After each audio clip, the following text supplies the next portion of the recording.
extremely high. I'm very much looking forward to a good tournament here. Last-ditch defence from Ireland, early doors to win it back, but a second unforced error is going to hand the French possession. Well, it's a bright start, Kit, for France here. They've come really close to the line, and now they've won it back again and are at the 7. Yeah, it's a great opportunity for France to get on the board early. They'll be looking for a nice early score. Ferreton, into the link channel, and diving over goes Issa Langlois. But she's sent back to the 7, no score. Yeah, it was a lovely touch there from the Irish defence. They're keeping them out so far. Ferreton, Langlois again, goes for the miss pass, dives in herself. A little dummy has seen France through for the opening score. She takes a tumble on the way back. It's not a celebration for the ages, but it's a lovely opening score for France.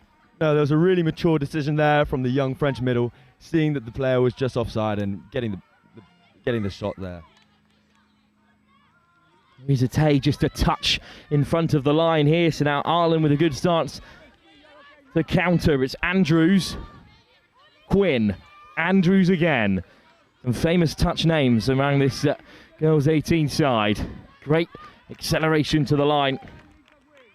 Good stop from the French there to shut out the classic 32 short.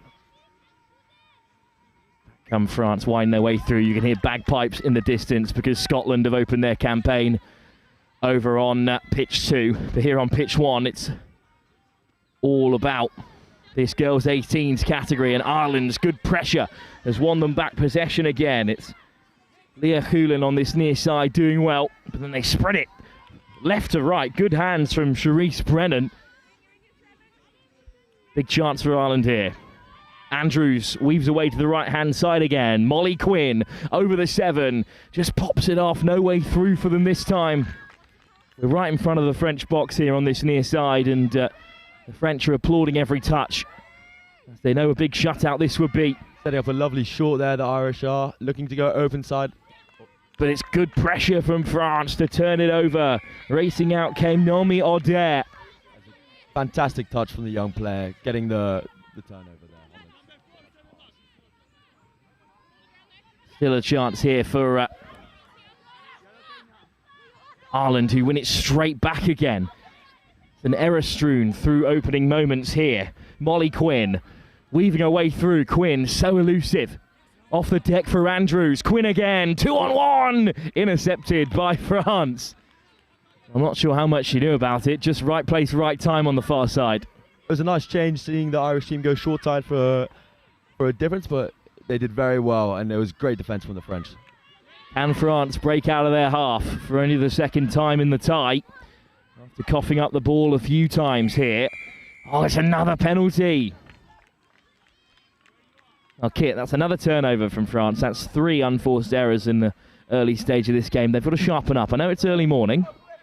They look to be doing really well in their first few touches. It's just when they get to the halfway, there's a few unforced errors. It's unlucky for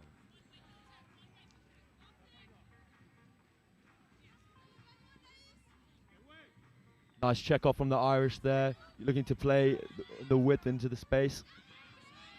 You're hoping to get numbers off because there'll be some tired legs out there after a few repeat sets. Really good drive from Ireland here as they make changes mid-attack. Flooding round the corner with a bit of intensity. Ginty. France forced to keep creeping forward. Ginty to the 7. Nice pop. Long ball over the top. Ambitious from Kennedy, but France had it well covered. Better from Ireland in this second period of play after going behind. It feels like they needed a bit of a kick in this early morning. And it's the second time they've looked for the short side option on the 32 short, so I'm excited to see what they can bring the rest of the game. France rolling onto the Irish 7. Lovely pick-up. Big chance here for France. Half can't be caught, so picks out Langlois, who crashes over for her second score. It was a great run through by number 24. She did really well on the scoop there and just found hole 1, so it was a great option. Lovely pick-up. That's a dangerous combination, Ferreton and Langlois.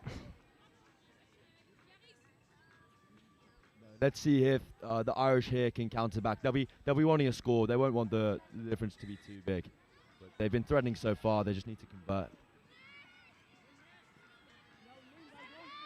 So Ireland punished twice for not being quite as clinical. It's a nice pass into the centre of the field. Big chance here for Ireland. Going for that Hail Mary pass, but it falls short of Hewlin. Good option from the Irish, and they're threatening on the line, but the French defence is just unbelievable so far. Ref calling the ball back to the mark. Yeah, it's a bit of a slow one for France here. But they do get rolling, and they head towards the box. That's exactly what you want to see there as an attacking team. The French have done so well to get the Irish just rolling back, and they've got all their subs on the pitch here now. Should have a chance to strike here then, France. Touch made on Lafitte, good pick up. And then a dummy, little rolling run from the half, who goes back inside for Lafitte. Unbelievable touch from number 9 there. The Irish team. She doesn't get lost, and she absolutely finds her man and saves her team a try. And Hamlin with a really nice run, but Tay makes the stop for Ireland. And now Ireland come round the corner, looking to make a change in this fixture. They're 2 down at the moment. Of course, we can't forget 2 years ago in this category, it was just France and England having a crack at one another time and time again. They played under-20s and under-18 tests, and England did come on top across the tournament, but now there's other sides in the offing, so France know they've got to stay sharp before they meet their old enemy. Certainly the most impressive tie in women's touch in the Northern Hemisphere is always between France and Ireland. And it's another dive over the line, but another good touch. Great touch there, but the French are looking extremely threatening. That 23-24 combo is causing a few problems for the Irish defence. Another good touch there from the Irish team. Stops the French once more. The ref just taking the ball back to the mark. So Ireland now looking to break from inside the 7. It's a great drive early doors from Caitlin Bastich. Back inside for Quinn. This is a decent transition. French are doing really well, sending multiple people up there on the stop. It's really just stopping the Irish from gaining any momentum. Slowed down again here. But that's a nice shape on the pass for Ginty. And a great stop from the France team here. Well, France do have it back. Ireland just out of touches there, Kit. But I like that they're playing with their shape. They're working hard. But at the moment, it's France who just are managing to carve out better opportunities. No, the Irish team were doing really well in the drive up there, even looking for the check pass as the French were sending a single person up, but they just stuck together. Powerful touch from Kennedy. But I think hard touch is the call. It's going to be a fresh set of 6 for France. Tough place to give the ball away. Dangerous with this young, exciting French team. Let's see what they can do. And here is Fournier and Julie Young. Paris Fournier, Young again. Nice shape, dropping the shoulder, weaving her way back on the inside. It was a lovely split in from the middle and then just immediately identifying the middle gap as the one to go for. It is very mature player from a very mature play from a very young, experienced player. And it is Julia Young who goes over to score as well. And France now up by 3. Well, it's an interesting game so far because it's looked pretty even, but France already 3 up, which in this women's 18s tie is a really sizable margin. I think the referee's whistle is going to side with Ireland here. That was a big touch, but the referee made a good call on saying it was a big touch and nothing else.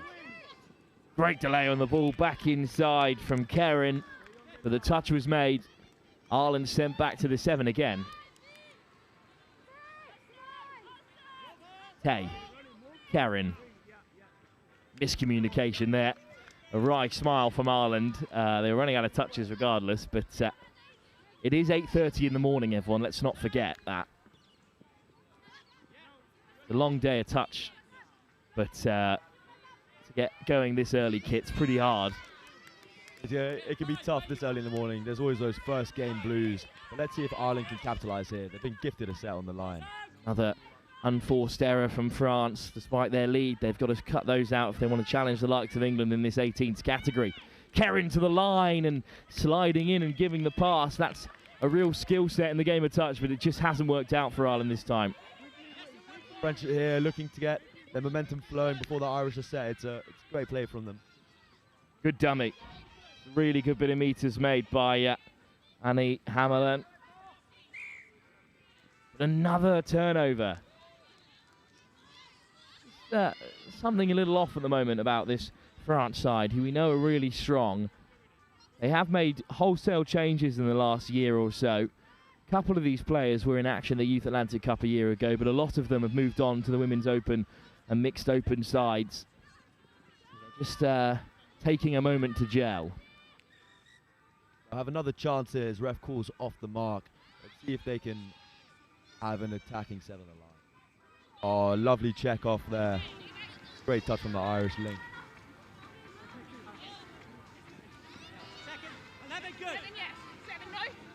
Approaching the Irish line on the third touch. They've got 2 to play with.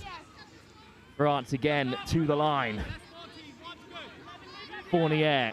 Young, these two have already carved out a chance already. Young takes off the handbrake. Clarice Fournier caught at the line. No, it was a lovely pickup from number 11. I would have liked to see her carry on open side, but it's also just great defence from the Irish to stop them out. So Ireland again asked to create something from right on their own try line. That's a lovely break from Lucy Andrews, but caught back. Oh, Kit, that's such a shame. It was almost a brilliant early drive. It was, but I love to see the heart in the French 11 just to chase her down and get her touch. It was a great effort. Loose on the deck as it was laid back by Leonard. So France rush into action. Ireland were midway through their changes. The French also make substitutes before they get rolling here. Young round the corner and leaves the field.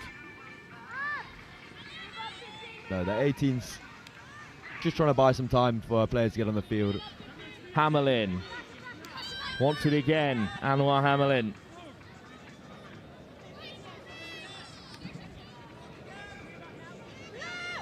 Manon Lefy with Hammerlin in the centre. Lefy will take it to the line again. France just slicing through the centre of the park here. And this time it's another middle combo who have scored. It's Anwar Hammerlin this time. Sent over by Manon Lefy. And how many variations do they have in the centre of the park here? They're going through the playbook at the moment, but that play was entirely set up by number 18. The patience and composure just to see where the gap is, see her defender turn in and get the ball down. It was fantastic play. Ireland being put to the sword here in the first game of the day in this girls' 18s category. I mean, Kit, we shouldn't forget that, you know, 2 years ago there wasn't even an Irish side in this division. So the fact that the game of women's touch has grown so rapidly over the last 2 years is something to shout about, even if they might have some tough results this week against the likes of England and France. No, exactly, Wolf. I feel like these junior games are just such a fantastic opportunities for the young players to grow. And the French and English have been absolute juggernauts in recent years, so all the other teams have an equal shot, but it is a steep hill to climb. Good line speed from Langlois, and Ireland forced to turn it over, but they used all six there to make it to the 7. No, it's great rucking from the French, getting the Irish just rolling backwards on their subs, being able to get all their players back on. Moraitis, and then lifted up for Fournier, but beyond her. Nice footwork again from Ireland. They have got a couple of really bright sparks in there, Leonard amongst them. Some really good hands and passes out there from the Irish, checking out to the wing. Ireland make their changes and are driving with good intensity here. Andrews looks to wind up the long pass. Andrews, good ball, but desperate to play with it there. And that's asking a little much of Willow McIntosh. Refs called the touch pass there, so the French will have a tap and then penalty here. France just progressed down this right wing imperiously. Plenty of meters already on the drive. Taken on by Manon Fardon. Hamelin. Directing traffic here. Hamelin, another dummy. Doing very well to get her middle up. And then the long pass wound up by Manon Lefy. And very staunch instructions there from the middle partners. Anwar Hamelin letting Lefy know exactly how this next play is going to go. Don't mind seeing that kind of leadership out there, Kit. No, it was really experienced play from the two middles there, knowing their opposite numbers weren't coming up, so they are aware they're the offside and the penalty play. That's why they're able to throw the long ball. Lefy, good run on the half. Maybe needed to switch it into the path of Hamelin, but that would have been a unbelievable play from an under 18. Great honesty from number 1 there as well, knowing she was half court, putting the ball down straight away. Yeah, there's still an interesting aspect of touch, even as it kicks on to the highest levels. The honesty still has a huge part to play in the game. And it's just been intercepted on the way through. Lovely take from France. No, but the ref's going to call it back there for over the mark, and I just have to say the French midfield defence has been absolutely fantastic, just sending multiple people up and just stopping any chance that the Irish look to create, even with good pace on the ball. Weaving run from Lefy, still going. Rolls a little bit loose on the deck, but the referees are going to allow play to continue. Ferreton. Villenoir. Once Villemeur out there with Ferreton, and now Langlois. Ferreton, lovely hands. Langlois was looking to give that final pass, but didn't need to.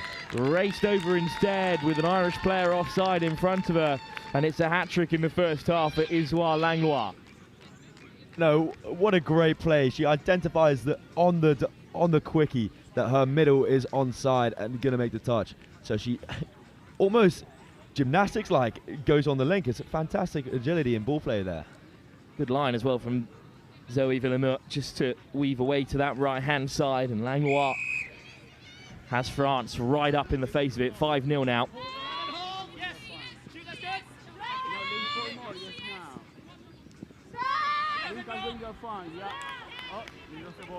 Turnover.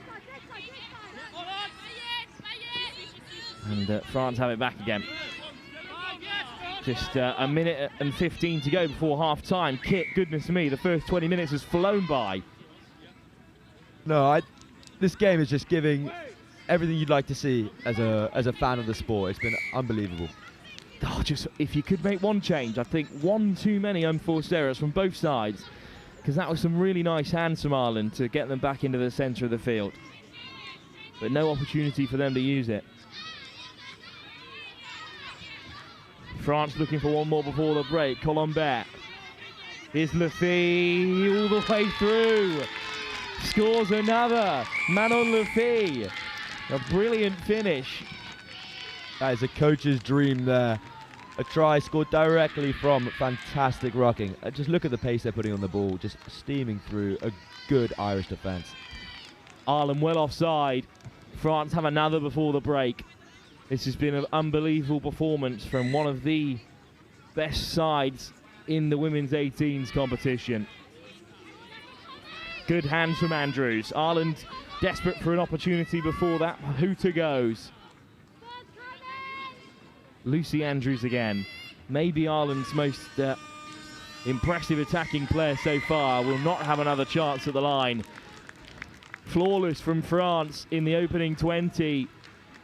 The odd unforced error, unnecessary from Ireland. France could do it all on their own.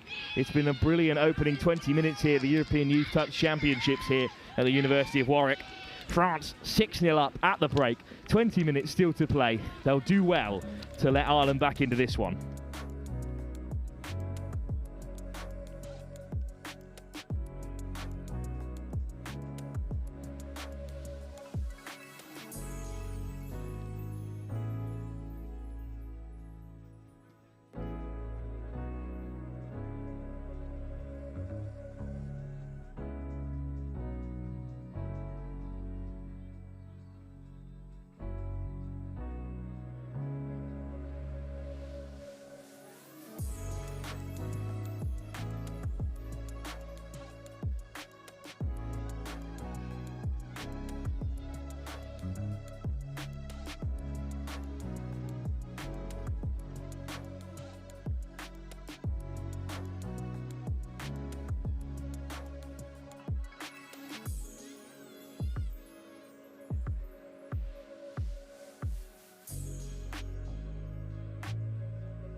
Located in the right England tent at the front of the pavilion, next to pitch 1 on the England European touch part.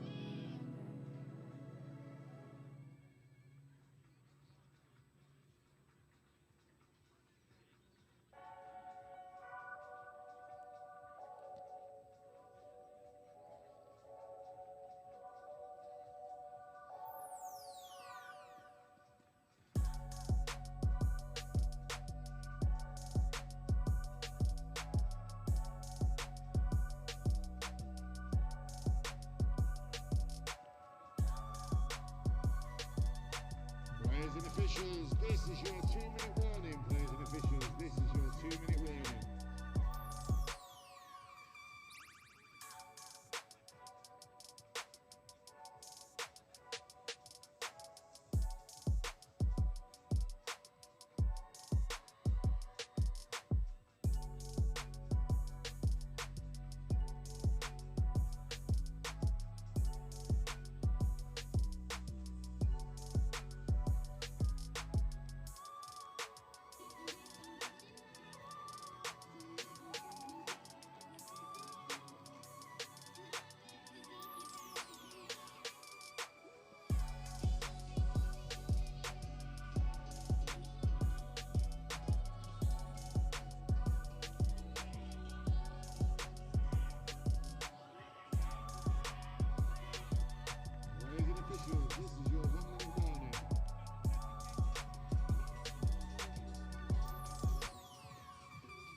Officials, this is your 30-second warning. Please take to the field, ready to blow. This is your 30-second warning. Please take to the field, ready to blow.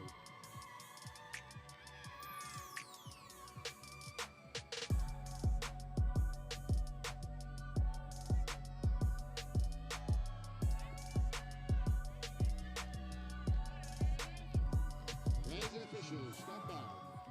Welcome back to the second half of our opening game of the European Youth Touch Championships 2026 here at the University of Warwick's Cryfield Pavilion. It is France, silver medalists last year in the women's 18s, who are starting brightly here. Lovely work round the corner. They already did lead Ireland by 6. They're attacking right to left in this second half in the navy shorts and white tops. Ireland with the emerald trim. And Kit Sorga alongside me for this one. Kit, France have just looked really impressive, and as you said, they've stuck to the playbook and it's worked a treat. Yeah, the French here going for their first 32 short and have been successful actually. Seems like deviating from the playbook's done them really well, but their diving threat has been fantastic. Langlois has 4 tries in the first game of the tournament. What a player the middle is, and you know, she's got the height that you need to be a strong middle in this game, and she's got the reach, and she's crashed over yet again. It's now 7-0 to France. It is a one-sided affair. Ireland off the deck. They have looked good with ball in hand. They've just not been able to contain France down the other end. Kerin. Tay. Kerin. Options open there. And then it's a lovely pass out wide and dotted down by Maya Gill. Fantastic pass to the wing and great hands as well. However, just also a fantastic read from the defensive French winger there to stop that play. Surely can't be another Gill in the French women's ranks. after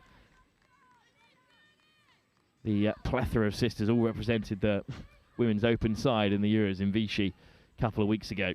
There are some familiar names in this Irish team sheet, as there is in the French one as well, with Touch, such a family fair kit, as you know. In Touch, I feel like all the England and international teams are run by Simon siblings or all the rest of them. They got control of fit now as well, don't they? Putting on great events like this along with the England team. Touch is a better place for them. Oh, just run out of touches there, because otherwise Julie Zhang would have been through for another score. A good defence though from Ireland. They're certainly not lying down here. It's a lovely ball from Maggie Kerrin. No, I feel like the Irish coaches would have talked about their midfield play, and defence and attack have looked both improved in the second half. So I'm hoping that carries on. Ginty. Lovely work from Ginty. This is good from Ireland. Hint of a forward pass. Ginty will race round the corner instead. I think they are going to come back for it. Yeah, it's a great spot from the sideline referees, but just unlucky for the Irish team who set up such a fantastic attack there. So, Zephyr Ginty looked really strong so far with that good footwork for Ireland, but unable still to cross over the whitewash. Bit of action from the mixed competition up next. Wales will be onto the field for the first time in the division that they love the most. Former European champions. They've been dethroned by France at the most recent Euros, but their youth sides will be defending gold at 18s level. For now, though, it's Ireland who claim the touch, but France allowed to roll on. Langlois. Ferreton. Good speed from Ginty. Langlois, Ferreton looking to catch Ireland out on the outside. French middle setting up a sweeper there and a lovely finish in the corner with the wing. Great work from Villemure. Auder completely alone. France have raced into double figures. No, that was a lovely doggies play there where the middle goes around the link and has a 2-on-1 on the outside. An assist for Langlois, but that was all about the dummy run from Villemure that dragged Ireland back to that right-hand side for the French, which left the left wing open. It's a tough choice for the number 7 there. There's really not much she could do. It's a shame. It's a good attacking move, and there's no right option for the defender. Either way, they're being punished.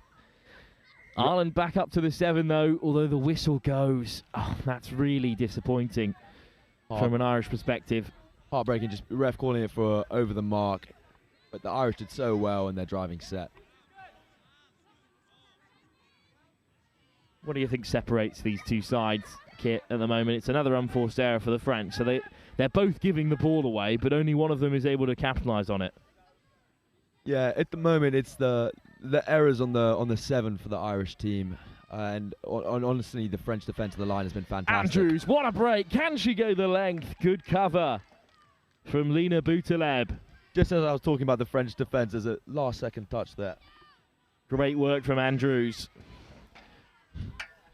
Ireland with a real chance here to get on the scoreboard.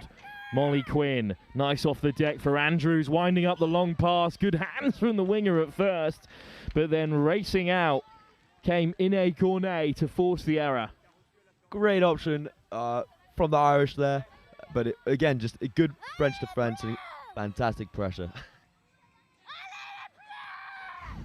Just one sole French supporter on the left-hand side, making all the noise. No, absolutely love to see the fans getting involved, and I'm sure it's one of their younger siblings getting very happy.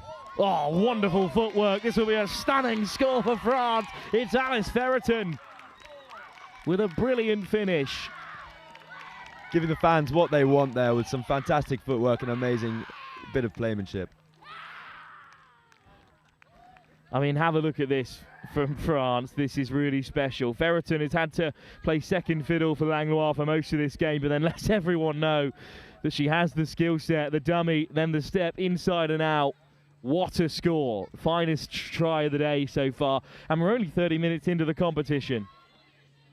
It just gets you really excited for the rest of the weekend, and what amazing pieces of touch we're going to see. Good shake from Ireland again. Tay comes onto it. Kerrin. Oh, it's just beyond the fingertips of Willow McIntosh. Touched in flight there, so the Irish have 6 more on the line. Big chance for Ireland. They've been using shorts so far. I wonder if they're going to look to set up another play from the playbook. McIntosh. Tay takes the touch. Kerrin.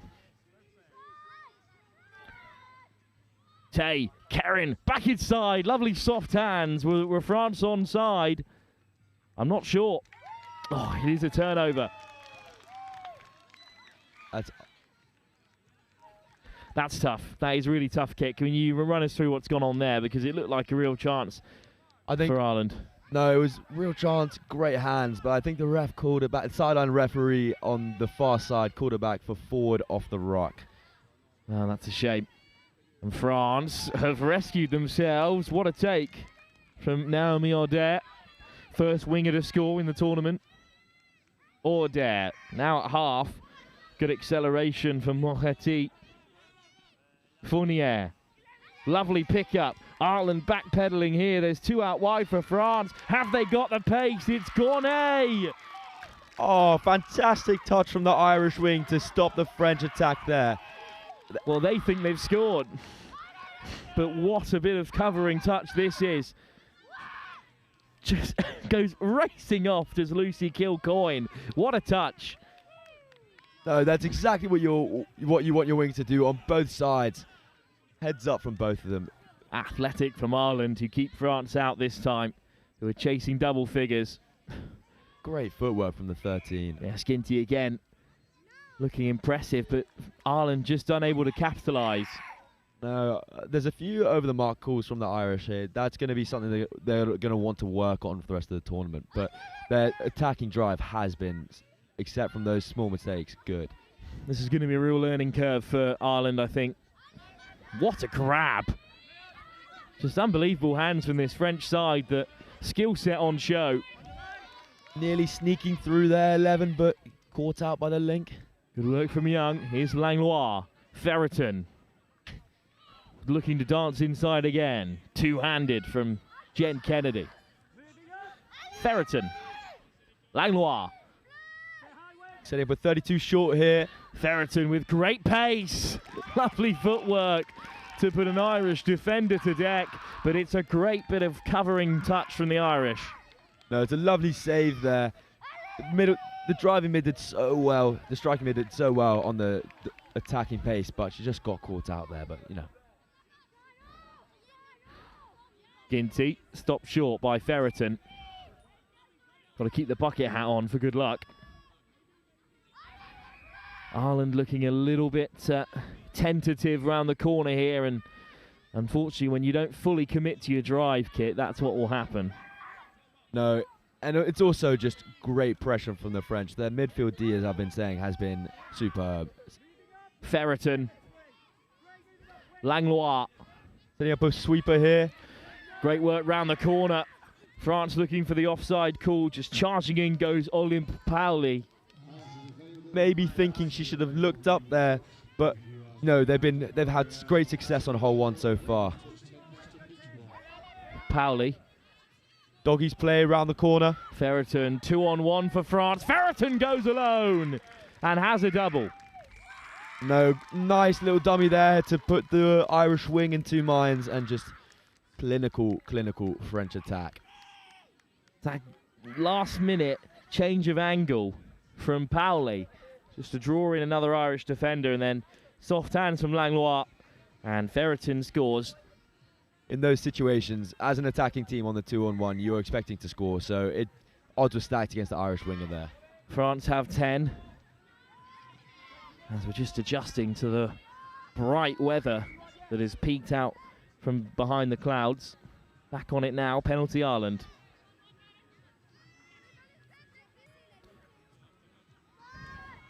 Tay, impressive touch from Lafitte, and then it's been turned over.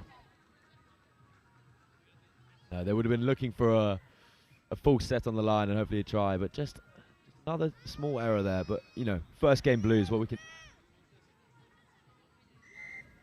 Yeah, it's tough to come back from this early doors, but if you're an England fan watching this, you're thinking, France have given the ball away an awful lot, and against a side like England, you will be struggling to contain a team if you give them this many touches.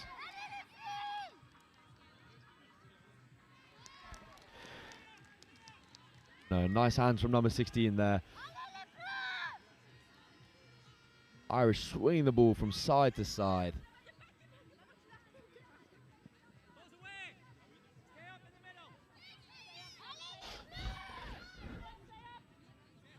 France up to the 7 again. That's nice feet. Taken to the line by Keren. Gives it on the delay. It's the right option, Kit. And it's good hands from Gil. But France get across well. Yeah, the French defence leaving absolutely no questions asked. Another defensive set for France. Into the final 10 here. Lovely offload. Well, Keren has been threatening with one of those all day. And Maggie Keren just popped it off at the final moment to put Ireland through the gap. Am I wrong in saying that was a no-look pass as well? Yeah, pretty much. On the inside, Tay goes over to score. Ireland are on the board. We've been saying all game how good the French D has been on the line, and the Irish just asking a few questions there, as I was saying, and honestly, deserving a try. They've been back and forth on the line and doing really, really well. Good drive, though. Look how quickly France wish to punish. Boutaleb. Drawing out Ireland here. Boutaleb again. Slides over herself. Touch made.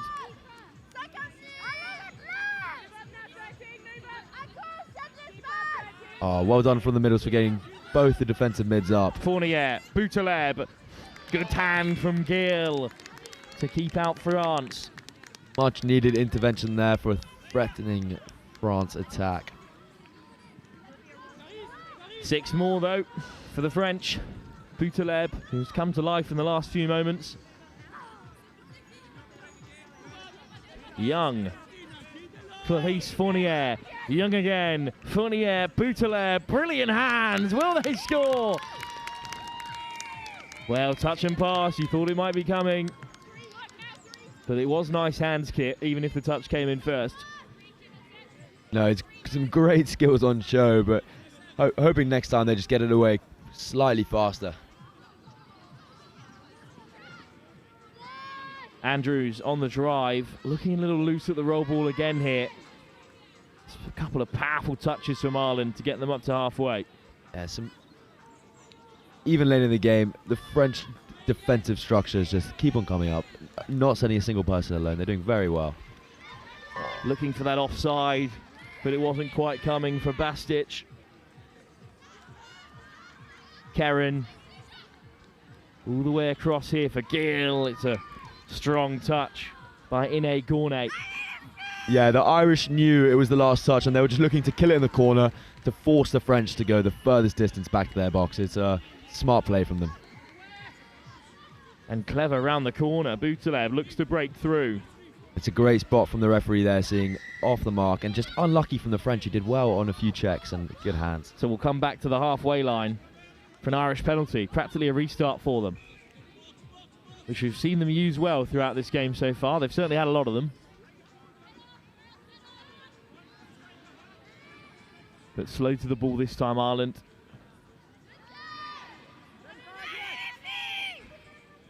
Still, the odd individual in this Irish team is driving them on with such tenacity. They just need to swing it together. Andrews with a brilliant pass. And then look at this footwork again. Back on the inside from Leonard.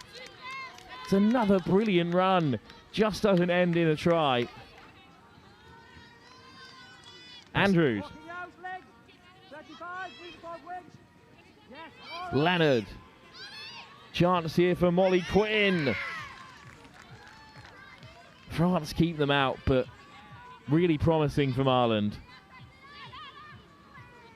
Again, just great defence. It's good touch all round. To the short side. And France transition well. It's 2 touches and they're deep into Irish territory again. But they are going to have to shore up here. Shame, the French had some great tempo on their drive there, getting the Irish rolling, but another off the mark call. They're not going to be, their coach won't be happy with those.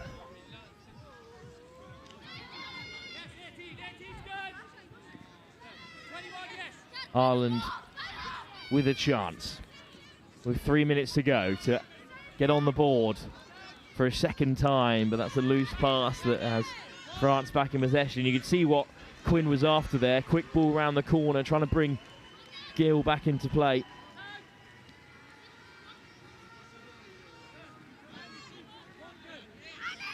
Striking through the middle before going wide. It's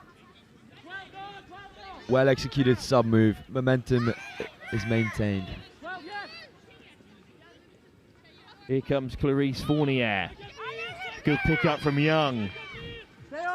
Boutaleb. Young. Getting both middles up there. Ireland protesting to the referee, but Julie Young just driving in, and Ireland keeping them out again here. The scoring has really slowed down in the last 10 minutes or so, Kit. Yeah, it looks to me that the French are getting early success on those quickies, and the Irish D have just wised up to it, and they've really focused on that and done really, really well, forcing the French to go to the shorts and sweepers and doggies. Here come Ireland round the corner again. Now looking for options here, looking for space. Ginty. Yeah. It's dummy from Brennan. Yeah, it's last touch there, so they're hoping for a bit of magic on the side, but it's good again. It's good to kill in the corner. And it was a nice ball from Kerrin. Again, good connection with Gill all game.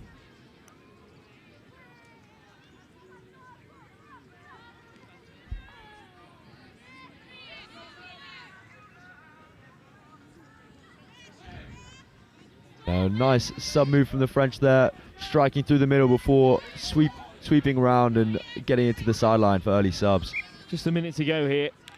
And a word on France, Kit, as they do give up possession again. They have got to cut out these penalties if they are wishing to challenge England here, which of course is the goal for France across every division.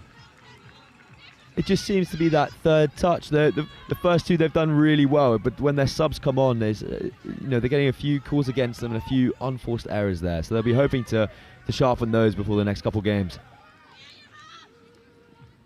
And Ireland were hoping to be a little bit sharper when they get to the 7, Kit. I think that's been the area that hasn't worked out perfectly for them, because in this middle of the park, they've been expansive. Caitlin Bastich, Andrews weaving away, Gill caught. And they are out of touches. Seems to be that there was a bit of confusion between the referee and the players there, but that was the 6th touch, and we're just waiting here for the final play of the game. Ireland make the final touch, but what a performance by France. They killed the game inside 20 minutes. In the end, they cracked double figures in their opening game of the tournament. 10-1, they've beaten Ireland. Can't ask much more from a French under-18 side than this.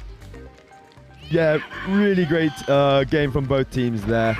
A few things to work on, but that's obviously just, it's the first game of the tournament and no one's going to be too strict. But the thing for me is just the French fans are making it sound like we're back in Vichy, really. Yeah, well, it'll be exciting to see how they pick up throughout the day. Well, we are into our second fixture already, due to tap off at 9:20, our first bit of action in the mixed 15s competition as Belgium are taking on Wales. If any less property is handed in, we'll give you a shout out, but if it is not collected, it normally goes to a charity shop, and you don't want to lose that anything this weekend or your trip, because it's one heck of a fine from your teammates.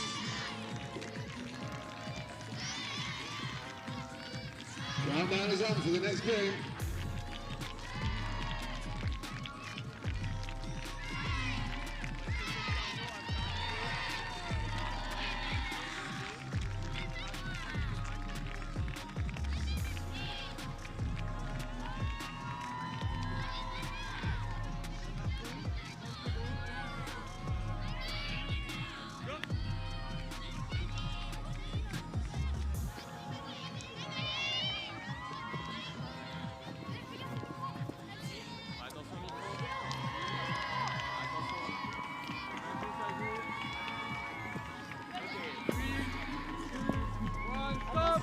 Team managers, reminder that the ice is available. Please come and get the ice. For the team managers, please come and get your ice. The ice is available.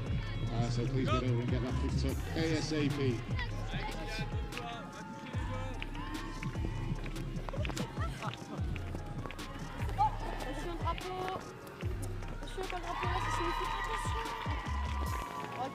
Reminder, please come and collect your ice as you have delivery. Please come and get that from the England tent. If there's ice, it's just hot and it is going to melt. So please come and get the ice sooner rather than later.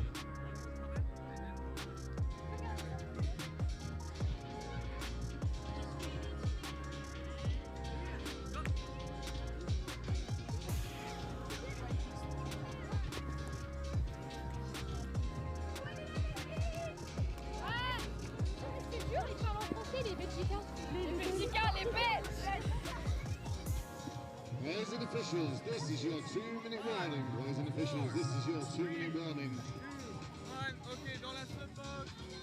Second game of the day, we have Field 1, Belgium versus Wales. Field 2, France versus Ireland. Both mixed 15s on Field 1 and Field 2. On Field 3, we have the boys 15, Ireland versus Portugal. Field 4, girls 18s, England versus Tangwin Cheshire. Field 5, boys 18s, men's 20, England M20, Lions versus Portugal.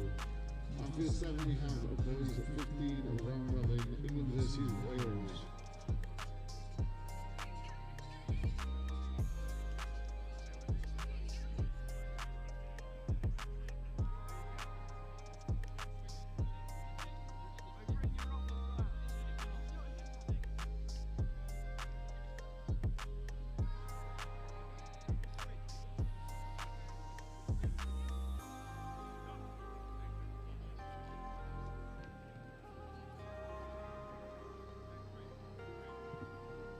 Players and officials, 1-minute warning. Players and officials, 1-minute warning.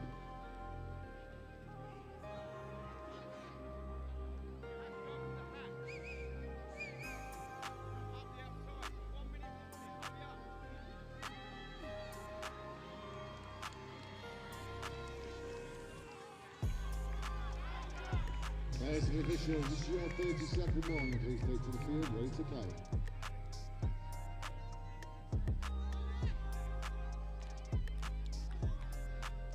Players and officials, stand by.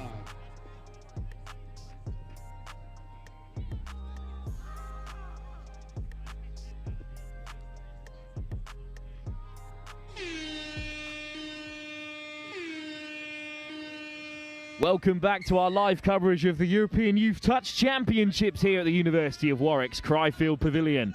It's Belgium, right to left in this first 20 in the black, orange and yellow, who are taking on Wales in the classic red and black trim. Wales love this mixed division. It's their real target going forward, but Belgium are stretching out in this under-15s division. An early chance for Killian O'Regan. Kit Sorgo back alongside me, as he will be for most of the day. Good start from Belgium, even if they can't create.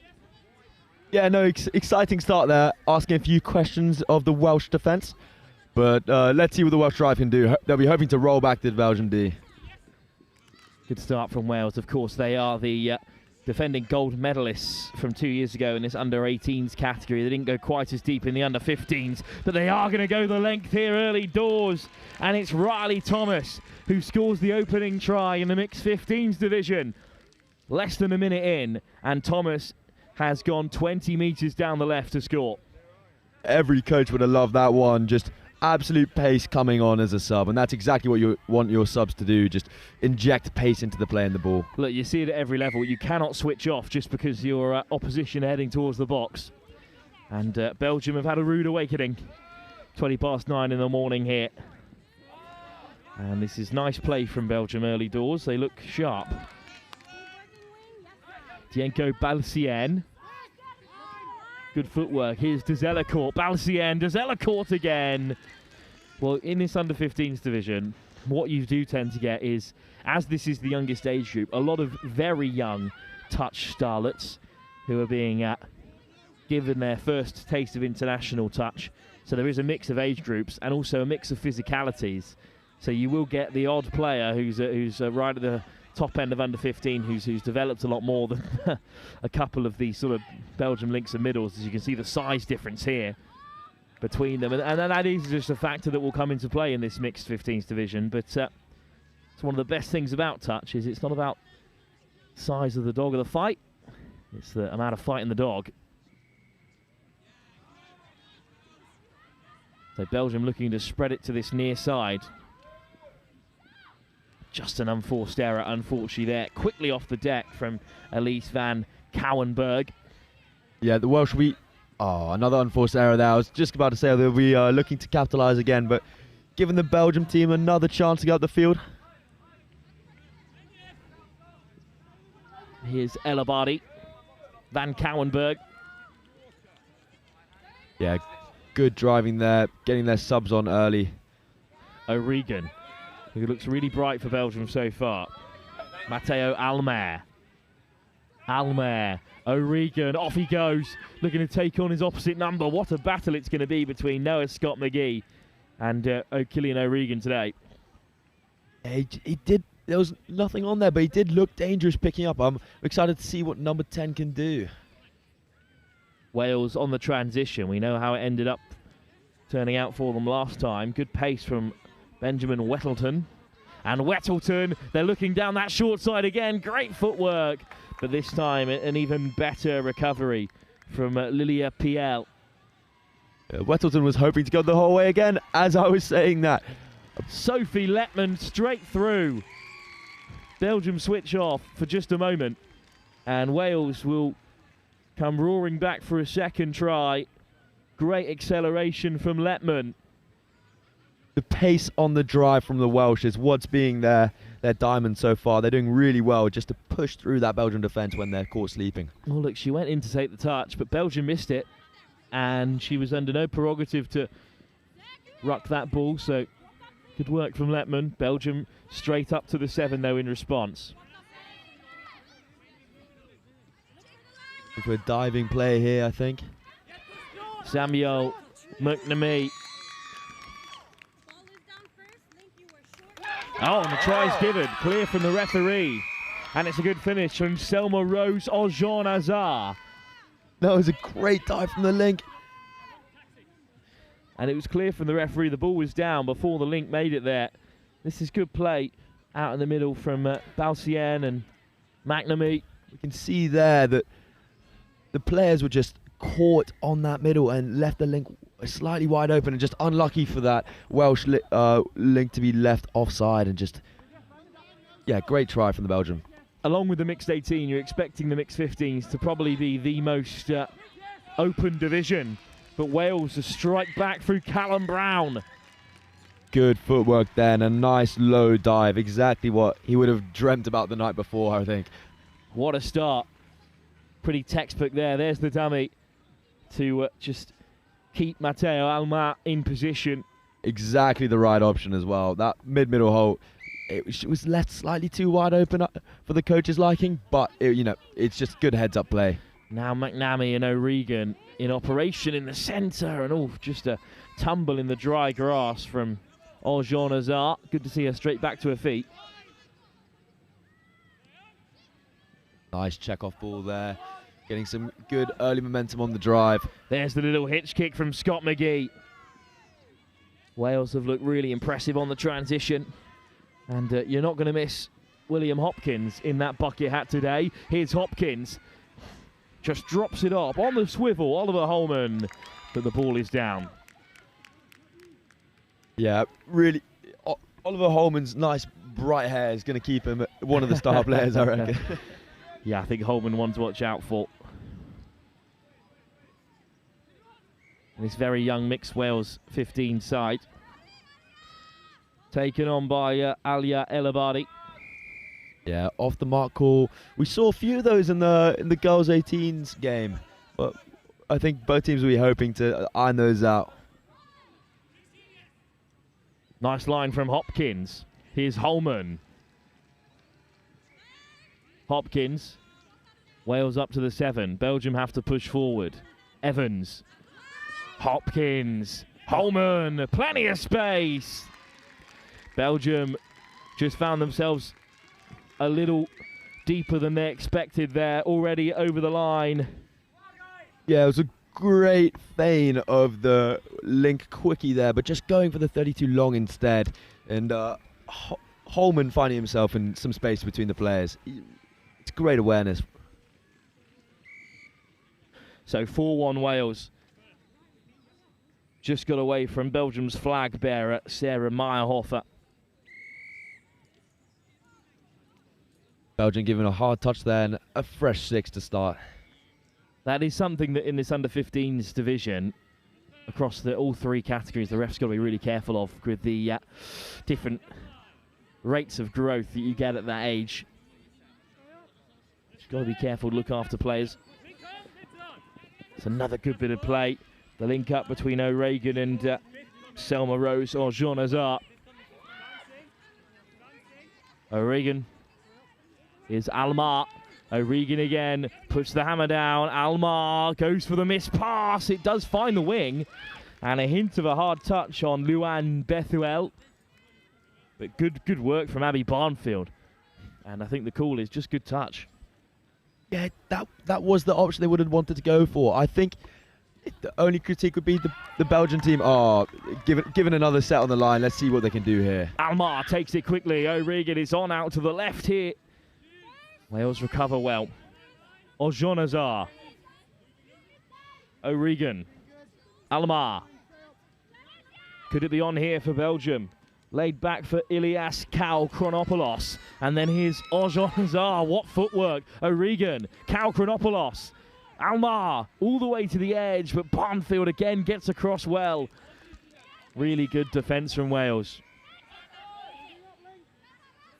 Yeah, O'Regan looks to be marshalling the attack right now, just absolute general. And O'Regan again goes over, but Riley Thomas makes the touch. No, great touch from Thomas there. As I was saying, O'Regan seems to have the keys to the attack at the moment, and he'll just be shifting and controlling the ball completely. Just about managing his minutes perhaps across the tournament for this Belgium side. He really does look a start. Unlucky there. He just forgot the touch count, but that's, part of the game. But who's stood out in this Welsh team so far for you in the opening 10 minutes? For me, it had to be the try scorer, Noah Scott McGee. Just the pace he put onto the ball, and his attacking drives have been really, really good so far. Thomas as well, as he drives in, has looked good so far. Glasney Pomeroy, a good carry. Here's Cox. Oh, what a pickup right from under his toes from Wettleton, who whips it out. Oh, nice footwork at the very last, but Belgium make the stop. Good defence. A great ball out to the wing as well. You'd see that in the opens level. Yeah, lovely pass from Benjamin Wettleton. But in the end, good defence from Belgium. And now Belgium will head to this near side. Cox makes the first stop. O'Regan finally says adieu.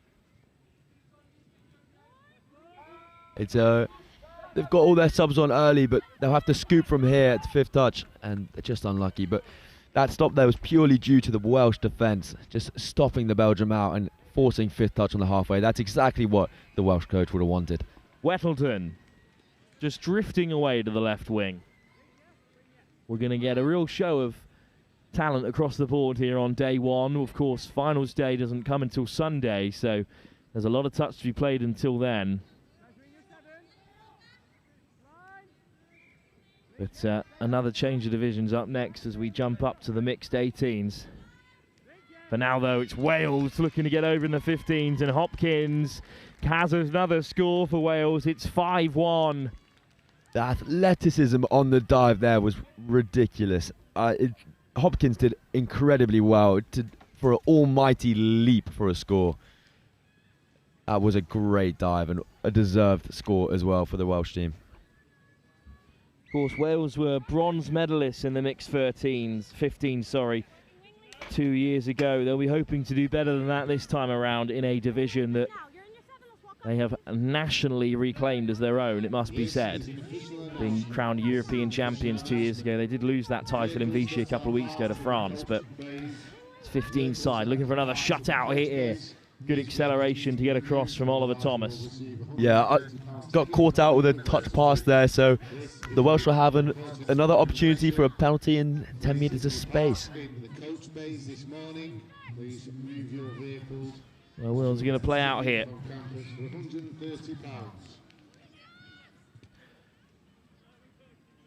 Good tempo from the Welsh attack, getting the Belgians rolling back on this drive here. On come the changes. Scott McGee amongst them. Wettleton steps off the right and then back inside. Wettleton, lovely ball, and he picks out the man in close proximity. Couldn't score as he was half. There were plenty in red in and around that box, but the man who dropped off, Scott McGee, will claim the try. Yeah, it's great stutter step and acceleration there from Wettleton to get past his opposite numbers, but he's done very well. And, you know, that's a classic touch score there, just falling to the ground with the ball, hoping not to get touched. And a decent touch from Wales, who forced a turnover as well. And the latter stage of this first half has not gone Belgium's way.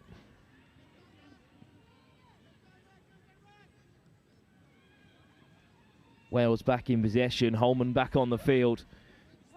Good partnership out there with the likes of Holman, Evans and Hopkins. Holman. Setting up a 32 short here. No touch from Belgium just yet. Oh. Almost a great take from Hopkins, but it's away from him there. Oh, just unlucky that the Belgium defence did well to mess up that 32 short the Welsh were planning. It's just that knowledge in the defence to try and interrupt the move. It was well crafted by the Belgium team.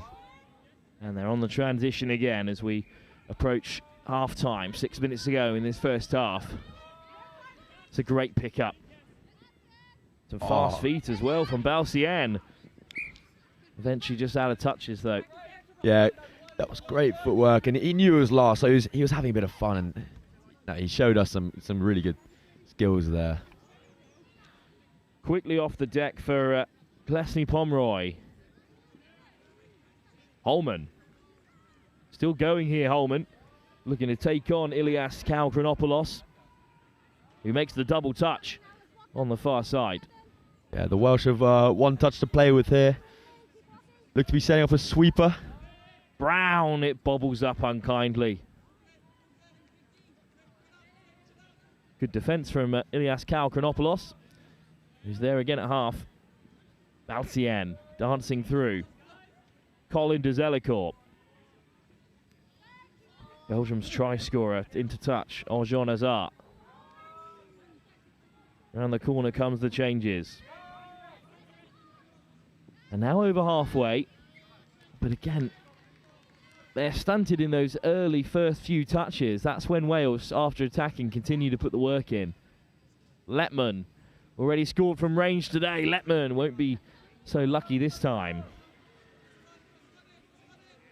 Deciding to stay on as well, this Welsh attack. They'll be hoping to score so they can sub straight off. Letman with another good carry, and this time Wales are through, and it's a second score for Sophie Letman. No, they had to score there, otherwise they would have been shattered defending a second set. But just the patience and showing maturity beyond their years to set up a sweep. And yeah, no, she chose the exact right option. The hole was open, and it's just a great heads up from the young number 4, Sophie Letman. 4 minutes to go. Wales have 7. And it looks like our second game of the day is going to be just as one-sided as our opener, unfortunately, here. Ball back on the inside. This should be a score for Dienko Balcien. What a dive as well. Back on the inside from Samuel McNamee. He got some serious airtime back on the inside. Oh, it reminded me of England number 11 rugby union back in the day, Ashton. The old splash from Dienko Balcien. And Belgium have 2. Let's see if they can go tit for tat for the next few moments at least, Belgium. Holman into contact. Here's Owen Evans. Watkins. Evans. Hopkins again. Evans. Yeah, he was looking for a punish there, but that's great dive on the score, and then also great defence back to back. Over the top from Holman, floats it across. Abby Barnfield caught. Good defence from Belgium, but they are buried in that far corner. It was great hands from the Welsh team. What a touch from Letman as well.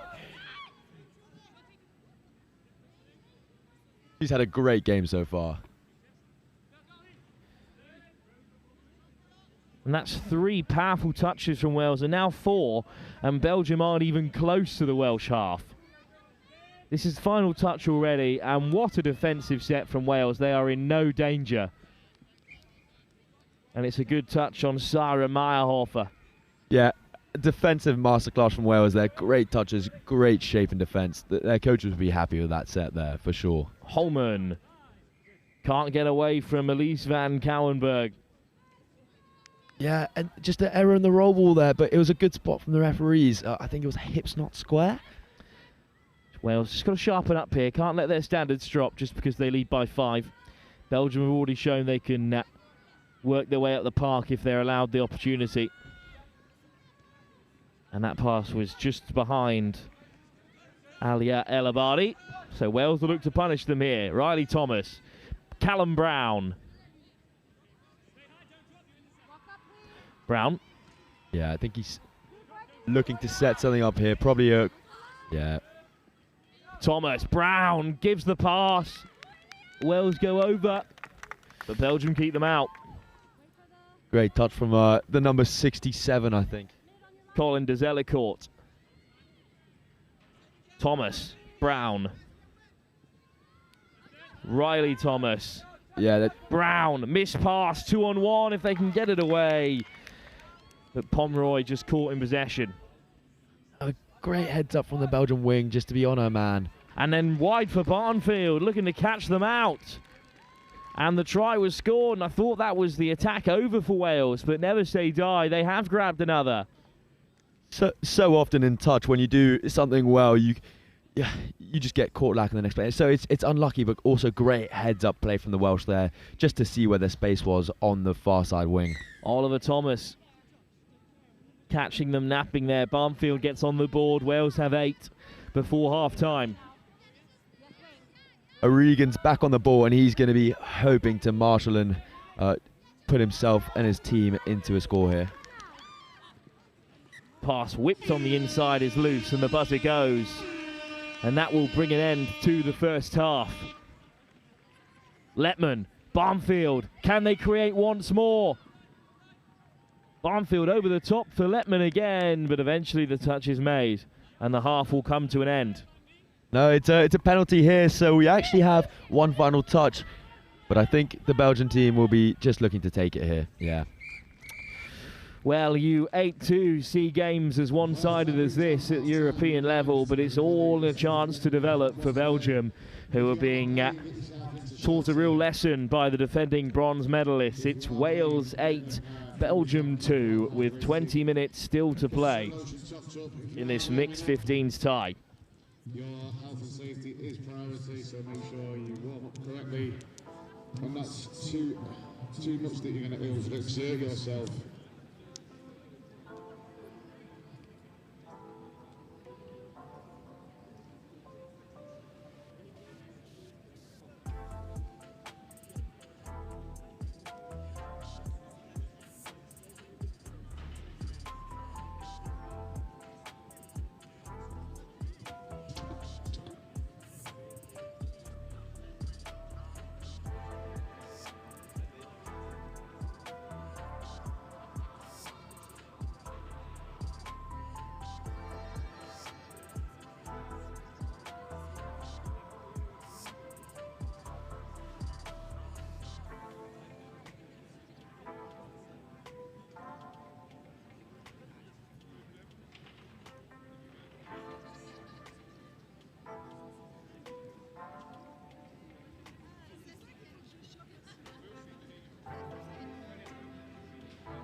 Excuse me, less than 2 minutes. Raising officials, less than 2 minutes.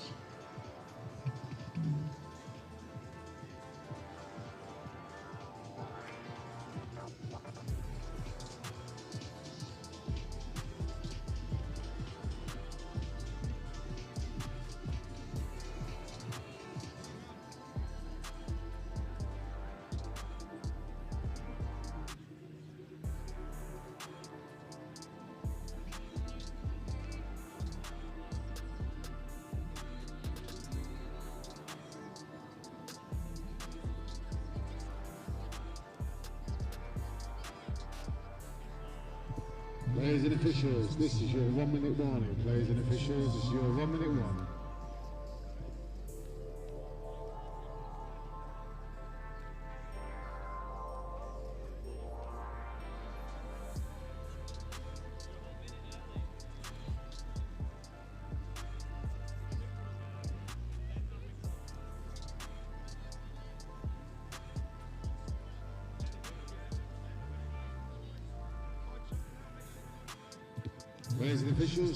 Welcome back to the second half of this mixed 15s tie between Belgium and Wales. The defending bronze medalists are up by 8-2 over Belgium as things stand.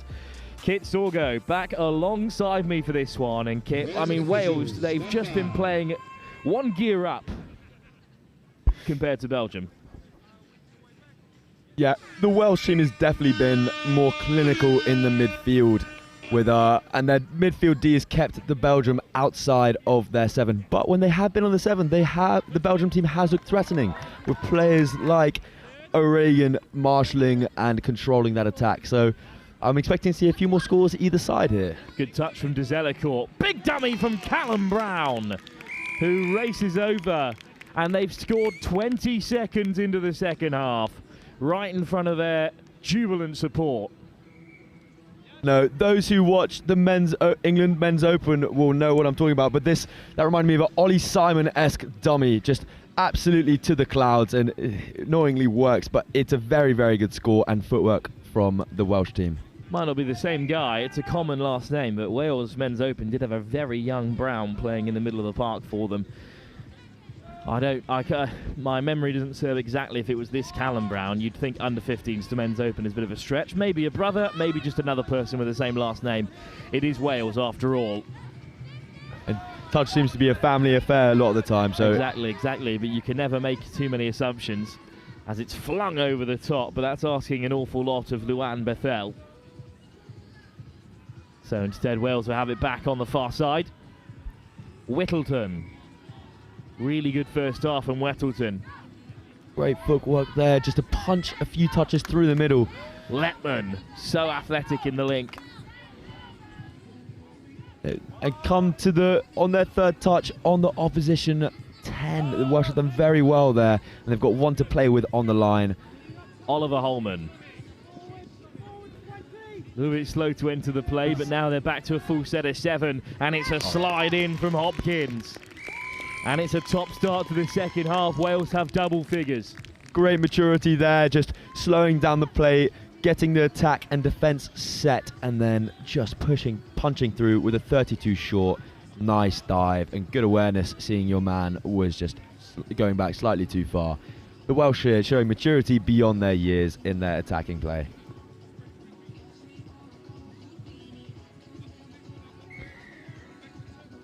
Restart for Belgium, chance for them to get back into the game, taken on by Diego Balcien.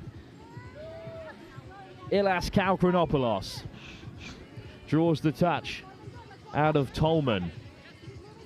Balcien racing out to catch McNamee, Balcien. Wales hold firm. Unfortunately for the Belgium team, that check inside didn't work this time. Balcien goes for the missed pass, but Wales had good cover. Across came Sarah Nurse. No, but the Belgium team have done well to kill it in a corner, although they would have been hoping for the far side. Holman. Try scorer Hopkins. Wales up beyond halfway already. What a run down the right wing from Letman, and it's going to be hat-trick for Letman. Or was there a diving touch? No call from the referee. It was a great effort from Belgium to get back. Let's have another look at it here. Letman steaming through. Yeah, for the second time today, Sophie Letman has just punched through on a drive, and that is exactly why, as a coach, you're being told to inject pace onto the ball, and Sophie Letman is an example and a testament to that exact reason. Valenciennes couldn't catch her, and it's Sophie Letman with Wales's first hat-trick of the tournament. And two of them have been great efforts from long range. To be honest, the middle try as well was a great line. What a runner. Ball back on the inside, looking for Colin de Zellecourt, but the touch was made. Now, 4 minutes gone in this first half, Kit, and Wales have put a bit of a dampener on the tie because they've scored 3 excellent tries to take the game away from Belgium. No, Wales have just shifted into another gear in this second half as the referee pulls it back as it's a roll, not a tap ball there for the Belgium team. But no, Wales just seem to have gone into another level, and they'll be looking to prove why they're the team to beat this tournament. Still not yet 10 a.m. and Wales have woken up. Belgium on the roll. Here's Alia El Abadi. Good work off the deck from Van Cowenberg. McNamee. O'Regan. O'Regan to the short side, goes wide, but then Wales were there in numbers. No, nice pick up there from O'Regan and a great injection of pace, but the Welsh defence did good just to have man on coverage, so there was really no option there for him. Wettleton weaving his way. Wales just going for a far away set there. Scott McGee, Wettleton. Oh, Lovely step. Wettleton eventually caught by McNamee. Holman. Pomeroy just can't hold it. Well, that time it was Letman after the changes were made.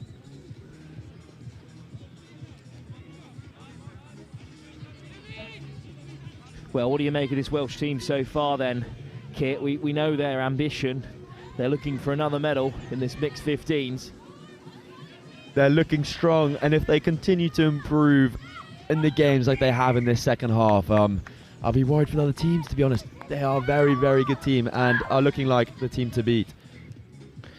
I know that Chris Simon was excited about this mixed 15s division, but it's going to be interesting with the introduction of girls 15s and boys 15s as well. You know, players will have been dragged away from this category. An opportunity for some, but a change in fortunes for other, and it might perhaps leave some of the bigger nations with ambitions elsewhere as a hard touch comes in. I think that's a very clear one for the referee.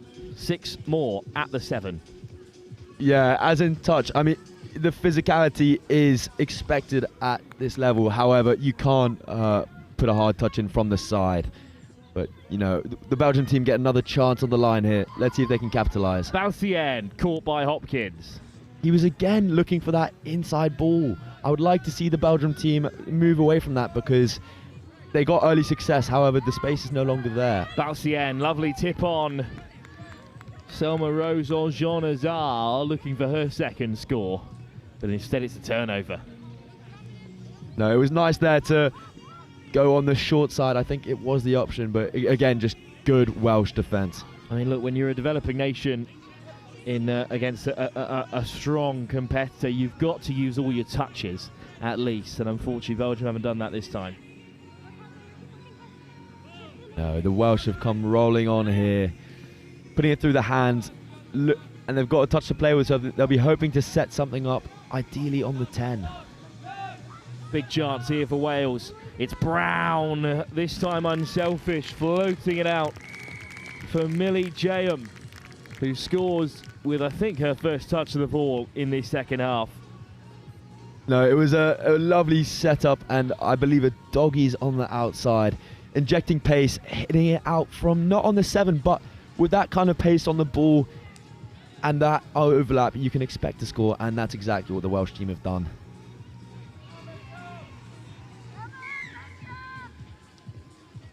O'Regan tapping off here, and he will be looking to put his side up another score.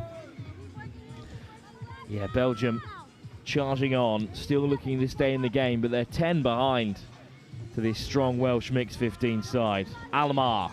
Nice. O'Regan. Almar again. Oh, he gives the pass. It's the right option, but just not enough on it to reach Alia El Abadi. No, it was great options from there. I'd like to see the double tip, and it was also good knowledge from O'Regan to keep the defenders up on the line and try to get your middles up. Wales come charging through in response. Got a huge game for you in about 20 minutes time in the mixed 18s when England, silver medalists, will take on Ireland, who have improved massively over the last 2 years. Great touch there from Alia, just stopping the Welsh score. Important stuff, but Wales come back with Hopkins. It's a lovely dummy from Pomeroy. And Gillespie Pomeroy scores, and Wales are 13 up. No, all teams here would have spent hours and hours practicing their hands, and you just love to see it, that all that hard work coming to fruition there on a good score. It's frustrating when you defend so well like Belgium have, and then Wales can just pull out another trick. And she had to drift across there. Luann Bethel left the door open for Gillespie Pomeroy. Here come Belgium. McNamee. Balsien. Forward come Belgium through Meyerhofer. Balsien. McNamee again looking back on the inside. Callum Brown is there. It did well to get both mids and Link up there, but just a slight hesitation. Otherwise, I think they would have been through on that dive. And Wales shut them out. I mean, this mixed 15s category, you know, with the introduction of a boys and girls competition, it will be different from 2 years ago. The quality, though, will remain high, and it might be the most open division of all, Kit.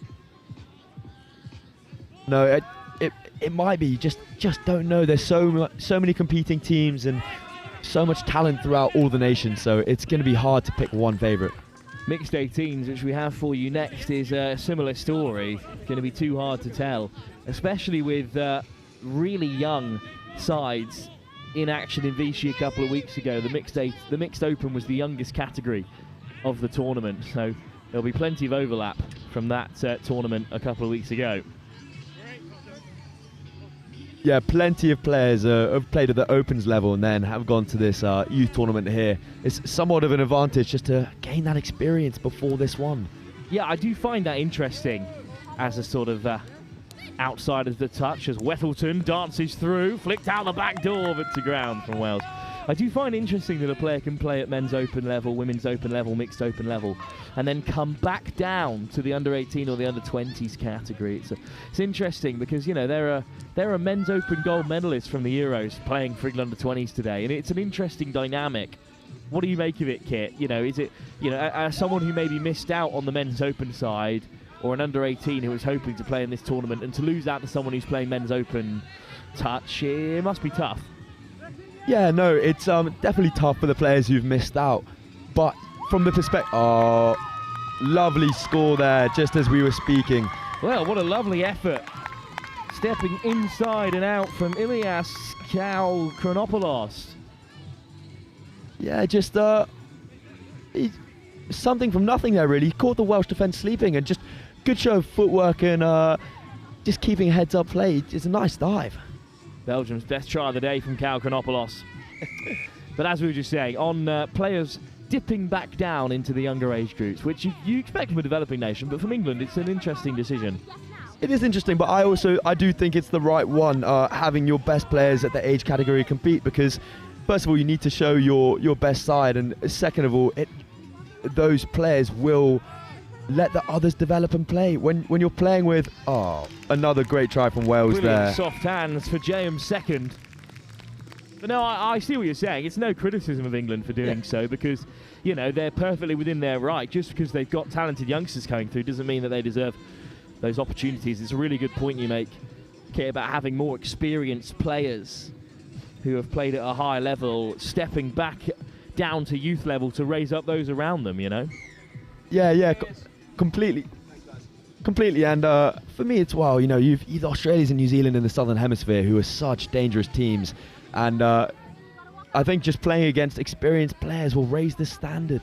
So that's the biggest thing for me, is just the ability to play against a men's open player at a junior tournament. It's got to be a good thing for all those around. Just knocked on from Belgium as they look to find Elise van Kouwenberg. So the game's come to life a little bit in the last few moments, just as we were starting to look ahead. 6 minutes to go here. It's 14-3 in Wales's favour, and Letman's off again. Yeah, I wonder the difference we're going to see in later games when the sun does come out and it gets to those higher temperatures. I think they'll slow down from the games we've seen this morning. The sun's already out. Let's not mess around here. It's 10 a.m, but it's already creeping up beyond 20 degrees. We're looking for highs of 30 today. And as you can see, you know, these pitches are in brilliant condition considering the drought that we're in. I think it's a huge bit of kudos to the local staff here at the University of Warwick, because it's really troubling, Kit, what we've seen recently. And as Belgium look to play nicely here, dots onto the path of Dienko Balsien, just can't get away with things, but nice stuff. It is troubling, Kit, with how the climate is changing in this country, because touch is a summer sport. We've already had events that had to be cancelled this year because of the severe weather, and if things don't change, then touch could be under threat. Yeah, it's sad to see, especially when you go to the Bucks University tournaments, which can get cancelled for rain, and then ironically the summer ones get cancelled for lack of rain. It's just something that no fan of the game or player wants to see. Hopefully that can change, but I think that might be slightly out of our hands, Will. No, too right, and indeed it's a miracle they've managed to get these pitches in such good condition. We have had to move a couple of pitches today across the outer fields because of the dry temperatures, but pitches 1 and 2 looking beautiful. No, this is a nice subbing set for Belgium here, getting all their subs on early, and they'll be looking to push the line. Brilliant line picked out by O'Regan, but sent back. Letman with the touch. I think they might have one to play with, but penalty for Belgium. 4 minutes to go. They could grab another. Yeah, there's been a few calls from the referees from hard toucher from Wales, and I think Belgium have just been at the benefit of that, being the slightly younger team. Almar, O'Regan. Almar can't keep a hold of it. That's a shame for Belgium there. Touches in the chamber, but they've emptied the tank a little early. Belgium do seem to favour that step back move as well. The step back or the inside pass, they seem to be what has gone to in the locker for this game. Good drive from Wales, but their momentum has been shut down by the Belgium. Good defence. Is Callum Brown. Thomas. Oliver and Riley out there. A doggies here. Brown, Thomas can't keep a hold. Just unlucky from the Welsh defence. Well, Welsh attack, sorry, while they look to ask questions of the Belgium D.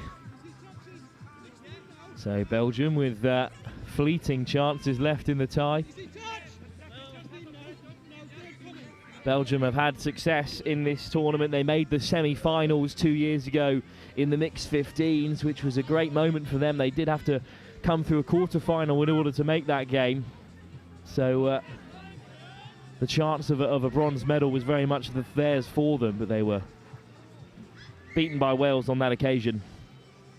Yeah, just a sixth touch there that wasn't caught by the on-field ref, but it was called anyways. And Welsh team are looking to get their drive going up the field. Pomeroy, Callum Brown, Riley Thomas, Sarah Nurse, Letman. Penalty against Wales. Yeah, it just seemed to be a ball down there. As the game's gone on then, as we were talking about the sun before, oh, nice footwork. Kalkranopoulos down the left-hand side, looking to get away, but Letman gets back. Oh, great footwork and heads up there, and he's just stormed down the field almost by himself, but we love to see it. Certainly the smallest man on the field, but big heart from Kalkranopoulos has already scored Belgium's finest try. McNamee. Valcien. Ilas Kalkranopoulos stepped away, look at him go. And then round the corner here, 2-on-1 for Belgium. Oh, it's floated across brilliantly, but unfortunately just put down.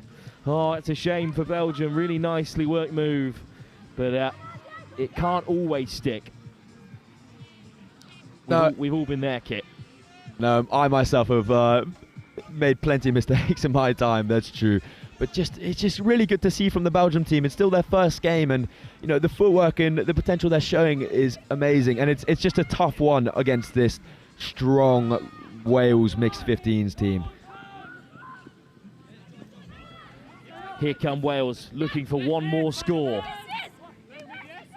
Hopkins takes it to the line. Hopkins slides over. Sent back to the 7, but with a try to his name. It's another score for William Hopkins. And let's see if the Belgium have any more time left to get one more back. But yeah, what a lovely score and some great individual play that shown there. Well, you can just hear from the pitch mic in front of us. It's a brilliant scene. It's Alia El Abadi who's chatting to some of the Belgian players who are a little bit upset, but I mean, it's great to see there her taking charge and letting Belgium know that they've still done brilliantly. I mean, it's exactly what you want to see at a youth tournament. Just the players getting behind each other. It's lovely to see. There goes the buzzer. It's been a brilliant performance from Wales. The bronze medalists are hoping for something shinier this time around in the mixed 15s competition. What a performance. 15-3 against Belgium. More action from the mixed division. We jump up to the 18s, and it's the silver medalists from 2 years ago, England, who are taking on Ireland. This is going to be going all day. Reminders, get yourself in shade if you are not playing. Find shade, find water. If you are coming out into the sunshine, top up that sun lotion. This is going to be an announcement for the whole day. Good news is, Saturday and Sunday it is getting cooler and cooler through the weekend, but unfortunately it is still going to be hot. Countdown is on for the next game. A reminder, you are on the clock as soon as the game ends. That's your automatic 5-minute warning. We have loads of things going on today. We now have, if you haven't got your ice, the ice was arrived at 9 o'clock.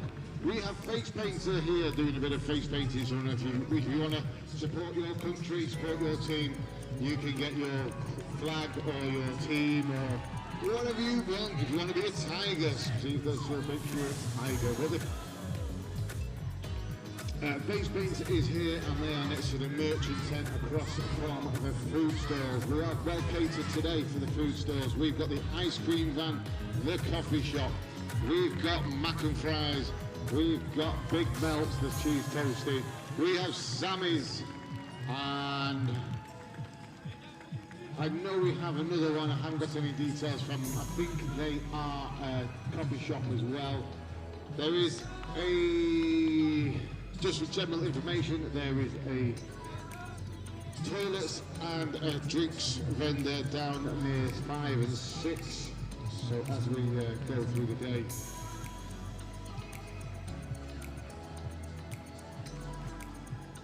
If you are down on 5 and 6, you need a toilet or you want to yourself a drink, various vendors down there. Vendors everywhere, catering for everybody today.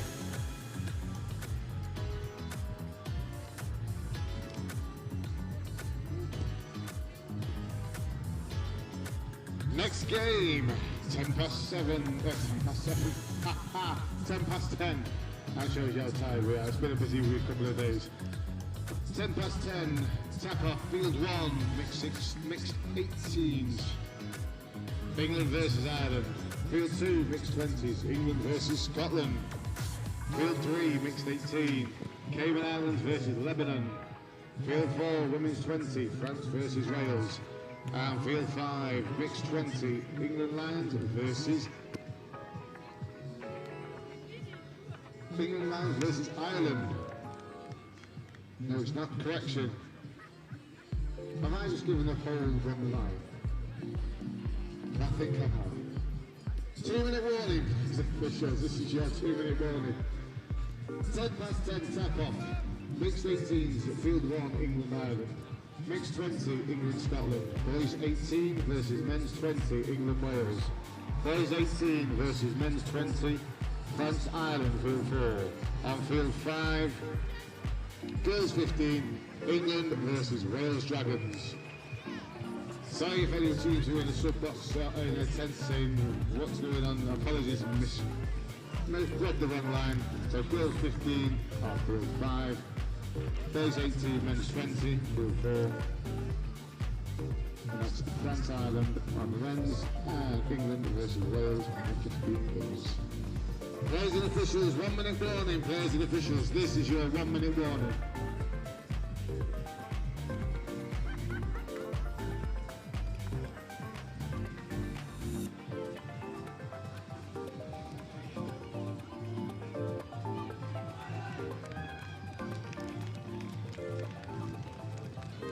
Players and officials, this is your 30-second warning. Please take to the field, ready to play.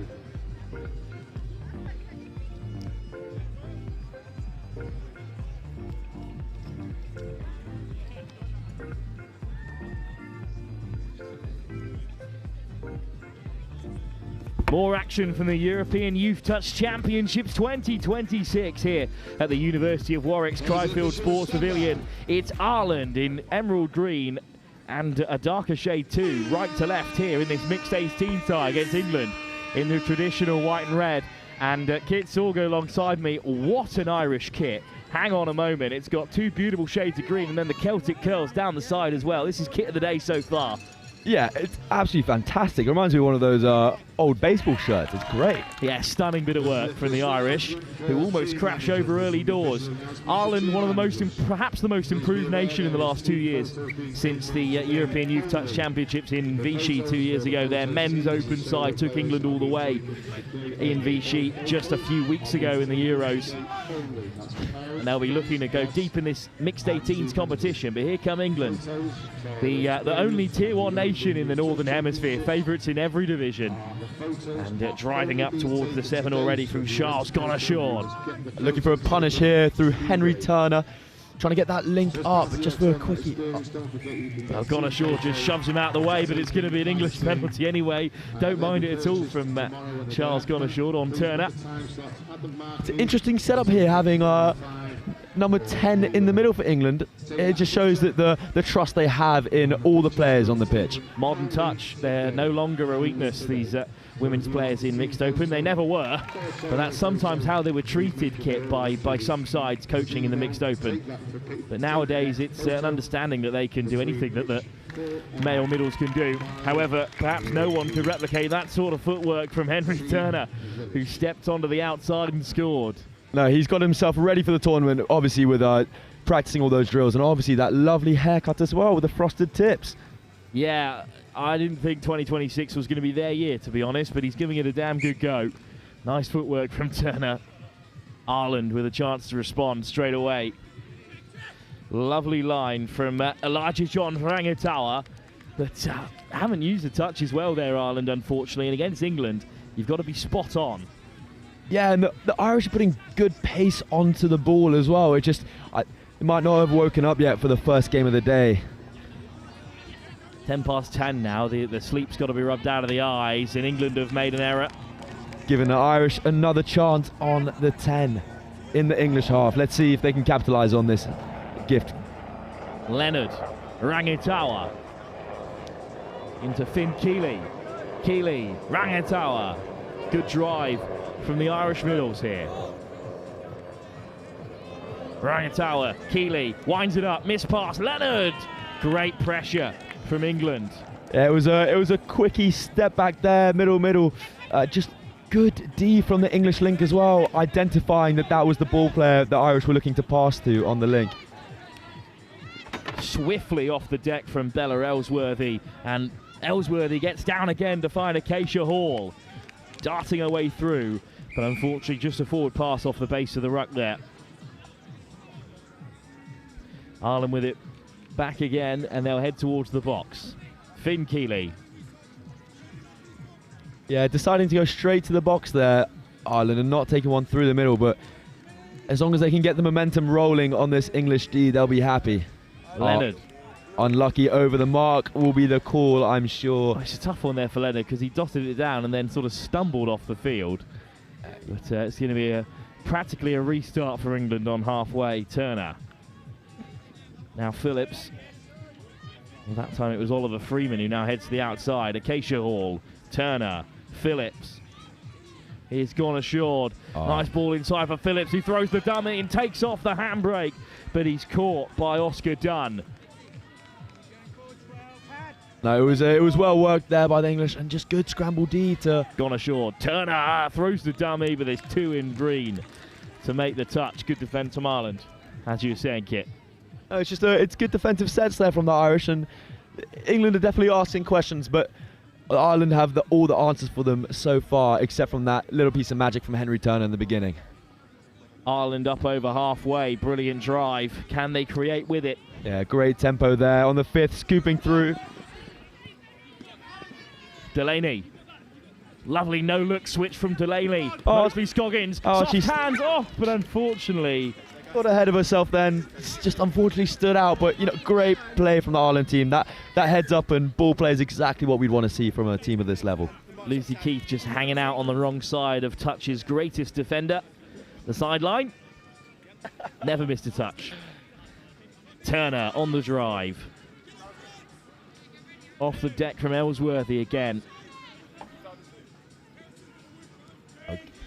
Edwards. Brown pops it over the top, but into no man's land, and it drops just away.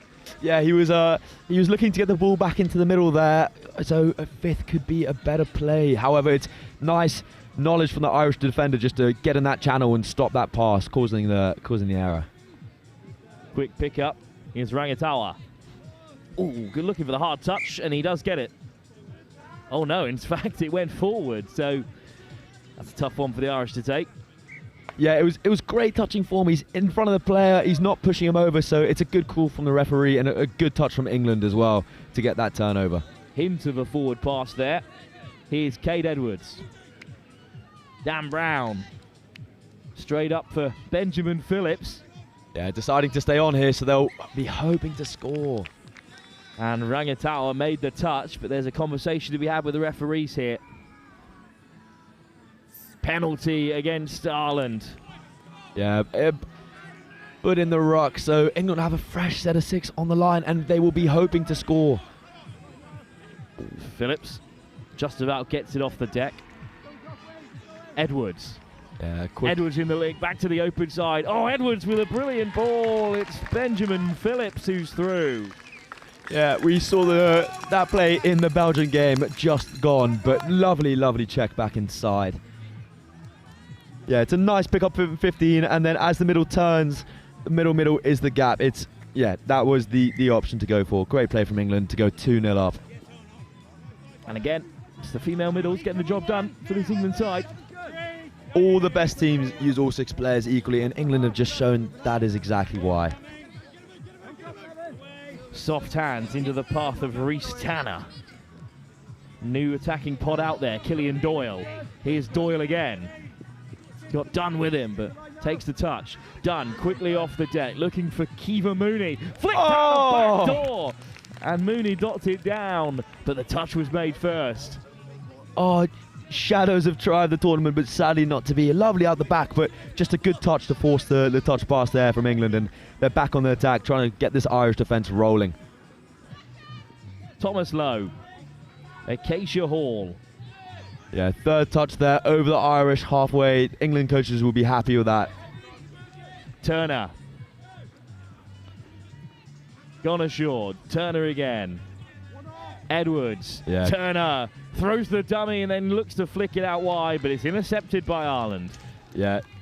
Touch 0 there for Ireland, so touch 1 on the intercept. It's unlucky from England. Maybe looking to do a bit too much and not just be a bit more direct next time, but they're been very threatening so far.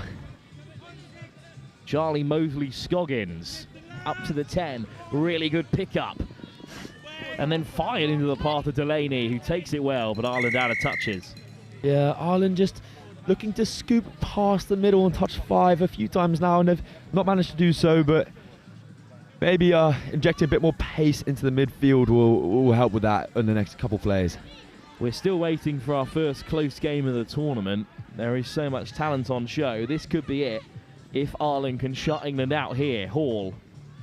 Great pace from Hillebrand. But Ireland do win it back. Yeah. And England are going to use another 10 there for chucking that one away. Yeah, no. Oh, well, bit of inside out in the moment from the referee. Yeah, you can usually, even when it's a penalty, you can roll the ball there, but I think just the referee was telling him to go back slightly by the look of it. Well, they wanted the hard touch, but it's not coming. It's going to be a penalty for England here. And a big opportunity for them. And this is another instance, Kit, of England being handed a fresh set of touches inside the Irish half. Could just be the difference in this half between two very good teams. Just those repeat sets are always dangerous, and that looks like ball down. Dan Brown gets over, but he's sent back to the 7. Okay. Great touch from the Irish link. I was definitely mistaken there. Let's see what England can come up with. Eloise Hillebrand, Brown, penalty. Yeah, the Irish middle there was just not moving up when the referee was telling him to, so that's a penalty on the line, and England will be cautious that, 3 pens is a man's got to go off, so they'll be looking at that. Phillips, bit of space out there. Phillips throws the no-looker and dots it down instead. Just did Ireland with the eyes there. It's a lovely finish, and it's another score for England. It's Benjamin Phillips. Yeah, quickie out for Benjamin Phillips there, and just an injection of pace. Irish winger was caught in 2 minds, but 2-on-1, that should always be a try. So, well, good try for England there. Well executed, and now Ireland asked to respond, and they've just let it roll on the deck. That's the thing that separates these two at the moment, isn't it, Kit? It's the penalty count. Yeah, definitely so. Penalty count, and then the errors in the roll ball for Ireland just have been too many, but they have been dangerous when on the line. Thomas Lowe pops it inside for Smith. Lowe looking to open it up, but there just wasn't enough space there for Pearce, who was starting to drift off. Yeah, good defence from the Irish there to keep England out, but there's a conversation here to be had between the officials. Yeah, a bit of a miscommunication there. We'll just get another roll ball play, but nothing's changed for the English here. Thomas Lowe. Round the corner comes Smith, tentatively at first. Lowe. Good touch from Rhys Tanner. Ireland give the penalty away. Yeah, it seems like there's a bit of a miscommunication on the English attacking line there. Lowe wasn't aware that the sweeper came around, and when he looked for that check pass, he did well not to give it, but Lowe this time gives the pass, and Smith crashes over, and the score is given. Yeah, you can see number 7 from Ireland. It's just a penalty. Yeah, no, it's just a touch. Number 7 from Ireland there, hyping up his team on the big touch. Lowe throws it to the open side again. It's over the top here for England. And finally they break through. I mean, when repeat sets to the line, that defence just gets tired, and especially on a hot day like this, England have done well. Lowe picked up on the sweep, went short side, and it's just a bit of a shake and bake, and well done from England there. Bella Ellsworthy deserves a score for her hard work so far today. England have 4. Ireland desperate to respond. Shea Delaney with a really good drive. Yeah, great drive and pace from Shea there. Reeves, Delaney, Charlie Mosley-Scoggins gets it on the return again. Mosley-Scoggins with good footwork. Touch cool, but great footwork shown. Harrison Reeves. I'd like to see Ireland use the full pitch there. They're a bit condensed on the left-hand side. Reeves, Delaney looking to draw out England. Reeves back on the inside. It was a good line from Delaney, slightly overrun perhaps, but a penalty for Ireland. Yeah, the first penalty of the set here, and Ireland are going to be hoping that they can score on this next attack. Charlie Mosley-Scoggins. Reeves Delaney, lovely footwork. Shea Delaney gets on the outside and scores. Yeah, that is ball down there. And just, as Will said, great footwork from the young man. This is good work from Moseley, Scoggins and Reeves as well. Yeah, pick up from Quickie to the link, and it's good D from the English winger. However, he gets low quick and he gets the ball down fast. So it's just a great step. Not much England could do about that one. Yeah, he's done very well there. But they're back on the charge. Here's Dan Brown looking to create a bit of magic. Hillebrand round the corner, but Corbett takes a tumble. Hillebrand flicks it off. Corbett, missed pass. Asking too much of the winger on the far side this time. Yeah, I like to see that early release on the 32 short there, but it was good defence just to get that touchdown. It was interesting to see England go quick as well, play quickly to the wing, but the Ireland team was switched on and they didn't let them have an easy score. So good play from both sides. Dunn. Hard touch, but well ridden by Ireland here. Delaney, already one try to his name. Runs out of space here. Yeah, that pressure, that set was killed due to the English defence. Just good midfield D. And they have a penalty, I believe, for a touch pass or forward pass there. Regardless, it's England ball. It's driven on by Will Corbett. Benjamin Smith. Acceleration from Pearce. Wants the quick pickup. He is low. England want 5 before half time. Yeah, they got this fourth touch coming, so they have 2 to play with here. So space here for Smith. A penalty for not coming up. So Ireland concede another. Yet again, a repeat set on the Irish line, and England will be looking to use all 6 here. Pearce. Smith. Still looking to draw Ireland up. Smith puts the hammer down, floats it out wide. He's in another score for the English wing on the short side. Try given. England have 5. No, well worked try there, and Ireland won't be happy allowing repeat sets on the line, but you know it's good hands and from the winger and a great finish as well. Bella Ellsworthy has 2. England have 5. Ireland have 4 minutes to respond. Yeah, as we were talking about touch families earlier, Rory What a break on the far side from Harrison Reeves, but a diving touch to keep him out. Great touch zone there just to stop him and breaking Irish heart slightly. Charles Gonarshaw racing up to deny Moseley Scoggins.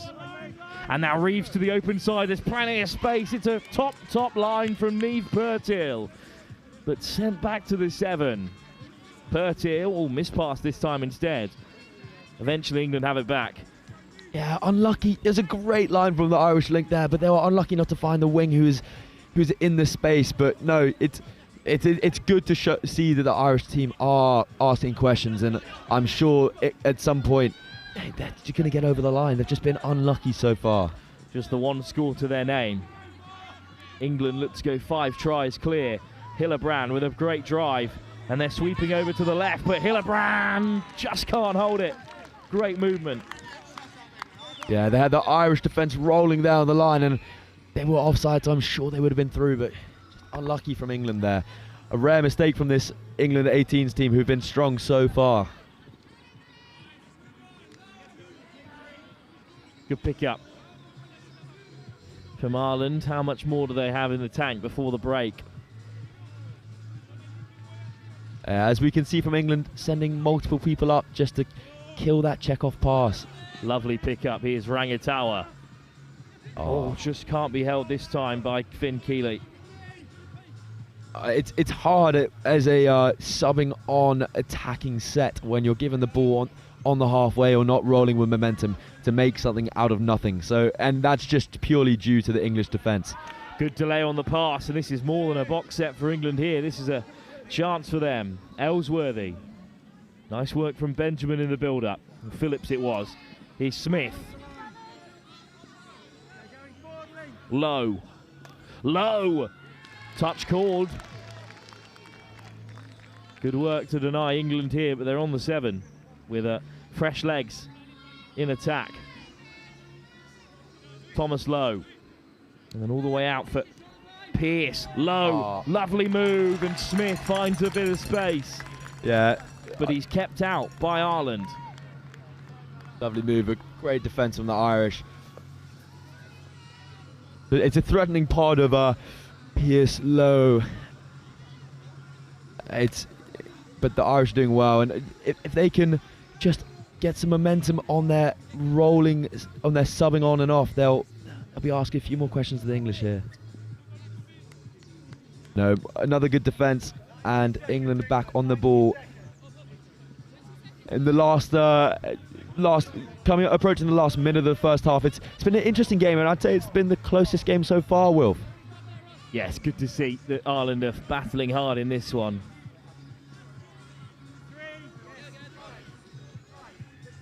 Still on here for England. A minute to go before the break. Just tipped off for Acacia Hall. But just fired into the gut of Turner. And Ireland have it back. Yeah, Henry plays at Nottingham Touch Club with myself, and I know he'll be unhappy with that one because he's a high caliber of player.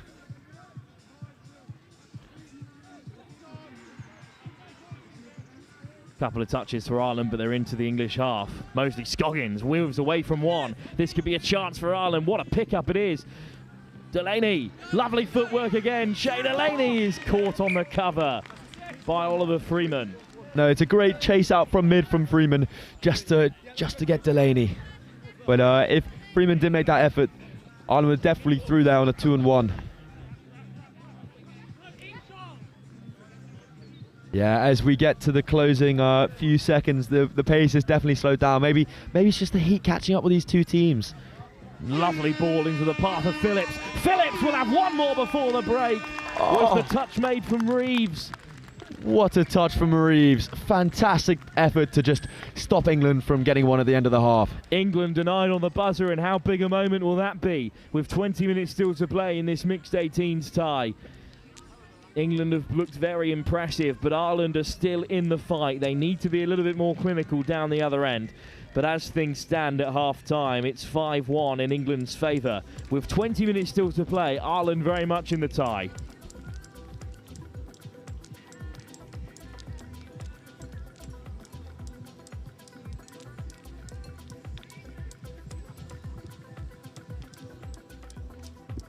Well, it's half-time. The day is flying through. We've got everything going on now, so just to give you updates.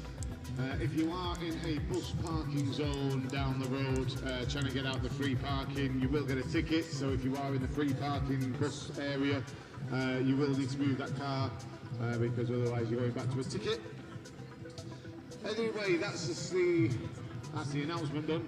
Now the good news, we got food, we got ice creams, we got coffee, we got everything going on for you. Mac and fries, big melt, we've got Sammy's, we got coffee, and we got ice cream. So if you want to get yourself something to eat, we're keeping you well covered. We also have face painting if you want to get a picture of your team, if you want to get a picture of your age group. Then you can do. You can even get a tiger if you want, I believe, or a panda. You never know. I don't know what you're interested in on the old face painting, but they are next to the merchant tent. We do have the merchant tent open as well across from Sammy's, next to the food area. If you want to get yourself some merchandise from this weekend. I know there is a QR code that you have to purchase online before you pick up. They will give you more information on that as well. But just to let you know about this European Youth Touch Championships, we are trailing the score buddy, and the score buddy is next to the pitch side on pitch 1 and 2, and basically when a try is made, the score obviously is put onto the score buddy. Now, if you have a look at the score buddy, the green one indicates the team on the far side, I believe, near the scaffolding, with the green flag, and the red indicates the red flag on the near side, so the seating area. So if you see a red flag next to the buddy, that's a red team on the sub-box. If you've got green on the other side, that's green in that sub-box on the far side. Now, though it doesn't tell you the exact score, If you want to know who's winning, if you see one of them and it's green, and there's 1, 2, if there's 2 bars, it means the team is 2 points up against the other team. There is another colour as well, I believe, which is drawing. Players and officials, this is your 2-minute warning. Players and officials, 2 minutes. So if you want to have a look and wonder what the green lines and red lines are on the little circles, circle black towers next to the side of the pitch, these are indicators of the score. That tells you what the lead is. So if your team is 1 point, there should be 1 bar difference. If it's 5 bars, that means your team is 5 points, so depending on the colour of the flag, green is the far side, red is the near side.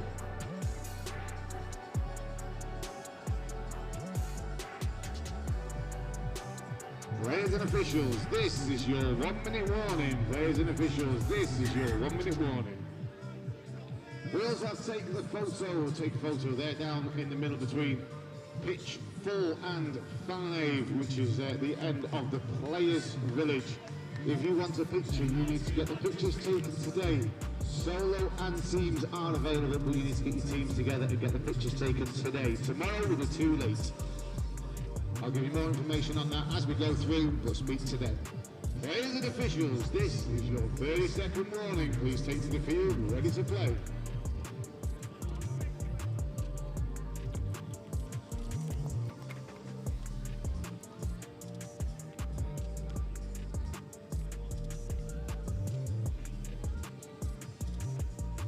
Players and officials. Stand by. Yeah, are you meant? Welcome back to our coverage of the European Youth Touch Championships here at the University of Warwick's Cryfield Pavilion grounds. It's our mixed 18s action here, and it's England who lead by 5-1 against Ireland. Kit Sorgo alongside me. Ireland are still in this, and they've won a big shutout early doors, because we've seen the sides in front in our first 2 games of the day have often come straight out of the blocks and score, but Ireland have kept England out for now. Yeah, the Irish definitely will be looking to improve from the first half. Just in the midfield, they've been very threatening on the line and had great pace on the ball. But that'll be where they'll be looking to have a switch up on in the second half. England, though, have been gifted it straight back again. Ben Phillips had a great first half. Dan Brown sliding in. Well, I spoke too soon. England have drawn first blood in the second half, and now they lead 6-1. No, there was a nice score on the 32 short there. Just the striking player going short side, as we can see. It was well set up here, making sure the middle's up, and then just identifying that, the mid-link space is where this hole was, and just beating his opposite number to get the ball down. It was a well-worked try from England. Ireland driving up and getting onto the line. It's looking to set something up versus England. Pick up from the quickie, but nothing's on, so he'll bring it back. Well, I think this is going to be... it's a penalty, 6 more for Ireland. That was for but I think for dropping early, actually. I didn't actually see the hand signal. Apologies. I don't think there was much of a hand signal, but the penalty's a penalty all the same. Mosley Scoggins, Reeves, Mosley Scoggins again. It was a good dive from Mosley Scoggins, but great defence on the other end from Lowe. Charlie Mosley Scoggins, Reeves, Mosley Scoggins. Could be a chance here for Ireland. Mosley Scoggins looks to get away from Lowe, and I think he's been called offside. Well, they've kicked it away early doors here, Charlie Mosley Scoggins, and indeed the try is given, so Ireland have one back. Yeah, a bit of a miscommunication there from the referees. I think the on-field ref thought the sideline said it was a forward pass, but he gave the all-clear signal. As we can see here, he's just beat his man, getting on the outside.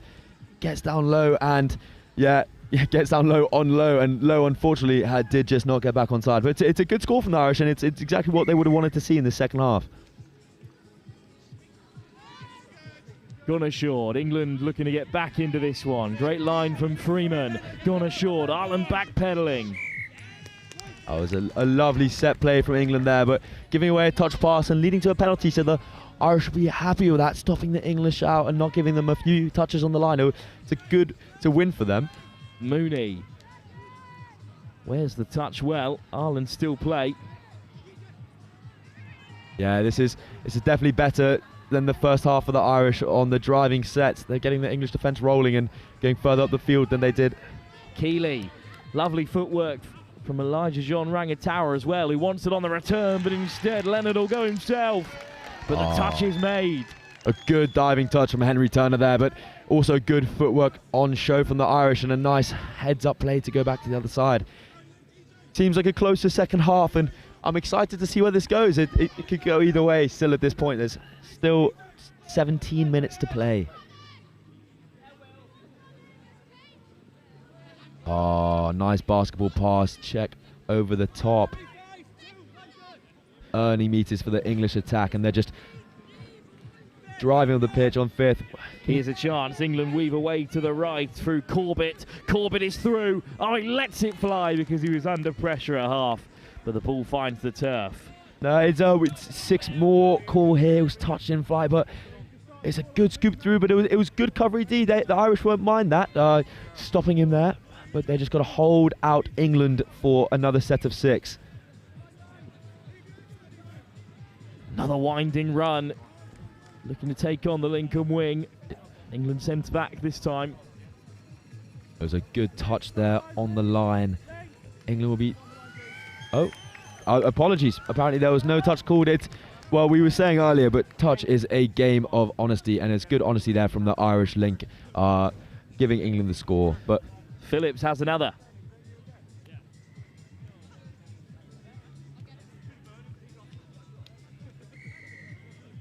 And it is the try scorer Mosley Scoggins now, and he'll be looking to get his team back up after that last try scored against. They were looking for a punish there, trying to get both mid and link up. Yeah. So 6 again, a repeat set again for Ireland. This is good from Ireland. They've worked their way well up the field. And here's Reeves. They'll be looking for a punish on the female link, but Delaney, Reeves. Taking me another penalty. Well, this is the second one, Kit, and we know what happens if they give away a third. They'll drop down to 5 in defence. No, and the Irish will know that just as well as we do, so they might be looking to bait a penalty here. Charlie Mosley Scoggins looking for his second score. No. Denied by England. Lowe and Ellis wised up to it that time and stopped him out, but he'll be going for again. Reeves, he's undercooked it. And England survive a huge defensive set, and it's a big moment as they go 7-2 up. And a break here for Lowe, who will go the length. Yeah. That is a tough score to take. It's like a 2-point swing. First, Lowe shuts them out in defence, and then in attack runs 80 metres. Or indeed, he goes the full 70. If he went 80, I think he'd slightly overshoot the pitch there. But no, it's a great run from Lowe, and just heads up play, because as the Irish defender, you don't think he's going to run from that deep in his own half. But, you know, you always have to have your head on the swivel when you're playing at this level. More thinking he's got about 80% of the field, which was that 65 metres, you say? Something along those lines. He's made plenty of yards. Ireland looking to strike back straight away. All of a sudden, they're 8-2 down. It's been a real swing of momentum in the second half. Some nice footwork, but done. Sent back to the 7. Or in fact, the score's been given. I think he went just underneath Henry Turner there, and again, good honesty from the young man. But it's. Yeah, no, ball was down. It was a lovely dive from number 8 there. Try scored by Oscar Dunn, who has had a good game so far. Is there enough time for Ireland to get back into this one? They're back to that 5-point deficit. As a player and as a fan, I'd never say never. I just love the game of touch where it can swing either way if the tide turns. Great hands from Edwards. Brown, Edwards, floats it wide. Good shape on the pass, but caught in that right-hand side. But Hitchens lays it back, and England still push on here. Phillips, Brown, Ben Phillips opens up his gate. Just looking to drop it off. but Will Corbett is well marshalled. Yeah, Phillips there just... Oh. Another ball back inside. Phillips has his hat-trick. Unfortunate error from the Irish defence, as I believe they defended that set really well. But no, well worked from Phillips and number 12 there, just to see where the space was, and a good try. Will Corbett with a soft hand to get that ball away, and it is a hat-trick for Benjamin Phillips. 9-3, England now lead. Lovely spiral back to the middle from Phillips as well, out the back. We love to see it. Ireland now up against it. They have to have the next score if they want to stay in this tie. But they will have a chance. Oh, I've spoken too soon again. Commentator's curse is struck for the first time today. Oh, nice away set there from Lowe. Just and getting the check back, so touch 0. Yeah, slapped down by Ireland. Lowe wins another 6. Yeah, just giving his team the advantage in the space there, and just hoping to get some pace onto this set. Smith. Lowe.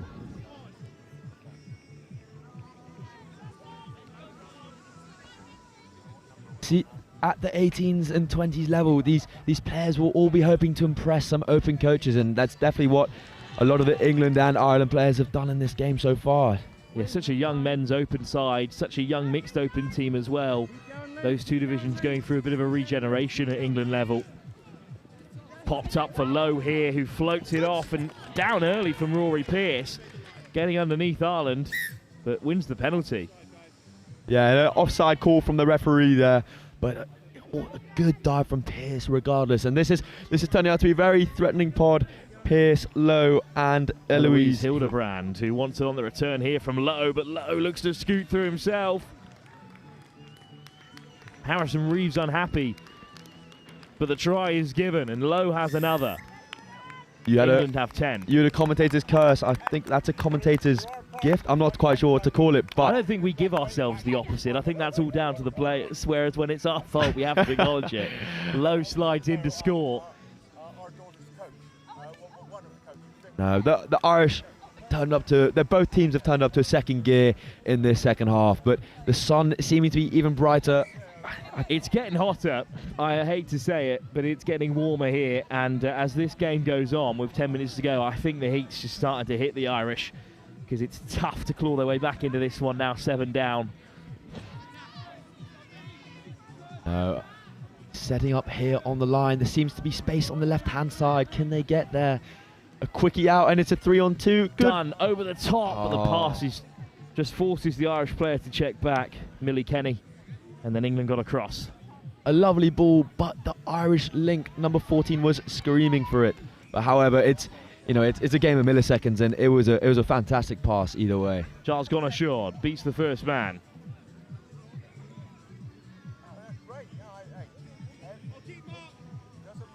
No, so it's hard to mention for this England's 18s team without mentioning their coach, Dom Tripp. Bit of an England legend, men's open captain for many years. And do you think that they get a lot of their structure and experience from him? Yeah, I mean, it's a star-studded coaching bench. They've all got them as well. I mean, I think that Claire Rylance is down there as well with all her England caps. I mean, it's just such a well-coached mixed 18 side. But if you go on the Instagram of England Touch and you can go through all of their coaching precedent across each team, it's remarkable how many internationals and also just experienced coaches, full stop, have lended their hand to these various youth age groups.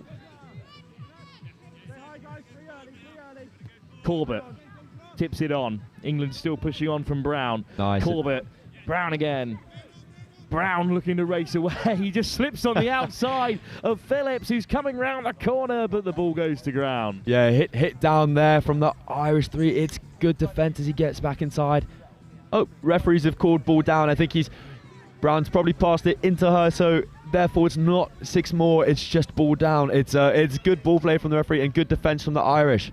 England would have been hoping for a try in that circumstance, but the Irish have kept them out in that state. Finn Keeley with a good carry, but the momentum has been slowed by England here. No, both teams do just seem to be struggling with the heat a bit. The pace has decreased, but the standard definitely has not. They've also been playing for over half an hour, of course. which in any temperature is tough going. Yeah, At this mixed 18 level. Here's Reeves heading to the line and just drops it off for Delaney. Oh, it's great play there. Nice pick up from the number 2 from Ireland, but also just great defence from England. Delaney denied his second score, and instead Ireland on defensive duties again. Oh. Lovely dummy from Edwards. Show and go there from Edwards, and just gives the team a bit more yardage and a bit more momentum with the subs rolling on. Benjamin Smith, Rory Pearce, Acacia Hall. Rory's got one to play with here. Smith lets it go for low, but it's the right option to keep ball in hand. Yeah, maybe England would have liked to go down there, but we'll see, because they've still got the 5th touch and space on the outside. Put down by Smith. Nice passage of play, but that was completely set up by the touches they were given due to the rolling attack. The midfield really did give England the gem there, and it's just a quickie out, beating his man. Slams it down with real energy at this late stage. It's England 11, 3 up now. The scoring has slowed right down, as you mentioned, Kit, but that's because I feel like the game has been wrapped up. It's going to be a win for England in their opening game of this mixed 18s category, live here on Field 1. Irish setting up the quickie here. Done. Over he goes. And there's a conversation to be had with the officials here. The official looking to the sideline to see if touch was called. But over comes the official on the right-hand side here. The ref's in deep conversation. Penalty is the end result. Yeah, I think penalty for offside there for one of the players, but I think they'll be looking at another dive at the line, another chance. Dunn hasn't been able to grip it there. I hope he hasn't hurt his hand as he got it caught under the ball. Yeah, as we said, the Warwick have done so well with these pitches. However, when it is dry like this, it can be hard to just get the slide on the ball on the dive. Turner still charging on at this late stage. Hall, lovely dummy, and then pops it over the top. Yeah. Eventually gone ashore, is caught. Yeah, she did well not to give away an intercept or to get caught at half there, so. But oh, lovely footwork from Hillebrand. Here's Eloise Hillebrand again. Dan Brown. Nice. Hillebrand, lovely hand. It's another for Benjamin Phillips. Yeah, that's a lovely quick release on the 32 short there. A great option from Hillebrand, just seeing exactly where the space is. The Irish mid, which was just in her face, and it had to give it straight away. Lovely play there from England, and just unlucky on the diving touch from Ireland. Look at me. I am the middle now. Captain Phillips with his 4th. What a performance. And with just 4 minutes to go here, it's suddenly racked up a huge score, 12-3. Yeah, I know you enjoyed that one, Kit. Cheers. It's obvious to see who the professional is when they're commentating. It's just a fantastic touch on display, and also a masterclass of commentary from Wilf. Keeley to the line again. Elijah John Rangantower out there. Tamati Rangantower also in this side, not taken to the field in this fixture. Both flag bearers for Ireland. And Elijah John now taking it on again here. Lovely effort from Keeley. England have him well watched. Yeah, I wonder if Ireland should look at the wider areas. They've been trying the dives for a few sets, and I think they might benefit from just getting the ball, shifting the ball out. Wide pass, but what a grab it almost was from Millie Kenny. I thought for all the world that pass was undercooked, but Kenny somehow made a half chance out of it, but just couldn't keep it a hold. That would have been try of the day. Yeah, a bit of a commentator's curse for me, but no, that was exactly what I was hoping to see from the Irish, just shifting the ball. But a well-worked set, and unfortunate not to score, but that is a tough ball to catch with the sun in your eyes. Yeah, we'd written that one off long before Millie Kenny got there, so great effort by the Irish wing. Back come England, though, with just minutes remaining. Smith. Pearce goes over himself. Touch made. Yeah, Pearce, another touching family. Brother Ellis Pearce plays at a high level, plays nationals for Southwest and Exeter at the moment. Pearce. Hall. Oh, lovely hands. But Ellsworthy just couldn't get over for a hat-trick. Stopped out by a good Irish defence. And but it was killed in the corner, and Ireland are going to have to work for their set. Naidu carries well. Good midfield D by England, just sending shooters, multiple shooters at once, really forcing the Irish to work around them.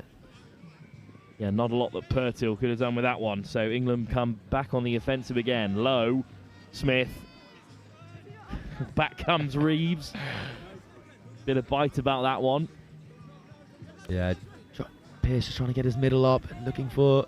Oh. Low, 3-on-2.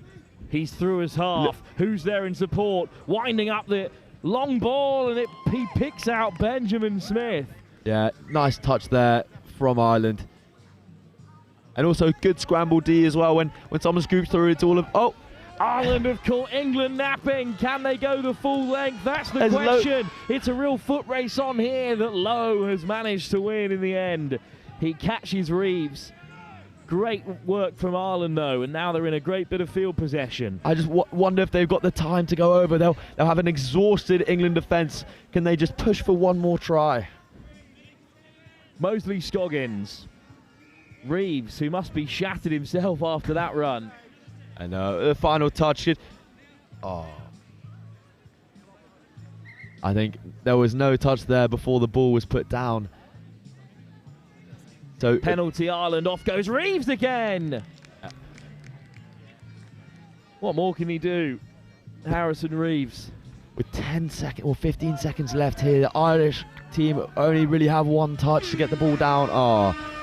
The buzzer beats them to it. To the left-hand side goes Pertil, but she's caught, and the game is over. And England have managed to eventually pull away. A very strong first-half performance from Ireland, but the tank ran empty, and England put 12 points on in the end. 12-3, they have taken victory in this mixed 18s tie, hoping to make yet another final, England. They look on good form, Kit. Yeah, no, both teams looked very threatening, very exciting, and handled the heat well. I'm looking forward to the next few games and to see how they both progress through the tournament. A huge game up next for us here on pitch one. For the very first time at the European Youth Touch Championships, international rugby at the girls under 15s level, and it's Wales who have two teams in the competition. They're taking on France.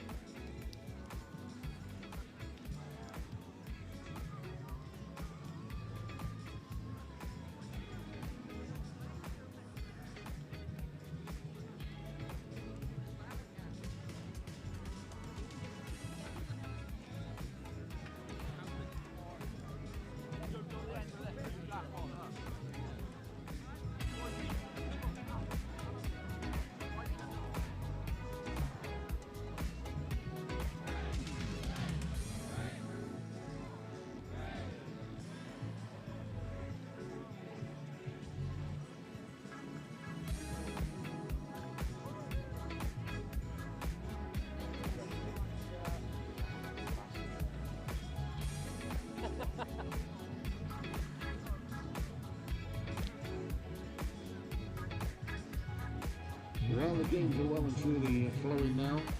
First game tap-off is at 11 o'clock, so get yourselves onto your pitches. Remember, when you are leaving sub-boxes, take all your rubbish, your kit and your boxes with you.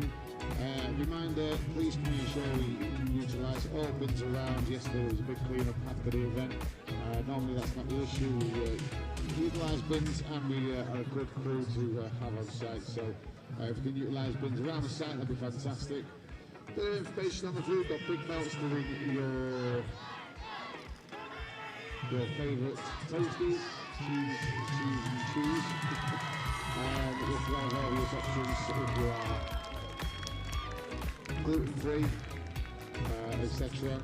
You got Sammy's, they're also Mexican fusion, loaded naans, steak fries, chicken quesadillas. If you want something to eat, we are approaching lunchtime. We've got the coffee and the ice cream here, the sun is out. So please ensure that you keep yourself well hydrated. Players and officials, this is your 2-minute warning. Players and officials, this is your 2-minute warning. As we're going through the afternoon, still in the morning, still going through the morning, reminder that take that photo on site today for player and team photos. They are only taking pictures today, so if you want a picture of your team, please speak to your team manager, arrange a picture. You need to go to the gazebo marquee or take that photo between pitch 4 and 5. They are taking photos only today. If you don't get your photos taken today, you will miss out. On to the next games. On field 1 we got girls 15, France versus Wales. On field 2, mixed 18, Belgium versus Scotland. Players and officials, this is your 1-minute warning. Players and officials, 1-minute warning. On field 3, mixed 18, Cayman Islands versus Lebanon. Field 4, France versus Wales. Field 5, mixed 20, England Lions versus Ireland. So 11 o'clock to tap off.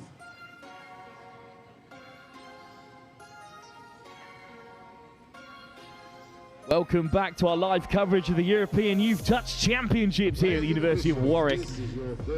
It's a big moment in the history of women's touch rugby. It's the first time ever we've got international action in the under-15s division, and it's Wales taking on France. I'm delighted to be joined by England and Loughborough's Izzy Rance. Izzy, I mean, this is huge. To have international calibre touch played at under-15 levels says a lot about the direction in which the sport is going. Yeah, exactly. It's super important for girls 15s to be in this event. I think youth touch is so important, especially to grow these countries. And seems like we're off. We're underway. Wales in the red and black, left to right in the first 20 minutes here. France in navy. And even at under-15s girls level, there's going to be serious talent on show across this side. Off the deck from Aoife Half-Lewis. And here's Gracie Coles assessing her options. Wales already up to the 7. Half-Lewis. Coles slides in. There. Looking for the offside. Lovely try. Mariam Guerin caught offside, and Wales have the opening score in the first ever televised fixture at under-15s level at international in this girls' competition. Yeah, they did good there to get the middles up high and then punish their runner outside. And Gracie Coles becomes a pub quiz answer in a couple of years at the next international touch event. First ever score of the girls 15s internationally live on pitch 1. France looking for the instant response, but it just gets away from them there. Belen Cabanel Verrocchi just couldn't hold on. So Wales come back up the other end. And, you know, Welsh women's rugby is in such an interesting place. You know, they don't tend to compete at women's open level all that often, but their mixed open team, which of course is half women, is always so strong. And eventually, there's going to be enough of those players coming through where they start to dominate across the categories as they do in mixed open in Europe. Yeah, 100%. Wales always do really well in their mixed category. Ooh, bit tough there. Bit of a hard touch, which even at under-15s level is going to be well watched. But some good physicality from Sophia Cole-Wilkins. Here come France through Lilia Ben-Aicha. Zoe Guerin. Two of them out there today. Touch always a family affair. Ben-Aicha on the line. France looking a little bit short-handed. Round the corner come the substitutes. Now they've got to get these final players on the pitch here to really make an impact. Eventually restored to a full complement, and forward come France again, but it's well watched by Caitlin Jarvis, who wins it back for Wales. The Welsh team look really well drilled here, especially in defence. They've really got their policies right, so that's really good to see from such a young age. And again, two Welsh teams in this competition. The Dragons, who are the uncapped side, and this fully fledged first team. Says a lot, as we've said, that this division even exists. But for Wales to put two teams in, I mean, how much longer until the Women's Open have new challengers right at the top end of the European champs? Yeah, 100%. Coles, what a first half she's having already. Looking bright, but France have it back here. But France buried right in this bottom right-hand corner, and they've given away a penalty. Oh, yeah, it's a shame, because through goes Penelope Piasson. She's going to dot it down as well. I mean, you can't blame her. No, you can't at all. Got really unlucky there, just missed the touch. So now the Welsh team get a go at the line.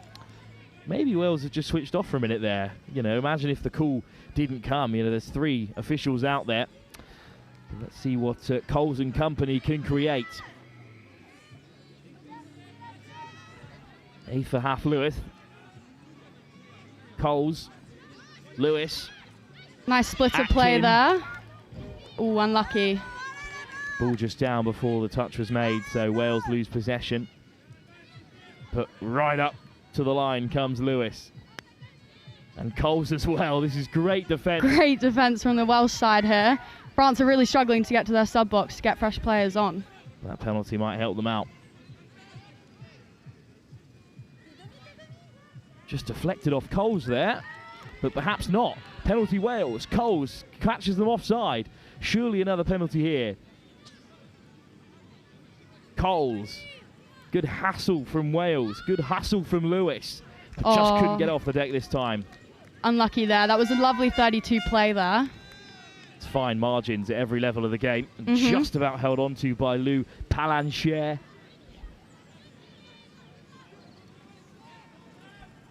This French team really struggling to get to their box. I feel like they need to go a little bit closer, get some drives up there to really build their momentum. But it's the line speed from Wales So that's keeping them good. contained. Unbelievable effort in this heat. We're hitting peak temperatures as we head towards midday. It's exactly what you want from a team. You want a team that works hard for each other, especially in defence, especially in these temperatures. And they have absolutely gritted their way to a turnover this time, Wales. Alice Atkin. Brooke Heelan. Ooh, unlucky there. Well, that is just a slight error that will hand France possession again and maybe finally some respite for them. Belen Cabanel-Verocci. And then a nice run from Guerin. These girls look so fast for their age. They're doing so well. Yeah, it's ridiculous to think that these are under 15s players because they've got such good structure, especially this Welsh team. Flying up. Oh, lovely soft hands. Not sure how much Piesson knew about the pass, but it was fed to the winger. How well supported as well is this under-15s team? Down one end and the other. It's There's absolutely so many. stacked full of supporters. It's amazing to see. I mean, as a player myself, it's so nice to know that you've got so many people behind you. And when you really feel that support, I feel like it gives you that final drive to do well.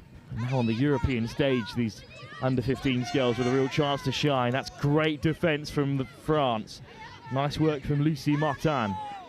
And then more good line speed. France trying to beat Wales at their own game here. Yeah, they're doing a great job at it. Amelan looking to race up. Cole Watkins. Good scoop from Grace Luca-Jones. Defence was really on it there. It's another Amelan playing for France as well. That name keeps popping up time and time again. Izzy, you know all about touch being a family affair. It's one of our favourite things on comms to talk about. 100%. I mean, we've got so many in my family alone and so many families around here. It's so nice. I feel like when your whole family is involved, you really get into the spirit of it more.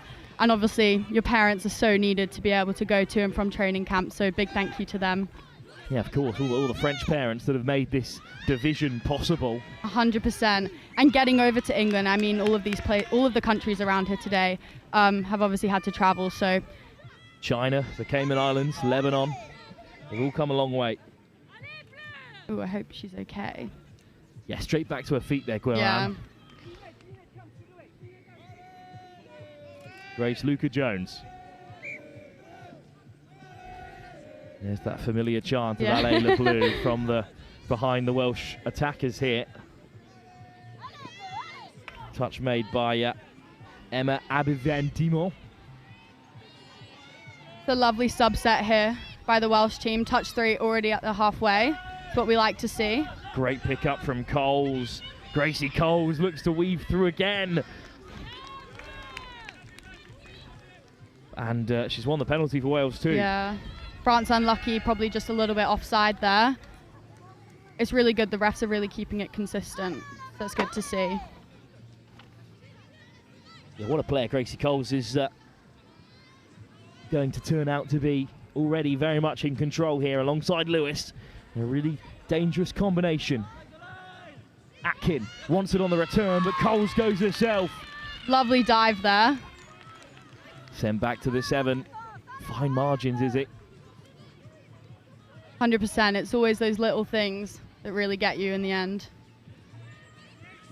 What a bit of acceleration from Wales. Out of nothing from Grace Busby. I think she's won another penalty here. That's the second one now. Or the first one, sorry.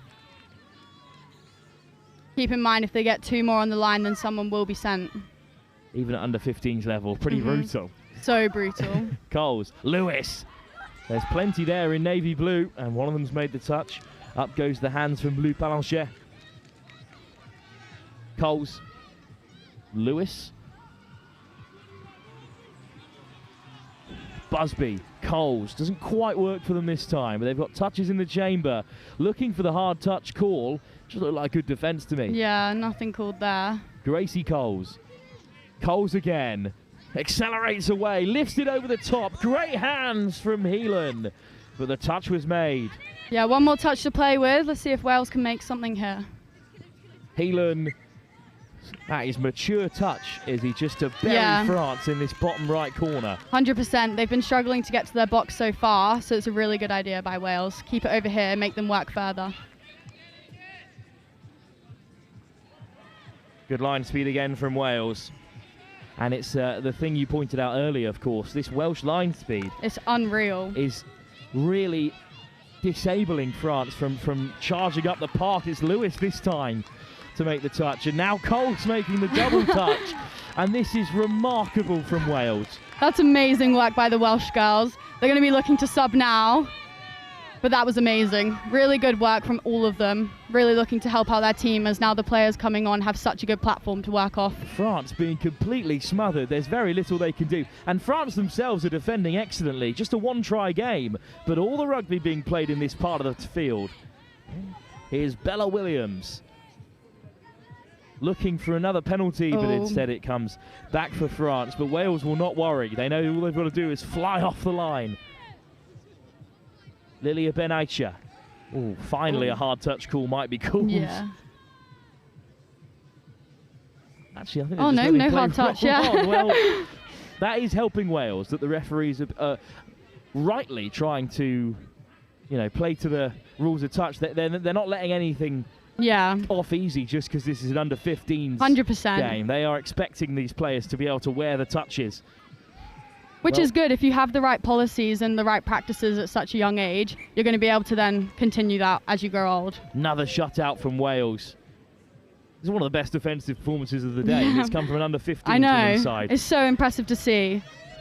And really exciting for Wales touch coming up. We've already seen the under 18s of Ireland and France take to the field, and they didn't defend with this much passion and energy. See if they can sustain it across 40 minutes. Another interesting factor that they don't reduce the time of games for the under 15s. You're asking a lot of them in this heat. I know. I mean, at 15, I was definitely not able to last 40 minutes long, so they're doing a really good job out there. It's so hot as well. It's brutal in this heat, so... And it's only going to get warmer. 100%. Nice dart from Luna Ilios. Guerran. Another good carry from Ilios, but they've run out of time again. Let's see how this Welsh team approach their box. They've been really good in defence, so it'd be really good to see that continue on into their attack.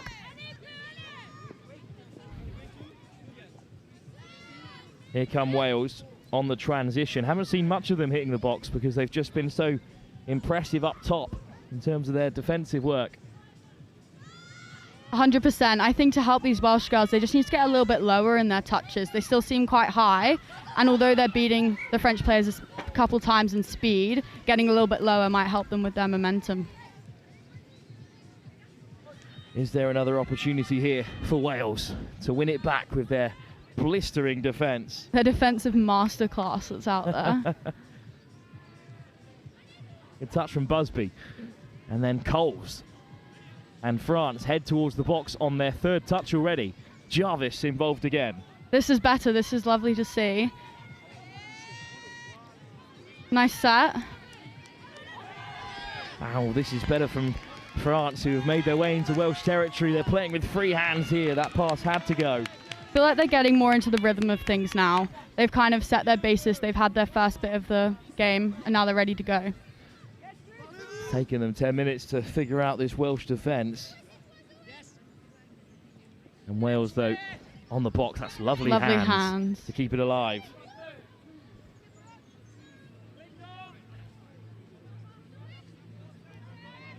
Lovely speed from the number 15, right through the middles, right through everyone. A try from nowhere for Sharon Burley.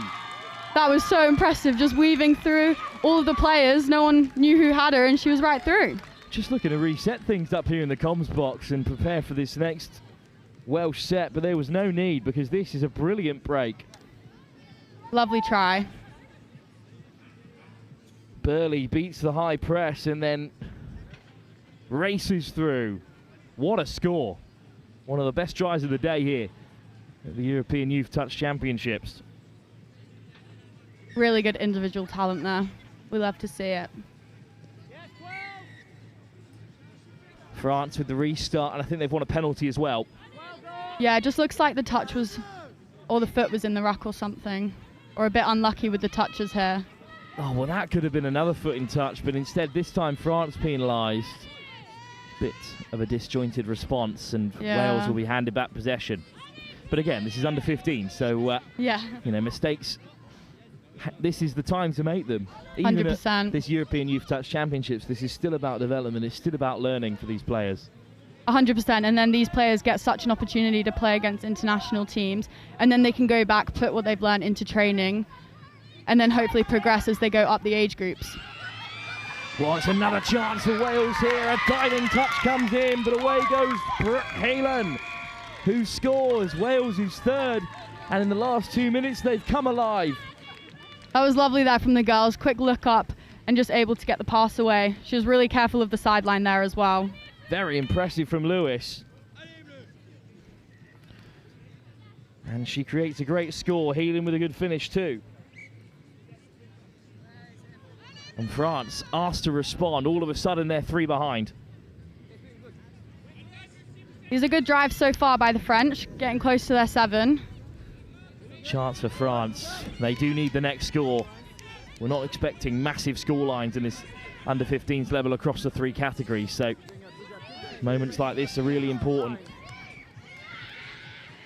Oh, a little slide in. The space opened up for Alban Borniku. That was lovely. And she scores. That was really good by the French girls. Lovely to see. They're going for the quickie, and then she just manages to step back right into that mid-mid gap. It was a bit too wide there, left a bit wide by the Welsh girls, but lovely score for the French. Slowed it right down there as well, so it is good play.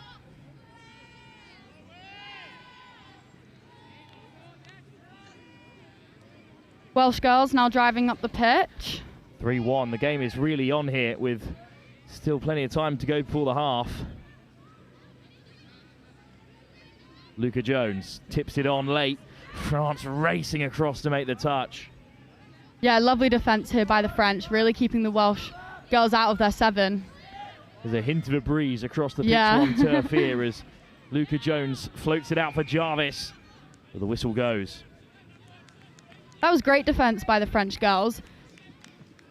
Really kept the Welsh out, and now they're just that bit closer to their sub-box so they can get some momentum. Well, we asked if Wales could keep up this unbelievable line speed. It seems towards the end of the first half they're still going for it, but France have just figured it out a little bit. 100%, and I think that gives the French such an opportunity in the next half to then go back to their coach, have a chat about what they've seen, and then hopefully they can implement that in the next 20 minutes. Ilios with a good drive, but it's loose at the roll ball. And with 2.5 minutes to go, I think Wales are going to hang on here if they can burn these touches.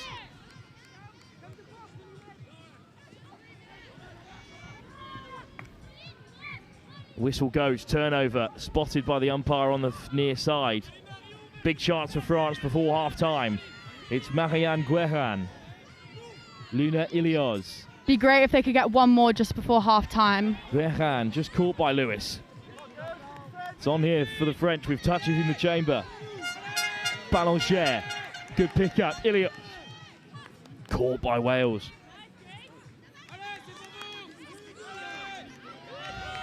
Right in front of the French supporters here before the break. Can they grab a score? There'll be some serious noise from behind the touchline if they do, but they're forced to give it up. Oh, Izzy, that's a disappointing end. Yeah, it's really upsetting for the French. It looked like it was just half court there in the touch before, actually. I really hope these girls can keep pushing. They've probably only got, what, a minute and a half left, so. Indeed, Wales maybe with one last chance. Lovely footwork from Lewis. What a half she's having. This Welsh under-15 that side. step. And it's beautiful footwork again from Wales. And Burley, the try scorer, picks out Jarvis, who just can't cling on.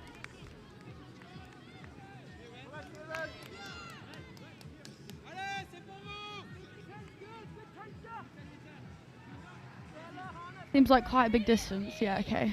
We're waiting to see where the referee puts the marker down. France really putting some depth on it. Penelope Piasson. Bournicou, France's only try scorer. Alban Bournicou. Flicked off the deck. Bournicou. Again, it's Piasson. Bournicou. Martin.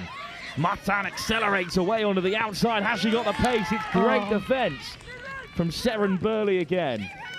That was lovely by the Welsh defender. Really good work there to keep her out. Last chance for France, but well read by Wales again. Bella Williams turns it over.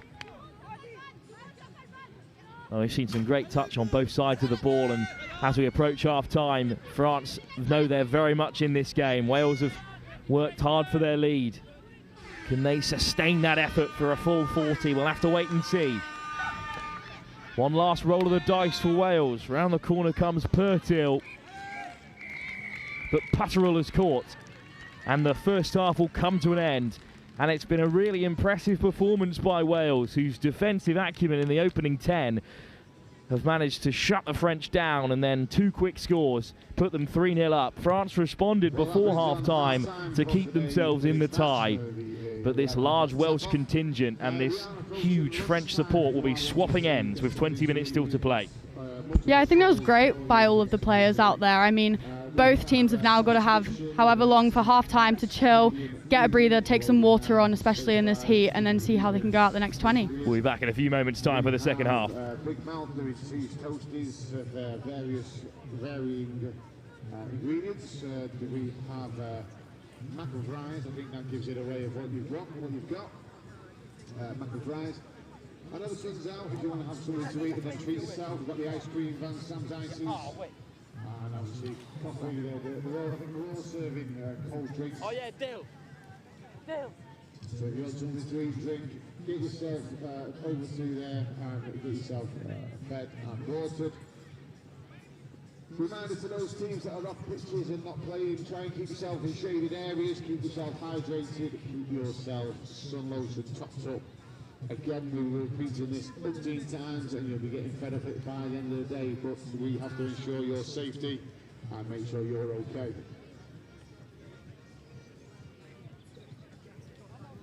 Currently, everyone's following the rules of no smoking on site and no drinking on site. This is a non-alcoholic and non-smoking site. If you do want to smoke, you need to go to the car park over the road. You can't just walk past the barrier. You need to walk over the road to the smoking area, which is the car park opposite the road. No one's been politely requested to stop or requested to leave site so far, so everyone's having a fantastic day, enjoying the sunshine and the touch.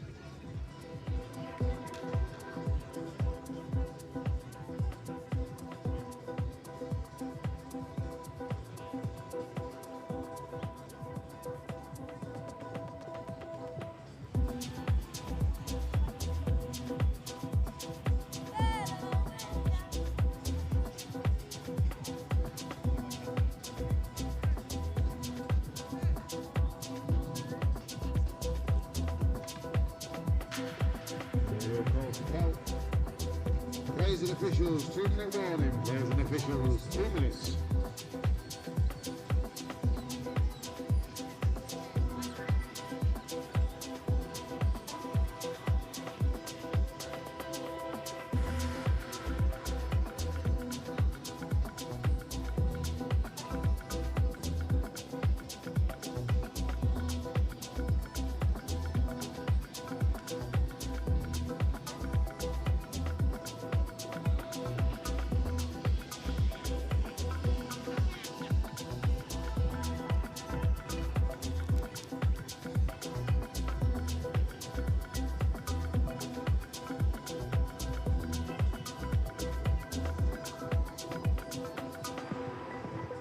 Players and officials, this is your 1-minute warning. Players and officials, 1-minute warning.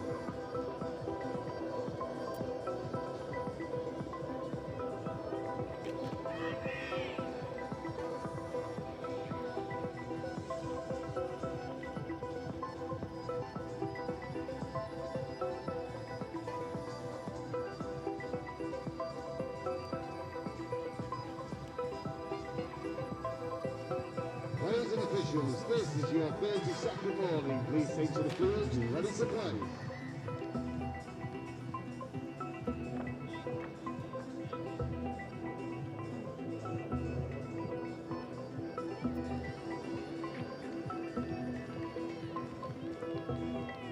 Players and officials, stand by.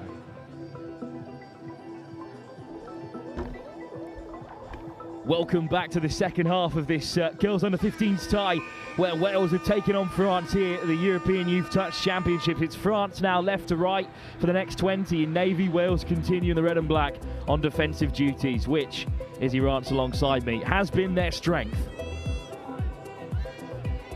They've been really solid out there with their defence. Even now on the line, earlier they were showing us their midfield press being unreal, and now proving it straight away. France looking to drive forward here.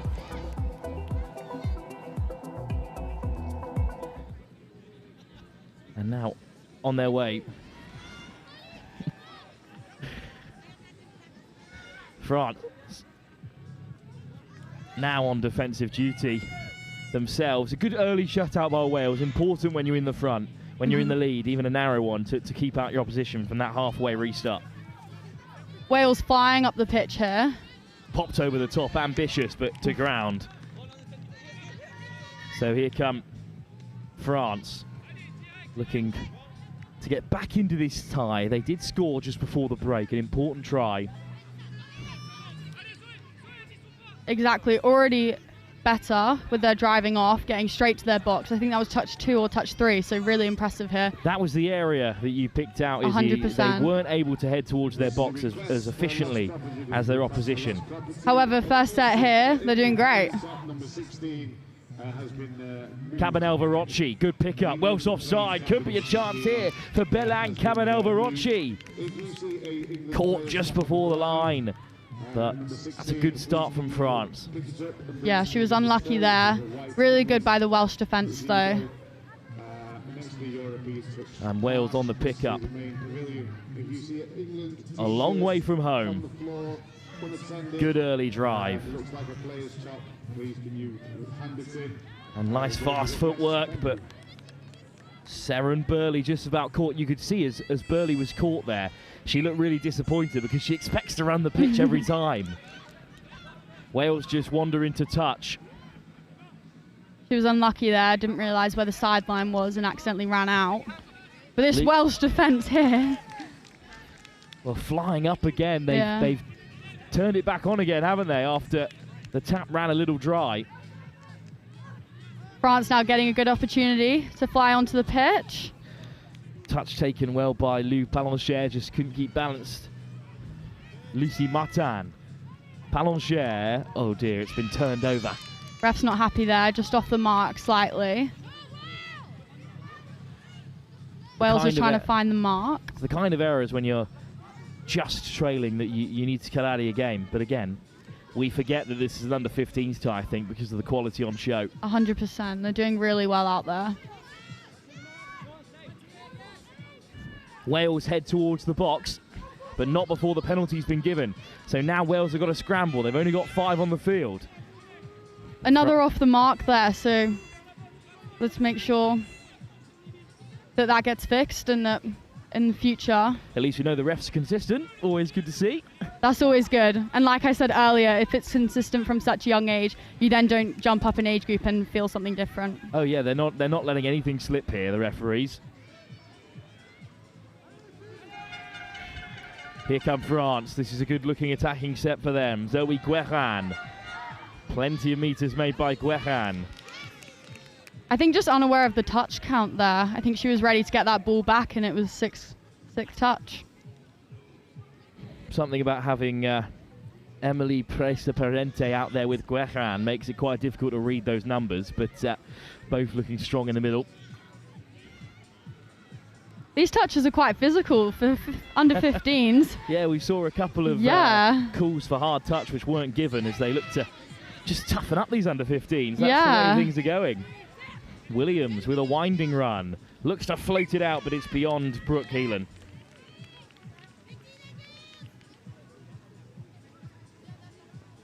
Well, the drone just hovering above the French players as well, rather ominously.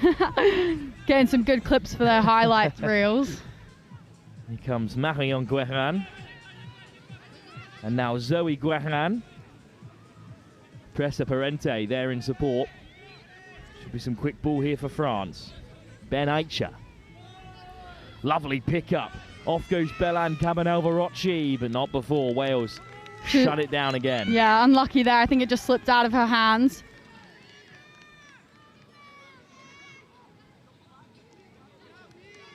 Lovely shoot there. Yeah, this is impressive stuff. Wales flying onto the pitch, using their far wing.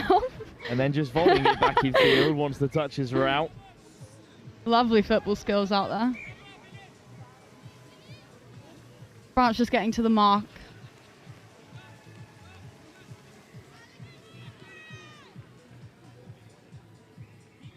So France racing down that left-hand side from Cabanel-Verocci, but it's been turned over here. Just got unlucky. I think she missed that pass. Oop, and they're taking it back.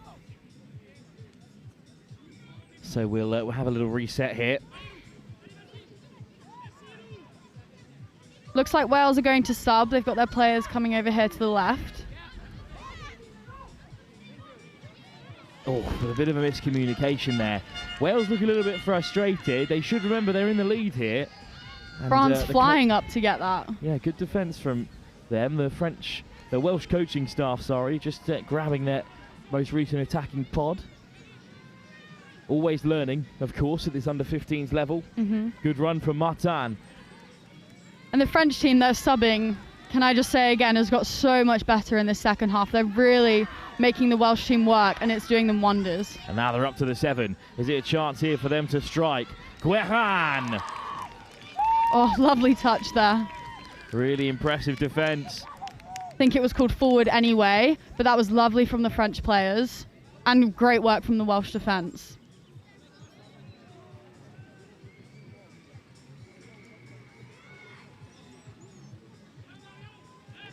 Oh, and it's a turnover again. Well, I was just waiting for the referee to put up his signal there because I wasn't sure exactly what was happening. I think it was off the mark there by the Welsh girls, but the ref's doing suicides. So back they go. Guerin both operating out in the middle there. That Welsh defence on the line looks really strong, really tight in the middle, forcing the French players to throw long. Marion Guerin. Looking to draw out the touch from Coles. Zoe Guerin. Guerin again. And Coles makes another big touch. And unfortunately, Marion Guerin has not got back to her feet there. So I think we're going to have a change. It's another good effort here. Yeah, those Welsh players have clearly got their defensive policies really good. Just hope the French player's doing okay. But she's up. Good to see that the changes are made. And the claps to clap her off from both ends. We love to see that. Everyone's supporting everyone. Still plenty of time left in this game. And the line speed from France is very impressive. The wrap just been spoken to by the referee, but nothing wrong with it really. Haven't seen much of Wales on the front foot in this second half. No, the French have almost taken the Welsh defence now and they've kept them out. Final touch there though, good defence from France again. Guerin off the deck. Here's Belen Cabanel-Verocci. Ooh, bit of a hard touch there coming in. Well, it's not been given as a hard touch, it's been given as a mistake in the ruck. Hips not square maybe. But I don't mind the referee not giving these as hard touches, because this is how players learn about the next step of physicality, and it's not dangerous. No, a bit Wales of tough love. Yeah, bit of tough love doesn't hurt anyone. Exactly. Big chance for Wales. Their best chance of the second half here. Thomas gives the pass. Nicely defended by the French link over there. Wales set back to the 7. Thomas is waiting to collect. Here's Hannah Thomas. Well, in fact, still Thomas waiting for it. Now it comes her way. 32. Nice 32 platform there with a lovely dive to finish it. And Madison Stokes has put Thomas over the line for Wales' first score of the second half. She did great there. Really good extension. Bella Williams drawing in the French, and then just offside from France. You can tell she leaves her feet so early. She knows she has the distance and the length to go, and she just propels forward and gets a try for Wales. Indeed, they do have the length, a lot of these Welsh players. Yeah. And it's created a 4th score, and for all of France's possession, they've nothing to show for it in this second half. Yeah, they've got to really work hard now, I think, in the next 5-10 minutes. Really going to determine how they do. Alban Bournicou goes back to Guerin, who's over. But Wales have made another huge touch. Yeah, lovely defence by the Welsh link there, really shutting them out. Once again, their policies are great. They're really corner shutting. They're showing it well. Clearly, their coaches have done well out there. But whistle goes. Wales have shut them out. Good response.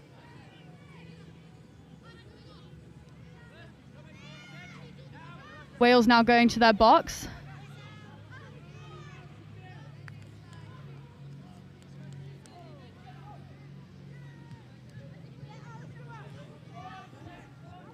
And they swing it around the corner well. Again, France come flying up. Here's Gracie Coles looking for that around the corner pass. Gets the touch a little high, but the apology comes in from Marianne Guerin, and we'll roll on. Yeah, that French line speed there was amazing, unmatched. Wales only getting just to about halfway, so now it really gives the France team a really good opportunity to build some momentum and almost get to their 7, hopefully. Presa Parente off the deck. Here's Emma Abiven-Dimol. Good defence from Busby. Lovely pickup to catch Wales offside here. Bella Cabanel-Verocci caught on the cover. Yeah, the Welsh girls did really good there to recover and get the scooper and make a turnover. Just looking at the clock, Izzy, 8 minutes left to go. France really need to get a score on the board if they want to spark some kind of comeback against this very talented Welsh side. Yeah, exactly. I think a try for France now would really give them that motivation, and so would do these girls really good. But another try for Wales, and that might be the game. Yeah. Burley with a good carry. New attacking pod on here. Thomas chasing a second. Here's Williams. Williams scooting through. Just about caught by Belen Cabanel-Verocci. The pace out there by these girls is amazing to see. From such a young age, they're rapid. And they've scrambled back well, and France have kept themselves in the tie. But it's crucial they get up the other end, and Jarvis makes a tough touch to maybe win it back. Or just sent back to the just for a touch, I think. Instead. Yeah, just for a roll ball. It's a fortunate call. Yeah.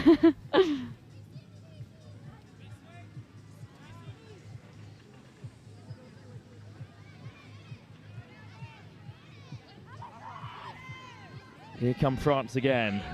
Oh. It's unlucky there. She didn't really have control of that ball as she tried to put it down. Once again, just being really high up in the touch A lot of these girls could really benefit from just getting that little bit lower. It means there's less time between you getting touched and putting the ball down, and gives your teammates a better opportunity to pick it up. Acceleration from Williams. Touch on Eleanor Pierce-Jones. And here's Luca Jones. Gives the pass late for Heelan, but France cover it. But again, buried in this corner. It's good tactics from Wales at this late stage, and they still come flying up to make the touches.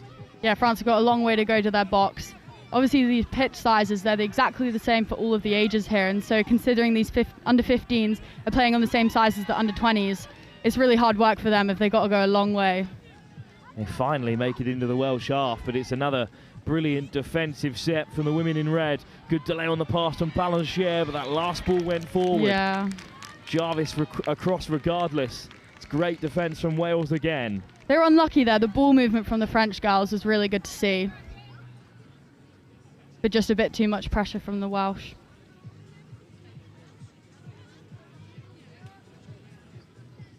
Wales running the clock down now with this slenderish lead. It's a decent buffer at this age grade. That's Cool. 2 touches there by number 48, Penelope. I actually know her from back in Singapore. Super speedy girl, and she's doing so well for this French team. What a pickup from Coles, but the touch was made.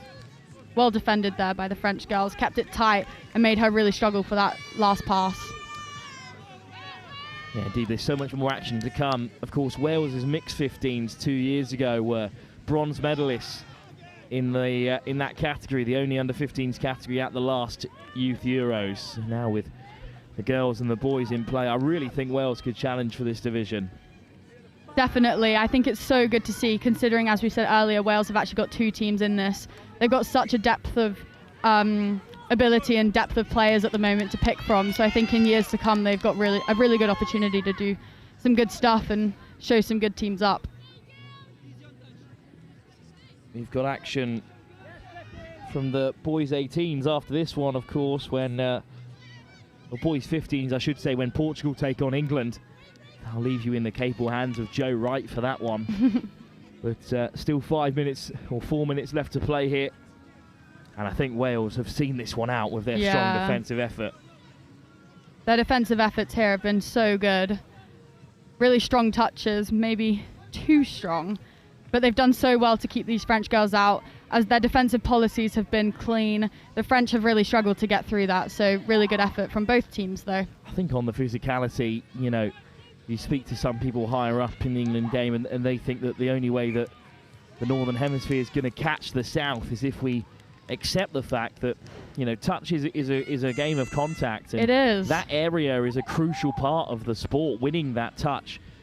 And you can only do that if you're willing and able and allowed by the referees to inject some physicality into the game. Yeah, they say it's a non-contact sport, but I think that physicality is something that especially countries like Australia and New Zealand just have on us, especially. And it's something, and it's an area of the game that Wales have won today, and that's one of the reasons they're in front here in this under 15s category. There's no reason to shy away from it in the modern game of touch. Yeah, I do completely agree there. I think it's such a important game, important aspect of the game, and being able to really absorb that force from both players is something important. There's no need to be chucking in hard touches at the men's 50s level, even if those divisions are still very competitive. But when these players are looking to gear up to World Cup men's and women's opens ties, you know, you've got to play at this kind of standard. Yeah, we want safe but strong touches. Guerin scoops through, unopposed, pops it off for Emma Abivan Dimo, but she's caught.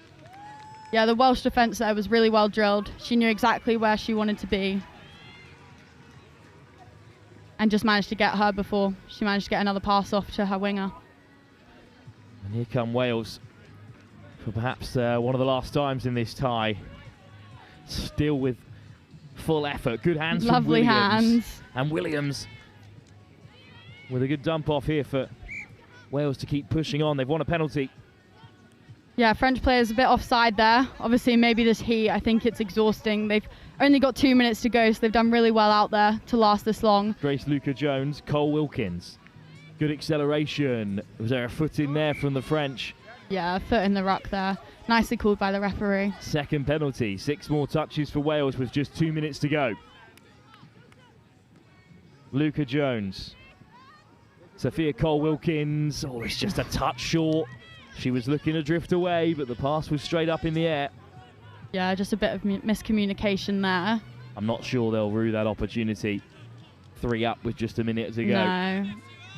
Another physical touch, and this time Jarvis has been penalised. Flying into the sub-box. Yeah, I think that's more of a contextual hard touch Yeah. than it is, you know, certain physicality. You can't push them into a big crowd of people. Oh, she's Little snipe down that left-hand side from Penelope Piasson. tried to go for almost a wing scoop there. But now Wales get another crack at it. Just a minute to go. Wales have laid down a marker here against France as real contenders for this under-15s girls title. They'll have more big games in the offing before we reach the finals day on Sunday. And good acceleration again from France, but a hard touch called this time on Colleen Amelin. Atkin. Coles still driving. Brilliant acceleration. Yeah, probably last chance for these Wales girls to try and get another try on the board. Lewis, Coles, the middle partners who got this whole thing started. Waiting for those French players to get up. Coles, Lewis races onto it. And Afahaf Lewis has gone over to score. And Once Wales again. have 5. Once again, they've scored there by their 32 short option and just picking that player on the outside and diving at her feet. Especially with the length of these girls, as we said earlier. They can dive really early and just take them on. Well, Lewis, so often the creative cog for this Welsh under-15 side, has a try to her name, and it's a brilliant performance from Wales under-15s. They have won this fixture by 5-1. Well, Izzy, thank you so much for joining us up in the box. Up next is an under-15s boys tie. The first time it's been live internationally here on Pitch 1. Portugal take on England. But in this game, it's Wales 5, France 1. Touch Cymru go marching on.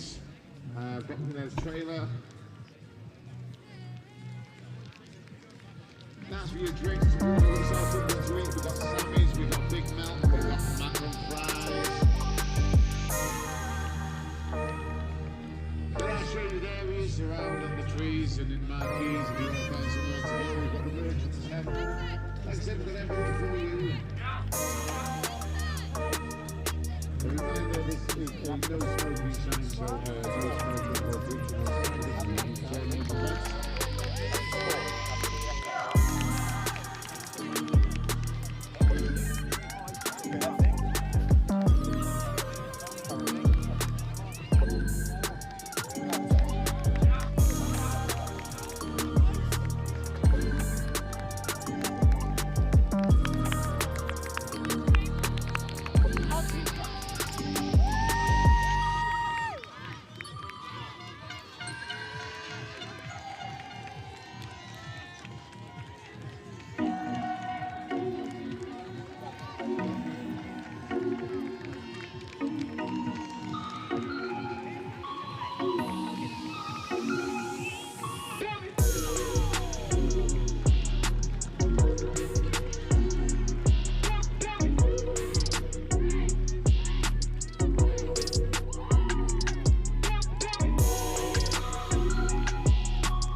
10 seconds, stand by.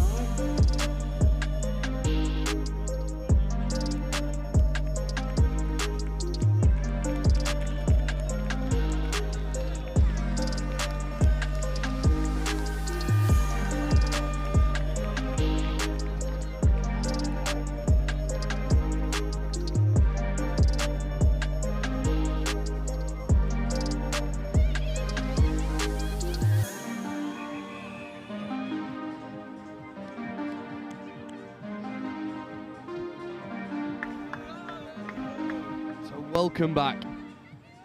Boys 15s, England versus Portugal. Joe Wright taking over from Wolf Kelmsley, who's going to go get a very well-earned break. And this boys 15s category, it's my first time having a look at these. On pitch 2, we've had a lot of the mixed 15s. England certainly will be one of the favourites in all categories that they find themselves in, as Portugal make their way up to the 7-metre line.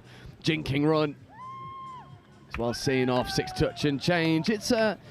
It's a good initial stanza from Portugal, but we do feel like they're going to have to do quite a lot to threaten this English defence. Yeah, I think absolutely. I mean, they did a good job of dragging England across to the side of the pitch there, but they didn't then capitalise on it. They just ran into no man's zone. Yeah, absolutely. And first look at the English subset, really good roll ball. The core skills from the boys. Good momentum there. Very strong, looking to potentially throw the extra pass, not quite happening for them on that occasion. Wheeler has to take a moment and just reset. Nice left foot step coming in from Churchill Brown. And here's Wheeler. Nice left foot acceleration, gorgeous flick pass out the back, and it's danger. And the opening score for England finished by the number 17. Unfortunately, I've not got 17 on the team sheet, but what about this bit of skill from Wheeler? Blind flick pass. Absolutely fantastic. Great speed, creating the 2-on-1 there. Easy walk in. Absolutely. That 2-on-1 was as plain to see, and Wheeler, well, with a moment of magic just 90 seconds into this game. It's ominous stuff for Portugal if you know, England getting such an early score, but it might give them that little bit of impetus to really threaten this English line. Yeah, I think absolutely. It's going to go one or two ways. It's either the English will raise their tails, or Portuguese start to dig their heels in and move forward. It's a nice endeavour trying to get around the outside. Josh Hughes staying nice and wise to the threat. It's a young squad for England, the under-15s. It's good work. And someone who I am really looking forward to seeing, not because I'm not biased or anything, but Angus Glyn-Jones wearing 13 is one of my favourite players to play with. I play with him at Horsham. We have what we call champagne, which I send Angus on a sweeper 10 times out of 10, and Angus scores 10 times out of 10. He is a phenomenal player. With that height and that reach, you know, sending him on a sweeper, very hard to get back the line in time for that. Yeah, there's a running joke at Horsham that when he fully matures, he'll be able to slide over from halfway. With a lovely score from England, picking apart holes. Ethan Dobson getting over. And this is textbook England work, isn't it? We see this English DNA throughout all age groups now, going width to width, creating space, and then just playing what you see. Yeah, and dragging the defence over. If you can drag them to one direction, step back the other way, then, you know, loads of opportunity. I think England do it really well, and I think I'm unsure if there is a deliberate emphasis on it, but it does seem like the way that the England men's opens play, where there's this emphasis on playing what you see, very heads up rugby, just backing the hands, creating width and separation and space, and then just backing instinct to go through. It seems like that's bleeding through to all of the junior levels as well. Oh, 100%. I think the Open set up a really good kind of learning position for the younger age groups to you know, emulate, I guess. As Portugal had to come to this outside edge. It's well marched up, and that's 6 touch and turnover. Portugal doing a good job at using all their touch count. I just wonder if they maybe need that one player who's going to provide that strike platform that they need. Yeah, I think you're absolutely bang on there. There's a kind of slight size and speed difference there. You saw it there. He is gone, Wheeler. There's a horrible pun staring me in the face, and I'm going to avoid it at all cost. Alfie Wheeler. Thanks for that. Just shifts through the gears. Seemed like there wasn't a lot of space on offer, but as soon as he tucks that ball under his wing, there's only one result coming. Alfie Wheeler with his score going coast to coast. I mean, this English side look pretty good, don't they? Very solid, very solid. Really strong coaching, get them to this stage, but just the ability, physically, speed, and a bit of mentality there as well. Big difference. And the really crazy thing about this boys 15 side is there will be people as young as 12 in this team, and we've seen it in the mix, we've seen it in the girls as well. It's a phenomenal thing to have people at such a tender age playing at the level that they are. And over on pitch 2, we've been kind of reminding ourselves that we are watching under 15s, because an under 15-year-old shouldn't be able to fizz that pass out to the wing as we've just seen from Portugal. 100%. But how good is this, though? What a great setup for future generations, future years of touch, right? These guys have still got plenty of miles to go, and it's just such a good level here. Only good things for the future. Absolutely, and I really like the look of the number 12, Gonzalo Pereira. He might be a diminutive figure, and obviously that's sort of the joys of junior rugby, is everyone develops at different stages, but Pereira certainly has the ball skills to cause issues, and that touch IQ too. I mean, just look at him try to step out of the way of the touch there. I think very smart to try and draw drawing the no touch in effect. You can hear the chance of Portugal coming in. There is Pereira, sweeper platform, lovely late switch, back to Pereira. Pereira looking to rip long, instead flashes a close one to his link partner, Vicente Mateus. However, referee spotted something they are not happy with, and that'll be turnover for England. But you can see what Portugal are trying to do. I think maybe they just need an extra yard of depth. Yeah, I think depth is always massively valuable. I think there's probably a little bit of size difference here concerned, so they're getting up early and probably a little bit flat. It's a nice bit of footwork coming in. However, that is an off-the-mark penalty. There'll be an early turnover here for Portugal. Touch was made by Dobson. Pereira and co. As they get out of dodge. This is a really nice subset. And it's Gonzalo Pereira again with a right foot step. Beats his opposite man. He was obviously listening to you. Yeah, he looks very good. He looks very, very, very good. And I really like the core skills on offer here from Portugal.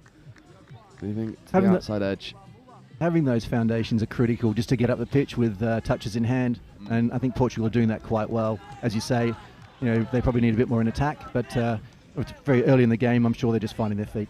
Absolutely, and Augustin Boyce and Mateus Campos with some really nice middle work. However, England just eat the yards up in front of them. Lovely structures. There comes the extremely dangerous pod, flying onto the field with a bit of momentum, joined by Wheeler. Lovely soft shoulders to avoid the touch. Good work there from Josh Hughes. There is Wheeler. The open side quickie for Wheeler. Not used, looking to rip long. Masquerade with the pass, and then what about the finish? That's an awesome finish. Unreal. NRL, eat your heart out. Justin Zarb with a finish that wouldn't look out of place in a professional game. This is absolutely magical out of the field of play. One-handed put down. If you're a Portuguese defender, you stand and applaud. 100%, yeah. Just as a sportsman generally, that's pretty impressive stuff, no matter what country you're from. And the fact that that boy might be as young as 12 is terrifying. Pretty scary, actually, for the future, yeah. Old folks like us, Yeah, there'll be the England men's wingers sort of watching this with a bated breath, because in the next 4 or 5 years, Zarb will be licking his lips in one of those positions. That finish is just outrageous. Outstanding. And Portugal back with a Pedro Bello moving into the link channel, but that's 6 and change, just losing track of the touch count for a moment. Yeah, Portugal, great conditioning early to manipulate the defence there and just not able to capitalise. We're seeing this, it's forming a bit of a pattern. Hopefully they can overcome that and it'll give them a bit more confidence and more chances to score. Yeah, hopefully so, as Glyn Jones just eats up the yards on offer in front of him, and here comes this dangerous pod. Jamie Watts, Dobson switching back on the inside to Churchill Brown. Watts accelerating, looking for the switch with Dobson. There is Dobson, there's space in front of him. Dobson accelerates and finishes. Yeah, sadly caught Portugal napping there a little bit, just snuck through the hole. And that'll happen at this level. You just got to stay so tight in defence. England looking very comfortable at this stage, well connected, well drilled, and I'd say kind of feeling quite comfortable. Portugal, don't write them off at all. These guys have absolutely got skills, so looking forward to see what comes next. Absolutely, and you know, for Portugal, it's probably a job of just, you know, set yourself these little targets, these micro targets of get your first score on the board, use all these sets of 6, don't turn the ball over, don't give away defensive penalties, and you know, chip away at the aggregate and see where that leaves you once the dust is settled. Yeah, and you see them completing sets, so I think they've got some of those basics down. It's not more when you set that platform up, how you're executing. Portugal, first time entering the boys 15s. Yes. Moving into 21 platform, should just dive at the line, does. It's a decent enough defensive touch, but really like the endeavour that you know, that 21 platform is probably something that England haven't seen all too often. It's typically, and I'm very sorry if someone is listening and disagrees, it's typically a very old platform, right? It's something that was very popular sort of 15 years ago. So this boys 15 side for England have probably never played against a 21, and it's nice that Portugal are using that. 100%. You got to test the edges, which is exactly what Portugal is doing, and you know, 21 I think underutilised for sure. Really good to see it. Oh, here we go, Wheeler again. Oh, I thought he was away, and so did he, and just bobbles the ball back. That pesky sideline defender. Yeah, the immovable sideline defender. England at the Youth Atlantic Cup, we're taking this boys 15s division, a division that they pride themselves on, surely. You know, they're fleshing through from 15s to 18s to 20s and then to the opens categories. I know from the coach's perspective, all the work starts at the 15s level. Yeah, I mean, you get good foundations here, then actually it's only going to accelerate as you go through the age ranges.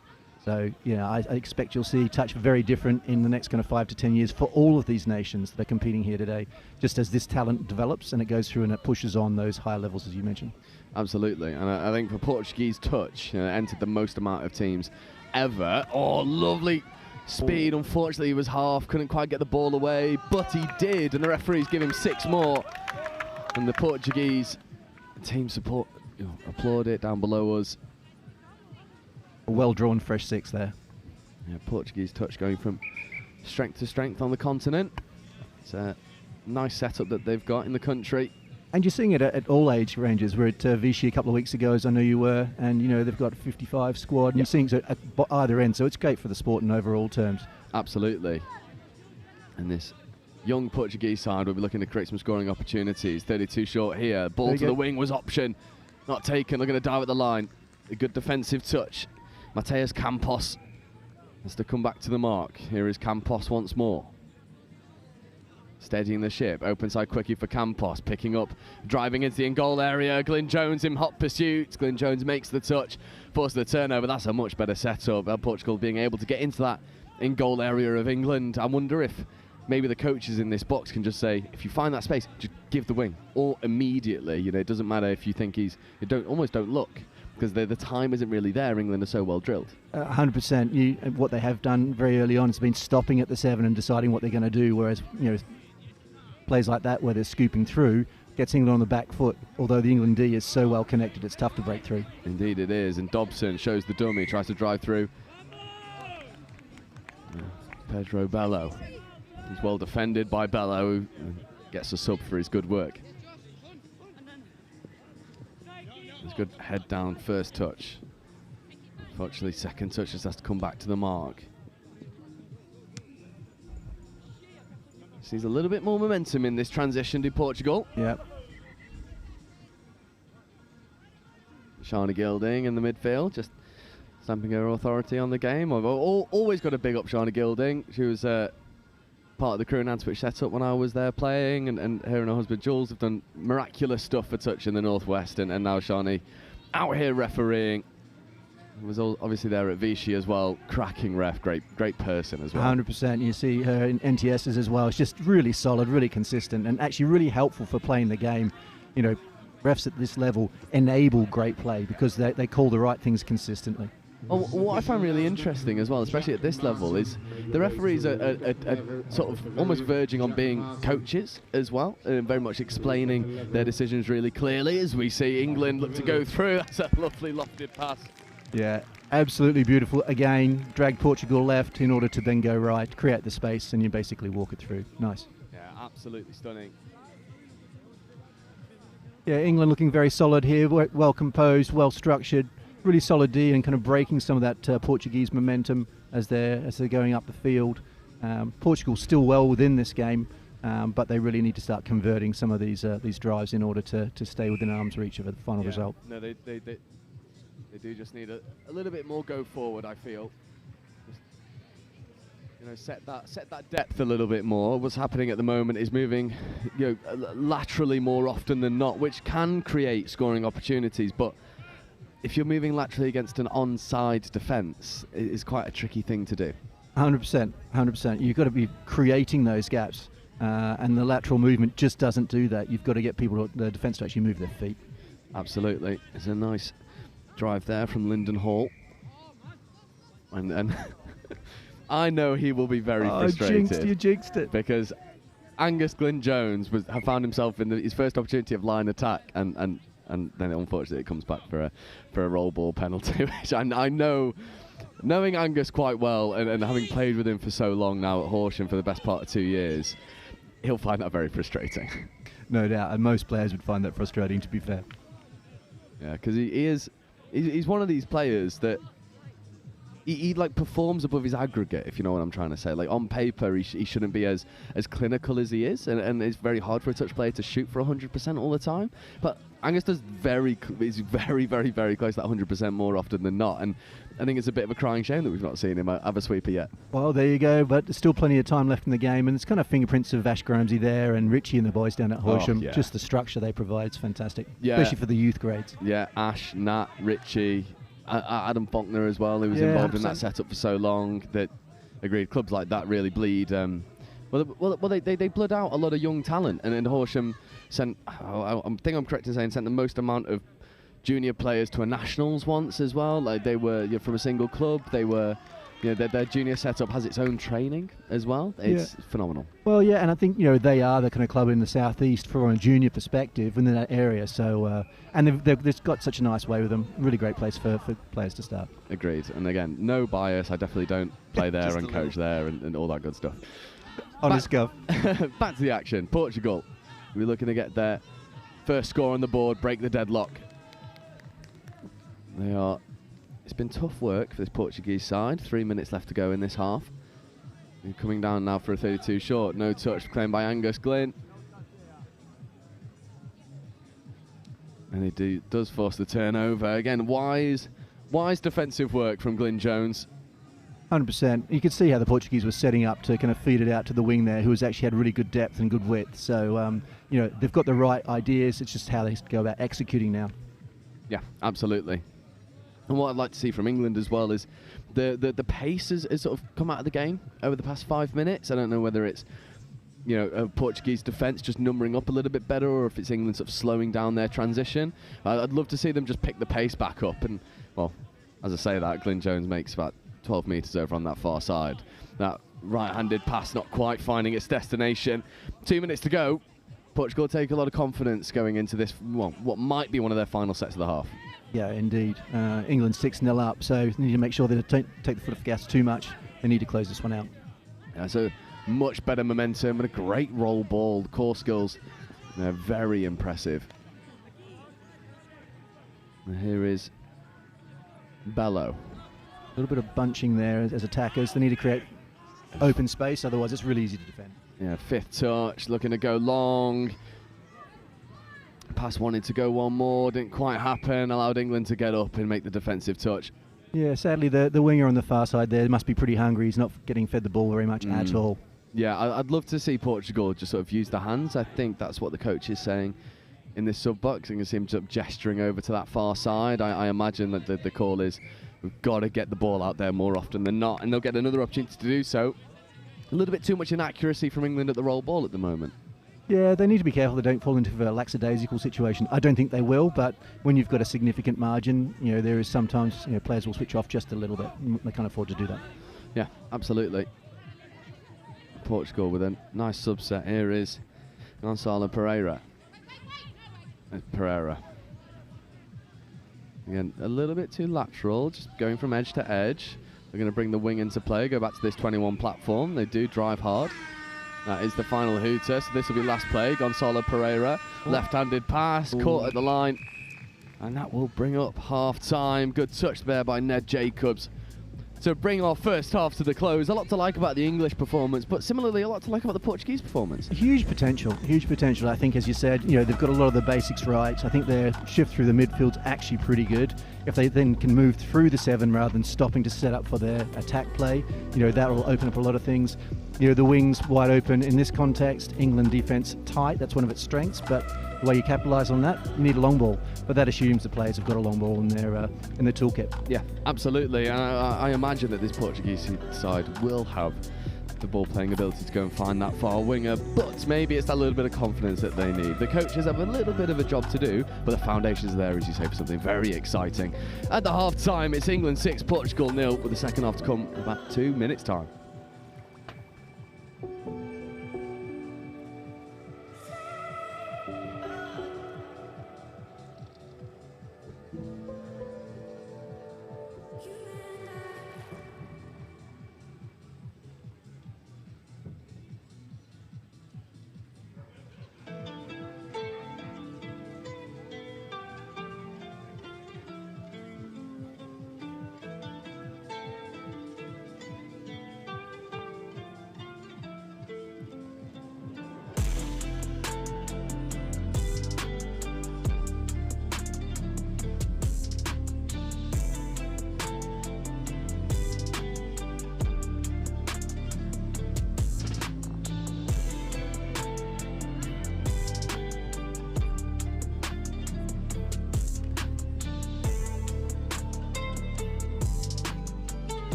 Officials, this is your 1 minute warning.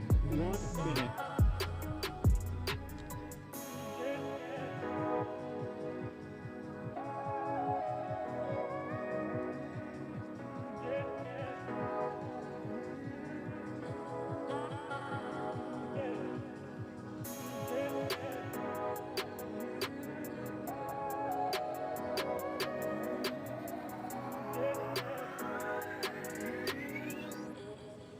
Ladies and officials, this is your 30-second warning. Please take to the field and ready to play.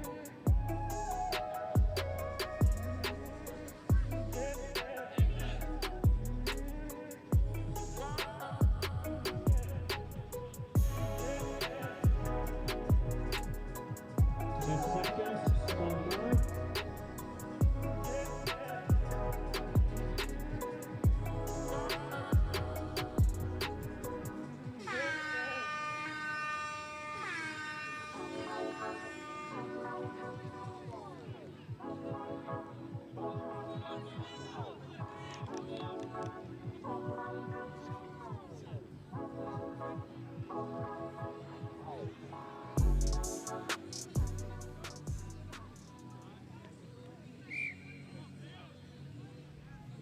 So welcome back to the second half, where Portugal find themselves 6 points down. It's not an insurmountable lead, but they've also got to find a good bit of go forward. Whereas England, it'll be more of the same, and Wheeler starts where he left off. You got the early assist in the first half, an early assist in the second half, lofted hook pass connects with Hall.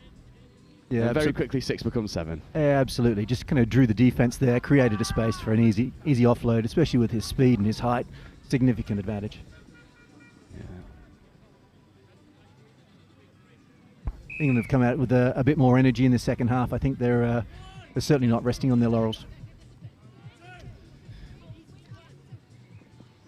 So Portugal, third touch forthcoming. Good opportunities, but balls on the floor for a little bit too long. Gonzalo Pereira, we're looking to create some sort of scoring opportunity here on 5th. However, that's a bobbly roll ball. We're given hard. So fresh head of 6 here for Portugal. It'll be interesting to see if any of the coaches' words at half-time come through in this attacking set. They need a bit of go forward, and also the wings are certainly on. 100%.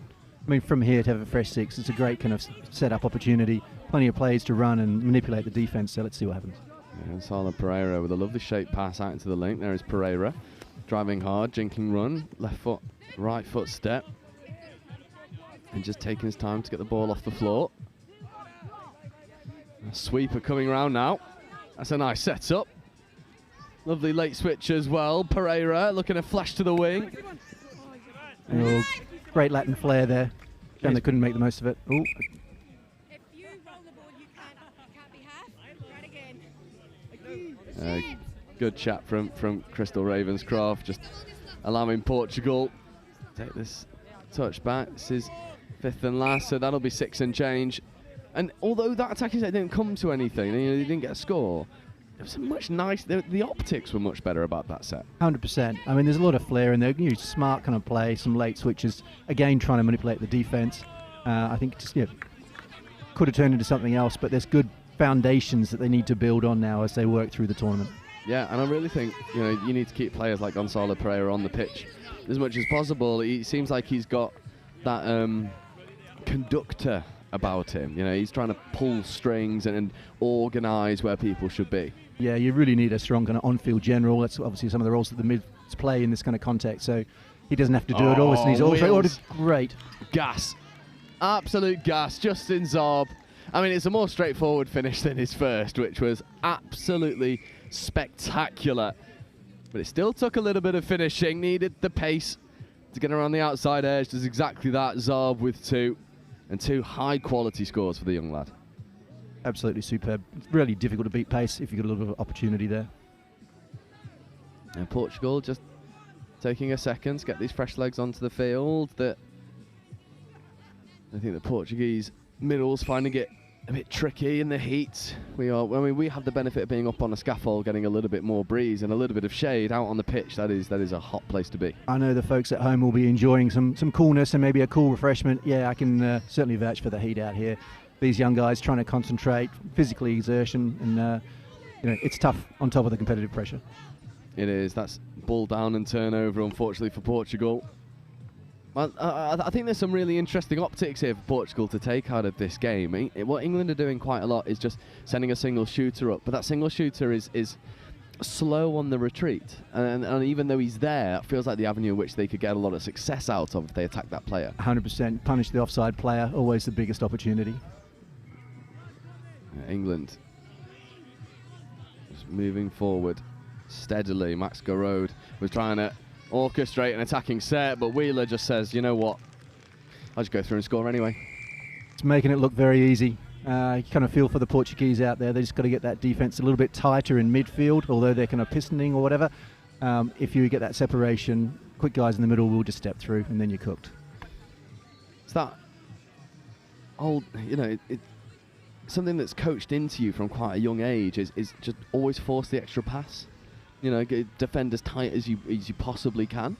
And I think something that's quite telling about this English DNA is they're using their hands really well, and they're moving from width to width. But to my mind, they've not thrown long yet. And I think that's quite telling. If Portugal just tighten up, they can restrict England to that one option. I wonder if there's a bit of confidence in there as well as maybe holding that back. I think field positioning, it looks quite consistent, attack versus defence. They're not going narrow in defence and then wide in attack. So even here, the winger's sitting quite close in on the far side. So you're missing an opportunity there. And I think that's why we're seeing these 21s. You know, and that's kind of the trap of a 21 is the wing then feels like he's got to be close to being an acting half. So, you know, it's tempering expectations a little bit. 2-on-1 here for Portugal. Nice play away from Gabriel Queiroz. Offside penalty. Fresh set of 6. I think the key thing here too is, you know, the coaches, I know Rob Emery's particularly will be looking for the England boys to be really disciplined in their defence here. So although there's a significant winning margin, they need to stay tight. Yeah, and I think Rob Emery would be more concerned with the Portuguese tally rather than the English tally at the moment. They want to keep Portugal to 0. There's a nice 32 short setup. They've tried it a couple times, it's just not quite happened for them. And a scooping opportunity here. There's a nice hole on offer. Well, that's half court and turnover. I wonder if there's some comms missing in the Portuguese attack there. I feel like maybe the person on either side of the mid not really clear on what's happening. Yeah, and you know, for me, what I'd really like to see is and it's easy up here, right? We have the easiest job in the world.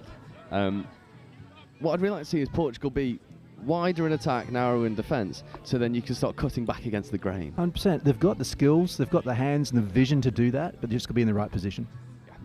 It's just not quite happened for them as consistently as they would like, as of yet. But well, yeah, not over yet, mate. Lots of learning opportunities on offer here. There is England, 5th touch. What can they create? Lovely right foot step, 2-on-1, dummy, show and go. And Josh Hughes with a lovely bit of play. Yeah. Just that little fix made the world of difference. It's the class, isn't it? You know, step back from one position, completely wrong foot the defence, and you know, loads of opportunities just open up in front of you. That's just very smart play. Yeah, and it's an undervalued skill, I feel, just carrying the ball in 2 hands, fixing defenders. You know, I think you see a lot of the time where players think there's a little bit of space there, so they took the ball in one hand and try and drive as fast as you can, but actually you could take that 10% off and just show the dummy and you become more viable. It's kind of it's a fallback from 15s or even league where you're protecting that ball, which is just not what you need to do here. No, agreed. There is Pereira again working in the midfield. There's a nice setup there. I really wanted them to go for the link punish. There was a nice opportunity for something to happen there. Or even feed the winger who's out there freezing cold, hungry. Starving. Although that far winger, I believe it's the number 1, Salvador Quintella.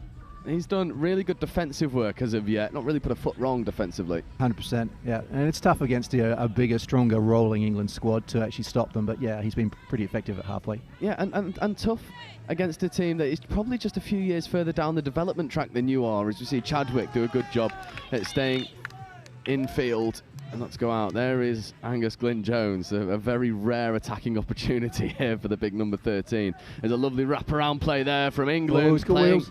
No. Heads up. It's a great touch, brings up the 5th.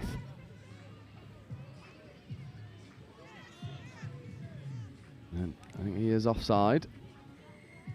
There will be a fresh set of 6 here. The ball's fed infield to Ben Gresham. There is Glyn Jones, open side quickie for Anglish Glyn Jones, but we see the dive, of course we will. It's first time of asking, first score. If he stays off the pitch for the rest of the game, he will hit his 100%. It's a lovely bit of skill, that dive. Great stats management, 100%, yeah. But, I mean, trying to stop him on a dive is almost impossible. But interesting to see there that Portuguese defence was way too wide. They were marking people, not spaces. It's always spaces, not faces.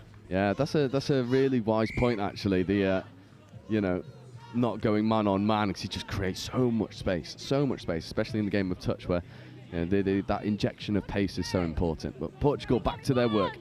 There is Quintia. There's Carvalho. Carvalho wants this ball, gets it, left foot step, right foot step, looks for the late rip, but not a lot happening again. This winger's here waiting for the ball. Well, it feels like the read. Yeah, it's absolutely the read, because actually the link was wide open, as was the wing there. So kind of heads up and a little right to left pass, which is people's favoured pass direction generally. They would have walked it in. Yeah, I completely agree. I think one of the benefits of having this live stream here is that these teams can go back, watch this footage, and go, oh yeah, there's the space. And the next time you find yourself in that position, it feels more familiar, and you end up picking the right options. Again, it's about the long-term development, isn't it? Especially from a Portuguese perspective, the sport is growing so much.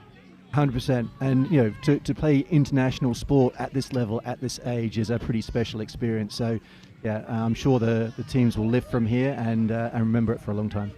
Yeah, and again, we see there that the Portuguese definitely do have that long ball option. Just need to pull it out of that toolkit, mate. Pull it out of the locker. Yeah, absolutely. There's a nice scooping opportunity there for Portugal. Looking to now feed the wing. Does. Unfortunately, Bernardo Souza was just a little bit too tight in.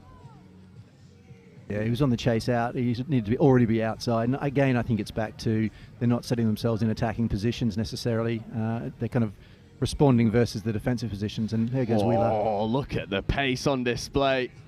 And his furious speed. Alfie Wheeler with another score to his name. That is just something different. Yeah, I think he's come up with 4 tries now, which is a pretty big haul in this sort of match. So, I mean, look, the physical difference, him versus the Portuguese team, is enormous, and it's got to be helping at this stage. That's junior sport, isn't it?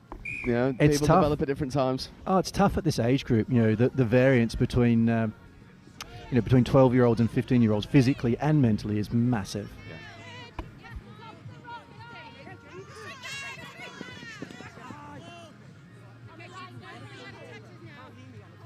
Well, the Portuguese kind of crowding an attack there. You've got 4 in the kind of left-hand side of the pitch, which means if you can send it right now, look at the winger there, he's wide open.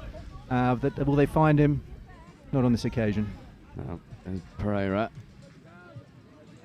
Well, that's 6 and change, just losing track of the touch count. I do think from a coach's perspective, this is, and this might sound like a really strange statement, but games like this are really valuable for coaches.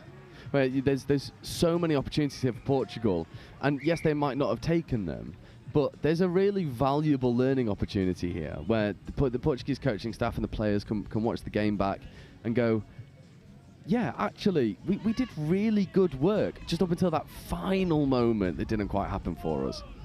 100%, mate. 100% agree with you. There's some really good basics, some good structure with a little bit of practice and polish.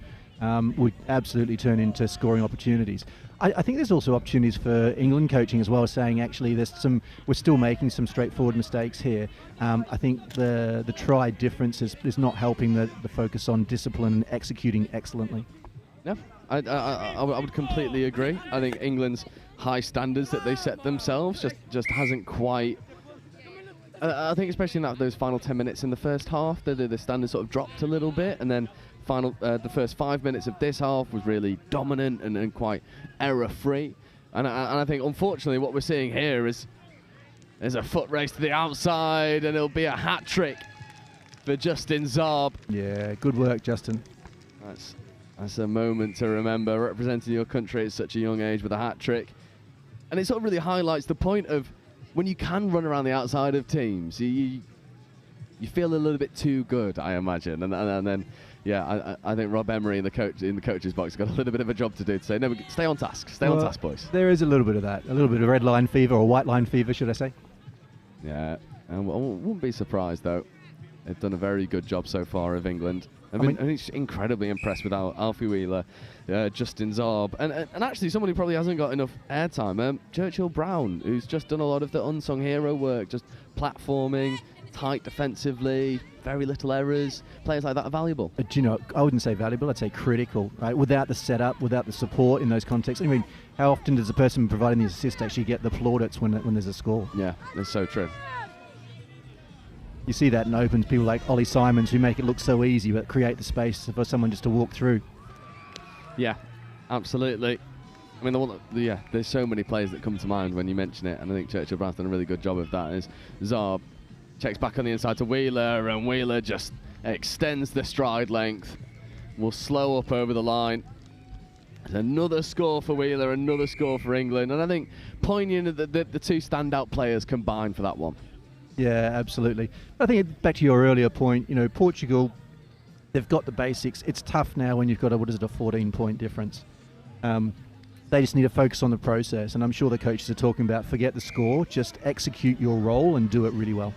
Yeah, absolutely. And with 4 minutes left on the clock, they've kind of got to do exactly that. Just focus on the controllables, no more errors. I think the thing that Rob Emery will be looking for the most is just keeping the Portuguese to 0, but from the Portuguese perspective, you're fully deserving of a score at this stage. And then coming down for this 21, there's nice momentum. There's Pereira. Yeah, so they had momentum there and they just paused at the 7 again. So they've just got to have that continual attack. Similarly, early hands out to the winger there would have been a big opportunity. Yeah, absolutely. And I think also just, going back to your two-man platforms, just getting your quickie sets down. Pereira and working with Bello in the midfield. Oh, lovely work from Pereira, but just at the last moment, such wonderful footwork. Get the ball down and go quickie. The ability for the Portuguese to see space and tack it into it is awesome. The challenge is that their mates or their supporting teammates are just not following, and that's where it's letting them down. Absolutely, and then England can just do this. Ethan Dobson strolls through. And gets another score on the board.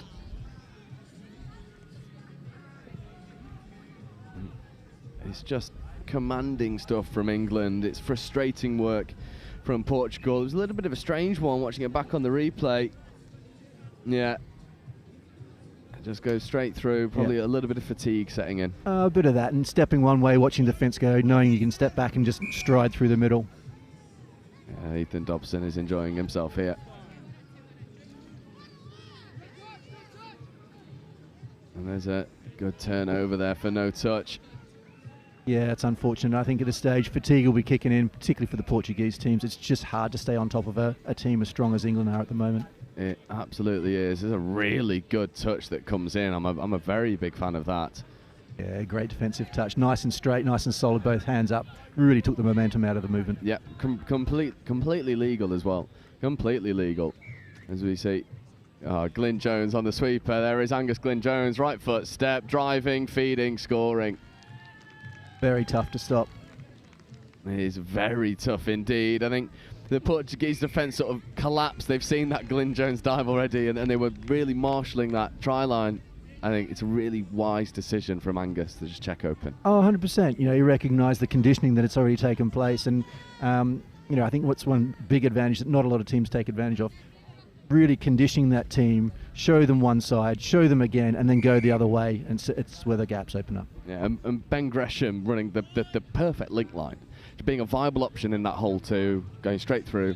100%. Got to run your hole, be in the right position, and you'll get fed the ball. Absolutely. You got to trust your middle counterpart, and it seemed like Ben Gresham and Angus Glyn Jones have certainly got that relationship nailed down at this point, which is awesome to see so early in the tournament from an English perspective. And the result of this game was a foregone conclusion a fair while ago. We've got about a minute left to go. From a Portuguese perspective, I really like what they're doing. To paraphrase sort of touches 1 through 4.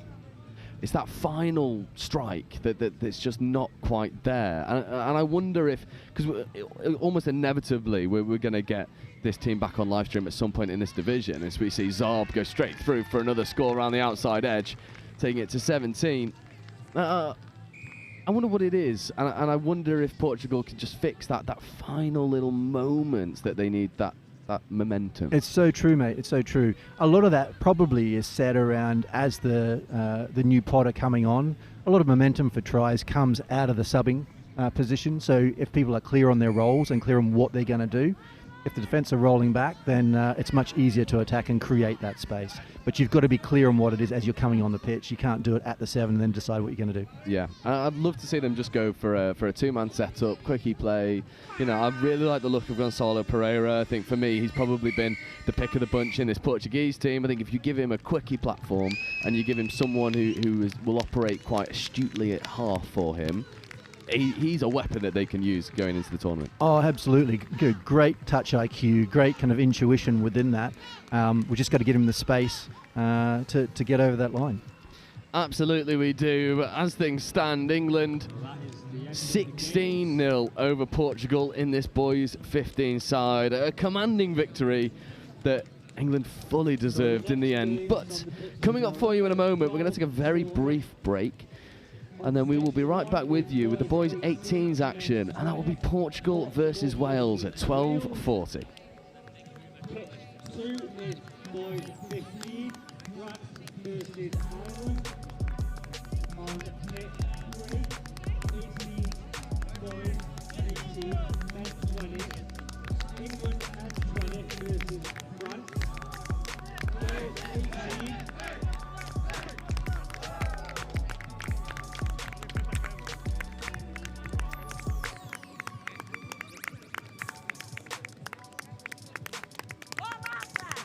On pitch 4, girls 18, Trust School versus France. On pitch 5 is mixed 15, China versus Ireland. On pitch 7 is boys 15, China versus Wales.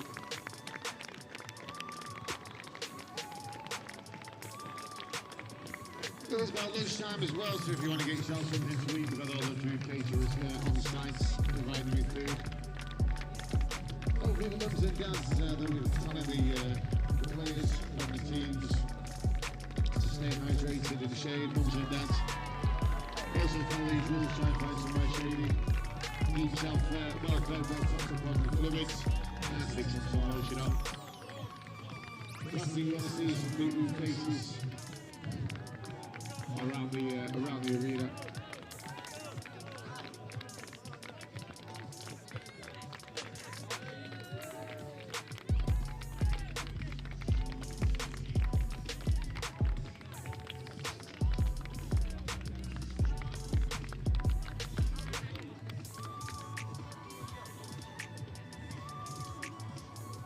A reminder, take that photo, I've not mentioned it for a while, but take that photo, are on site, take official team photos and solo player photos. You need to go to the marquee between fields 4 and 5 at the end of the players village. Go to the gazebo and make an appointment. Players and officials, this is your 2-minute warning. Players and officials, this is your 2-minute warning. If you want the photos taken, they are only taking photos today. If you do not get over there and get your team photo or your solo photo, they are not taking photos any of the days this weekend, just today. So you need to get your team, or team manager to arrange for the team to go and get an appointment if you want the team photo for the tournament. If it's your team photos, take that photo between pitches 4 and 5.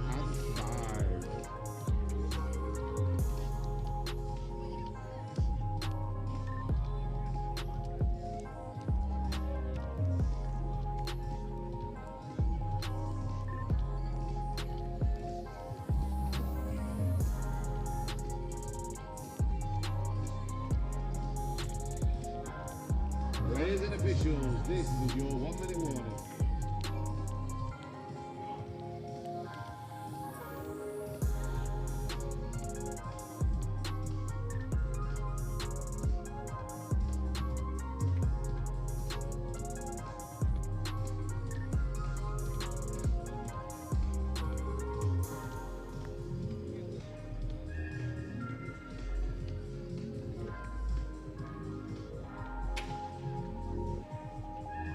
Players and officials, 30 seconds. Please take to the field, ready to play.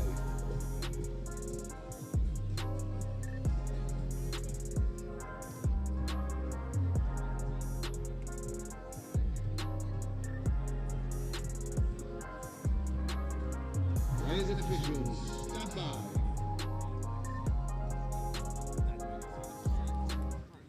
So welcome back. Portugal boys 18s versus Wales boys 18s. A Welsh side that has bags of quality, and the Portuguese team that will probably play some unstructured touch as we saw the 15s do, but they certainly don't lack ball playing ability, and Portugal open the scoring. First time of asking. Lovely ball into the corner. The opening score, Lexi. This feels like a good game to go. I mean, what can you say about that? Just attack with pace from the start and you're off to a winner. That will give Portugal a really good boost to start this game. And Wales will have to see if they can retaliate. It's finished well by Antonio Crespo.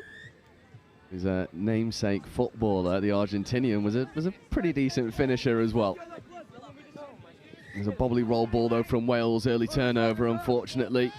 But Yeri Ling and Middleton just forcing that turnover for Portugal. Nice bit of physicality coming in on the touch from Tom Davies.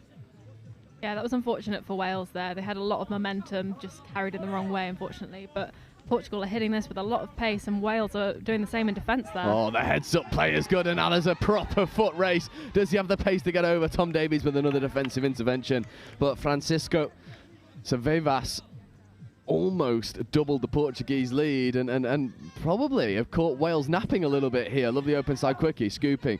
Flash hands are on. It's speculative through the legs from João Baptista. But the offside penalty gives them a fresh set of 6. I like the look of this Portuguese side already. You just can't beat a bit of jouet, can you? And it's always really hard to defend against. I mean, Wales won't really know what's hit them here, so they're going to have to change everything they think they know to try and defend this. What's the Portuguese word for jouet? I'm sure it's something great, isn't it? I'm going to do some Duolingo in a minute and we'll figure that one out. Open side quickie options here. Portuguese just burning a couple touches. Baptista and Savivas. Here is Savivas. Baptista in motion, driving hard, looking to rip long, instead dives. It's an opportunity to go to the wing. It's Miguel Carvalho in this near wing slot who is occupying quite a dangerous area. He's manned up by William Brock for the moment, but Brock has a tendency to drift further infield. This time they do look to go to the wing. Lofted pass, just a little bit too tall. But Portugal doing a good job at using all of their touches. It still remains one score an advantage for the team from the Algarve, but they look pretty good so far, and Wales just need to kick into gear. Yeah, Portugal look very much in control here, actually, and I don't know if Wales were expecting it, so they're going to have to give it something else here to try and get the lead. But again, Portugal now dominating here, get a fresh set on the line. Charlie Bonham was asked a lot to go and get that ball in grasp, and I think Wales, that was a symptom of Portuguese pressure, trying to go a little bit too heads up. And now it's a familiar pairing, Savivas and Baptista. Savivas back to Baptista. They're going to rip long. That's a dagger. But well defended by the winger there. Yeah, well marshalled over on that far side. And Tom Davies wearing 15 into that linked channel, really setting expectations. 32 short here for Portugal. Baptista checking away. There's a nice pass into the link channel for Baptista. They want to go quickly, and they do. But the opportunity, I think, might have just escaped Portuguese hands. It was unfortunate. Thiago Ramalto just caught a little bit unawares at the Portuguese endeavour. There was a definite opportunity to go look for that phase play. Didn't quite happen for Portugal, and this is a much better subset from Wales. Some fantastic defensive snipes from Bonham there, though. He was cornering and shutting and was on the right man every time. Yeah, what a bit of play that is. That far link, and then Wales escaping into the goal area, connecting, scoring, and that is the reply that Wales needed. Dalton combining with Amani Jones brings us back all square. A lovely play. Dalton with the right foot step escapes his covering defender. Amani Jones gets the ball down, but you've got to shout out the work of Lewis Williams latching on in that subset. I mean, we do like a good latch. It's a very important part of that subset. Williams just ate up all the yards. Yeah, it definitely feels like Wales needed that. They just needed to wake up a little bit, but now they're on their feet and they're going to give Portugal a good run here. Yeah, Piver, that's a lovely ball into the wing channel, not quite taken. I think the winger was thinking about stepping the Welsh defender before he had ball in hand. It's a bit of a tall ask always for the winger when you see that ball coming towards you and you know that you've got a defender chasing you down. You've got about 4 decisions to make in a second, so it's always a tough one. Yeah, and unfortunately, the worst decision to make there is indecision, which is what happened to that Portuguese winger. Open side roll ball here for Hooper. Hooper, right-handed scoop, trying to accelerate. Late check away. Refs are happy with the timing of the pass. Back over towards Hooper, wrapping round, looking for switches, opportunities, feeding to the wing. This is a lovely bit of play here from Wales, just slowing up for a moment. It was a 4-on-3 on this near-hand side. If it just put his foot down and accelerated through the space, Wales might have gotten over that try line again, but as it stands, it was good Portuguese defence. Yeah, that very much felt like Wales are trying to beat Portugal at their own game here. They're quite heads up with this and they were trying to do the same thing. Unfortunately, to no avail, but it's definitely what we want to see. Yeah, Tom Davies caught offside. I thought that was a call that was always going to come. Tap restart here for Portugal, just taking the metres on offer in front of them. He's really impressed by some of this Portuguese work already. There's Mendes. Nice check away to Suto. Yeah, these constant check passes are really hard to defend because you can't commit to one person, but by lacking to commit, then you're left completely vulnerable. So it's really tough. Oh, lovely late wrap, 3-on-2 opportunities. There's a lovely grab. Yeah, Mendes was asked a lot and stood up to the task well. Lovely right foot hitch kicks there, late check away, ball just goes to ground. There's a lot of the union style touch about this Portuguese team, and we were talking about it in the game beforehand where it was the boys 15s from Portugal taking on England, and the boys 15s from Portugal ran 21 shorts the entire game, and England have almost that boys 15 side from England would have almost certainly never have seen that before because it's very old style of play. I think this Portuguese 18s team is doing the opposite. They're playing not a lot of structure, they're playing very open, they're playing very expansive, and Wales are probably expecting them to take more touches than they actually are. Yeah, I mean, it's always having that, using the width of the pitch is always going to be really difficult because you never really know where you stand as a defender. So Portugal seem to be utilising that quite a lot, but both teams have the fundamentals here, like they're initiating touches really well. It's looking really nice, it's just getting that momentum in your favour. Absolutely. And Portugal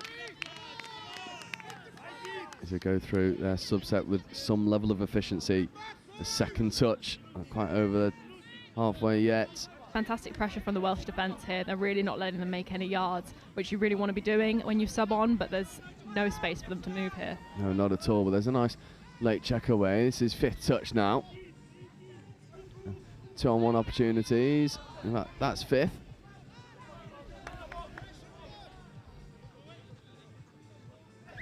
Just killing the ball in the corner.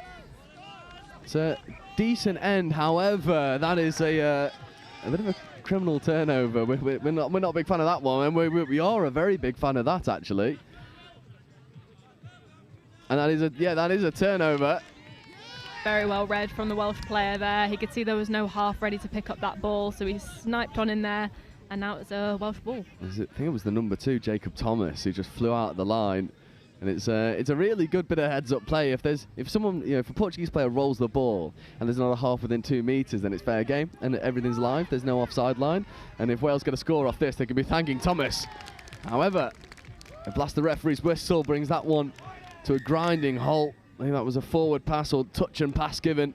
So we remain locked all square. It's probably the lowest scoring game we've had on live stream so far, 1 try apiece. But it's shaping up to be a really interesting, but it's a chess match at the moment, isn't it? Yeah, I definitely agree. It doesn't have to be a high scorer to be entertaining. This is very much an equal battle that we're seeing here, which is great to watch, and both teams will be feeling the intensity, and it's just who succumbs to the pressure. Yeah, and I think stylistically it's really interesting. Wales are playing quite traditional touch, and Portugal are playing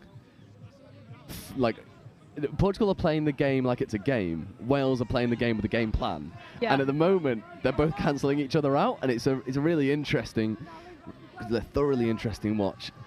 Mendes gets into his line attack setup. There's a nice 32 shot on offer for Piver. Piver with the skip pass. 2-on-1 here. Should just dive the line. Gives the late pass away. It's well crowded out by the Welsh defence. It was threatening stuff from Portugal.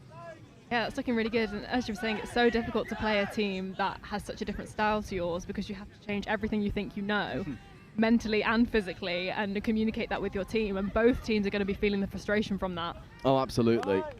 And there is a lot of frustration. I think the referee's just spotted a bit of an infringement there. Yeah, it's fair. It was a initiating the touch on unfortunately and completely accidentally on the jaw of the Portuguese defender, which is obviously illegal. You cannot do that, and accidental. And there was a shake of the hands afterwards to say, look, sorry about that, mate. Yeah, and the refs are doing a commendable job here because it is a difficult game to try and manage, and they're doing really well so far. Absolutely. There's a bit of a bobbly roll ball there, just falling to ground, turnover back into Wales. I agree with your point that referees are doing a really good job of just measuring tempers and frustrations. Not like it's in danger of getting to something that would be unsavoury, but you know, these are two nations that will leave it all out there for their country. Yeah, 100%. It's very much a close battle at the minute, and it is anyone's game. It's just who can keep their composure the longest, I think. Absolutely. There's fourth touch, fifth coming now. Hooper, left foot step, getting into the in-goal area. Late pass away. He's lovely hands on offer, but a brilliant touch brings that one to a close. Antonio Crespo. There's such quick hands in this Welsh squad. It's incredible to see. They're just catching and passing before they can even think about it. I think what's really nice, and I'm going to show that I'm a bit of a nose now, actually. All of the passes are not at chest. They're about a foot in front of the chest. So players can just catch and receive and not have to sort of get it out of their chest to then release the ball. The core skills are mightily impressive from this Welsh team. A sweeper platform here. Williams driving, scoring. Brilliant covering touch, and the Portuguese sub-box like that one a lot. Yeah, so did I. That was fantastic. An absolute saver there. There's Tom Davies positioning himself back in at length. There's Hooper working alongside Middleton. Hooper back to Middleton, driving, right foot step, scoring, and this time the Portuguese middle's called offside, and it's try time. That's unlucky. It was really reactive play there, but not quite back on side, so yeah, they'll definitely be using that and enjoy that a lot. It's nice conditioning as well. The Portuguese number 9, Rodrigo Queiroz, had made one brilliant try-saving touch beforehand, but that step back on the inside just caught him slightly offside. The Welsh take the lead, 2-1 in this game. Yeah, I think Wales fancied their chances there, didn't they? You stop us once and you're not going to do it again. I agree. There's a lovely right-hand ball, but unfortunately for Wales, Charlie Bonham just could not help himself. Had his hand in an area it shouldn't have been and give away the fresh set of 6. And Portugal with their tail slightly up, and Salvador Mendes wearing 8. They're going to pull strings. We'll be eyeing up crossing that Welsh line once more. Could be dangerous territory for Wales here. They need to keep their composure and keep their structure. Savivas looking to feed Baptista, but it's a wobbly roll ball. Wales get away with one, and Bonham has probably got a hand of thanks to his Welsh middles there. Forcing that defensive turnover. Lovely dummy from Williams. It's a much better transition here from Wales. There's 4th, 5th coming now. Checking into the infield, straightened brilliantly, and out driving, accelerating, fast hands surely have got to be the recipe for success, and Bonham will finish in the corner. Lovely early release by Alfie Southgate, and Wales' lead extends to 2. That was amazing to watch. Something interesting I did note is their latching player targeted the defending winger, so it really drew everybody into that side of the pitch, and then they could bring it back out and then send it back that way, so it was just really getting them dancing on the line. Yeah, I think it was that far side wing and link, for Portugal.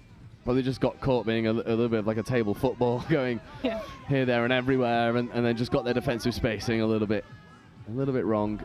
And Wales are too good not to punish that. Sweeping platform here for Portugal, driving hard, but Welsh defence and Hooper setting onside. Link punish opportunity. Now coming back over to the open side. Dummying, diving at the line. Refs are happy with the onside. I think the timing from Portugal is what they're really going to want to try and improve on here, because they're getting a bit eager. They're dumping slightly before the 7, and they really just want to make sure they've got the defence where they want them.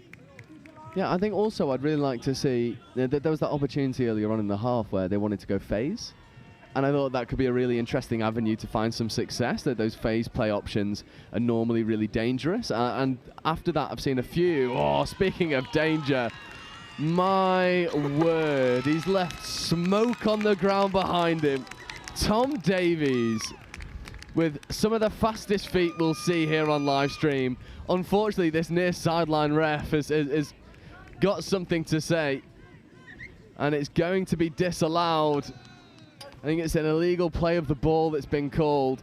Oh, that is so tough. He'll be gutted from that. The wheels on that man are just unbelievable. I mean, the ground's dry enough. If he runs any faster, we'll be in risk of something unsavory happening to the ground. He's moving so fast. Bit of a scrappy subset here from Portugal, but they've redeemed it really well. Great depth and momentum coming onto the pitch. See if they can use the defence, who are scrambling a little bit here. That's a nice quickie option. Unfortunately, that ball just didn't quite stick in the hands. And it's a really good example, actually. Again, I'm going to put my Norse hat on for a minute. From a Welsh perspective, you'll see in their sets, all of their passes are in front of the players. So players have to check. Whereas actually in that attacking set from Portugal, as we see Tom Davies just go off on another marauding run, in that attacking set from Portugal, the pass was into the body. It sort of stunts that momentum a little bit. So it's just one of those micro skills that is making all the difference. Don't you think it's amazing that we're at this level talking about such fine margins? It's a really good point, actually. In fact, that some of these are going to be 16 years old, and we're talking about angles of passes. What we're not speaking about, though, is Tomas Priest-Evans, who flew through offside defenders to establish a 3-try lead now. It's a really nice heads-up play. Heard the call from the referee. Play on. Priest-Evans says thank you very much. 4-1 now for Wales. And they started probably in first gear for a little bit too long.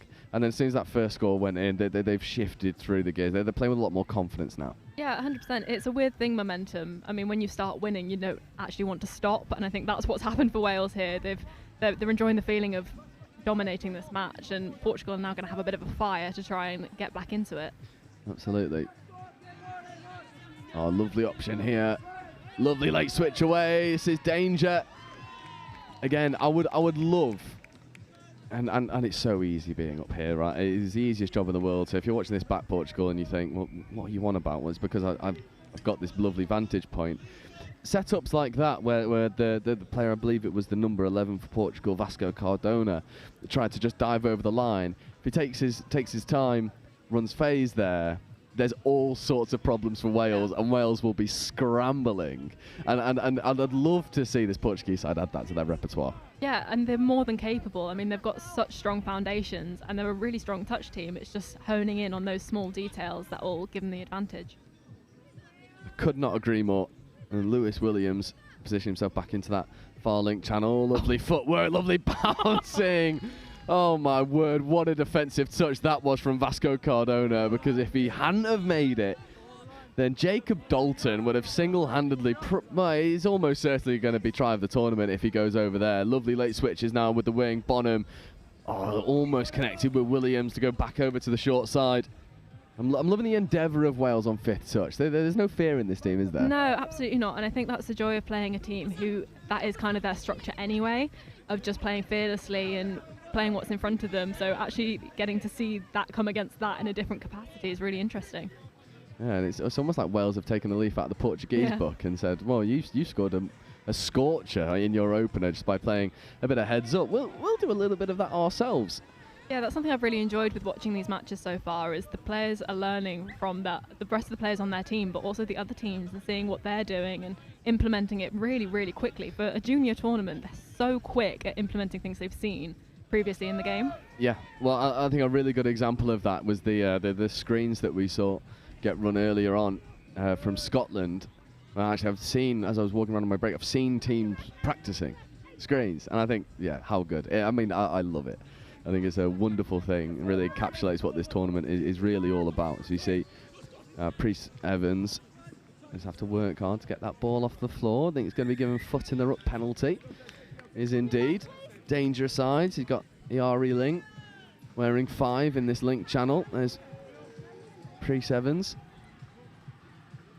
definitely in dangerous territory now for Portugal. Yeah, Pre-7's driving hard at the line, left foot step, just looking to condition the defence. It's a little bit Matador-like from Pre-7's, just goading the defence, trying to get as many offside players up in the touch as possible.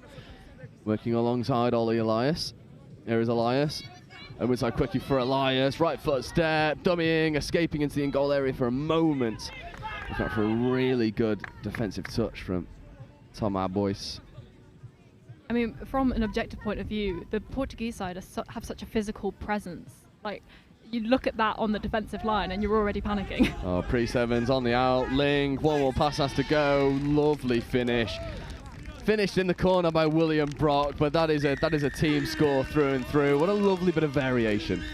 Absolutely. I mean, we've seen so much happening in this match, and much like the rest of them we've seen, it's just improving as it goes on. They're learning from each other, they're seeing what's not working and improving it for next time. And I feel like the momentum has really picked up in this game, and they're putting more into it. They've both got a fire. They both still want this. Absolutely. And at the half, the Welsh boys 18s take a 4-try lead over Portugal boys 18s, who, honestly, if they had one attacking platform, this game looks completely different. And I know that they've got the coaches to problem solve that. But at half time, it's Welsh dominance. The second half will be up for you in about 2 minutes' time. They are currently up to order 2570. If your order is ready, you should have had an email. They are starting to collect, the orders are starting to back up. So if your order is ready, please can you come and collect it. They are currently up to 2570.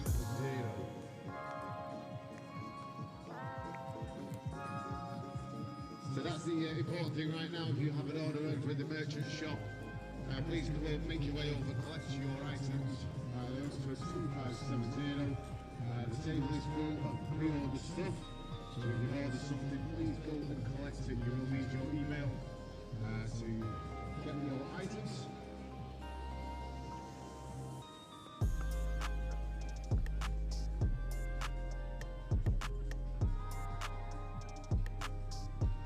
Reminder, if you already have your face paint is here.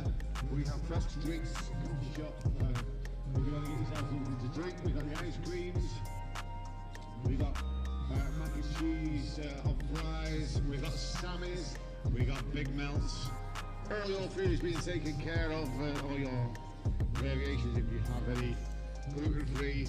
I know Big Melts is gluten-free, stuff like that, so if you want to get yourself sorted, they also do vegetarian options in all of them.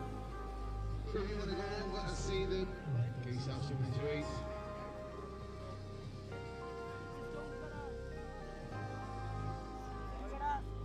And a reminder, 2570 order number. If you've had a number lower than that, your item is ready. Please make your way over and collect it.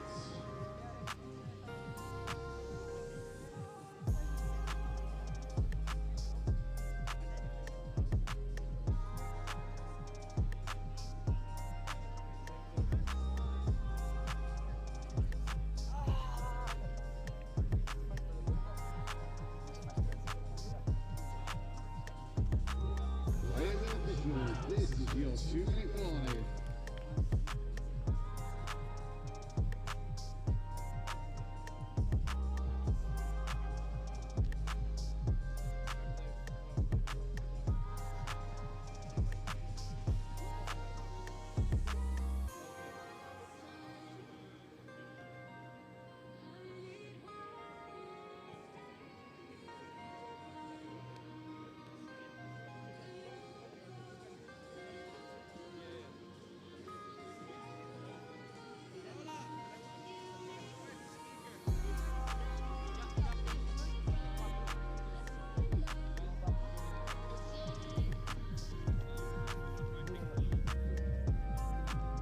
Reminders, if you want a picture, please give yourself over to take that photo marking. Players and officials, this is your 1-minute warning. Players and officials, this is your 1-minute warning. So as part of your tournament experience, why not get over to take the photo? Don't forget Take your team photos as well. They are being taken today only. Photos of teams or solos, images are being taken today. After today, you will not be able to get any pictures taken. Players and officials, this is your 30-second warning. Please take to the field, ready to play.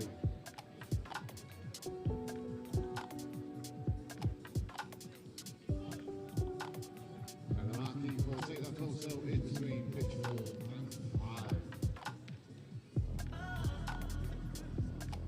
5. Players and officials, stand by.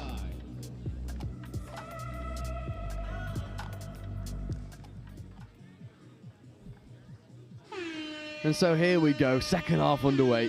The Wales are in the driving seats. Portugal are not too far behind. A few little fixes here and there, and the score sheet could look completely different as we see Hooper. Opens side quickie, steps back in between the Lincoln middle. Maybe the Lincoln wing was the right option, not taken on this occasion.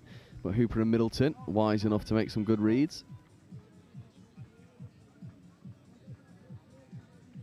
It's an industrious start from Wales, drawing an early penalty.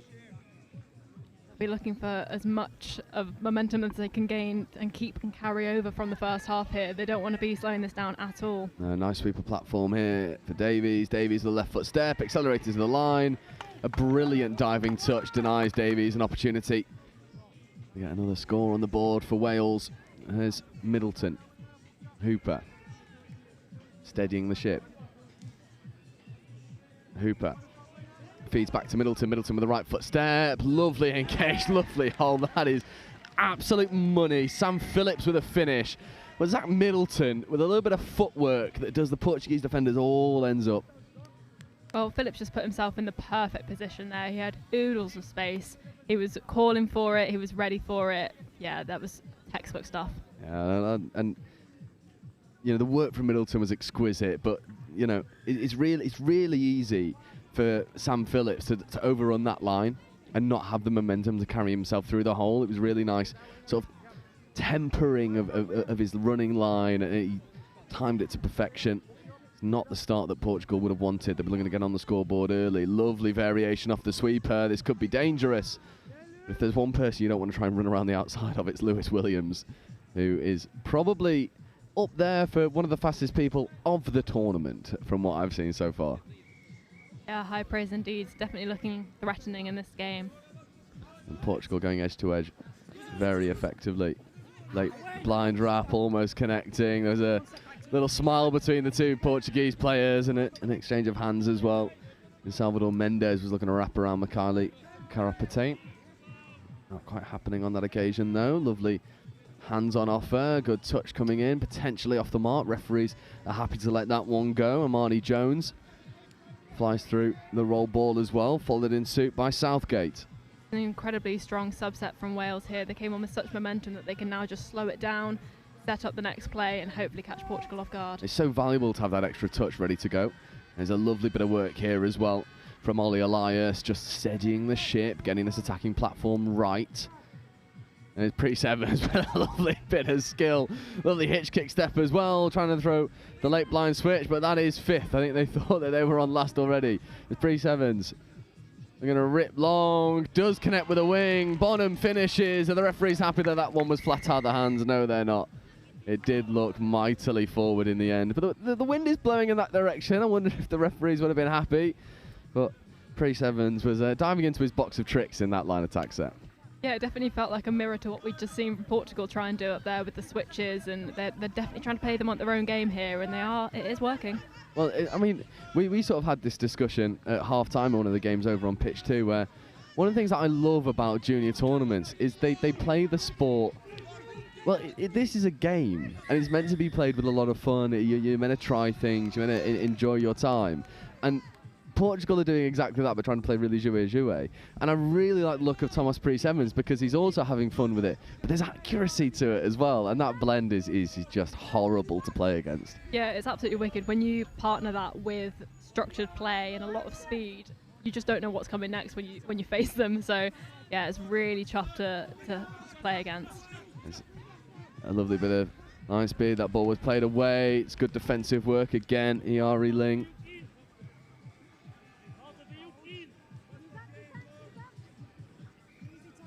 There's light play away, fifth touch. There's left-handed long ball, trying to find the wing, not quite happening on that occasion though. Again, really impressed with the percentages from Portugal. They're using all of the touches afforded to them more often than not. It's a really valuable thing. So it goes back to conversations that we've had previously. Set yourself these little targets, chip away the aggregate and see where that leaves you. And I think Portugal are doing a really good job of that. And their heads-up style of rugby is benefiting off these little more touch-coded skills. Yeah, 100%. And in basically every Portugal set we've seen so far, every person has touched the ball. They're making sure it's a fully inclusive thing. They're all enjoying it. Would you like to repeat? We are simple people. We like what we like, yeah, and we love a good dummy. Love a good dummy. Every time it gets me. Every time, if it works, absolutely textbook. It's beautiful. Yeah, Zach Middleton with a lovely bit of ball manipulation, and he's really enjoying himself in this second half. We didn't quite have the attacking platform in the first half. Hooper was scooping a lot and finding so much success off the back of it. It feels like they've now put the ball into Zach Middleton's hands and say, okay, we're going to give you quickie platforms. Let's see what you can do. And he's 2 for 2 in the second half already. There's Portugal, the left-hand rip, trying to find some spacings. Again, it's a really good opportunity to run phase there and just go quickly. They do try and feed it over to the wing, or maybe just a few seconds too late. It's the right idea. It's the right industry. It maybe just needs a few more weeks on the training pitch, and then it starts to come off more consistently. Yeah, 100%. And I think when you start seeing it work, it makes sense to you, because when you're making the transition from rugby, as these are all more rugby-style players, you don't really see the logic behind a lot of touch moves until you see them executed properly. As we saw there. Yeah.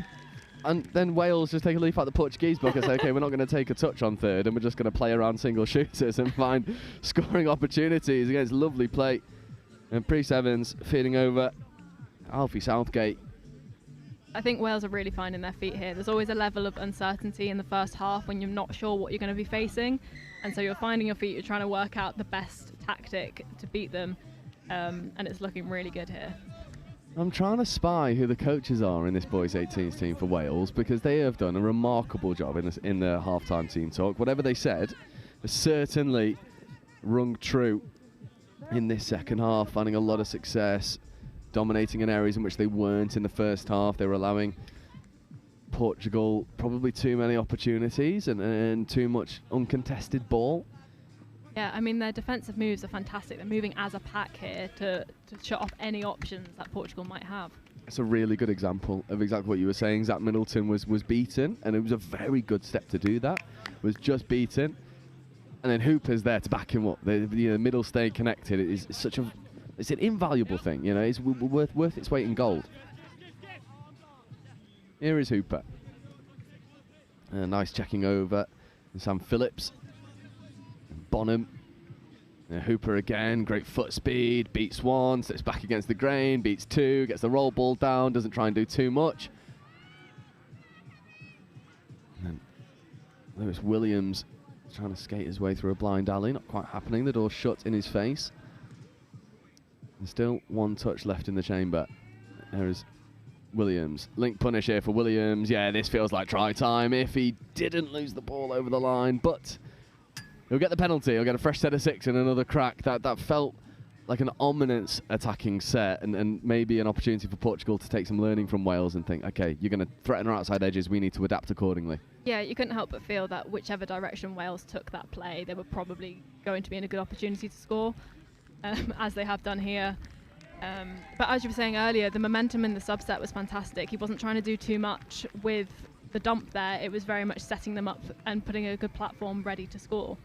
Absolutely. And Lewis Williams was, well, it almost says, stop me once, fair enough. Stop me twice, no you can't. And gets the ball down. 8-1 now for Wales.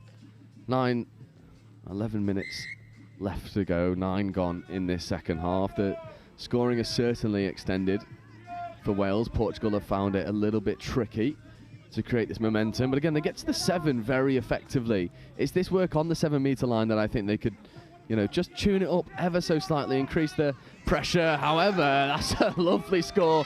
Iori Ling beaten by the speed at which that ball got onto the ground. And there's the England Lions boys down to my left-hand side who are celebrating that Portuguese score. I think the Portuguese are almost a fan favourite here. We love a good underdog story, and what a great finish that was by Salvador Mendes. They basically ripped open the touch instruction manual for that, didn't they? It was a perfect drive up to the 7, beautiful sweeper platform, quick hands, perfect dive, textbook, lovely. Yeah, and a great angle as well, you know, these running angles, which again, it feels ridiculous talking about running angles and micro skills at junior Euros with players who are so young, but this is the level in which they're operating at, and that running angle was just absolutely perfect. Williams with a late release away.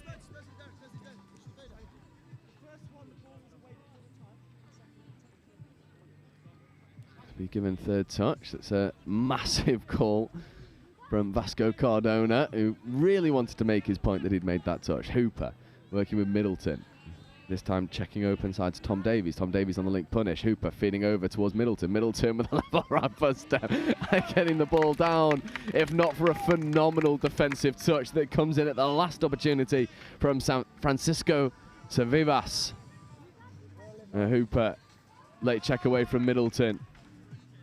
Flash pass over towards Davies. This is ominous, but there's a crossing call. There'll be penalty here for Portugal. I mean, that's really tough stuff. You don't often see that call being made. It just, again, shows you the standard we're playing at here. That's the kind of thing they're having to look for. Yeah, I mean, I am blown away at the standard of this Euro so far. It's a lovely bit of footwork, and that will be a penalty for a firm touch. That feels as plain as humanly possible. William Brock just a little bit too much in that touch. There's no malice in it, but it was illegal. And we continue. Great drive here from Portugal. Muscular touch coming in from Davies. Referee's just telling him to calm those touches down a little bit. There's nice open side work here as Paiva. And coming back over towards the short side. Late switch away. There's nice endeavour, but with touches left in the chamber, it feels like a really tricky decision to try and throw a little bit speculative on touch 3. Yeah, I have to agree. I mean, I think that also comes down to the pressure of the Welsh defence there. I mean, they were straight up on them. They didn't give many options, and I think it was purely a panic moment. Yeah, I'm really impressed with the way that Wales were able to go sideline to sideline, 3 passes. That's all it is. You know, 1 up from the floor, and then 2 skip passes over to that far winger. And Portugal, their defensive spaces just open up because of it. It's really. I mean, it's characteristic of a team that's played touch for like 10 years, let alone probably 3 or 4 is what some of these boys' touch careers look like. No, 100%, and it's their ability to then take the ball back the other way as well and really take advantage from it. Now Williams with the right foot step, asking questions of the defender.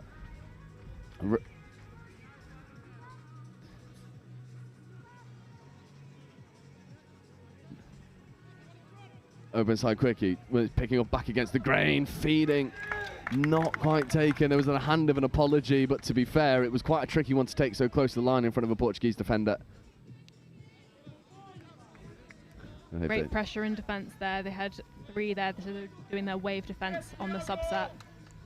Yeah, Southgate getting up, making really good touches, and here comes the Portuguese maraud. That is a brilliant drive again from Duarte Paiva, who has been brilliant and certainly one to keep an eye out for going into future tournaments. Paiva, young lad, lots of ability. Portugal playing Jouet, checking back against the grain. Suto, left foot stare. Portugal trying to dive into their box of tricks, killing the ball in a good area. Again, using all the touches. It's really, you know, the Portuguese sides will probably find it quite difficult in their divisions because they are just a little bit disadvantaged in terms of their developmental track. They're just not quite as far down that track as some of these other nations. But I'm really impressed by this boys 18 side. I love the way that they play touch. I think you add one bit of attacking structure, and then this game looks completely different because they've got the ability to threaten everywhere. Yeah, definitely, and they're playing what they see, which is so great to watch. I mean, they're seeing how the Welsh are moving and they're reacting to it with these switches and trying to find the gaps. And I mean, that's the key foundation you need to make a strong touch team.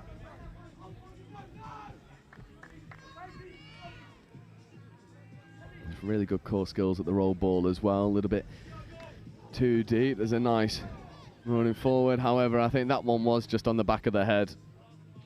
Yeah, that's fair. I also think Thiago Romaloto has been on the receiving end of a couple bruising touches. Yeah, I mean, the physicality of the game will pick up as it gets more heated and teams start to get frustrated, but it's just trying to keep that under control.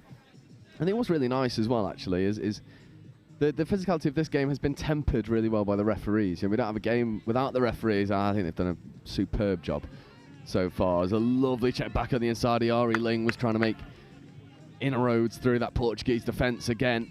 Here is Ling. He's pre-sevens. Ling. Now sweeper platform here.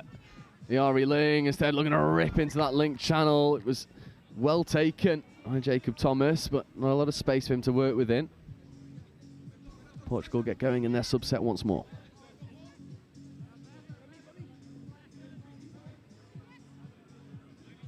They had a sweeper set up to get off then on that sub, which if they can just execute that on the line, it's going to be really dangerous because they've got the opportunity for dummy runners. They've got all the basic skills. It's just honing it in against a team like this that will really give them an advantage here. Could not agree more. The small things that make such a big difference, and I think this Portuguese side, what's really nice as well is it's all very chit-chatty in the box. You know, there's not a lot of negativity from what I can see. The body language looks pretty good. It's all solution-focused. Yeah, you can tell they're just enjoying themselves and having a good runabout, but also picking things up from it to take into the next game. It's the perfect spirit of the sport. Absolutely. Here's Hooper. Checking over towards Davies. Davies. Oh, that is 6-touch and turnover. I think Hooper was just querying the hand signal. The referee, well, it is just 6-touch and turnover. And Portugal again off to the races, but just stuttering a little bit there in that transition. Wales want to go quickly. Here is Hooper and Middleton. There's not a thought of subbing as Hooper drives up to the 7 on first touch. There's Middleton. Hooper, Middleton, just steadying the ship for a moment. Tom Davies in this near link. And you've got Sam Phillips in the far link as well. Hooper, Middleton, back to Hooper. Hooper driving, diving, scoring. This middle partnership between Hooper and Middleton has been oh so impressive for me in this second half. If you wanted to pick a player of the game, it's one of these two boys. So you could probably just give it both of them. They just come in a pair anyway. They do. There's such a back and forth dialogue between the both of them on the line that you know one way or another they're going to be able to make something magical. So yeah, it's really great to see them communicating throughout and achieving some incredible scores for Wales. And what's probably a little detail that won't get highlighted all too often is the role of the links in that score. That's so wide, conditioning that defence to be really honest and you know, not just crash in on those two middle players, trusting that those two boys have it in hand and they can make something happen. It's valuable stuff. You see Portugal move open side. Oh, that would have been absolutely stunning and applauded by the wings on the pitch as well. They love the endeavour, love the spirit in which it's being played. The boys are having fun out there regardless of the score. Yeah, they really are. And again, they're spotting where the gaps are, but it perhaps just comes a little bit too late with those switches. But if they can do that slightly earlier, it would be a big threat to Wales. It comes with experience, doesn't it? Yeah. It comes with just being in these positions more often. If you're, you know, if you find yourself in a familiar position often and often and often, you then start to problem solve that much more efficiently. Whereas I think what we're seeing at the moment is Portugal just problem solving it, as you say, just slightly, just a little bit late, and it's very small margins we're talking about. Yeah, to get another shot at this, which they'll be grateful for here. Yeah, fresh set of 6 here on the line for Portugal. Baptista. It's been brilliant. Really, really, really good player. Salvador Mendes as well, wearing 8 over in that far link. This pod for me sort of has the probably the pick of the bunch from this Portuguese side. This feels like the bomb squad that they've brought on to try and make something happen. And Baptista platforming. There's a nice wrap there from Mendes. Sevivas. Nice to see a classic 32 setup there as well, executed well. Not panicking and going for that offload on the line, using all their touches. No touches remaining. That'll be 6 and change. But this part, I want to give them a quick individual shout out. Francisco Savivas, Joao Baptista, Duarte Paiva and Salvador Mendez. They are proper touch players. They've got proper core skills. They're very dominant in their work. They're unrelenting. They've run at a furious speed all game. And they find themselves with another set of 6. And for me, this is the pod that I'd love to see get over in this second half. Just get a score on the board, because these 4 have been brilliant. Sweeper platform here. Looking to check back on the inside. Instead, there's a 2-on-1. Right foot step. Maybe just diving at the line would have done it. Unfortunately, Duarte Paiva has to come back to the mark. Flick pass away. That's given ball down. There was a Welsh player on the floor. Hoping that's not an injury. And that will bring us up the full time. And Wales boys 18s go marching forward. But a word on the Portugal side. That's a team with bags of potential that probably in a couple of years really start to threaten the status quo of the boys 18s division. Yeah, that's exactly the word I'd use. They've got so much potential, and I feel in a few years' time they can go a really long way in this tournament. They've got the basic foundations, they work well as a team, they could be really threatening. They absolutely could be. But coming up for you next, what I'm slyly touting as what could be game of the day, a game that's got me very excited. It's the boys 18s again. It's the home nation England taking on the Emerald Isle in Ireland, who will be on the sub box right below us. And that'll be with you in about 5 minutes' time. On pitch 3 is mixed 18s, Scotland versus Ireland. And on pitch 5 is mixed 20s, Scotland versus England Lions.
Players and officials, this is your 1 minute warning.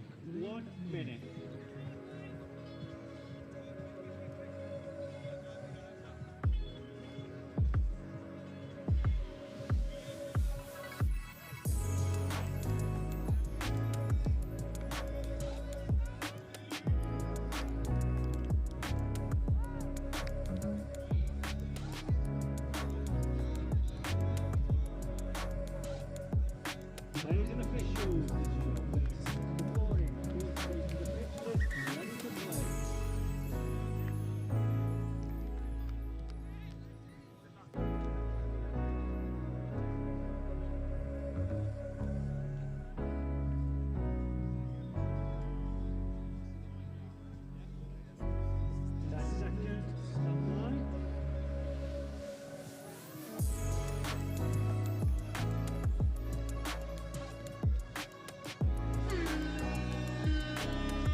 So here we go. Boys 18s action. England, the home nation, versus Ireland, the old enemy.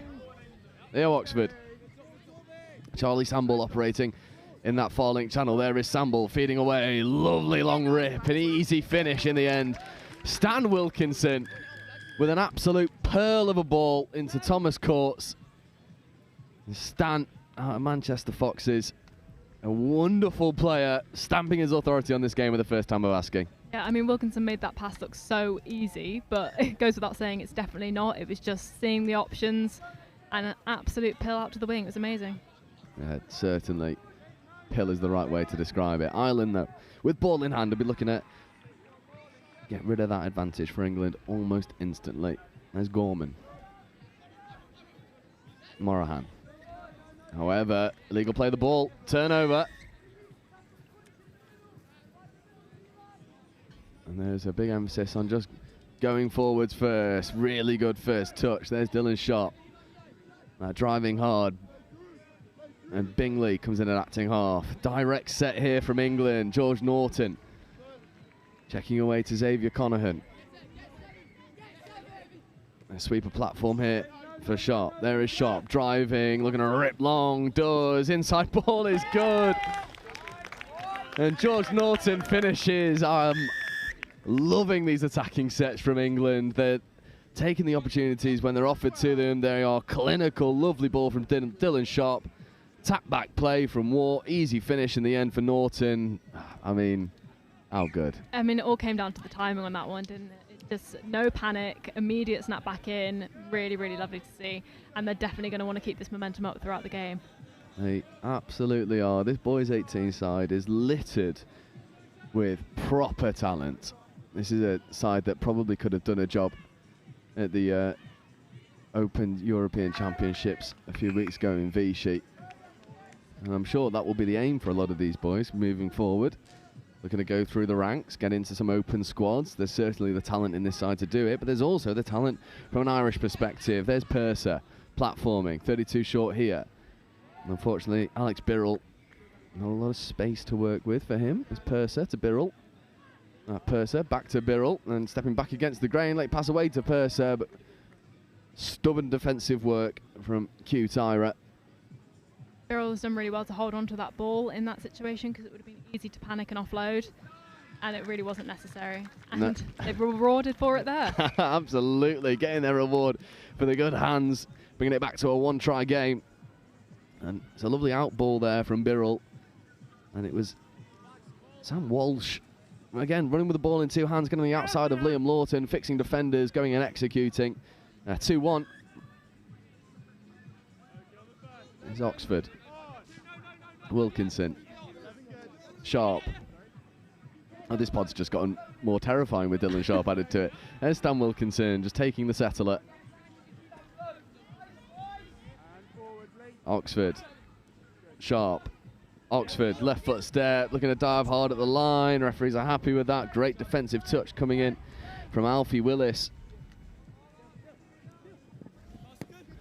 However, it doesn't stop the English onslaught for all too long. Thomas Courts now with a brace. This near corner is well, it's happy hunting for England. It really is. They're looking very dangerous out there, and I wonder whether the Ireland team are going to spot that and try and really push in on this side, and in return will England retaliate and go the other way. But it'll be interesting to see how each team responds to the plays that are happening. It's Courts with a brace, Dylan Sharp with a lovely pill out there. Also got to go get the ball back. Just an extra bit of running for George Norton. Not like he's done enough already. And then they will also get an advance of 10 metres for not bringing the ball back. A tap restart here for Ireland. There's Morahan. Darcy. O'Neill. Morahan. Back to O'Neill. Right-handed long ball, looking to find that wing. It's certainly the right option. Amara Batsaya is in quite a lot of space over on that far side. Unfortunately, that one just drifting forward, but it's the right read from Ireland. Oh, 100%. They did really well to crowd the defence there and keep them really clustered in the centre and then create the overlap of the 3-on-2 on the left side. So definitely want to see more of that from Ireland. Conahan, Norton, the air of a forward pass about that one. Referees are happy to let it go. There's Bingley. We're just taking a moment. There's Ollie Graham.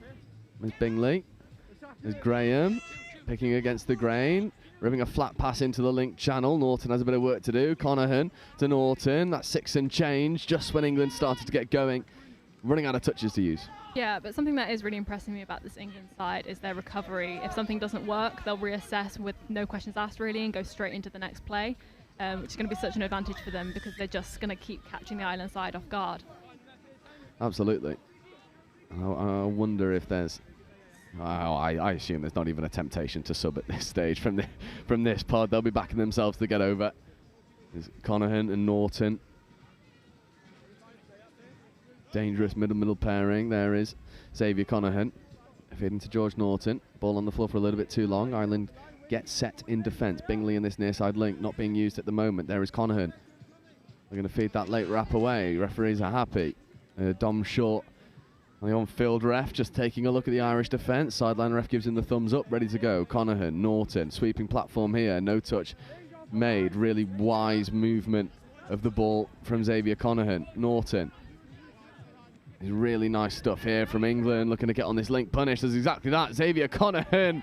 That is just wonderful attacking setup play, manipulating the Irish defence. It's like Xavier Conahan was the puppet master and the Irish defence were at his beckoning. That was wonderful stuff from Conahan. It was beautiful. I mean, he had him in the palm of his hand there. They were doing everything he needed them to do, ready to set up. One thing wouldn't work, straight to the other side. It was, yeah, you couldn't fault that at all. No, and again, under 18s playing in such a way that is... If you'd have said to me a few years ago that this would be the standard of the boys 18 side at a Euros, I would have said I'd love to believe you. I'd love to believe you, but this is the reality that we're living in. This side is terrifying. It's cute Tyra, Lawton. Lovely rip into Tom Davies. Davies with a left-handed pill into the corner. Was ball down.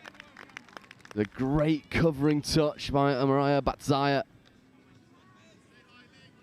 Lawton finding himself in the link channel now, coming into the middles. No touch made. Liam Lawton accelerating away, feeding over into the wing. Thomas Courts was waiting for another score, this time in the far corner, but they'll get a fresh set of 6. Ireland have got to tighten up a little bit defensively, haven't they? Yeah, they have. I mean, it's really tricky to say from our perspective because we can't quite put into words how good the England attack is here. Ireland are really, really giving it everything they've got, and it's just at the minute not quite good enough to fend off the English attacking side, but they're definitely improving already. They're starting to see what is happening and improving on it. Absolutely.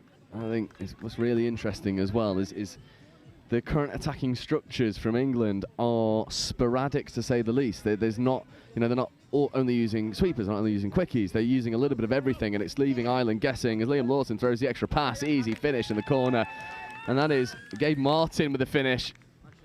And another player out of Horsham representing here at England, the European Youth Championships. But lovely catch and pass from Liam Lawton, lovely identification from Davies. There's so much to like about these attacking sets from England, and it almost leaves me feeling that Ireland have got to have a perfect game to try and wrestle control back away from England. Yeah, it's so tough. I mean, just seeing the fact that we've gone from wing to wing for an attempted score to an actual score within about 2 touches, it just shows the standard they're playing at, and there's only so much that can be done in defence against that on the line.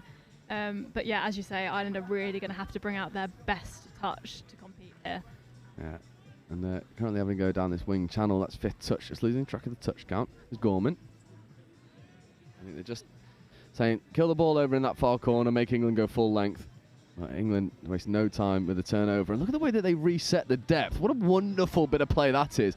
It's straight out of the England Men's Opens playbook. There's Theo Oxford. There's second touch, bang on halfway. Stan Wilkinson following in suit. This is terrifying stuff from this boys 18s. Unfortunately, a blast of the referee's whistle will bring that one to a close.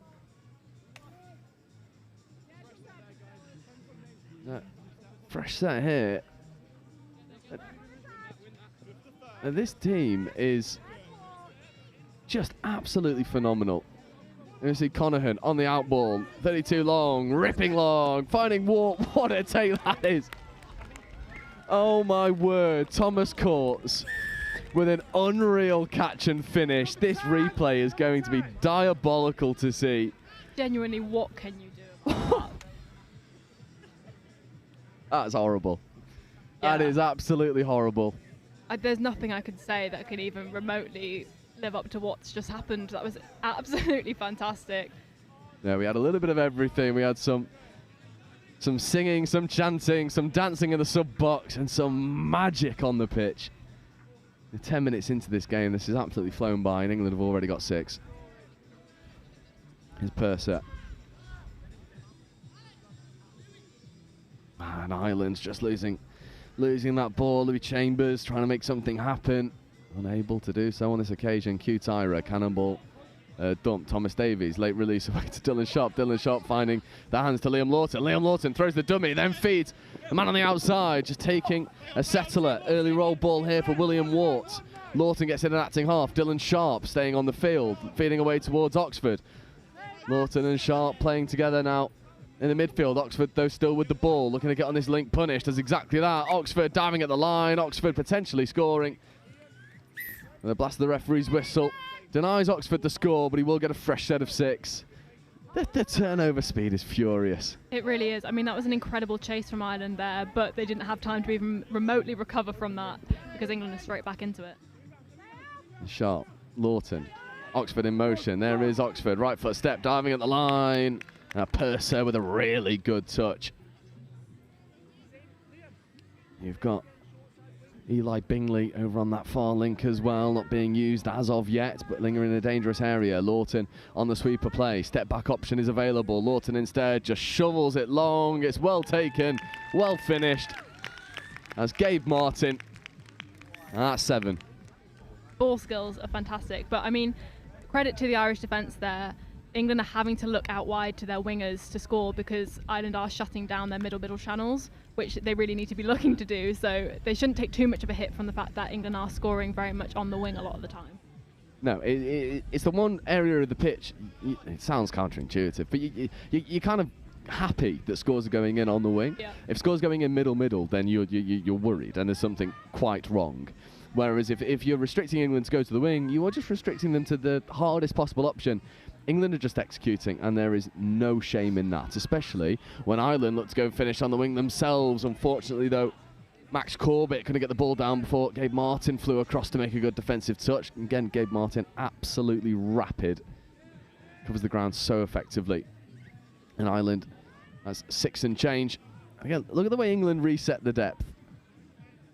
Ireland are doing very well here at trying to foster England mistakes, so they're always burning that ball away from the England sub box to really just try and put some pressure in defence and have mistakes happen.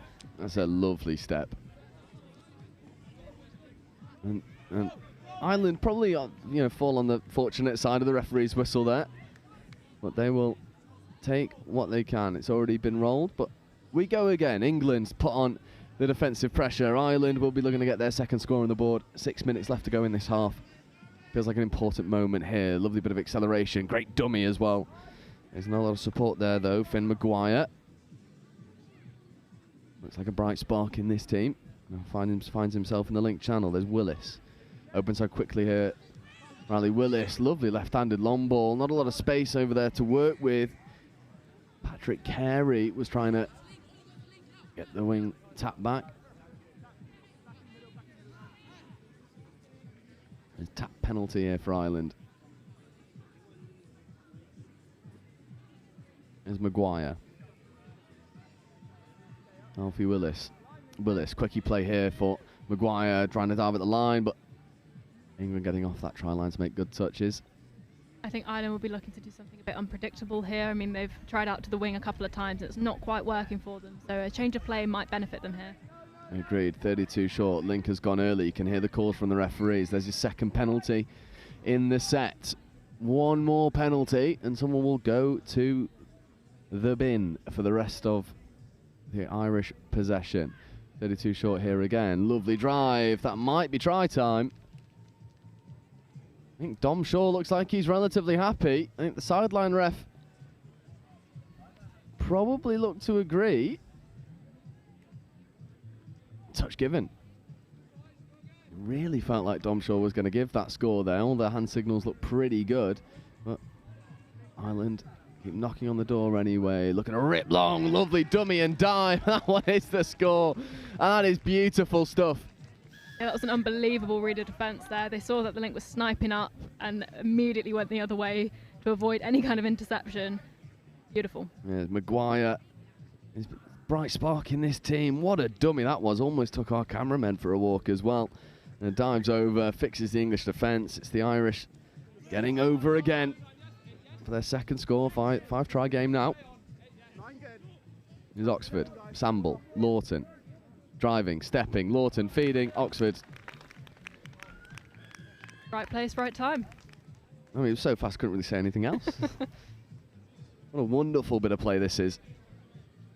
Oxford just finds himself in a dangerous area. Lawton picks the right option. Again, it looks so good, but it's so simple. It's just run exquisitely. Yeah, absolutely. And they are making it look exceptionally easy. And I mean, we both know it's definitely not. When you're up there and you're the one making the decisions, it is not as easy as they're making it out to be, but that just shows the class of this side. No, it is horrible being out there, actually, especially in the heat, trying to make decisions, and you've got people shouting at you, telling you you've done it wrong. Well, at least that was my experience anyway. Ireland driving hard the line. It's tough defensive work for George Norton. He stays wise to the task. Fifth touch, nothing else available to Ireland. Again, killing it over in that far corner. I mean, really impressed by the way England just set this depth every single time. Draw and pass, 2-on-1s available always. And now there's a foot race around the outside. It's Purser who comes across to make the touch, but that is second touch taken on the Irish 10. Yeah, I mean, what can you do about it? You know, you've just got to try and play what's ahead of you. And when you're playing England, you really don't know what is going to be ahead of you because they're so unpredictable. So they're doing a really valiant job at trying to just keep them at bay. Oh, absolutely. There's Tyra. Just steadying the ship for a moment. Dylan Sharp now in an acting half. Quinton Tyra looking to rip along. My word, that was almost taken superbly. But it was taken by Irish hands. It was Max Corbett who picks it off. That's touch 0. So first coming now on the 10-metre line. Golden opportunity here for Ireland to potentially get another score on the board in the latter stages of this first half. However, second and third touch are taken in the same area of the field, and fourth is not in English territory yet. Need a little bit more go forward. Looking a little bit bunched there, Ireland. They could do with getting their width back.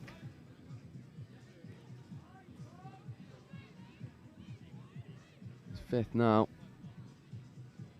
And Maguire is trying to create something down that short side. I would love to see Ireland at this stage of the game potentially look to just, you know, on that fifth touch, veer away from just killing it over on that box side. It was, you know, it's a tactic built out of trying to restrict England, but because England have the lead already, I think you'd rather them have a go on fifth. Yeah, you've got to start taking risks, and we know they've all got incredible ball skills and they've got that pass on them, so just getting ball through hands and seeing what you can make. Yeah, good roll ball there from Q Tyra, and then Liam Lawton feeding over towards Theo Oxford, and Oxford just glides through the Irish line. There is Oxford. And Lawton telling him, go get in the middle, son. Wilkinson back in towards Oxford.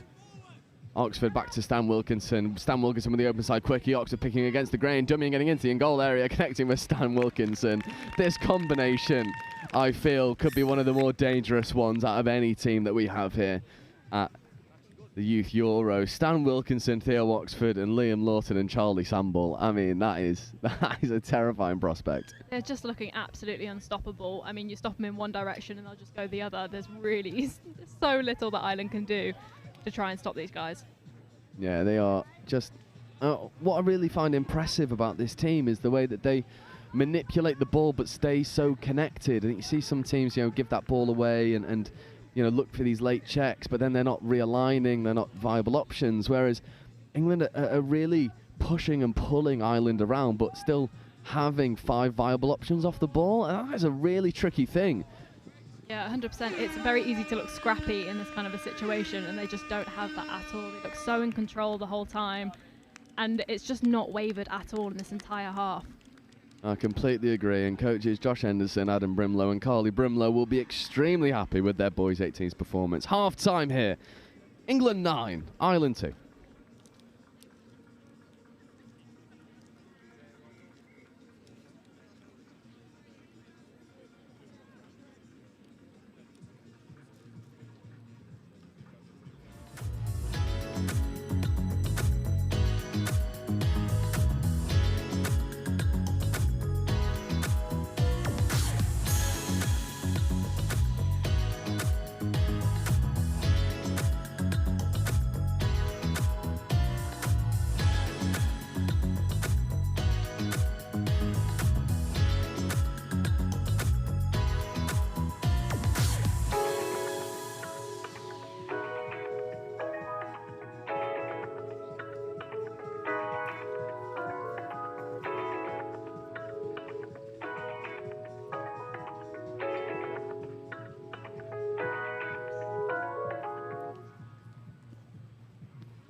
So welcome back, second half underway. England 18s with a commanding lead over Ireland 18s. And Lexi, it's an uphill battle, isn't it, for Ireland at the moment? But they've got the core skills to do it. I just feel England have a little bit too much in this game. Yeah, I have to agree. I mean, it's always really tough when you're in a position where you're trying to make a comeback, because it's very easy to get flustered and quite frustrated because you know you're not winning.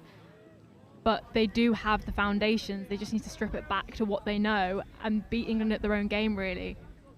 Yeah, absolutely. I think as well from Ireland, there's a very familiar Irish DNA in touch, which is you run really, really, really hard at people, and you condition people to be as honest as humanly possible. And you've seen that from Irish touch for years now.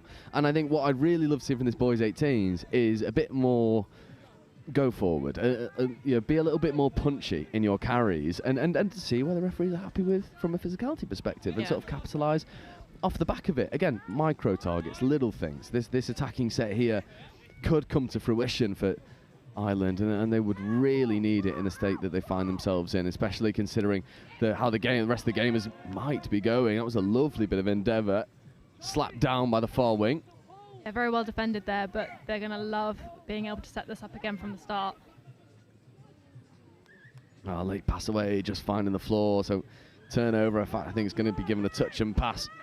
So turnover here for Samble, Wilkinson, Oxford and co. This is really nice stuff. There's Wilkinson and Samble. Brilliant foot speed, nice step as well from Eli Bingley. Unfortunately, though, that one couldn't quite be taken with Ollie Graham. They won't be too disappointed with that. Gives them an opportunity to put on the defensive nudge. That touch was a little bit firm, and I think well spotted from the referees. We had a really good angle of that. Yeah, we did. No, it was very unlucky with that latch run from the Graham there. He had so much momentum, just didn't quite get the ball in hand. But now they're having to turn attack into defence, and that's something they're really strong at. Yeah, absolutely. And I think as well, I mean, my favourite part of this performance from England so far has been watching them realign when they force the turnover. So I'm looking forward to seeing that happen again, potentially. It's like a well-oiled machine, isn't it? It is. And I think it's so England touch coded. I think for such a long time, England didn't really have like a DNA, and every team sort of operated differently. Whereas actually what you're seeing now is through all age categories, all teams, all gender categories, they've all got the same DNA. Fast turnovers, run really deep, have a go. If it comes off, it comes off. Yeah, it's odd. It feels very contrary to say, but they're almost predictably unpredictable, and it works for them every single time because you just don't know what they're going to do, but they're going to do it well. Yeah, it's so true. You know that they are going to do it well. Again, going from wing to wing, Xavier Conahan getting his head down, Norton carrying well. Graham, no mistake this time from Graham, and as a foot race, late ball back away towards Graham, who takes the left foot step and gets the ball down cleanly. How wonderful was that? Samble. It seems as though they're just trying to run Ireland out of gas already. They're just getting them from wing to wing.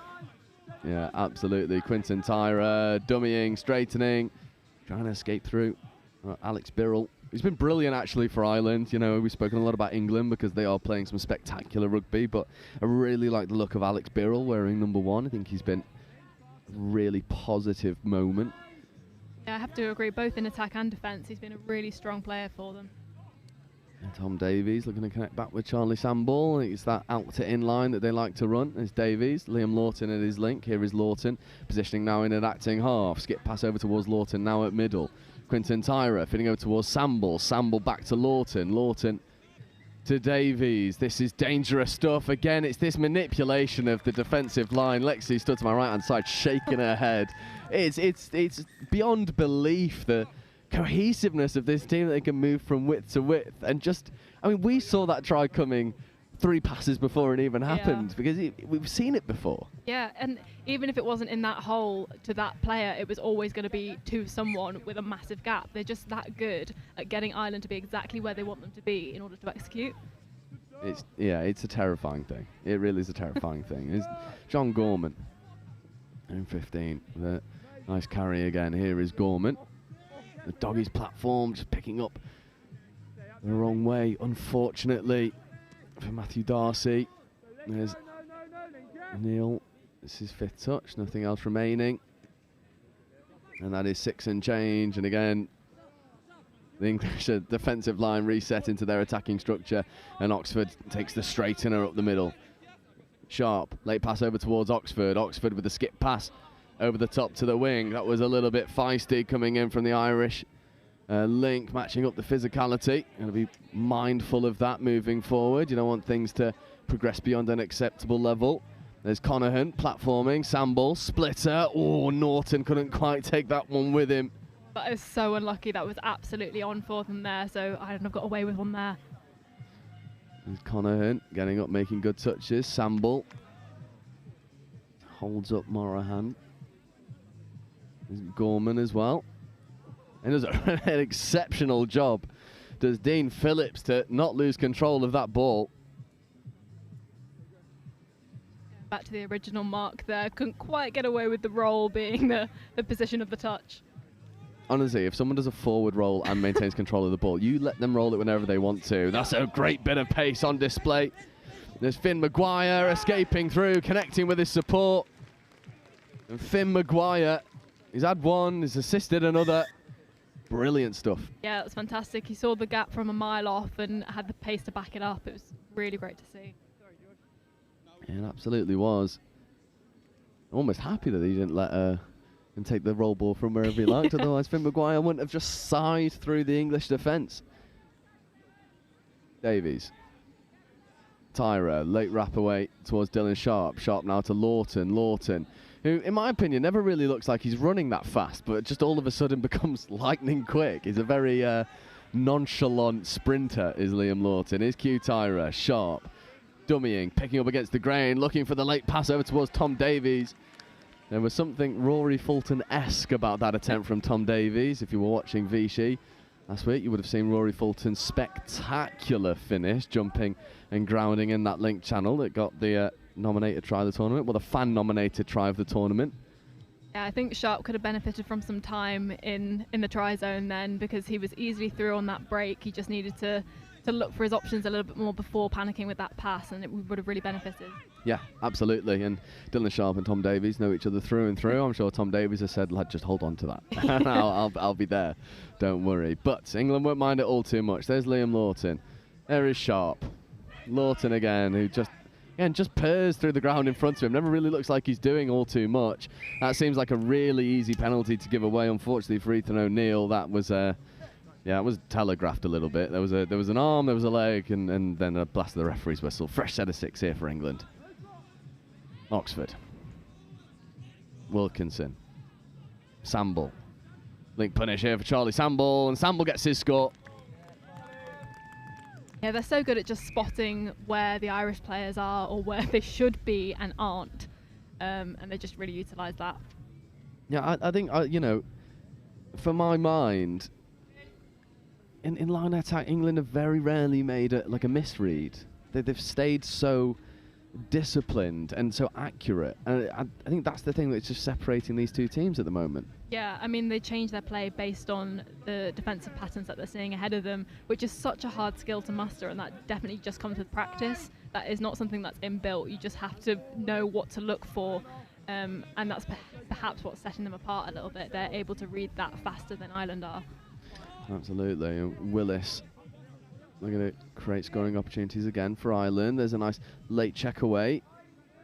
Dean Phillips was trying to feed open side, but not a lot doing. There's Wilkinson and Oxford. And Sambal on the wrap. Oh, Sambal looked for that skip pass to the wing. And right option, not quite executed, but Ireland get an opportunity. Yeah, that was really well read by Max Corbett from Ireland there. He knew exactly that they wanted to dish that pass, and he was there to shut it down before they could. Yeah, completely agree. Again, wingers, it's a thankless, thankless job at times, but they really are worth their weight in gold. Yeah, it's just going to be a roll ball restart. I think Dom Shaw just saying, look, physicality is getting a bit much, lads. In Ireland. Line attack opportunity. Well defended initially. Finn Maguire, who's certainly had England's number. Here's Maguire, fakes to go long, checks back against the grain. Here is Maguire once more. They don't want to lose out on the 7. That roll ball was taken bang on the 7, to be fair, but those hands leave a little bit to be desired. That was a tricky pass to take in stride, but again, England waste no time in turning the ball back over. Yeah, not making the same mistake as last time. They got that dish off early, so there was no one there to shut it down. What a roll ball that is from Stan Wilkinson, by the way. 3 players in and around him, all trying to knock him off the ball. And what a brilliant cannonball dump that was. There's Conahan. Lawton in an acting half. Split a platform here. Lovely step, lovely score. And Norton with a great finish off the back of the splitter. But Liam Lawton and Xavier Conahan just pulling strings. That splitter platform is such a nightmare to have to defend. Even if you know it's coming, you can't quite predict exactly where that player is going to come from. So it is a really, really key play for them here. I think as well, it's the fact that they're you know, there's like 4 or 5 viable options off the back of that splitter play. It's really tricky, and I know that a lot of teams now, especially like a lot of English teams, are trying to set it up so it looks quite similar to a 32, and then you split separately. So there's a bit of guile about it as well. I mean, I'm glad I stopped playing before it came in. I've not got the IQ to deal with that. That's for certain. There's so many aspects to it that are really important. As that dumper, you need to split hard, so there's enough space for that splitter to run through. So everyone involved in the play is crucial for its success. Yeah, certainly. Again, for a boys 18s to be running structure like this, so effectively, that's so complicated, it is absolutely wild, and there's a foot race on. That's a brilliant touch again. It's our man Max Corbett, who is probably putting his hat in the ring for player of the match from an Irish perspective. Very little mistakes from Corbett. Yeah, he's been a star both defensively and in attack. He's a really crucial member to their squad here. There's Oxford. Wilkinson. A sweeper platform here for Graham. Here is Graham looking to rip long, but just caught by Sam Walsh. And that'll be your 6 touch and turnover. Good defensive set there from Ireland. Yeah, I have to agree, and England won't like the fact that they've given the ball over on that side, because it will make the subset a lot easier for Ireland. And they'll know they've made that as a bit of a mistake there. Yeah, so then that sort of kicks them into gear to potentially turn the ball over, which they've done exactly that. It's an off-the-mark penalty. And Samble and Graham just want to go quickly. Here is Charlie Samble, Ollie Graham.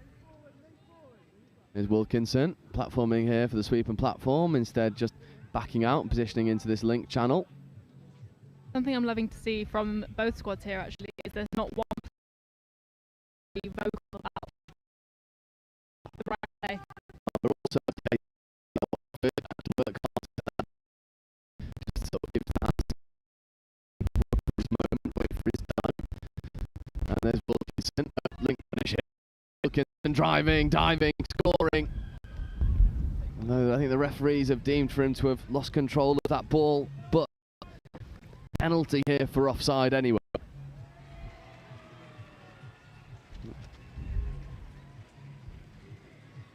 Wilkinson. Samble. Link punish here for Charlie Samble, diving. A wing with a brilliant touch. Amara Batsaya.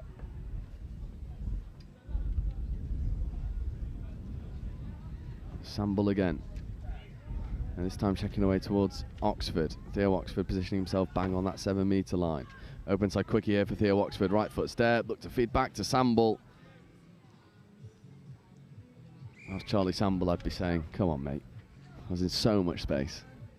Dish back to Ollie Graham would have been great there for him as well. He was in so much space. It's the second penalty, though.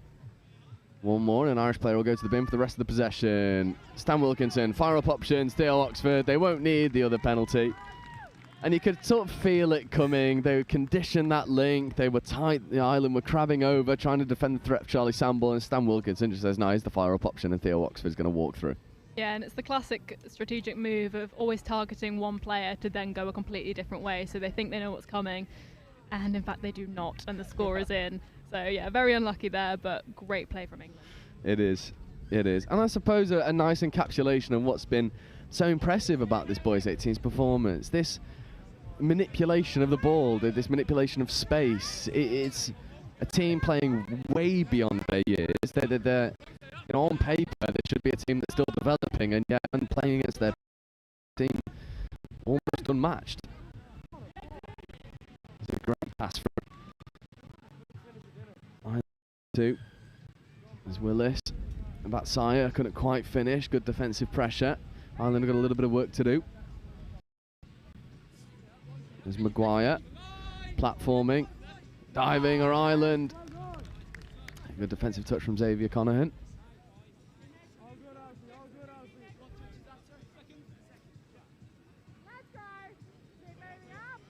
Willis. Maguire. Back to Willis. 32 short, but just losing a little bit of cohesiveness. Back into this 32 platform. There is Maguire looking to dive at the line or release early. In the end, England's defensive pressure just doing enough to really frustrate Ireland. And I wonder, there's not really too much more that Ireland can do on paper. It's maybe just the momentum that they're attacking with that's the difference maker. Yeah, I think so. I mean, defensively particularly, they're looking very strong. Because there is only so much that can be done against a side this strong. But they're definitely going to want this turnover here, and they're going to want to try and get there as quickly as possible. There's first touch. And Maguire and Willis again operating in the middles. There is Willis. Nice pass back to Maguire. Really nice interplay, and then a little bit of a tumble from Willis. Nothing doing. The refs are pretty happy. Maguire.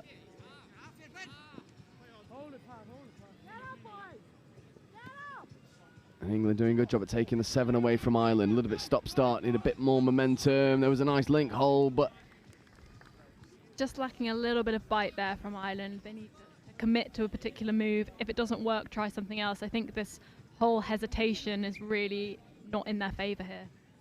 Yeah, it's an interesting thing, isn't it? Because, you know, whether you pick the right or wrong option is kind of a moot point at this stage. You just want to pick an option and have all players on the pitch commit to it. Whether it's right for what the defence are doing or not, it doesn't really matter. You just want to have a little bit more cohesiveness. Yeah, because when you're coming against a side who are just an absolute brick wall in defence, you really need to try and throw everything at it. And by trying to hone in on the correct thing to do, they're not doing anything.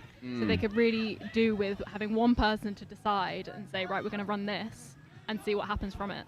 Yeah, I completely agree. And England almost going width to width and scoring in the far corner. That last pass just not quite happening. And the pace of this game has just boiled down a little bit. From your perspective, is there anything that's really stood out from you about this England performance? I think it's just the cohesiveness of the team.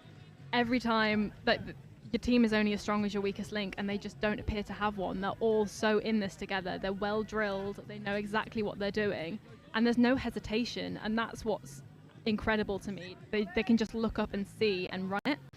Which is really hard to do at any level, let alone at an 18s level. They've been together realistically for that long, but it feels like it's been decades almost, because they're so well drilled and they're always doing something. And I think your point is really made even more clear by the fact that Graham is just going to fly all the way through and score, and we are 39 minutes into this game. We have almost played an entire full game, and the pace of England has not stopped. They've still, and not only that, but the cognitive awareness and the cognitive load that's going to be on boys, under 18s, juniors, to be able to play this style of rugby for 40 minutes in the baking heat. That's so impressive. Yeah, it really is. I mean, they've not even sweat. It's just completely unfazed. They know what they're doing, and they know they can do it well, and it's that confidence that is really carrying them through this game. There's a really nice strike bump here for Ireland. They'd love to finish this game with another score in their tally. Penalty instead. I mean, the fact that we're going from 7-7 with no time left shows how much both sides just want to do well for themselves. Yeah.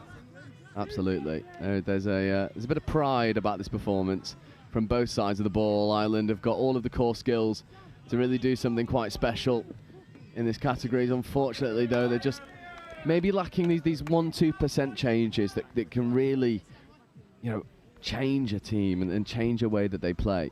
But they've got so much potential and they can learn so much from this. Especially for a team that is so young. Well, that is full time.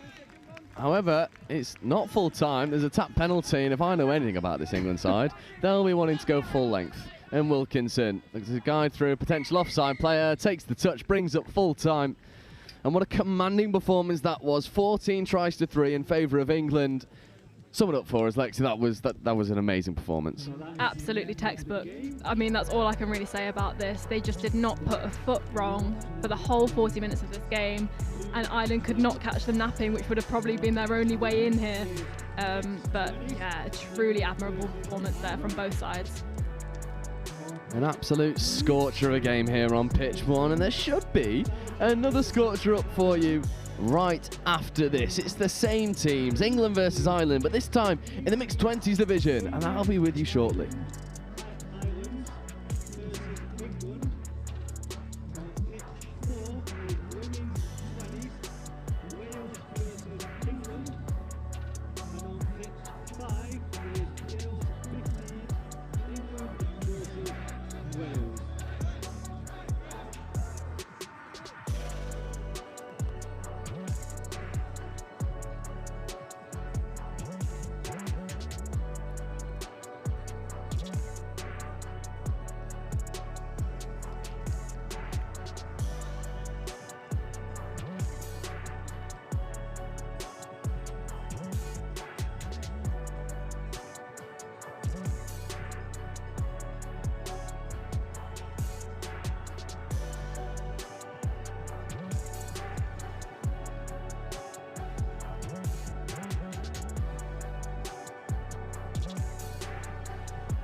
Players and officials. 1 minute warning. 1 minute.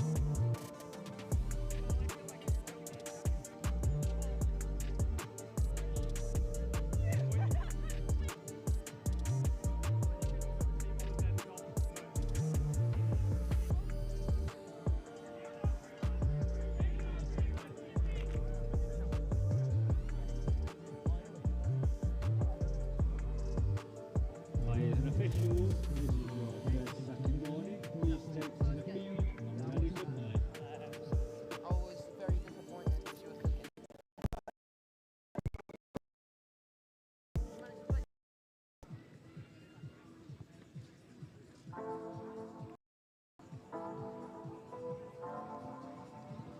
seconds, stand by.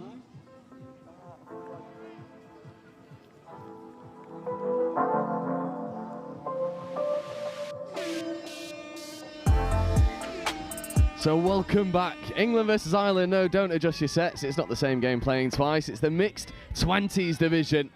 England in defence, Ireland with the ball in hand. And Lexi Johnson has gone over to pitch 2 to do a little bit of lead comms for us. She's doing a smashing job as of right now. But I'm very happy to say I'm joined by Mimi Taylor-Dean, who has been around the block a fair few times with touch, and I'm going to look forward to picking your brains about what you're seeing out here today. Yeah, really excited to be here. It's been a great day so far. So cool to see the progress that the juniors have made from all the nations that we've got here. So yeah, thanks for having me. England, Rory Hawkins with a restart. It's Bradford. Hawkins. As you know, Thomas. Sophia Lawton, unfortunately, leaving that one down.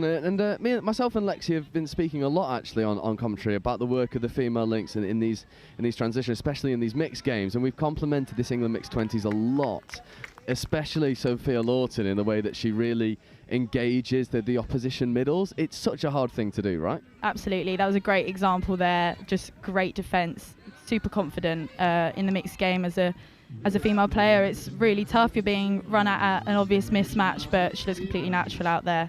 Yeah, smashing it. Yeah, agreed. Smashing it. There's Simmons feeding away to Ethan McGilvray.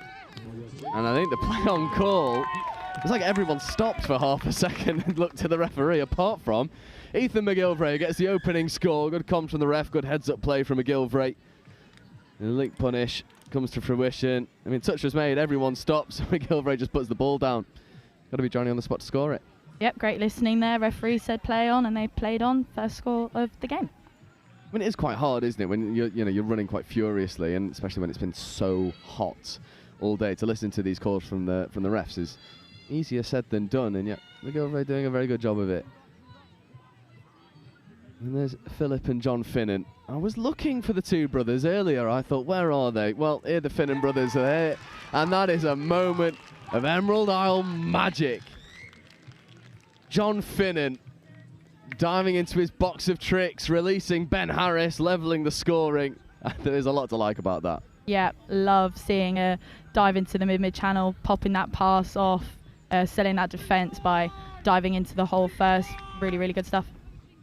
Yeah, these. I remember commentating these boys at the Youth Atlantic Cup a few years ago, and I remember thinking, yeah, these two have got a fair bit about them. And when I saw the men's 18s, I was thinking, well, surely they're not that old, are they? But no, they are.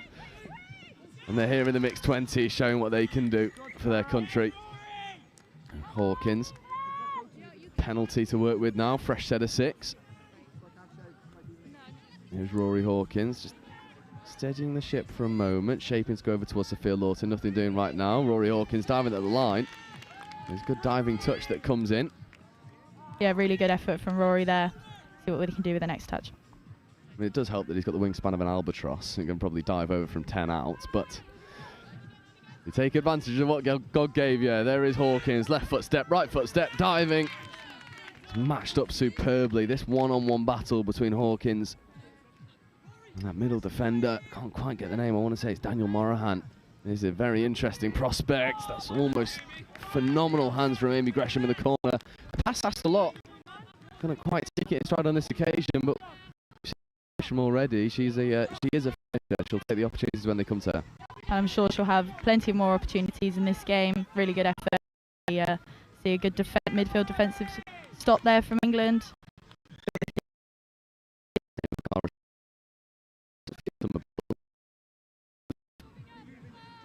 All family affair in Ireland. Be the same over here with the Simons. Yeah, but enough said about the Simons. I was talking about the benefit of the Uni Series, allowing players a leadership role where they probably wouldn't get it in their clubs, and I think I'm probably right in saying Rory's benefited a lot from that. Oh, 100%. Yeah, he has shone in the University Series, and probably taking on an even bigger role next year as we see some people depart Birmingham Uni. Yeah, I'm really looking forward to seeing what they've got to offer. Absolutely. I've done the University Series now for 3 years on the trot. Looking forward to next year being my 4th. And yeah, so it's always a fun affair. And it does help as well when you are built as a touch player. He'd be long, athletic, and very tall. And this kind of describes Rory Hawkins in quite crude ways. The 5th touch platform here. Lovely right foot step and acceleration getting into the goal area. Sam Dean ripping long. What a wonderful finish that is from Esme Ashley. My word. What a score coming out of England. Brilliant stuff there from Sam Dean. Ghosting through the middle of the pitch. Great to pick out the winger there. Incredible hands. Really good finish. Awesome stuff. So good. Yeah, and again, Sam Dean, one of these players stepping into some more leadership roles, giving himself a bit of pressure as well to lead from the front and really living up to the hype. I've been very impressed with Sam Dean today. He was phenomenal in the game on pitch 2. He was phenomenal here so far. And we're speaking of phenomenal, the Finnans are back on the pitch.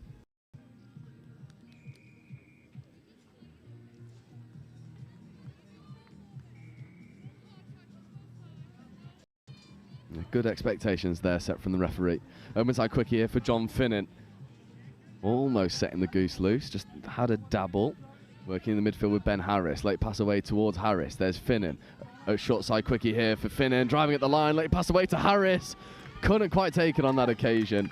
But I tell you what, John Finnan's got a bit about him. He looks to be unpicking the English lock at all opportunities. That is a dangerous player, especially someone who plays with such confidence. Yeah, really testing the England defence there. Open side link did really well to get high off the line after that touch was made to shut down any attacking opportunity. There's Lawton. And latches just superbly. Very little errors from Sophia Lawton. Nice interplay between Sam Dean. Finnan with a little bit of a nudge on Sam Dean. The referees are happy until they're not. Fresh set of 6 here for England.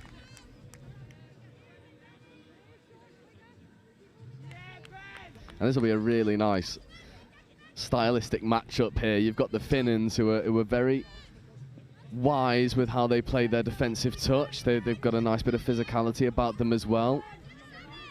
Up against Sam Dean and Ben McGuinness. There's McInnes. Finnan with a big touch on McInnes. Referees, I thought, might have just let that go, but it's probably just the extension of the arm that gave it away. Yeah, I would say so. I think Sam's doing really well to move those middles around, so not surprised they're getting a little bit frustrated in defence there. I think they kind of have to, as Sam Dean looks to have a go. I think the other thing as well, and well, this is junior sport through and through, everyone develops at different rates. As the Finnans are obviously massive, and Sam Dean probably has a few more years of developing to go. It's just how the cookie crumbles. As Dean looking to take on John Finnan. Instead, McGuinness gets on Harris, and nothing doing. Dean, McInnes, Finnan with a good defensive touch. Yeah, we're seeing some good connection between the middle defence there. Just a little high five, keep them connected. McInnes. Open side quickie, dummy, Dean, fire up, link, wing, just a little bit too tall. I'll tell you what, it's probably the best defensive set we've seen today on live stream. That set between the Finnans and Harris. They were absolutely superb. Neve Summerbell as well, marshalling her link channel expertly. There was just no opportunity there for England. No, must remember as well, it's hot out here. People are getting tired, so to stay super strong in defence there, get off the pitch clean. Really good job from Ireland. Yeah, there's I'm trying to count them up. Those 18 touches from that pod were superb. Their attacking set, their defensive set, and then getting off the pitch. Yeah, pod can take a lot of plaudits from that. Yeah, we just saw a really good defensive shot from Sophia Lawton there at link, not letting them get through that middle space. Yeah, transition time now. There's Lawton. Again, very little mistakes. Half a little bit isolated, but works hard to get there. And then someone who has impressed us all day, Evie Groves, getting on the pitch, making things happen. There's Bradford, there's Hawkins, working with Noah Thomas. Hawkins, wonder what's coming now, opens like quickie. Lovely late check, ball down, that is absolute magic. And that's what these two have done all day. Josh Bradford connecting with Rory Hawkins. Blind trail run. This is so nice. Easy score. You're nodding your head, Mimi. You quite like that one. Ninja is my favourite touch move, so that was very satisfying for me. Really good job. Yeah, we've been saying on commentary, it feels like a running bit at this point. We are simple people. Simple things impress us quite a lot. There's something very nice about a dummy. something very nice about a blind pass. I love them both. Yeah, 100%. And yeah, Rory did really well to get low there, was already diving in to receive that ball. So yeah, defence in that situation, really difficult. Lovely play. Morahan getting on the link punish. Doggy step back instead. Just maybe guilty of getting too far into that 7-metre channel.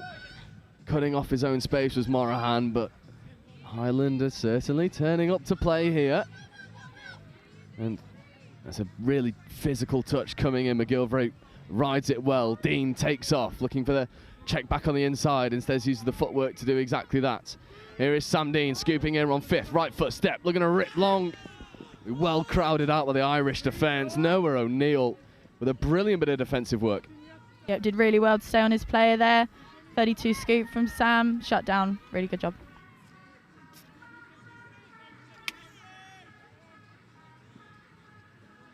Up over halfway now for Ireland. Here's the Finnans. Really good platform there. John Finnan, dummy, late release, wonderful hands. The touch comes in at the last moment. Sam Dean, eat your heart out. What a defensive intervention that was. Yeah, just impeccable teamwork there. Never giving up, just keep going. So good. And as well, off the back of that, there was visible frustration from the Finnans who thought, what else can we do? Everything was perfect, and yet the effort play from Sam Dean just undoes all of the pressure that the Finnans have been able to impose upon that English line.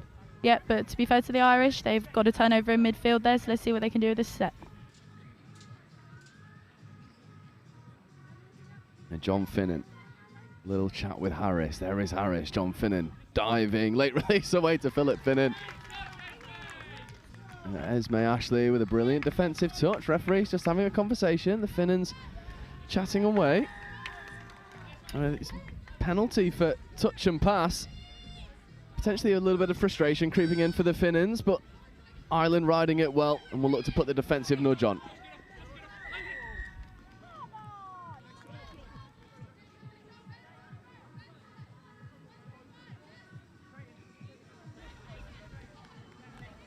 Good carry from Esme Ashley. There is McGilvray. Dummying Harris, escaping in behind the initial press. Good roll ball as well from Ethan McGilvray. As Simmons in motion, not used on this occasion. There is Simmons. McGilvray wanting that sweeper setup, stepping back against the grain. What a lovely read that was. Is Simmons with a late pass. I mean, talk about picking the right options when they present them to you. That's pretty impressive. Yeah, that space almost looked like it was getting smaller and smaller, but did so well to identify the right pass there back to the open side. Great score. Yeah, and it's a marker of a very talented team when you can ride pressure well and then go up the other end and execute. A lovely finish. I can't quite get the number around that far side. In fact, now I can, because she's come off for a well-deserved break. Samantha Buchan with a brilliant finish. And Ireland coming back again. Steadying the ship for a moment. 5 minutes left to go in this half. A 32 scoop. Late release, looking for the delayed play. Lovely hands, but unfortunately,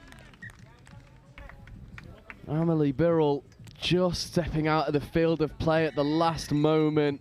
A lovely sort of passive line run off the back of the scoop. It was wonderfully designed, but that pesky sideline spoiling the party for Ireland.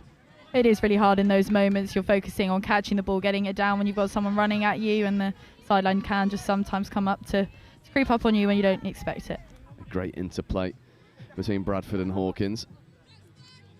Hawkins just taking a settler of a touch. Noah Thomas involved as well. There's Bradford, there's Thomas, back to Bradford. Nice interplay between two boys in Lincoln mid. Hawkins. Open side quickie for Hawkins. Dummies, 2-on-1 option. Bradford with the quick hands, but phenomenal shots coming in from Devitt O'Byrne. Stops the English progression. 4 tries to deficit. Can't help but feel like Ireland really need a score, and they need it quickly. Yeah, absolutely. Yeah, time is creeping away from us in this first half. Nearly 16 minutes in. They would do loads of favours if they can get a score here just in the last minutes of the first half. Big calls of offside from the refs, I think. Although, happy the offside player didn't interfere with play all too much. Subset looking a little bit tired. I mean, the temperature is slowly getting towards its peak for the day. It's hard work here. There's a nice late wrap on offer as well, but England just staying really tight in their defence and the speed of turnover. Running against a disjointed defence. Groves checking away towards Bradford. There's Buchan going towards Lawton. Lawton, a slightly wobbly roll ball. Sophia Lawton just asking questions of the referee. Ireland wasting no time in turning it over and then does a really good job at staying alive and then buying the extra metres as well. Impressive stuff from Serge Broughton. Yeah, I think that there was a foot in that, but I think the referees might have been saying that the ball was planted on the foot. So, yeah, turnover to Ireland.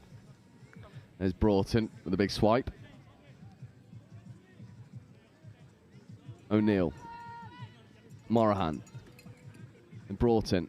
There's just not a lot of space for Ireland to work within, making the pitch seem quite small, but then the right-handed rip creates some opportunities over on the short side. Nice recycling of the play as well. All of a sudden the pitch becomes very big. Serge Broughton, skip pass over towards Morahan. Morahan dancing again, the ball is free. That was like absolutely stunning skills. I think Serge Broughton I think he just caught him a little bit on the heels for a moment. Yeah, that had all the space to be a seriously good score. They did really well to try and identify some overlaps in the dying moments. It's much better defensive press here from Ireland. Trying to catch England on the back foot. Sam Dean with a lovely dummy. Again, we're simple creatures. Just give us a good dummy. Or a lovely right-handed long ball. Evie Groves was trying to escape through, but Morahan shuts the door. I think Ireland have problem-solved really effectively. They've certainly closed off a lot of these offensive spaces that England were finding a lot of success with, right? Absolutely, yeah.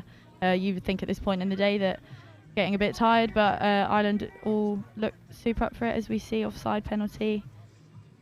Let's see what Ireland can do. Yeah, I think it's time for the bomb squad to come back on. Here's the Finnans and Harris. Not to mention Devitt O'Byrne getting involved as well. However, really good defensive touch coming in, forcing turnovers. Just little over a minute left to go. Yeah, it's a shame. There's some great footwork there, but England did well to take that really defensive first touch, win the ball back. I think it's always a good opportunity to try and put a bit of a defensive nudge on first. There's not really much advantage if you give away a penalty on first. It gives you a little bit more license to try and force that turnover. England riding that line quite well as it stands. Link punish here. Late check away. Dean with a dummy, diving. Finnan with a good defensive touch. I honestly think I could watch 20 minutes of these two pods going against each other. So good.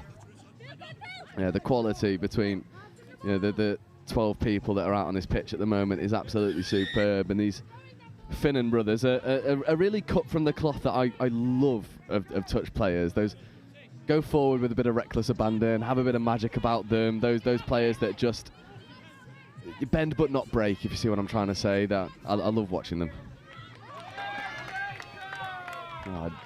John Finnan thought he'd escape through the initial press, has to come back for the touch. 10 seconds left on the clock. Finnan will need to go quickly. A little bit of frustration creeping in. And that is the halftime hooter. Last play territory. Harris looking to create moments of magic. Harris escaping through, feeding away towards Philip Finnan. That's a big touch that comes in. And I think that it feels like it should be a penalty. Yep, I would give one. I'm not a referee, but that was a big old shove in the back there. I appreciate he's running away from him, but yeah, let's see what they say. Half time. I think it's just the extension of the arms that Philip Finnan was appealing for, but the referees just bring this half to a close where England mixed 20s take a 5-1 lead over the Irish side. And it's Mimi, for your money, what are the little tweaks that Ireland should be making here? Or is there anything? Is it just a case of England are having just one of those games again? I mean, England are having a seriously good game, I think. Maybe slightly prescriptive in line attack.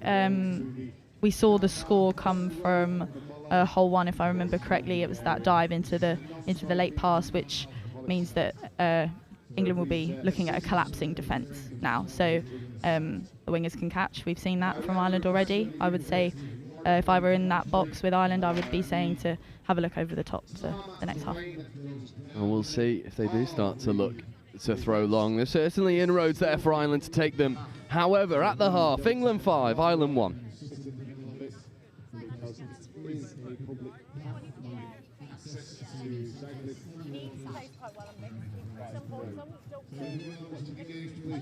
One side, left or right, front back, if you don't mind. The is clear. Sammy's here, kitchen, doing Mexican infusion with loaded naans, steak fries, chicken fajita quesadillas. You've got to get yourself over to Sammy's. We've got big melts doing your cheese toasties, various toppings on there depending on what you want. We got mac and fries, doing their specialty mac and cheese over the top fries. We have box drinks in the coffee shop if you want to get coffee or an iced coffee that they're doing there as well. The iced coffee had one earlier, amazing.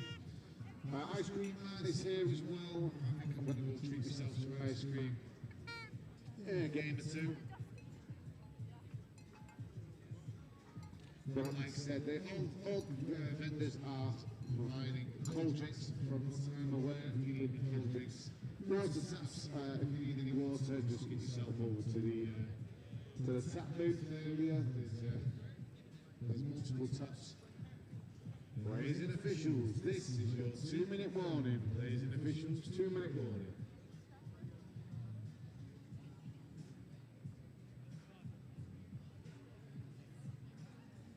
If you want some merchandise from this event, the merchandise, I've already been told some of the items have already sold out, so if you are waiting for a discount or anything like that at the end of the event, I don't think we're going to get one. I think they're going to sell out. So if you do want any merchandise from the European Youth Touch Championships, get yourself over and get yourself ordered. There's QR codes, so there's no direct payment, it's all done online. And then when you get an email when your order is prepared. Talking about photos, let's talk about orders and stuff you can get for memorabilia. Take that photo, it's between 4 and 5. If you want to get over there and get your photos taken, this is only happening today. Photos are today. Ladies and officials, this is your 1-minute warning. So I repeat, the photos are being taken today. Today is the only day you can get photos. If your team manager wants to get the team together and have a team photo, they are doing them as well.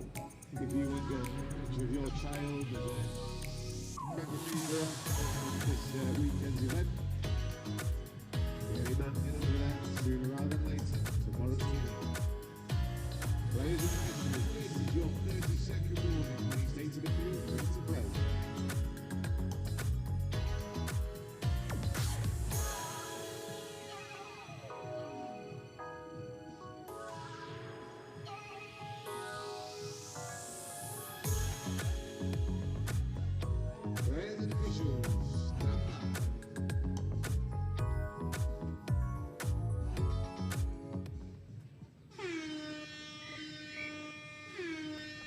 So welcome back, second half underway. England in the driving seat. However, Ireland not too far behind. And a bit of a statement of intent here by Ireland, sending probably their most potent pod out in defence to try and nullify the Rory Hawkins threat. He's certainly a potent threat. Niamh Somerville with a brilliant diving touch. Brings Rory Hawkins to a grinding halt. Here is Hawkins. Bradford back to Hawkins, couldn't quite take that ball with him, early turnover, and the Finners want to go quickly. And in my opinion, again, junior Euros, well, anything unsavoury, but the Irish DNA for me, and from a touch perspective, has always been go forward. Go. You see your opposite man, you go flying into him, you set expectations. With the physicality, it's all legal, but it's all very dominant in the way that they run. And I'd love to see this second 20 minutes of this game played in that vein from an Irish perspective. I think that could give them it put them in a very interesting position going into the latter stage of the game. Yeah, absolutely. I think England always come out the box buzzing, always ready to give it 100 on the pitch, and Ireland are definitely bringing that test here. We see a little doggies play. Well, it feels rinse and repeat, doesn't it? Yep, no touch called. There's just a little chat happening, but the referee's not going to change her mind. Rory Hawkins with the score. I think he's a shoe-in for top try scorer across all divisions as things stand. Rory Hawkins, a player who a couple of years ago we were saying has all the potential, but just couldn't quite piece it together. Well, I mean, he's a night and day player today, and an absolute nightmare to play against. Yeah, 100%. I think we've seen something a little bit different from England coming out of the box this second half. We saw a lot of 33 plays, and doggies has probably left Ireland's defence questioning what to do now. It's a nice bit of conditioning as well. You get Ireland used to something, you then change up the picture, keep things guessing. And if we get a moment of back-to-back subsets, I'm going to ask you a question about the current England setup as we see Ireland look to go round that 6 and change. So, for my mind, so I've watched a lot of touch. If you go back 3 or 4 years, if every England team played a different way, and every England team sort of like the men's open was very like fluid and wanted to do sweeping all the time and be as interchangeable as possible. Like the women's open had some quite like brutal structure, and you like punch forward and then rely on like a pre-written striking set, or like you had a playbook to come out of.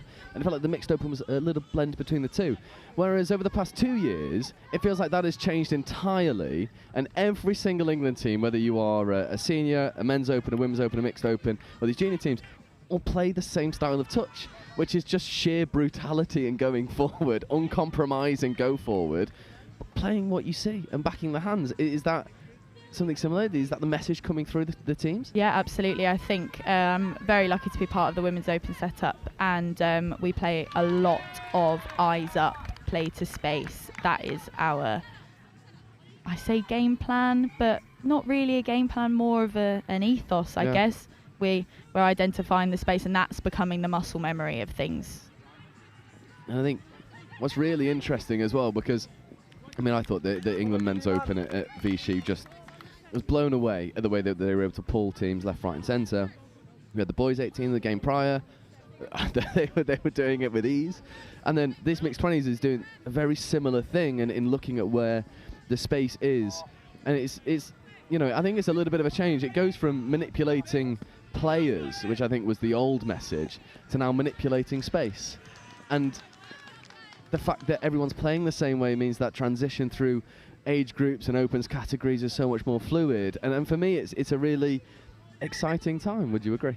Absolutely, yeah. I was chatting with a couple of the women's girls, just watching the girls 18s earlier, and we were saying about how it's really nice that we're sort of running a very similar setup across all divisions, which means that when we have that pathway from the youth into the opens categories, everyone already knows sort of what's going on. This is like the perfect opportunity to practice that.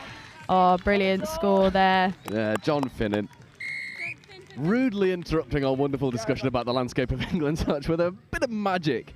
Finnan, he's got 1 assist and now a try under his name as well. And I think that's just a symptom of stress for that English defence. Spacing's left a little bit too wide. And this pod of John and Philip Finnan and Ben Harris sort of stitching the two big lads together. That's a wonderful dynamic in that pod. Yeah, absolutely. I think England got a little bit stuck trying to get off the pitch there for a minute. Ireland took full opportunity of that. The diving attempt, trying to get over the line. Referee's asking the question. Dan Bates probing down that near side. However, fresh set of 6 here for Bates. There's McGilvray. Simons. Lovely long ball, catch and ground. No mistake made. Esme Ashley's got a brace now. Phenomenal stuff from England. You think you've got them mocked up on one end of the pitch, and then left to right long ball. What else can you do? Yeah, great finish over there from the winger. I was saying at the end of that first half that Ireland should probably start looking over the top. Maybe the England box over here heard me saying it. Yeah, they found the space perfectly. really, really good catch and ground. I think that would be wise to take your advice as well, actually. I think if anyone's going to give advice, well, if they should listen to anyone's advice in the comms box, it's not mine. It's definitely the person who's represented their nation. As we see a bobbly roll ball, surrendering possession back over into English hands. 6.5 minutes left to, already gone in this half. I think for me, England have sort of weathered an early Irish storm and have come through with a little bit of confidence. Yeah, it definitely looks like it. Look, we're seeing some really, really good hands going on here with Sam Dean. I think the England team are doing really, really well to go forwards as opposed to run sideways into that space. It's drawing the defenders in and it's creating those overlaps very easily. Yeah, really, really fluid. Absolutely is. I'm so impressed with Rory Hawkins and Sam Dean. Here is Hawkins on the open side quickly, looking to dive instead. Try to feed Noah Thomas, who was in a dangerous area, although was, if I'm being really nitpicky, which feels really, really harsh for people who are under the age of 20, but this is the standard that they've set themselves. Noah Thomas just running the wrong angle there. He was going into out rather than out to in. Yeah, would have liked to see a little bit more of a chopping line there, but see if what they can do with it this time. Isn't that just ridiculous that at this age group we're talking about, well, actually, if you run this angle, they'd be much better. It's the standard they set themselves, though. They're all up for it. I don't think any of them would take any anger with hearing that as a bit of criticism. Yeah. Not quite the word. A critique. Yeah. A little critique, an observation, a powwow, whichever way you want to cut it. A little injury in the midfield. I think just a wave of the hand, say she's okay. And roll ball restart is Harris. Avoiding the touch of Hawkins. There's John Finnan. Finnan, fifth touch. Needs to create a moment of magic. There's the hot stepper. Flick past to Philip Finnan with an insane reach. Speak of insane reach, there's the go-go gadget arms of Rory Hawkins. Telescopic making the touch on Finnan. Yep, massive wingspan. Great flick touch. It must be so demoralising, where you can see the back of his shirt and you think you've gone past him, and then he gets a flick touch on you and you think, what else can you do? McGilvray. Simons. Foot speed flying through the Irish defence. And then Simons. It's all the way over. It's 8 now for England. And sometimes it's as simple as speed burns. And we know Ben Simons, we know he's got the pace to really make people pay. There's exactly that. England 8, Ireland 2. It's been a great start to the second half, hasn't it, for England? They've grown in this game. They almost look more put together than they did in the first half, which is a terrifying thing. Their first half performance was pretty good.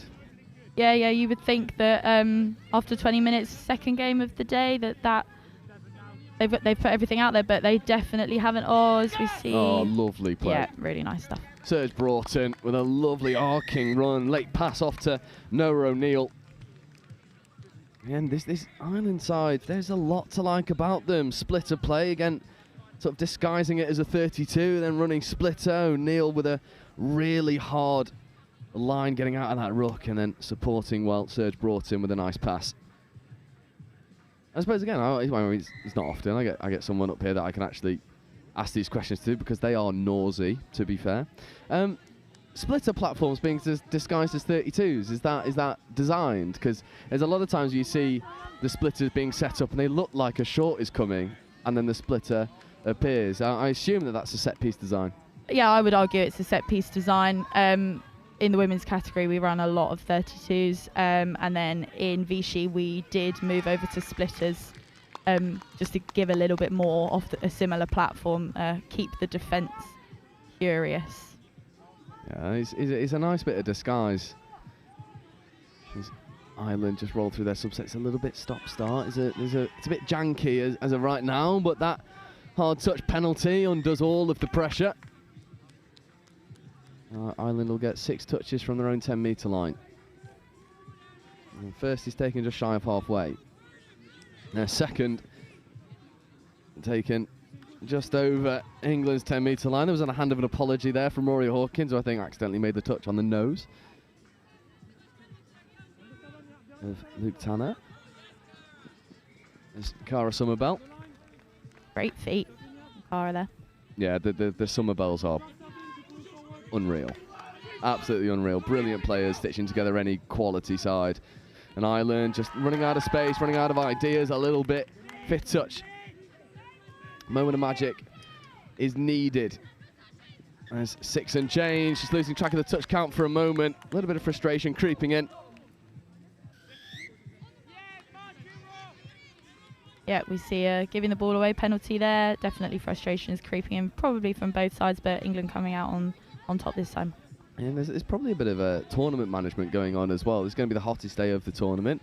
Temperature steadily creeping down, thankfully.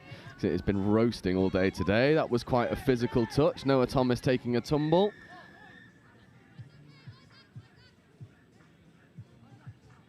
I think I'm actually agreeing with the Irish player on this one. I think, unfortunately, Noah Thomas went for a nice cannonball roll ball. That hand just drifted high. And Irish link, I mean, if he didn't stand his own ground, he would have gone flying. And I think that could just be a turnover.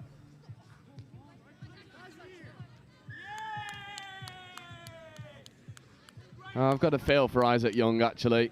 He's been forced subbed, but I'm not sure if you'll agree with me, but I felt like the first one was probably an Irish penalty, and then frustrations just creeping up after that. Yeah, it can be frustrating when referees' decisions, you feel like they're not going your way. Just one of those ones, got to try and keep out of worrying about the things you can't control. But in those moments, yep, I've definitely been there many a time. I was so guilty of it, I'll be honest. I was so guilty of it. McGilvray, Simons, Ethan McGilvray firing into the wing. It was well taken. And the Irish volume just creeping up. There's a bit of bite about this defensive set. The Irish unyielding in their defensive pressure. There's the 6 and change.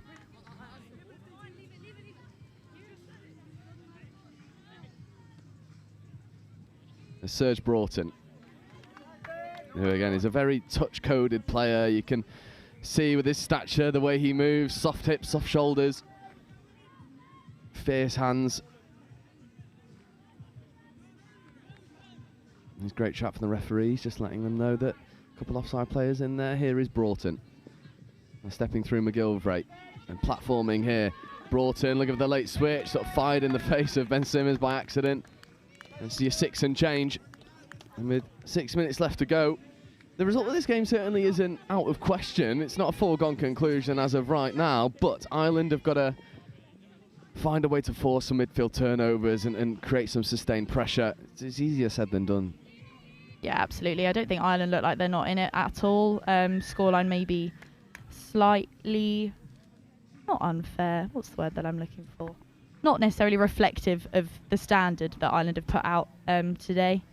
Yeah, it's a little bit flattering, isn't it, from an England perspective. It makes it seem like they've been more dominant, and they have been very dominant. You know, they've played extremely well, but they've not quite had it all their own way like the scoreline would suggest. No, absolutely not. It's definitely been end to end. It's been a great watch. Yeah, it certainly has. As of every game, actually, and still, it feels really strange to say, still my favourite game of the day because it exceeded all of my expectations with the first game of the day, Scotland mixed 15s versus China mixed 15s, where Scotland were running doggy set piece off transition, and I just thought it was absolutely spectacular. There's a wonderful diving attempt matched by Serge Broughton, who has certainly put his hand up to be accounted for. And another one of these players who is cut right out of the cloth that I love to see on a touch pitch. A very bright, intelligent player. However, speaking of bright, intelligent players, there's Sam Dean getting over for England's 9th score. It feels poignant that the score that might put England out of sight was delivered by Sam Dean, who has really gone from strength to strength in recent years, capitalising on playing consistently in the NTS, representing his country here. He's a cracking player, isn't he? Yeah, such a great player. Very key part of that Nottingham Hood side at the mixed NTS this year. They were unlucky to not come away with the win against Scorps. Yeah. Unlucky for some, not for me. I was going to say, that was said through a wry smile. Yeah, I don't know if you can hear it, but I am smiling. As you said, that was a phenomenal game. I absolutely I loved commentating that final game. That was brilliant. There's Finnans combining, diving, and John Finnan just taking a touch on the knee of Rory Hawkins, but Hawkins called offside, and Finnan with authority getting the ball down. And I tell you what, I just love the look of this pod, that pod from Ireland. It's got a little bit of everything, a little bit of magic. And Philip Finnan he works so hard in the transition. You've got Ben Harris, who sort of is the glue that binds those two together, and then John Finnan, who's obviously the man of the moment, who certainly has all the skills to unpick any defence. Yeah, I think that scores great evidence to the fact that Ireland definitely have a lot to give in attack. I think that's 2 short side scores that we've seen from them now in the second half. Yep, it is. And then you combine that with the one that went over initially, which certainly was magical. They really are quite a handy team, and will grow throughout the tournament as well. You know, it's a very important point to make that there's probably a lot of countries that don't benefit from the level of like the consistency of training camps that England has. They look to use, you know, as many training opportunities as humanly possible, whereas I know, like, especially for the likes like Portugal and Wales, it's a little bit more difficult.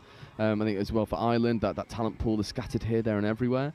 But for them to be out here competing in the way that they are, and there's still plenty more to come from this team, it's a scary prospect. And also, I mean, we saw it at Vichy. The Ireland Men's Open struggled against England in their first game, and that final was an all-time classic. Absolutely unbelievable final that was, and all of these players probably benefiting from a lot of the advice from the players in that Ireland team at a youth level. I have no doubt that many of this team will make it into that open setup. Oh, how lovely. One more pass just had to go. Unfortunately, the ball was stuck to the back hip. It was such a shame because Ethan Teenan was so close to pulling off something absolutely magical. Serge Broughton trying to look to hit that hole, not quite happening on that occasion. But Ireland unrelenting, and they'll let it come forward as we see this missed opportunity. Lovely late switch from Serge Broughton, and then, yeah, you can see that ball just stuck to the back hip. Needed to be out in front, although I suppose if it was, it might have been intercepted. It was a really tricky one. It was a lovely endeavour, though, from Ireland. Yeah, I think they literally took everything that they could out of that opportunity. As we see England here with really good drive off the pitch. Yeah, great touch there from Broughton. And the near side winger, Amelie Birrell. A great flick touch, just brings that one to a grinding halt. There's McInnes and Dean. Dean just having a bit of a maraud down and killing the ball literally as far over as he possibly could. 90 seconds left to go on the clock. Maybe this has been a pretty comprehensive performance from England, but there's a lot of positives to take from our Irish perspective as well. Absolutely. Great foot speed as we still see 90 seconds to go. As you just said, everyone is still running with 100% effort. I have no doubt that Ireland will take it to the other teams that they've got in this category for the rest of today and for the rest of the weekend. And if I ask you to put your non-bias hat on and view this from an English perspective, they've certainly not had it all their own way. This has probably been one of their tougher games that they will play. Is there anything that's really stood out to you in their abilities to come through this challenge unscathed? From an England perspective, I would say just the defence on the line ever so slightly disconnected at some points. I would say they're working really hard, as we can see. Like, the chemistry is so there. I think it's one of those ones where sometimes in those moments it just, you switch off. Yeah. And if that's the thing that we can fix, I think a 9-4, 10-4 scoreline, as we've just seen. Yeah, Sam Dean with another one. Yeah.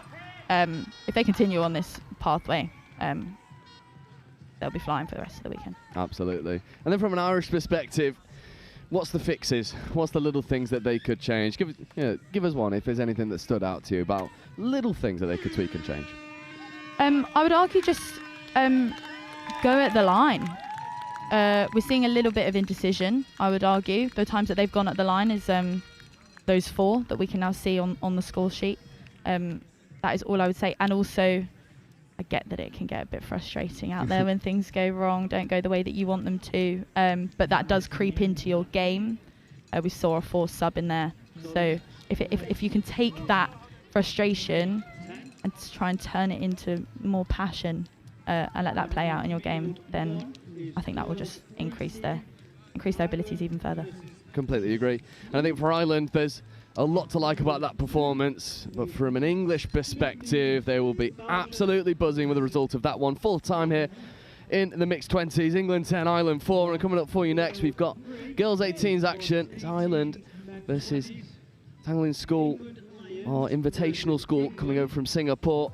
And Wilfred Kelmsley will be with you to take you through the rest of the games here on pitch 1. I'll be back over to pitch 2 in just a moment. Lexi and Mimi, thank you so much for joining us. Thank you for having me. All you viewers, Wilf will be with you in about 5 minutes' time.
Sorry, Aaron Brown. Yeah, he will be in the set.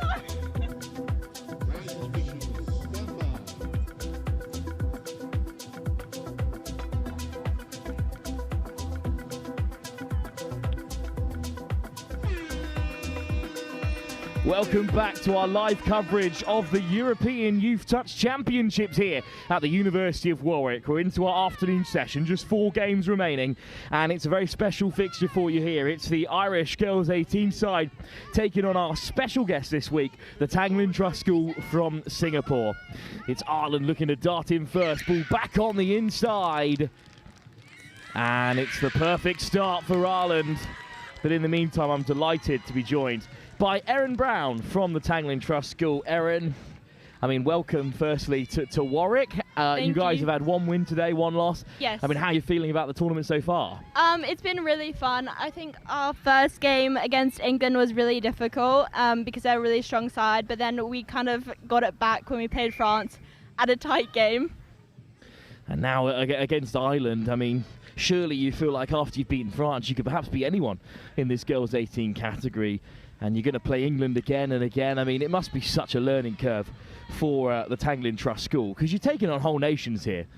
Yeah, it's really difficult, I think, and it's putting a lot of like drive and energy into us just because we've never been against such a strong side. Shut out by Ireland, who are back on the offensive here. They're in that new Irish kit. It's an absolute stunner in the dark green with the Celtic print down the side by that sort of lighter green trim. One of our favourite kits of the day. You can see Tanglin Trust School have got the Flower of Singapore on the side there as well. And it's going to be a first chance for the Tanglin Trust School to get on the front towards the box. So just how long have the Tanglin Trust School been in the country, Erin? What's the build-up to this tournament been like? Well, for like the past few months, we've been on our summer holiday, so we haven't really been training. So we all arrived down on Thursday, and we had one training session, and then today's the first day like competition. Back into it. Still, though, they're on the front foot with that last-ditch touch from Molly Quinn, and then diving over for the first time is Layla Mason, flag bearer for the Tanglin Trust School in the opening ceremony, and the try is given. And it's 1-1 in the start of this fixture. Apologies, just took us a moment to get the right Tanglin Trust logo up onto the screen there for you. But 1-1 as it stands. I mean, Erin, what were the sort of aims coming into this tournament for the Tanglin Trust School? You know, what was the goal really? Because against a bunch of national teams, surely there was a sort of expectation that it was going to be difficult, but you've already grabbed a huge win. Just how far do you think this side can go in the competition? Well, our goals like coming in was just to work together and try use our whole team, because normally in Singapore we're kind of mid-dominant. So we're trying to work on that. And then honestly, our goal, like our expectations, like we didn't really know what to expect. Against England, we kind of knew it'd be like really tough just from previous like knowledge. But for France, we have like a few players that we play in Tanglin that are on that team. So we knew it was going to be difficult, but I'm really glad that we like pushed through it. Lovely line in the link channel as Tanglin Trust School grab another shutout. I mean, it's amazing that touch is such a global game. There's players representing France here in Warwick who have also shared the field with the women from this Tanglin Trust International School. And it's a great pickup, darting through the centre. Here goes Motion, looking for options, scooping through, and just about manages to pick out a player in tight. And I think the score's been given. And the Tanglin Trust School take the lead against Ireland. Well, this is great play from Emily Motion. Just manages to pick out the number 8. Just a few changes of numbers, actually, in fact, from what I've got in front of me. It's actually Emily Motion who scores. Francesca Cavalli went through on the scoop. Thanks to the Tanglin Trust coaching staff who updated my team sheet just 5 minutes before I got up here. Here's Ireland looking at a response through Kerrin. Pops it off into the path of Tay. Kerrin round the corner.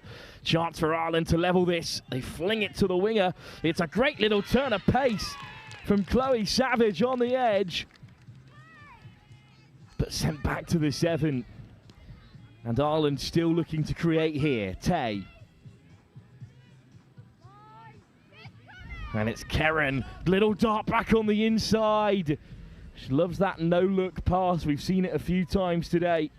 Maggie Kerrin, but eventually the try given. Tay goes over, and it's tit for tat at the start of this girls 18 tie.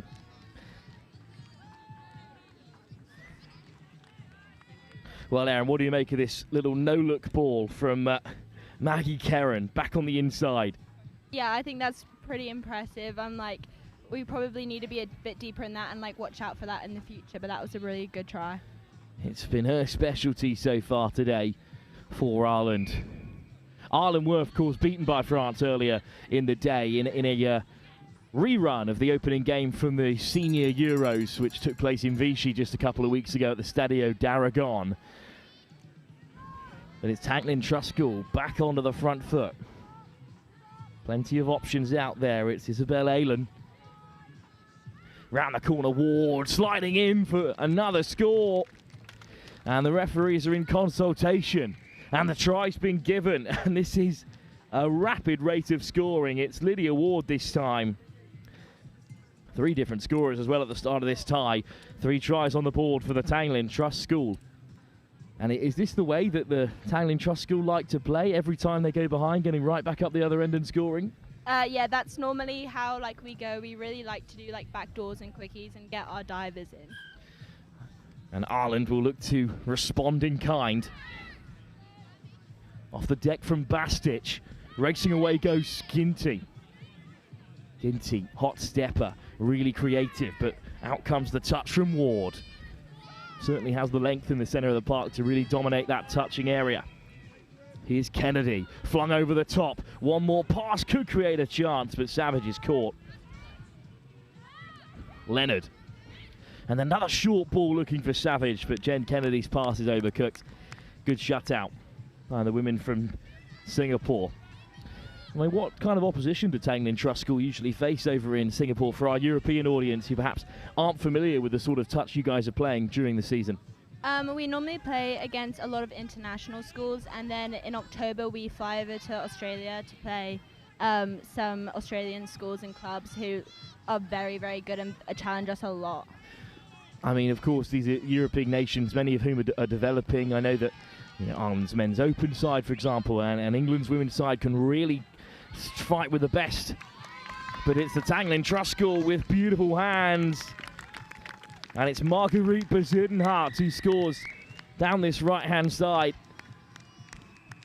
It's an excellent score, and for the first time, a 2-point buffer opens up. I mean, this is some serious handling from the Tanglin Trust School. And a saunter home for Marguerite Bezuidenhart. How does that level of competition compare, do you think, to the sides you've faced so far? I think in Singapore, I think Singapore and France were very similar teams, but when we played England, it was more like playing an Australian team just because they were really, really strong and really fast. Yeah, they'll love to hear that on the playback. Indeed, it's a darting run, almost breaking through to that far side from Ireland's Willow McIntosh's court. Of course, it was France who met England in the final of the Euros at senior women's open level, and it was England who were very comfortable in that victory there. Mixed open, the only category in which England did not take gold at open level. France beat them in the final then.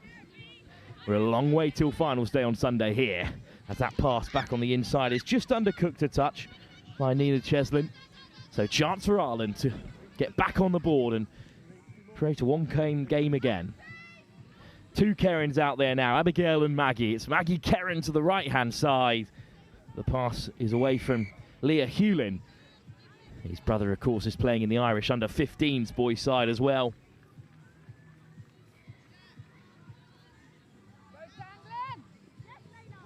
And then driven up by Tanglin Trust School. Of course, Erin, you know that touch is a family affair. You've got 2 Lothians in this side as well. Yeah. And Ireland touch is the same with 2 Kerrins out there. The Hewlins have also got players elsewhere. There's another Gill. They seem to be never running short of those across the Irish competitions. And a penalty now, won by the Tanglin Trust School. So a big opportunity as we approach the 10-minute mark for them to go 5-2 to the good. It'll be left for Emily Motion. And then taken on by Cheslin. Motion into the path of Coiler. There's good progression up the field. And stay up is the call. Ireland have to keep keeping forward. It might be on here for Cheslin, who plays it wide, but Bezuidenhart caught. Great touch. Coming across from Maya Gill. But a second penalty in quick succession. Big opportunity now for the Tanglin Trust School. Motion. Cheslin. Motion on the return. It's just away from her there. Right smile from Nina Cheslin. Hasn't gone quite to plan. But Erin, it's you know, a real mix of players, Tanglin Trust School. Of course, you know, nations like Ireland, like France, and like England as well have got sort of expats playing for them across the board. What's most of the makeup of this Tanglin Trust School? Where do most of the players sort of hail from? Most of us are probably like from Europe in some way, but we have like a few, like we have one South African player and one Australian. Is it Marguerite Bezuidenhout? She is Okay. South African, yes. It's a classic strong Safa name. But it must be so interesting to come to an international tournament and represent as an educational facility at this age grade level instead of as a country, because, you know, you're sort of flying the flag for Tanglin Trust on its own out here. Yeah, especially at the opening ceremony when we were waving the flag, it felt a bit weird because everyone was like proud of their countries and we were just proud of our school, I guess. Which you can be. Yeah. Nothing wrong with that at all. Ireland with possession. Lucy Andrews had a good opening game for Ireland this morning. It's been a long time since that 8:30 tap-off, now at 3 when this game began. Closer to 20 past at the moment. Still will be playing all the way through till after 6 o'clock here at the University of Warwick's Cryfield Pavilion. Oh, excellent hands round the corner. And they do manage to find Gill on the edge, but she's well marshalled by Bezuidenhout. Andrews. Round the corner looking to keep the play alive, but it's a high press. And it's a good read from Layla Mason.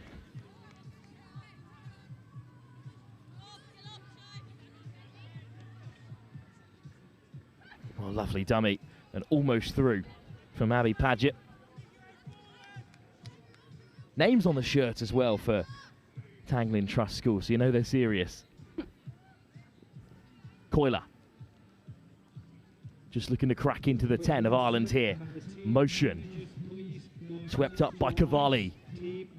Francesca Cavalli again, always looking to move forward. Ireland a little offside here. 3-on-2 to the left. It's a brilliant peel, and it is really well held by Lothian. But Ireland managed to scramble.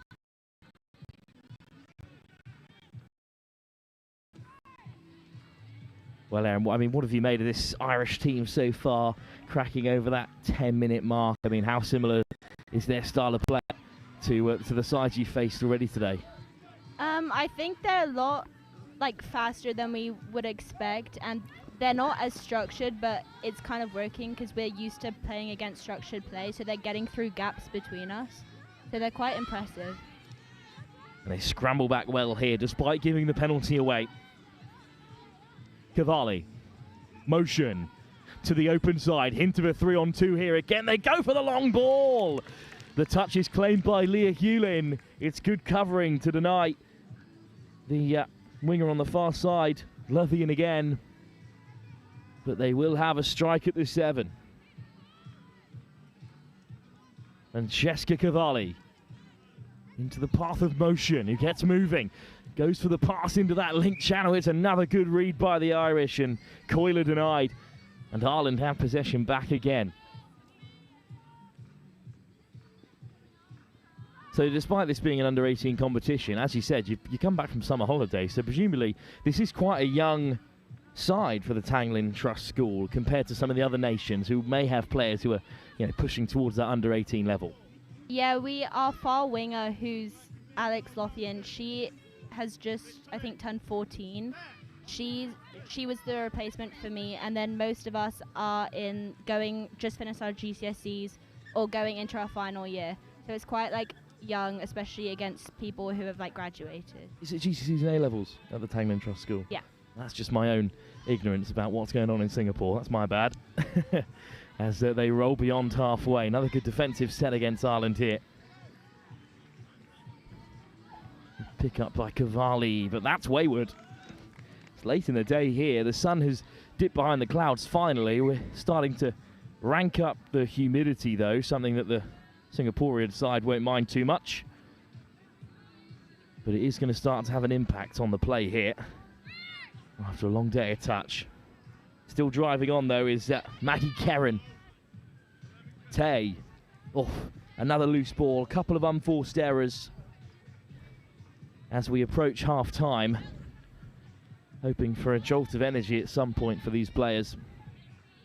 Good delay on the pass. Bezuidenhout gets it back on the inside and tapped down by Ireland, so I think they might draw another set of 6 here.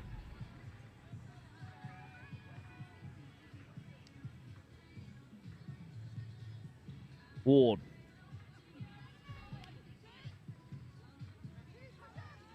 Paget. Ward again, looking for her second score. Aylan gets it on the return, and Aylan will slide in herself, and Ireland were racing back to get onside. But they just about got back in time. Aylan denied. Tanglin Trust School staying rather calm, even at the 7 here. Good composure. Paget again. This time with the Zoe variety. And then a sliding effort from Ward. And Lydia Ward has a second score. Tanglin Trust have a 5th right before the break. And Aaron, I think what categorises that attack, or what is the real takeaway, is just how composed Paget and company were on that 7. I mean, is that sort of something that's discussed within the Tanglin Trust camp a lot, just staying, you know, in motion, but also staying in control of what happens when you make to that area of the field? Yeah, I think when we lose control, we get sloppy and we drop the balls and we make a lot of turnovers. So that's one of our main goals for this tournament, and to like move forward, is that we stay like composed and calm and like stick to our basics, because that's how we like succeed. Ginty with a good drive. Andrews. Bastich up to the 7. Andrews will take her time. Ginty pulls the handbrake, but we know she can get going whenever she fancies. Andrews on a good line. Real chance here. Play on was the call. Offside spotted by the referee. And there's a conversation we had here about if this is a penalty or a try.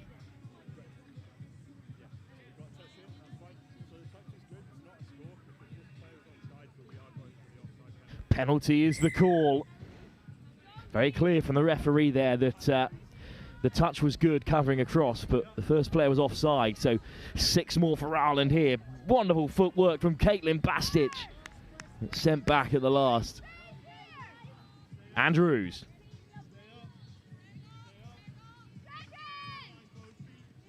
Ginty. Andrews. Oh, what a step that is from Leonard, who's over again here, but still kept out. Great defence from Tanglin Trust School. Ginty. Andrews. This pod looking really threatening here. And floating away into that linked channel is Caitlin Bastich, who's over to score. Tanglin Trust called offside. Bastich has one back. Now, what do you make of that latest Irish attack? Maybe just the discipline of Tanglin Trust letting the Irish in there. Yeah, I think in future we probably should stay tighter. I think also fitness probably came in a bit into play. Some great footwork in there, though, from the Irish, you must admit. Yeah. And Bastich over to score. And with just a minute to go here, Tanglin Trust not in a great hurry to get things underway, but they should still have a chance to strike here. And indeed, just been ramped up a little bit by Mason. Into the path of Coiler. Mason. Cheslin. Mason again. Cheslin. Mason directing traffic here, going for the long ball. Across at the very last comes Chloe Savage. Tanglin Trust still jabbing away here with seconds remaining, 40 to go. Wide it is. Is this the finish on that left-hand side by Alex Lothian, the youngest member of the Tanglin Trust team, but she's on the board with a good finish to get away from Chloe Savage. Well, that must be a great moment for her. Called up rather late into the tournament and scoring on the international stage, Aaron. Right on the buzzer as well. Ball back on the inside. Maybe one last dart for Tay. Getting on the outside, but eventually the pass is forward. So the half will be brought to an end. Tanglin Trust School with a great performance so far. Ireland still very much in the game, 6-3, with 20 minutes still to play. We'll be back in just a few moments' time.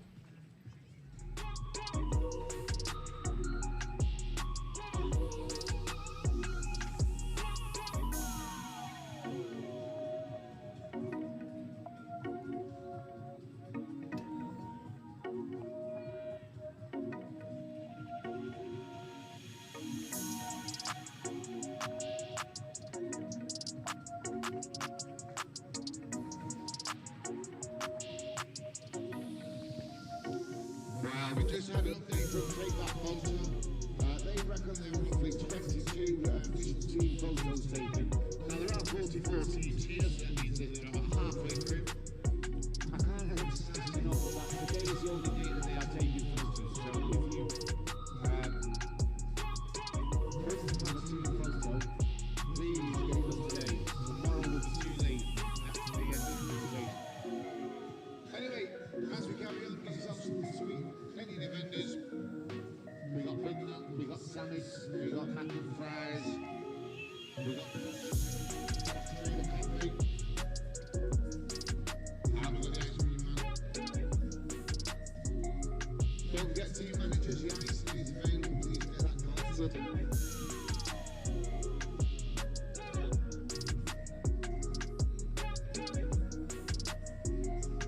And we're going to get good start up here.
Well, there goes the buzzer, so the second half is soon to get back underway. It's the Tanglin Trust Lions currently up 6-3 against the nation of Ireland. What an impressive performance from the Tanglin Trust School, who have already beaten France in this tournament so far. Slight roll ball that lets it play here, so a chance for the Irish to get back into the game. Good stash on show as well from the coaching staff, various international plaudits, including a Cayman Islands touch cap on the Tanglin Trust head coach. I'm sure there's a connection there. But it's Ireland who are looking to start this second half the brightest, driven on well by Andrews.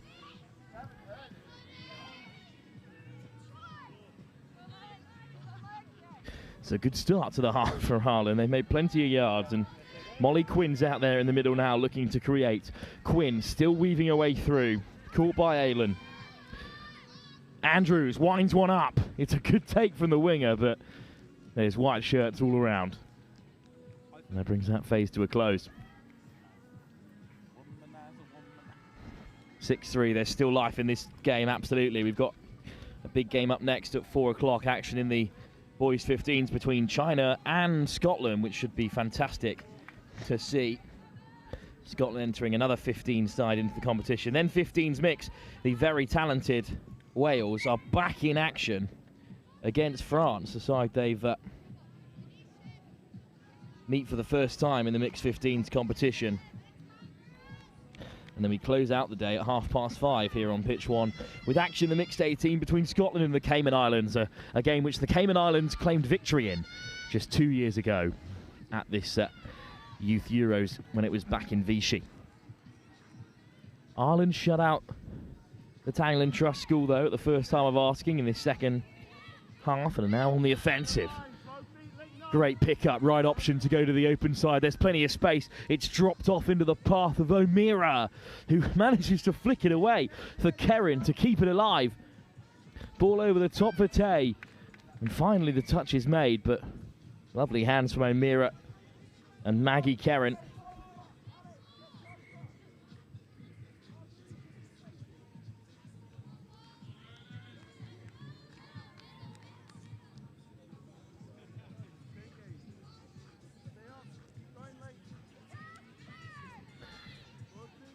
Touch on the 7, Ireland still pushing on here. Tay.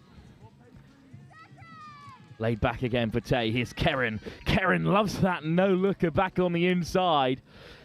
Too much pace on it this time. Even though it came off a Tanglen Trust School hand, it's going to be possession for Ireland because it just clattered off the body and not actually the arm. So no need to hand any more touches back to Ireland. They could do with shutting them down here, though.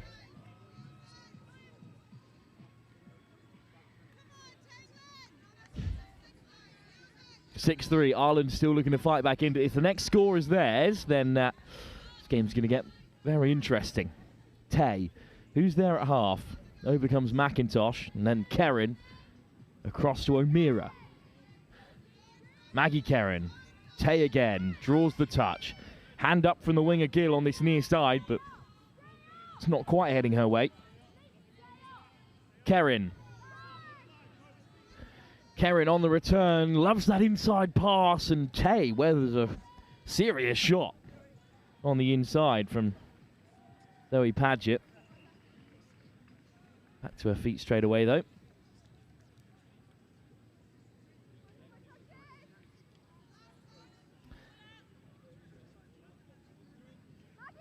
Laid back by Tay. Long ball over the top, finds its target. Gill has to chuck it back inside on final touch. And it's going to end up with possession back in the clutches of Tanglen Trust School, the Lions, who lead by 6-3.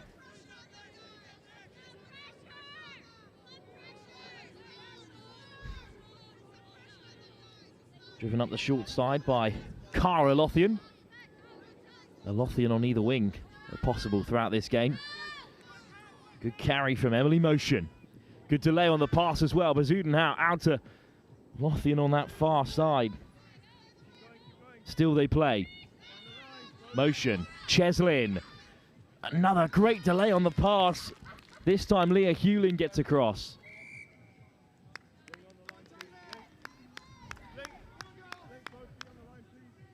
Well, Hewlin was looking for the touch and pass. I think we're going to play on here. Cheslin. Emily Motion. Cheslin again. Motion gets underway. Cheslin options inside and out. But takes the touch. And indeed, they really do slow things down. Tanglen Trust School in this area. Very much holding Ireland's attention. Motion all the way out to Coiler.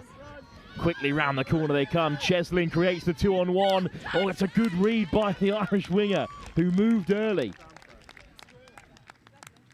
but did not get there. And it's Cara Lothian now who scores. Both sisters on the board for Tanglen Trust School. It's 7-4 now. Well, this is such a good read by the Irish winger who knew the pass was coming. She could just tell and left so early. Good track as well by that tight camera of ours.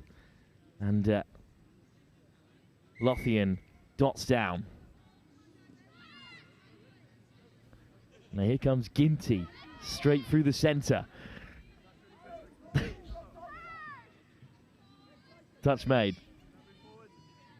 from the sideline. Tanglin Trust forced to ask to tighten up, but Ireland are going to look to break through regardless. Oh, it's a good option round the corner. Intercepted. And serious effort from Abigail Kerrin to get back and shut down that potential turnover, which could have been more. Great pick out.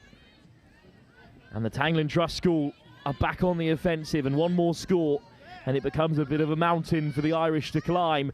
Lovely snipe from Padgett, but she is half court.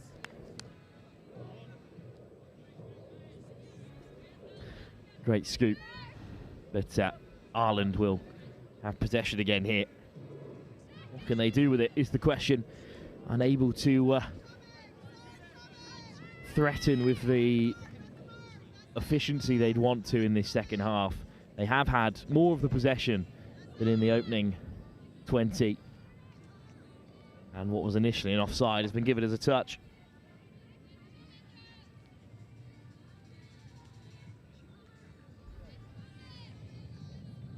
So Ireland beyond halfway with a nice ball inside. Andrews creative as ever. And a good carry by Molly Quinn.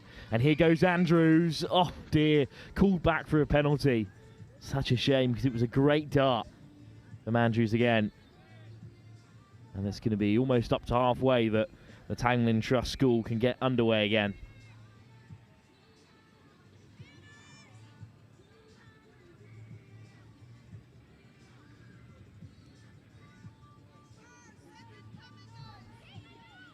Two touches, good defence, but an offside call leaves Ward in a bit of space. Hat-trick hunting in the second half, but taking her lead for now. Lothian, the last name's on a hat-trick at least. All the way across from Motion. Nice ball back on the inside for Cavalli. Motion, four outsider, over the top for Lothian. The Irish winger again working hard to get across, and this time Gill has been rewarded for her efforts.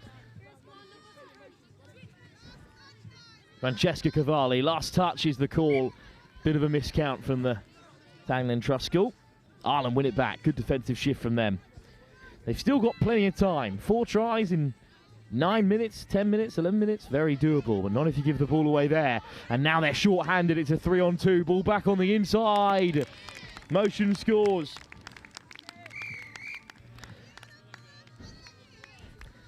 And the Lions have pounced on the error.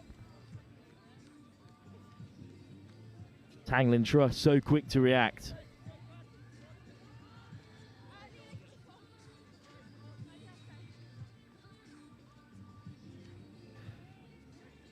And over goes Emily Motion.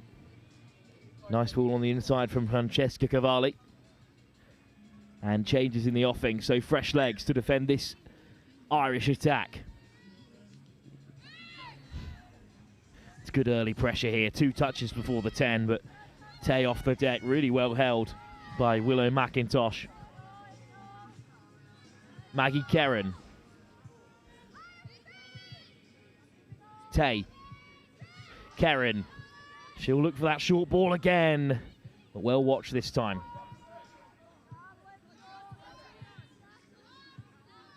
Ireland assess their options here. Kerrin's away, and Kerrin puts the foot down, gets away from Cheslin. Ireland slow to react here, but where are the options? In behind, it's a brilliant call, and a great finish as well. Well, what a moment for Ireland. It's Abigail to Maggie, it's Kerrin to Kerrin, it's a great scoop. Maggie Kerrin with a really good run. And then Abigail Kerrin, good call, but the try not given.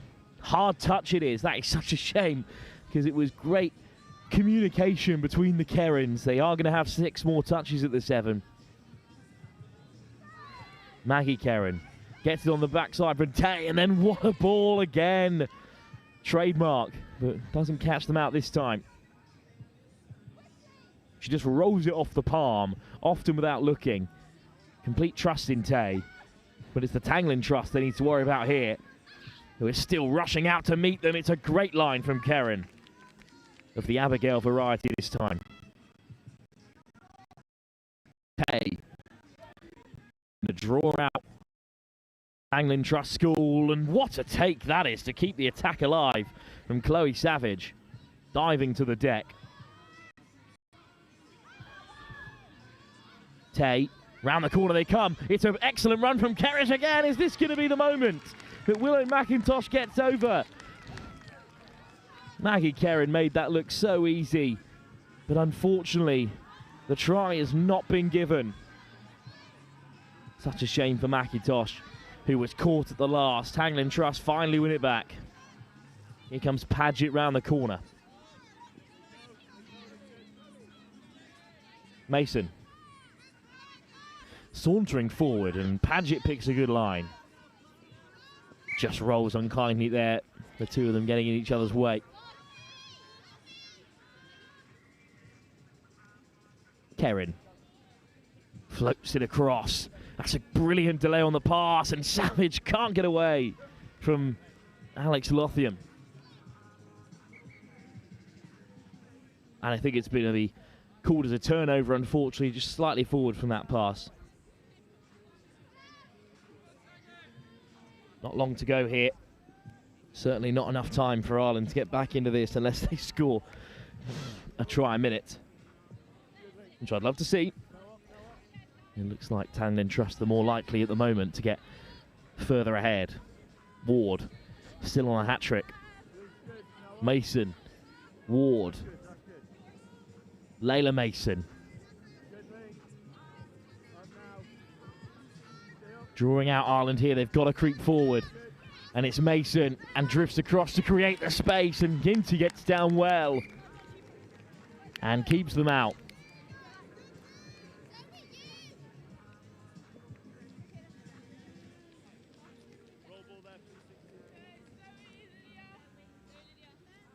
Ginty feeds it on well, but Ward gets up and makes a big touch and wins it back for the Tanglin Trust School. What a touch. And we know how well they can capitalise here. Ireland were about to make changes, so the ball back on the inside.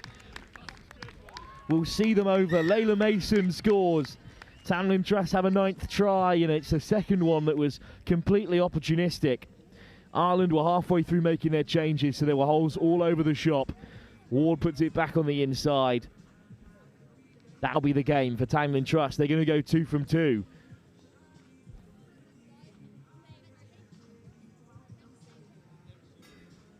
And it's perhaps a sobering message about the North-South divide in the game of touch that a school in Singapore has beaten both France and Ireland today at under 18 level.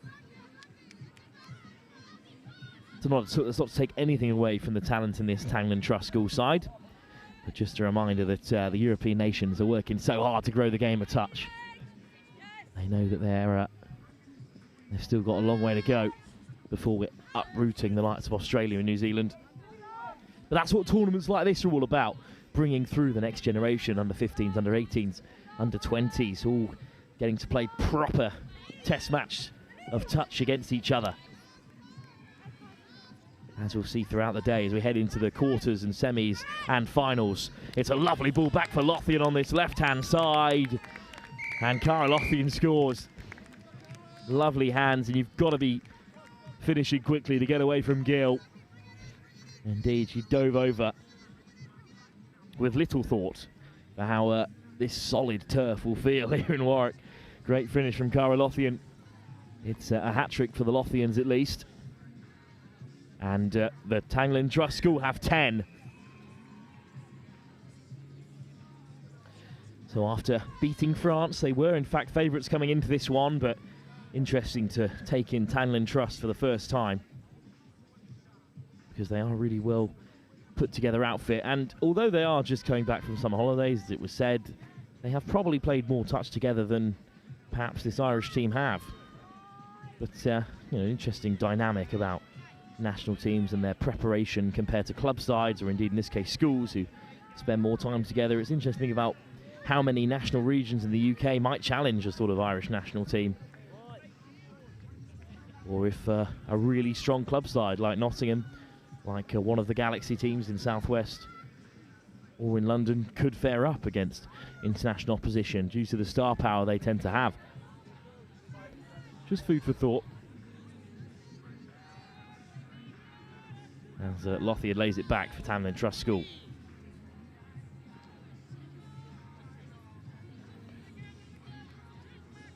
A plethora of Padgetts now out there, linking up in the middle of the park, over the top for Lothian, and Cara Lothian is hunted down by Gill. But she just got clear. Good honesty from Gill, who keeps the hand down. And it's a hat-trick, out and out for Cara Lothian.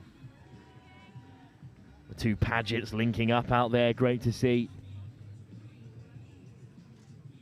And over goes Lothian. And it's been an impressive performance by Tanglin Trust School. It's gotten away from Ireland in the last couple of minutes or so, who battled hard. I mean, it was 6-3 at the break. And it's still 11-3.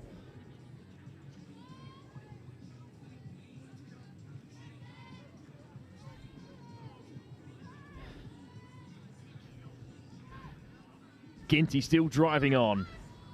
Off the deck from Kennedy, who pulls the handbrake. Jen Kennedy looking for the switch, but it doesn't come. Strong touch from Mason. Ginty.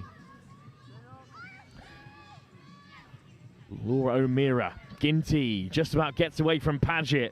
Mason forces the Hail Mary. It does fall kindly for Laura O'Meara, but the damage was done, and Tanlin Trust School survive.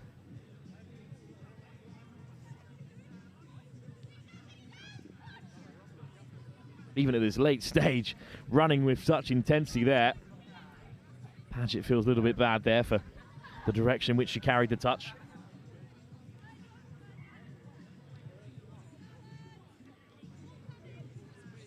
Still a chance here at this late stage for Tanglin Trust School, who are carrying with such venom. Oh, it's a lovely dummy from Cavalli, who slides over to score. They're not done yet. 12-3. What a second half from the Tamlin Trust School.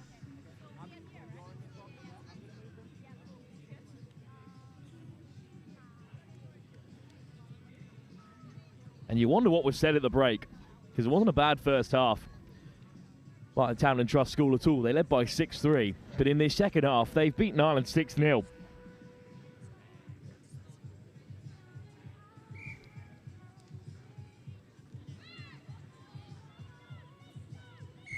Ireland still looking to get on the board in this second half, and a penalty will help. And they'll come marching forward with a minute to go. Last chance for Molly Quinn and company.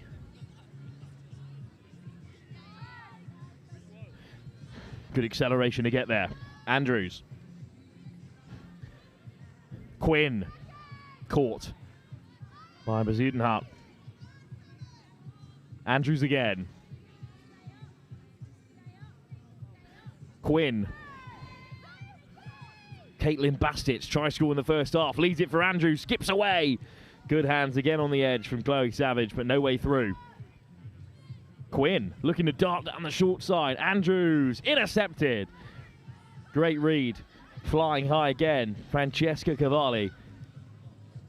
And they're still looking to break here with just 20 seconds to go. Indeed, the buzzer beats them to it. Cara Lothian won't add to her hat-trick, but it's an excellent performance by the Tanglin Trust School. What a performance by Tanglin Trust School, who have beaten Ireland by 12-3, a 6-0 period of play in the last 20 minutes or so has really put the icing on top of this cake for them. That's their second win of the day in the girls 18 competitions. Up next, action from the boys 15s when Scotland play China.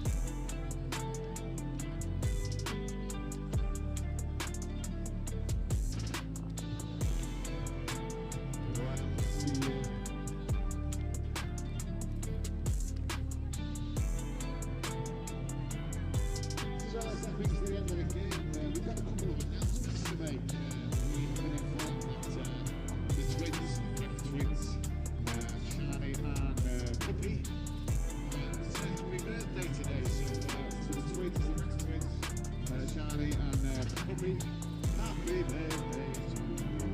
I did ask what I'll do to get some clarification. The response was unqualified. So 21 again to the pair of them. So that's a bit of happy birthday team. Hope you have a great weekend. And that's from the ref team. And everyone involved in the back office.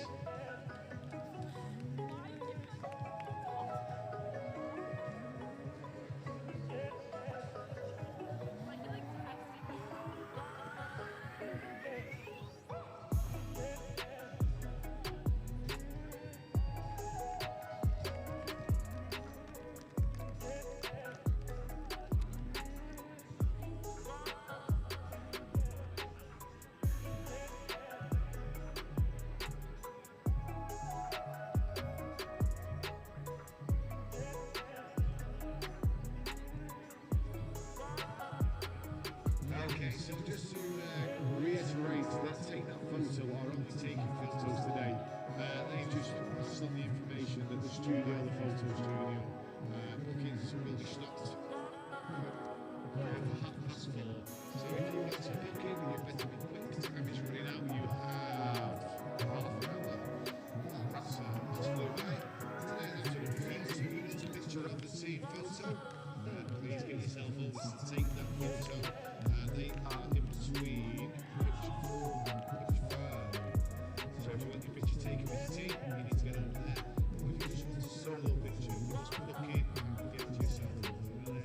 Close the studio at 4:30. You have 30 minutes. Ladies and officials, this is your 2-minute warning. Ladies and officials, this is your 2-minute warning.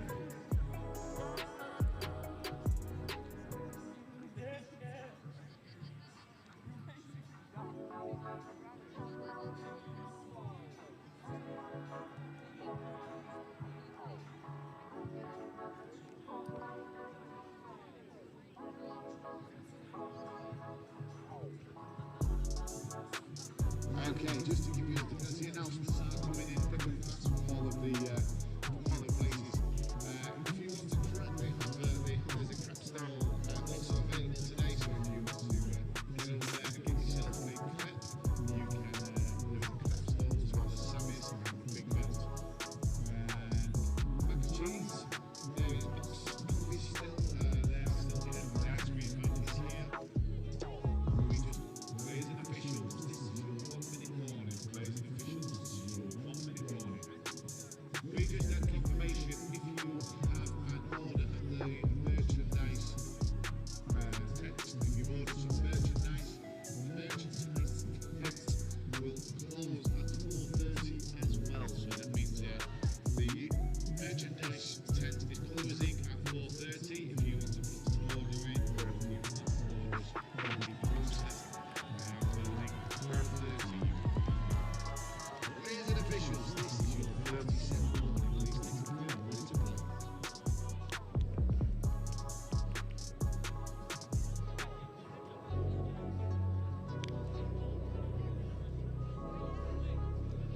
Ladies and officials, stand by.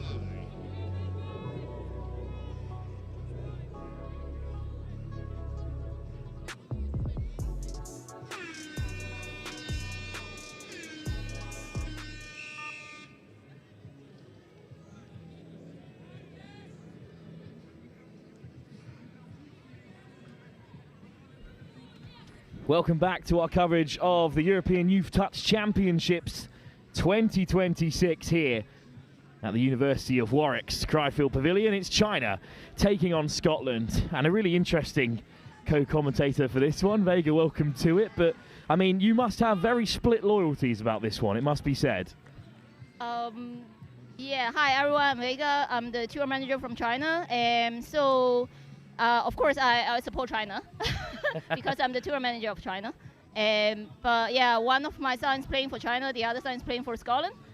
So yeah, bit torn. But you can't really lose this game, in all fairness. It's going to be, you know, obviously we're going China for this one in their classic red and gold, wonderful strip against Scotland in the tartan. But yes, there's a New Yang on both sides of the field. But the touch is made on Scotland's Donna Mollen to get things going here. Long ball over the top, well taken by Boyd, pops it inside again. Scotland playing with real freedom here.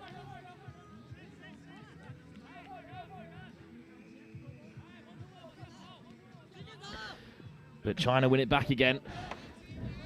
So very good, of course, China entering in this European Youth Touch Championships. They've also been to the Youth Atlantic Cup as well.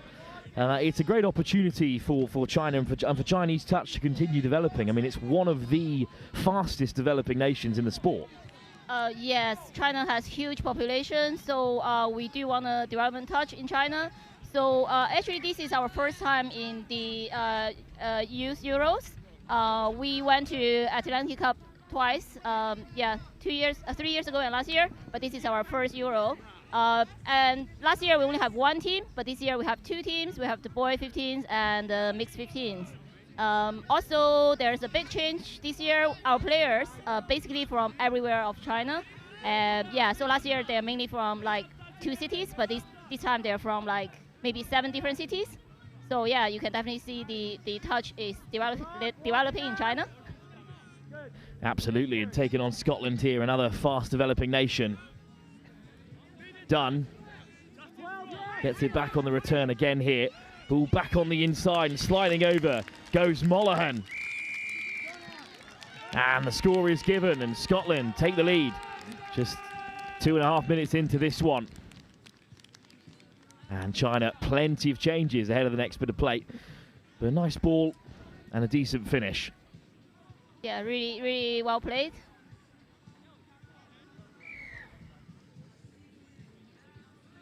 And forward come China then through Gao Qi. And here's Wang. Oh, just left behind, unfortunately, on the roll, but they're going to allow play to continue here. Yufan Q gets the ball away for Qi. Back to the 7. Good drive from China here. High press on Shi. And back to Shi here. Bit of space for China. Just didn't have the time to get it away to Rishan Li, who was waiting on that right wing. Yifan Qi.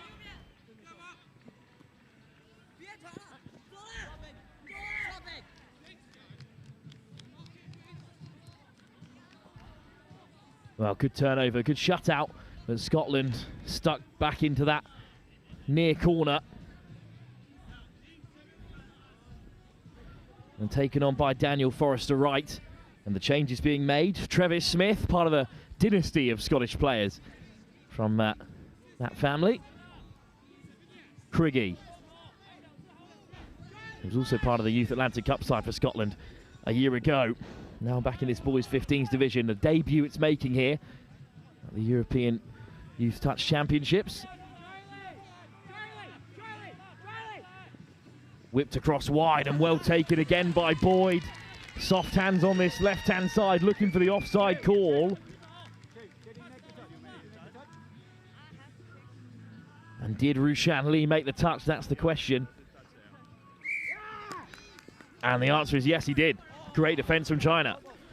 Good pass though, good long pass. Yeah, and really good hands again.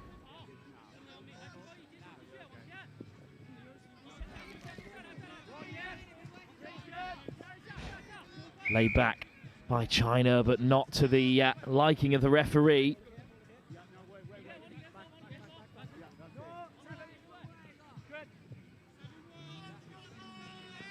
And then driven on by Duddridge.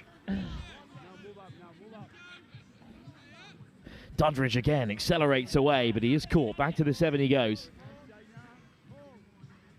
Craigie, Duddridge.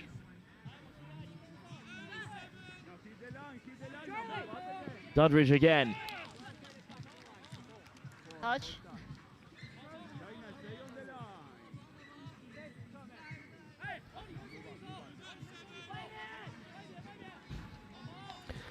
Good pace again to get Charlie Duddridge involved. Craigie, Duddridge again. And Middleton gets across. And that's really good defence from China though. Yeah, we have been camp just before this tournament. So yeah, the boys learn a lot. They actually progress a lot. Well, indeed, China, one of the furthest nations away from this tournament here in Warwick. I mean, how long has this under-15 side been together? Well, this is actually their first tournament because last year we had the 15, like the mixed 15s, but they were most of the players too old now, so they can't really play. So we only have 2 players continued from the mixed 15 to this year. But this team, they're all like, it's all their debut. No, apart from one, he played last year. So yeah, they're a very new team. And they've shut out Scotland again here. Yeah, good defense. Okay, that's my son, my younger one. Oh, just fired a little bit too quickly. And Scotland do have it back again. Charlie Duddridge. Middleton.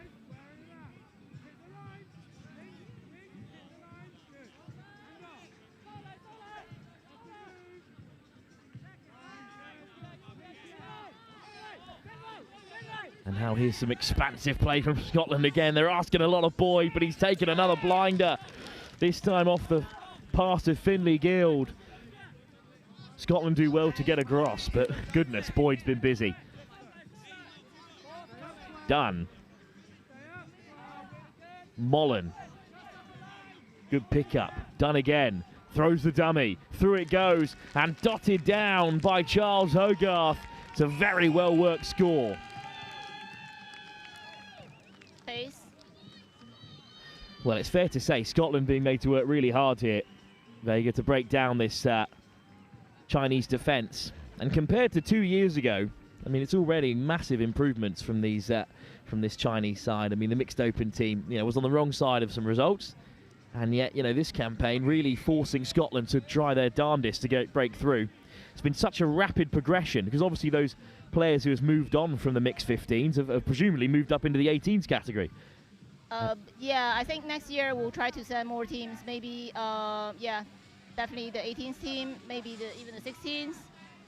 Yeah, maybe we are planning to send like 4 teams next year. Fantastic as she pops it off for Q, who slides in. Good dive. Great dive, but the touch was made. That's number 4. Oh, is that? Well, he thinks he scored it. Well, I think, unfortunately, the referee's turned it over. Excited. Yeah, number 4 is our captain, Hui Yifan.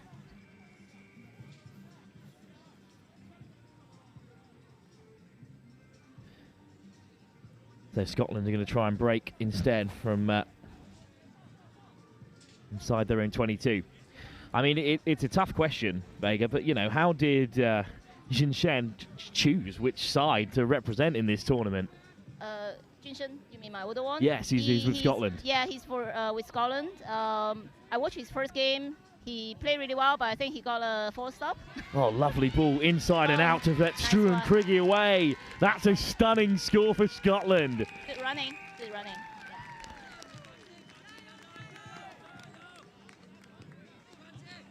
Really nice interplay between Charles Hogarth, who's already scored, and Craigie again.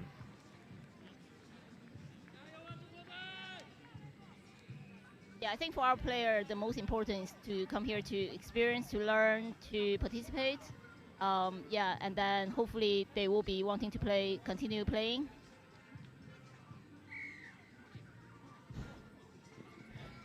And they are going to keep driving on here with 10 minutes gone in the first half. Scotland have 3, but that third try, an absolute blinder. Scotland still driving on through Tyler Ma. Here's Brandon Way. Ma. Junwen Yang. Yeah, that's my younger one. Draws the hard touch. Tyler Ma waits for China here. 6 touches they have to try and threaten Scotland here. Yambo Cheng. Oh, it's just away from Ma. I think they didn't expect that penalty, so they were actually having 6. They don't have to rush. It's one of those things you learn about the game of touch as you play more and more. Yes, that's right. I'm still learning. I mean, for those, the European audience who might not be in the know. What is the club structure in China looking like at the moment? You know, how are these boys selected as they come racing around the corner again, Scotland? We have training camps, and so we do like training camps in different area, and then we do the area selecting, and then they all gather together. Before they come here, they actually went for a camp together for team training. But obviously, just the size of the country, you know, both landmass and population. I mean, how on earth do you whittle down the potential players? Are there sort of touch heartlands in China where most of the players are coming from, or is it a real spread across the nation? This time it's really really well spread of our players. So there are players from Beijing, Qingdao, Hangzhou, Fuzhou, Guangzhou, Macau, and Changsha. So it's like 7 different cities. So yeah, I'm really happy to see that. Like the touch is not only happening in 1 or 2 cities, but we were like from all different cities. A real gust of wind, which we haven't seen so far today, has just disrupted things on the near side here as the umbrella's gone walkabouts and Scotland win it back through Ross Travis-Smith and Finlay Guild. Finlay Forrester Wright is my teammate's son. It is a family affair, Touch. It's what we always say, and this tournament is no different. Duddridge.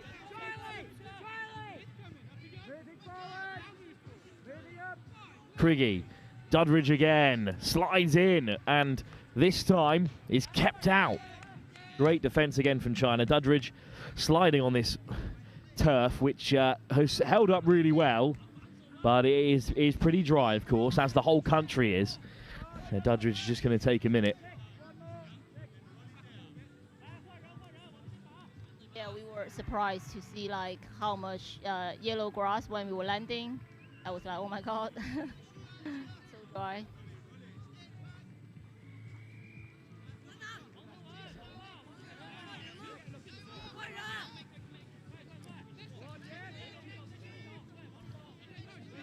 Touch made. Round the corner they come.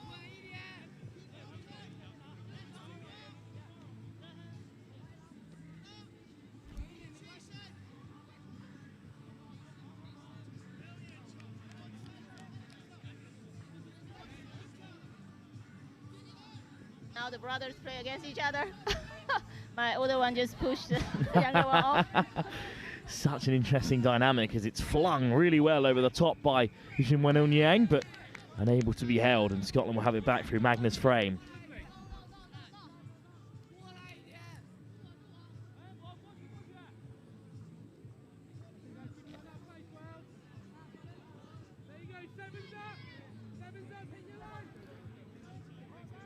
Scotland in a promising position here.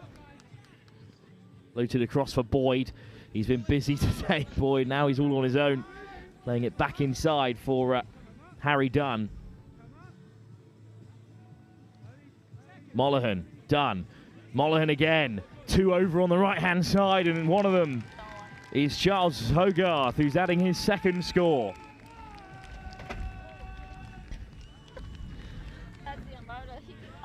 That noise was the umbrella slamming into the side of the comms tower. Thankfully, we're still standing. What a peel in the meantime to pick out Hogarth, and strong performance so far from Scotland. And Vega, you know, some people will think European touch masters, and yet the Cayman Islands and China and Lebanon are all here. I mean, what would your response be as, you know, a team manager from one of those nations to people who think it's, you know, at least remarkable that there are non-European nations playing? I would say for the youth, you just want to encourage them to play, right? You want to develop the sports, so it doesn't, because I think for the young ones, you don't actually need to be like eligible to play for a country, but of course when you're adults, you have to do that. But right now, I think we are just encouraging, the more the merrier. Yes, that is exactly the attitude across all 9 divisions, of course. No one's missing out for the Cayman Islands inclusion or China or Lebanon's inclusion. There's still European nations who are yet to attend the under-18 competition, or the Youth Atlantic Cup last year where Ukraine and Portugal entered teams for the first time. You know, that wasn't at the dispense of any other nation. So indeed, the more the merrier. As Scotland here tested against an opponent they will have never played before in any capacity, especially not at under 15s level where this tournament debuts. Lovely step from Boyd. Yeah, definitely. Like when we were in China, the maximum they play against it will be like in the Chinese teams. But yeah, it's their first time playing international teams, so which will be a really learning process for them.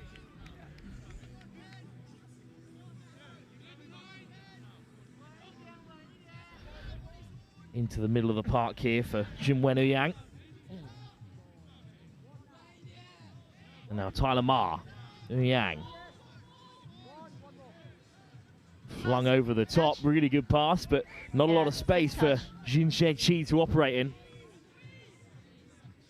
So Scotland win it back again as we approach half-time.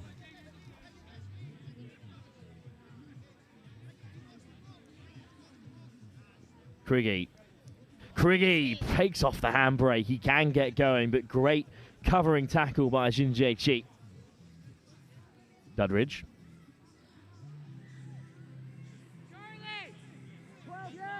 Reed.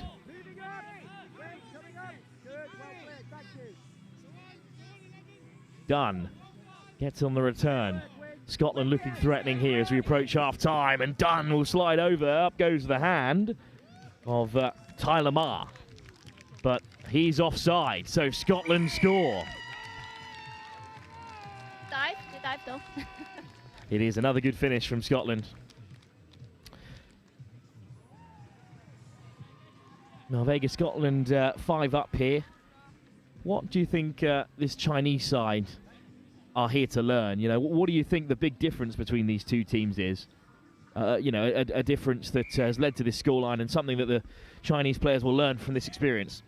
I would say definitely, how do I say, like the Scotland team are more well drilled. I know because my older one's training there, so I know they train monthly. You know, the team, they know each other really well, they trust each other. The China team, they do have some good abilities, but they need to be maybe communicate more, I would say. Yeah, and like some experience, like okay, the wing need to call touches, otherwise they won't even know it's 6 touches. And I mean, I told them, but when you are playing, when you're nervous, you might not remember. Floated across. Well, you know, it's hard enough for us to count it up here, so I can't imagine how it's done by the players out on the field. Taken on by Travis Smith. Dudridge. Round the corner and ball in hand. Looking to slip away. It's a good touch from Yifan Shi. Soft hands from Scotland here, and Boyd gets away. And finally, this time after having it fired at him time and time again, he can't quite hold it. That's good pressure from China. It is really good tracking across. They were there in numbers in this this stunning kit. The gold and red with the horse on the back as well. What's the significance of that in this Chinese uniform? Because this year, you know, the Chinese zodiac, the symbols, there's 12 years. So this year is the horse year. So that's why, yeah, we do horse at the back. And does it change year on year? Yes. The kit as well. Well, that's a brilliant touch, and just such a nice way of making each kit unique. Yeah, because we actually, I remember 2 years ago, the World Cup, we had the dragons at the back because that year was the dragon year. Craigie winds it up. Brilliant ball. Hat-trick for Hogarth, maybe. What a step to get over. Stuart Craigie with a lovely pass, and Charles Hogarth has a hat-trick in the first half.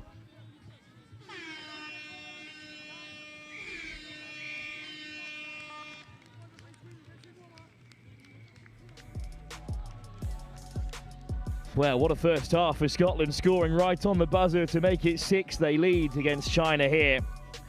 A hat-trick for Charles Hogarth right at the very end. 20 minutes still to play, though, in this boys' 15th time. We'll be back in just a few moments.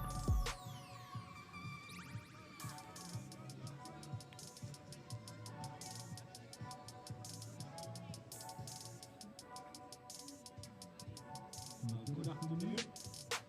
I hope you are taking plenty of fluids from the heat and in the shade. A reminder, the countdown is on for the appointments team photo. They've got 10 more minutes on the team photo, 10 more minutes on the men's tent.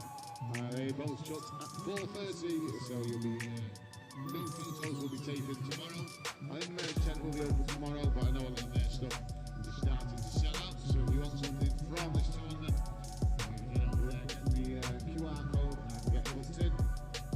Everyone else is trying to come on this.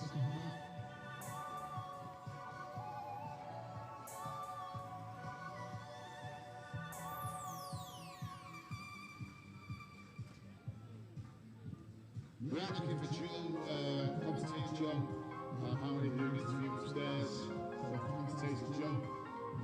You want to interview?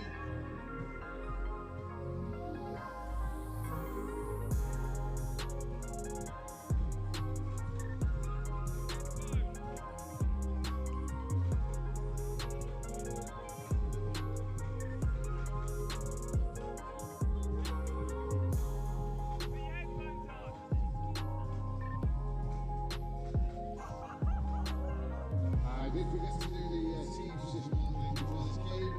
Field 1 we have the boys 15, China versus Scotland.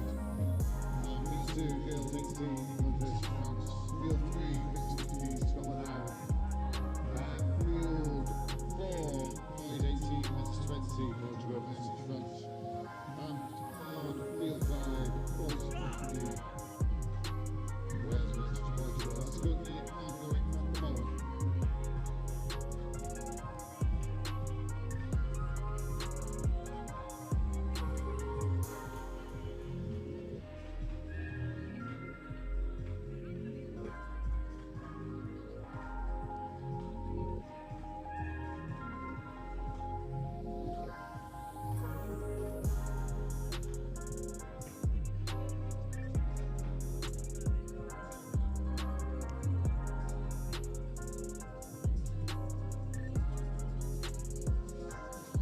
Ladies and officials, this is your 2-minute warning.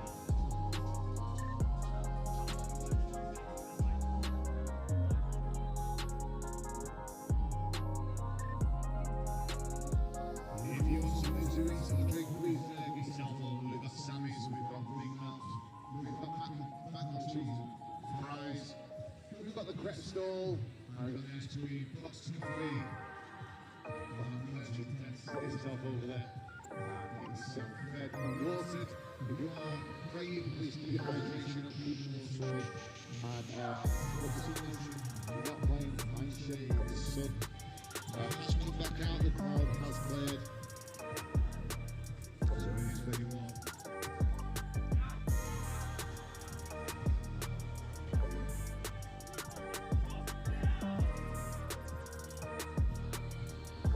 Ladies and officials, this is your 1-minute warning. Ladies and officials, 1-minute warning.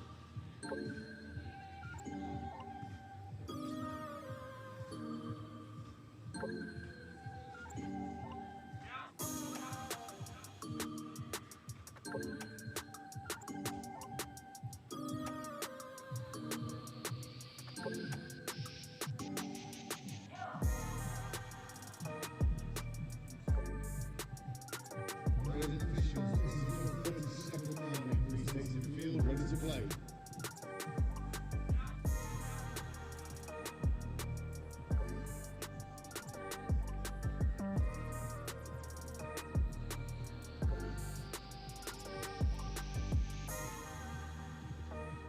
Ladies and officials, stand by.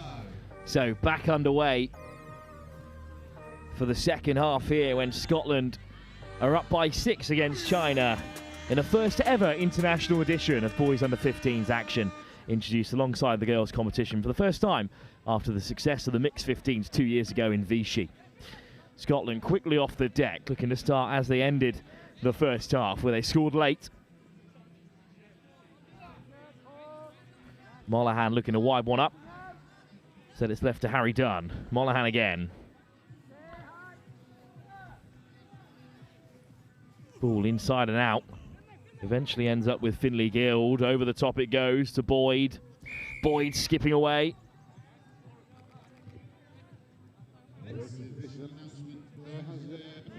A little backpack with butterflies on That was a touch pass, I guess. If you can see that in the arena or in the area, or you may have mistook that, simply can you return it to the control upstairs? Indeed, a good shutout by China at the start of this second half, and then taken on by Tyler Ma.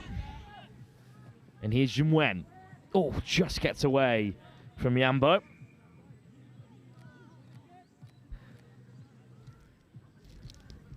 Indeed, as team manager, there you go. I mean, it must be tough to corral all these players who have come from far and wide in this Chinese setup and to bring them over to work. I mean, how have they found this experience, you know, away from just playing the touch rugby? It must be such a special time for them to be part of this tournament. Yeah, we actually we visited Cambridge before we come here, and then we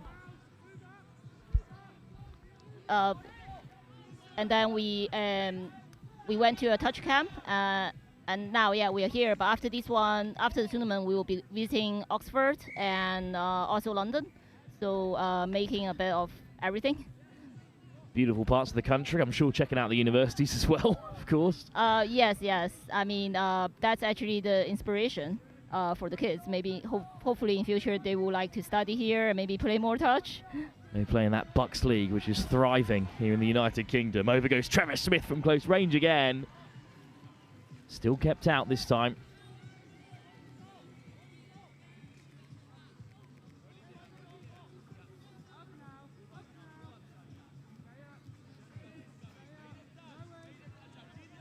Travis Smith, nice step off the right boot. Oh, he's opened plenty of space up here for Scotland. Nice one. It's a lovely ball to free up Charles Hogarth, who has a 4th score.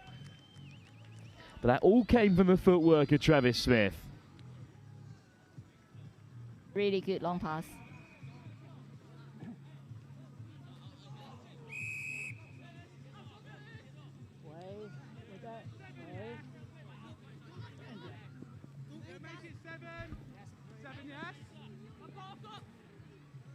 Good early drive from China as they look to respond. Here's Yifan. Yifan again. Unlucky. Shi Yifan and Kai Yifan both out there. But yes, indeed, unlucky. Just able to cling on at the very last.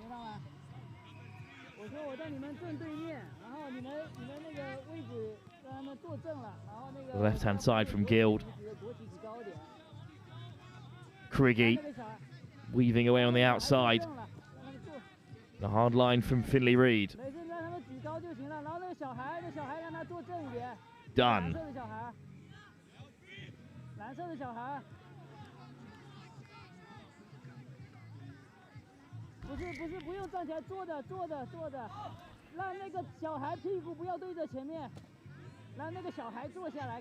Quick pick up, and China might have a chance here.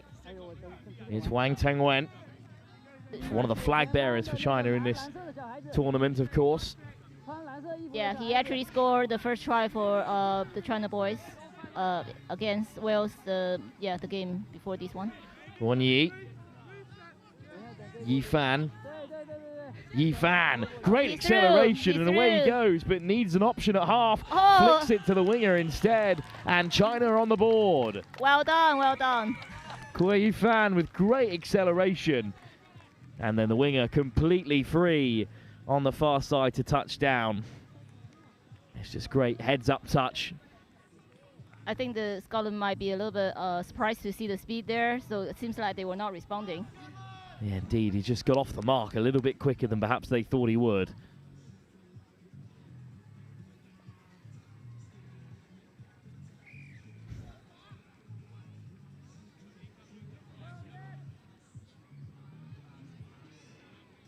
But 2 touches in Scotland. Take the third at the 7. Forrester right. Yang. Oh, just popped up. Oh, unlucky. Yang Jinshen, but as he drifted away, needed a bit of support on his inside. So China back with it. And a good first touch. And a strong second one too from Scotland to keep China buried in this corner.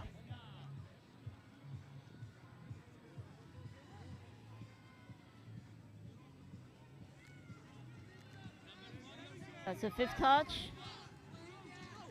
Some nice movement though from Shi Yifan. That's 6 touch. They just ran out of touches there. China could have done with one more. Again, they didn't count the touches. Travis Smith. Flicked up into the path of Guild. And Forrester Wright. Still Scotland driving on here beyond halfway, looking for more. After China have responded. Great pick up from Criggy. Almost to the edge, Stuart Criggy. Oh, unlucky. For that last pass. Bit of a Hail Mary. So they've done well to keep China deep into their own territory there. And China will get back underway. Good line speed from Scotland. China just take the shoulder touches as they head towards the box. Haven't had too many opportunities to practice this area of the game so far with the nature of the fixture. Brandon Way. Way again. Oh, looking unlucky. for Rushan on this near side, but he just can't regather it, and he'll be restarted with Finley Boyd. Yeah, he's just stepped on the sideline. Can be tough to see some of these lines, especially with the box so close to the sideline and the grass starting to deteriorate a little bit. Incredibly impressed with the conditions of the fields here when we arrived this morning, given the weather. And suddenly it breaks on the left-hand side, and well, there was a discussion about whether or not they were going to give that, but they made that look very easy, Scotland, in the end. And it's great to see, after going down in the first half, Charlie Dudridge back to his best. What a great finish that was. Just missed out on making the touch there, that was all. I think he was offside, so he wasn't sure what he was doing, what he needed to do, but yeah, that's come from the experience. Yeah, of course, the point of playing these fixtures is learning more about the game of touch, and that's another learn. Good stop. Oh, nice one. Nice one. He's through. Almost a breakaway score for China there. That's Xue Gaoyi. Gaoyi just caught. They still have touches in the chamber here. Oh. Drop ball. Well, down it goes. Scotland in the end regather.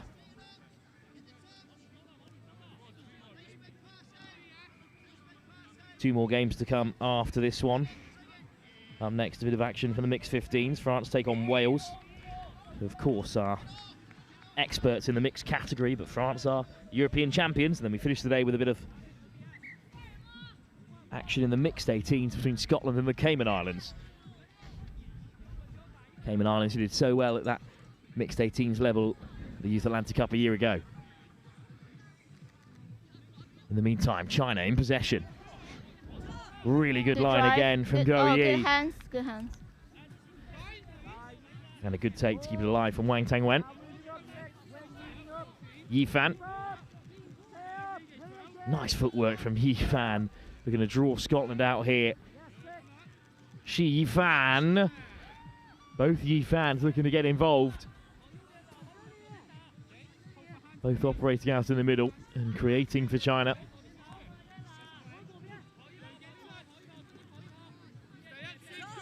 Plenty of instructions coming from the sideline here as the touch is finally taken. Well, let's touch on the Chinese boys 15 coach, because it's interesting as a developer, and what you need after you've got willing players is you need plenty of coaches. And how is that progress coming along within Chinese touch? Yeah, that's correct. We were actually discussing about that because after we come for the touch training camp, we found that we really learn a lot, because the coaches in England, they are really experienced. They can simplify all the things. Even for me, I learn a lot. So I think the next step is we need to really develop a lot of touch coaches, because a lot of our coaches right now, they come from contact rugby, like sevens. So it's still different from touch. Of course, the Chinese national team have competed in rugby sevens tournaments across the UK this year. As it's flung wide, and what a take that is. I think the pass might have drifted forward, but it was a great grab regardless. That's unlucky.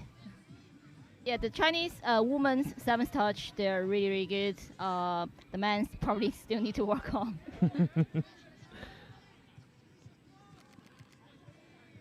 But of course, this, you know, most of the countries in Europe could still be considered developing nations when you put them up against the likes of Australia and New Zealand in terms of where touch is. That amazing partnership with the All Blacks that's been officially cemented into New Zealand recently. And of course, just the popularity of the sport in Australia alone and its coverage, which we're beginning to replicate here, like with our live coverage here of the... Was the only one played the last year Atlantic Cup, so he really improved a lot. So that's come from the experience.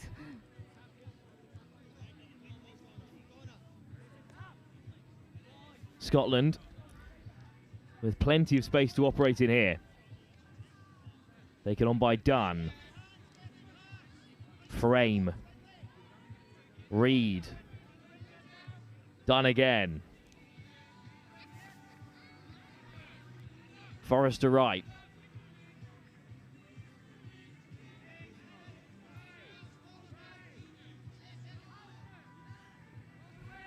And across comes Guild. All the way out to Boyd. Deserves another score for his hard work today, and it's Boyd with fast feet who manages to skirt his way through. Well Scotland done. have another. Well yeah, what a game he's had. Been peppered on this right wing with all sorts of balls. That was a really nicely shaped one from Finlay Guild, who steps on the inside. Finlay Boyd. And Scotland have 9 as we head towards the end of this fixture. Although, of course, it's much more about the results for this this Chinese side. But, of course, you've got, you know, an understanding and an investment in Scottish touch as well. Vega, you must be able to see the growth that Scotland has undergone in recent years and hope that you know, China won't be far behind. Yes. Actually, this is the first time Scotland sending a boy 15s team. Because last year they didn't manage to send the team to Atlantic Cup. So yeah, that's actually both teams are making history for the boys 15 team. And it's a good touch from Craigie to win it back off of Liang Jinwen.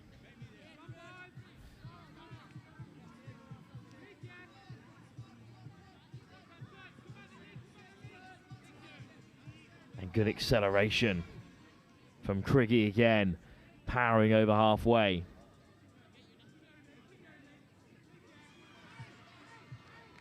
Dunn. Oh, Dunn with a dip of the shoulder. Really lovely play to take Scotland into double figures. Hold up. Now, just 5 minutes to go here, and Scotland is still hitting their stride. Lovely play.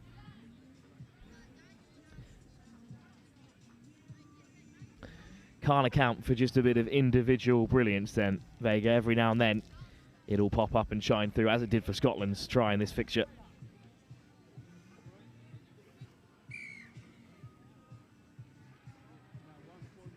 Actually, you know, when we were playing against Wales, a few of the Scotland boys come to watch the game, probably watching us and watching Wales because they're going to play us the next. But because of my older son's playing there, so they actually talk to my younger one. They give him advices and stuff, which is really nice.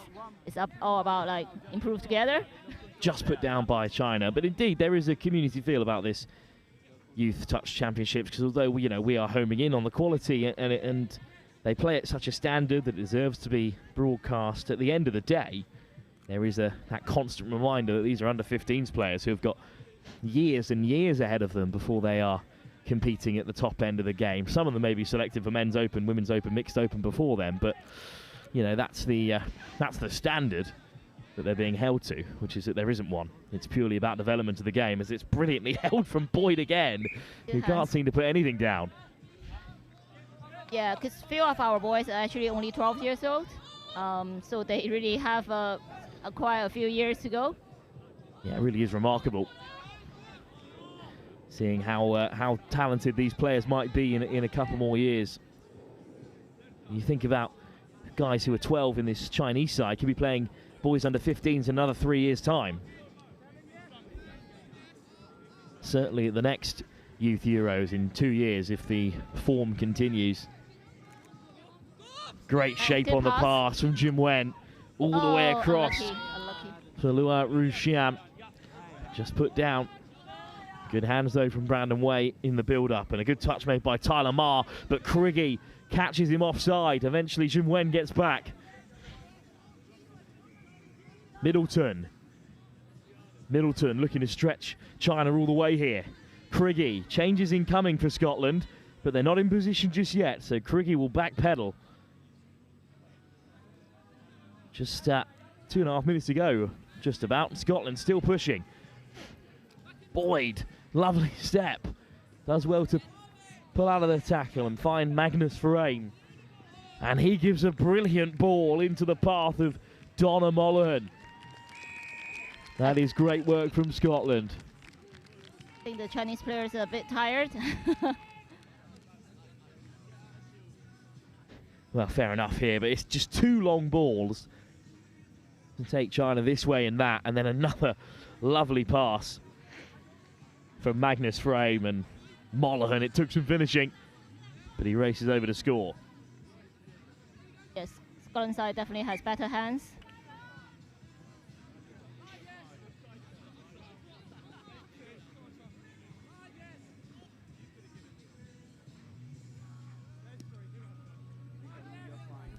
Yifan, good carry. Nice off the deck. And it's Ki Gao Yi who finds a teammate diving for it. Wang Tengwen just couldn't grasp on, but the touch was made first. They're laid back by Shi Yifan.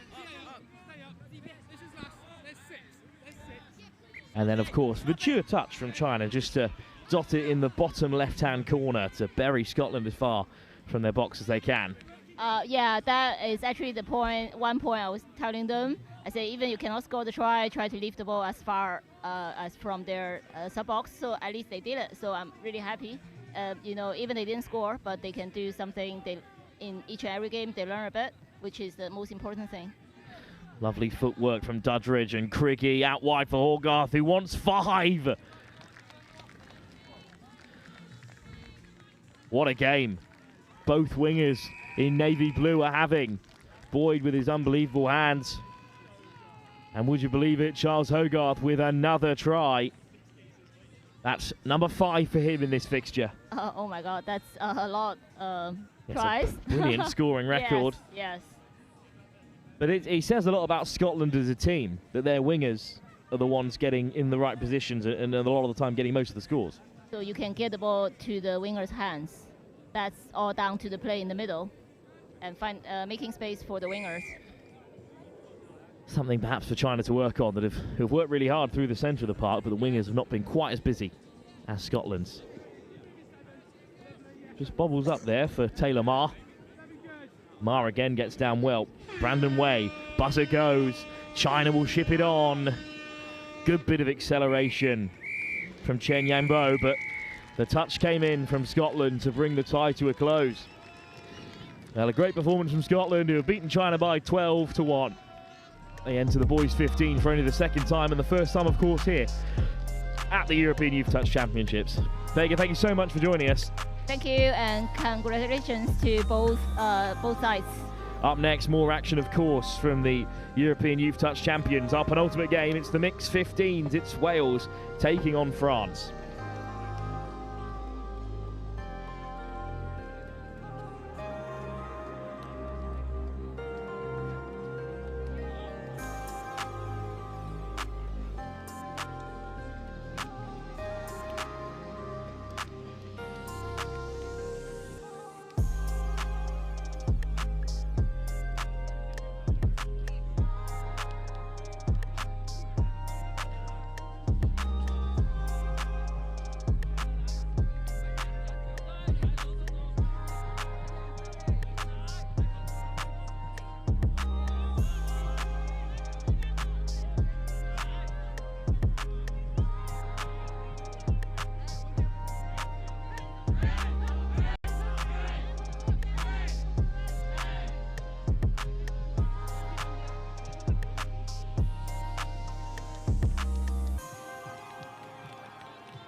Welcome back to our live coverage of the European Youth Touch Championships here at the University of Warwick, and more action, this time from the Women's 20s division. It's Wales taking on France. I'm delighted to be joined by Lexi Johnson for the first time today.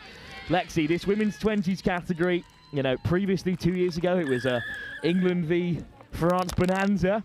But now Wales have stepped in to the gauntlet, and it's going to be tough for them against these two top sides. France and England, who also, of course, met a couple of weeks ago in the Women's Open European final. Yeah, this is very exciting. It's a really hotly contested contest, this 20s. So I can't wait to see what these girls can pull out of their back pocket. But it's looking like a really fiery start already from both squads. I mean, 3, 4, 5 of these women's players are already European champions. And through goes another, Elsa Klaus.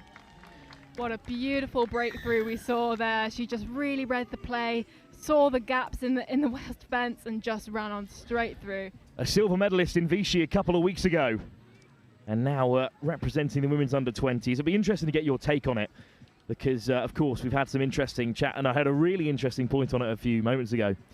The idea of players representing Women's Open, Men's Open, Mixed Open, and then coming back to play junior level because they can, because they're eligible.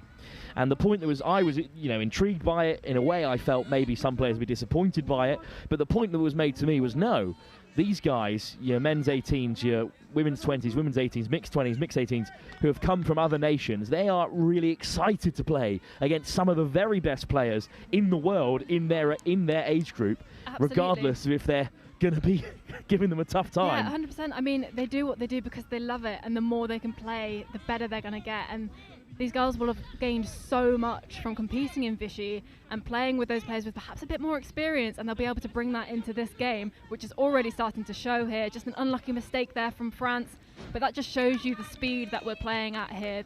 These little mistakes will happen when you're working with such momentum. As it was quite rightly pointed out to me, why wouldn't you want to play against the best? If they do still qualify for the age group, which a lot of the young players do, because there's been a bit of a revolution in the open categories recently. And we're seeing even less of a bridge between the opens categories and the juniors here. It's just today I've been absolutely astounded by the standard of touch we're watching, and these girls are absolutely no exception. This is a fantastic play we're witnessing here as they get a fresh set on for Wales.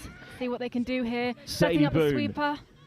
Looking for options, picks out Welpton, and then the touch is made, and France went back. Yeah, well defended by France there. It was a nice little sweeper set up that they didn't quite manage to execute, but they'll be looking to next time. Really strong wing drive for subset here for France. And France race around the corner. It's Maud Lepihan. A fantastic evasion there. Emma Raya. And then wide on that left-hand side, Anne Messonnier. Just pulled out from underneath. Anne Messonnier, what a pick up, and then just away from Lepihan. That was unlucky. I was so impressed by the lateral depth the girls got there. They really moved from their sub-box over to the Welsh sub-box to try and get them running, run out of gas. And boom, with a good carry, and that should open things up for Wales a little bit here. Played on by Larry Williams. And here's Lily.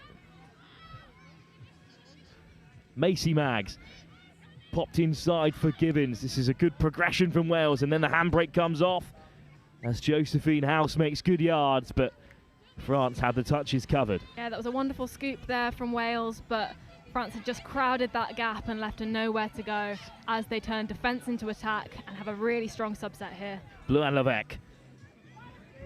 Messonnier. Charlotte Tonso, part of that Youth Atlantic Cup side from a year ago. Excellent pickup and good shape on the pass for Scherer, and this should open things up, but Alice Scherer will not be rewarded for a fine effort. Wales scramble across to force the error. That was unlucky. It was a perfect opportunity for them there, but they can take a lot away from that, knowing that they opened up a gap in the Welsh side. And here we go. Again, Wales have a really strong subset here, get lots of depth on that latch play. Really nice momentum. And they're up over halfway already. Wales could have a chance here to threaten France at the line. Just one try behind. Jensen. Ivy Jensen into the path of Gabrielle. They've counted it well out there. 5 coming was the call, and then Jensen eventually picked out.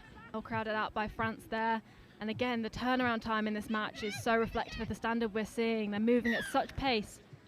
Foot in the ruck there. So Wales sent back. You can hear an active call from Wales on this near side about which touch they're on. It's an interesting tactical point of whose responsibility is it to count the touches. At this level, are you just expecting everyone to be on board?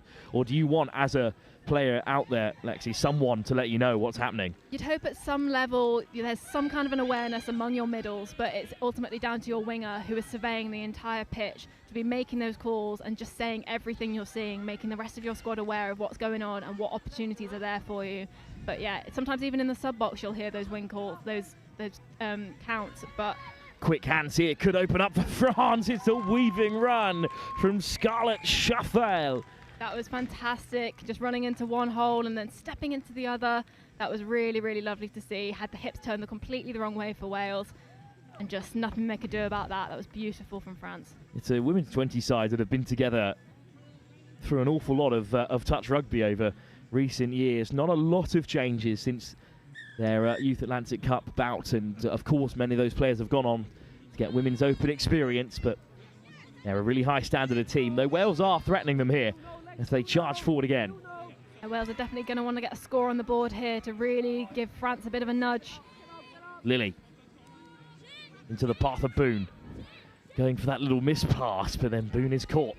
Lovely 32 set up there, not quite executed, looking for options, but French defence are just too good for them at the moment. Floated all the way across, but France cover it well. Now they've got a bit of work to be doing on this subset. They're far end of their box, so they've just got to keep it simple. These girls will have played a lot already today, so they'll be feeling quite tired, so just stripping it back to basics on this wing drive.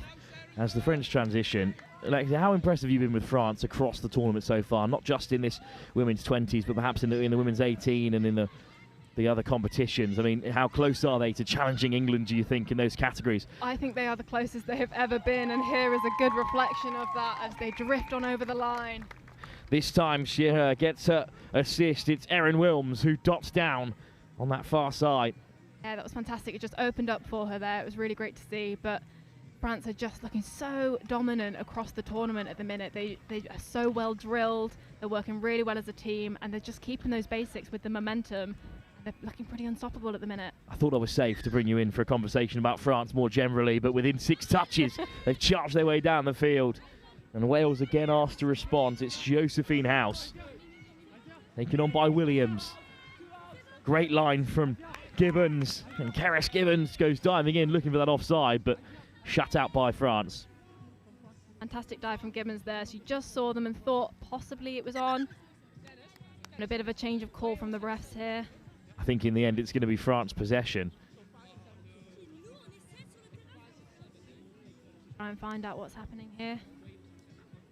We can just about hear the referees from here. And in the end, I think it's going to be Annette Maisonnet who gets things going for France.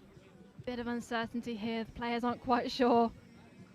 Well, neither are the refs until right now. I think it is going to be Welsh possession. And it's going to be a penalty on the 7 for Wales. Good to see this dialogue among refs, though, because they can't see everything when they're in the middle there, and they've got to rely on their sideline. Williams to the line. Fantastic touch there from the France middle. Maisonnet has looked pretty solid out in the centre so far. Again, a high press, but here's House. House looks for the switch, throws the dummy, then pops it inside. Just needed Keris Gibbons to commit to that line. It's unlucky from Wales there. It just seems France are everywhere they want to be. They're really trying to manipulate them, but can't quite get them to budge. Rapid pace there from number 8 from France. Anne Maisonnet with a brilliant drive. And now Rose Juban, the flag bearer for her country. Also I believe a mixed open champion. Very dangerous here, France. Macy Maggs races across to deny them there. Pretty certain Rose Juban was a winner of the mixed open gold medal at the Euros a couple of weeks ago. Fantastic. Well, she'll be riding the high of that then. Hoping to bring some of those skills into this, which it seems that is the case when you get France on their 7. It's going to be tough stopping them. It's Athena Bettelon with great pace, looking to catch Wales offside. Josephine House was there. Lovely 32 set up there again by France. Be nice to see some variation on this as the game progresses. Nina Goodman, Rose Juban, Goodman, Juban again, gives the pass this time, looking for Emma Rea, and touching down to score. That was a lovely link quickie there, and the perfect hold to dish out to the wing.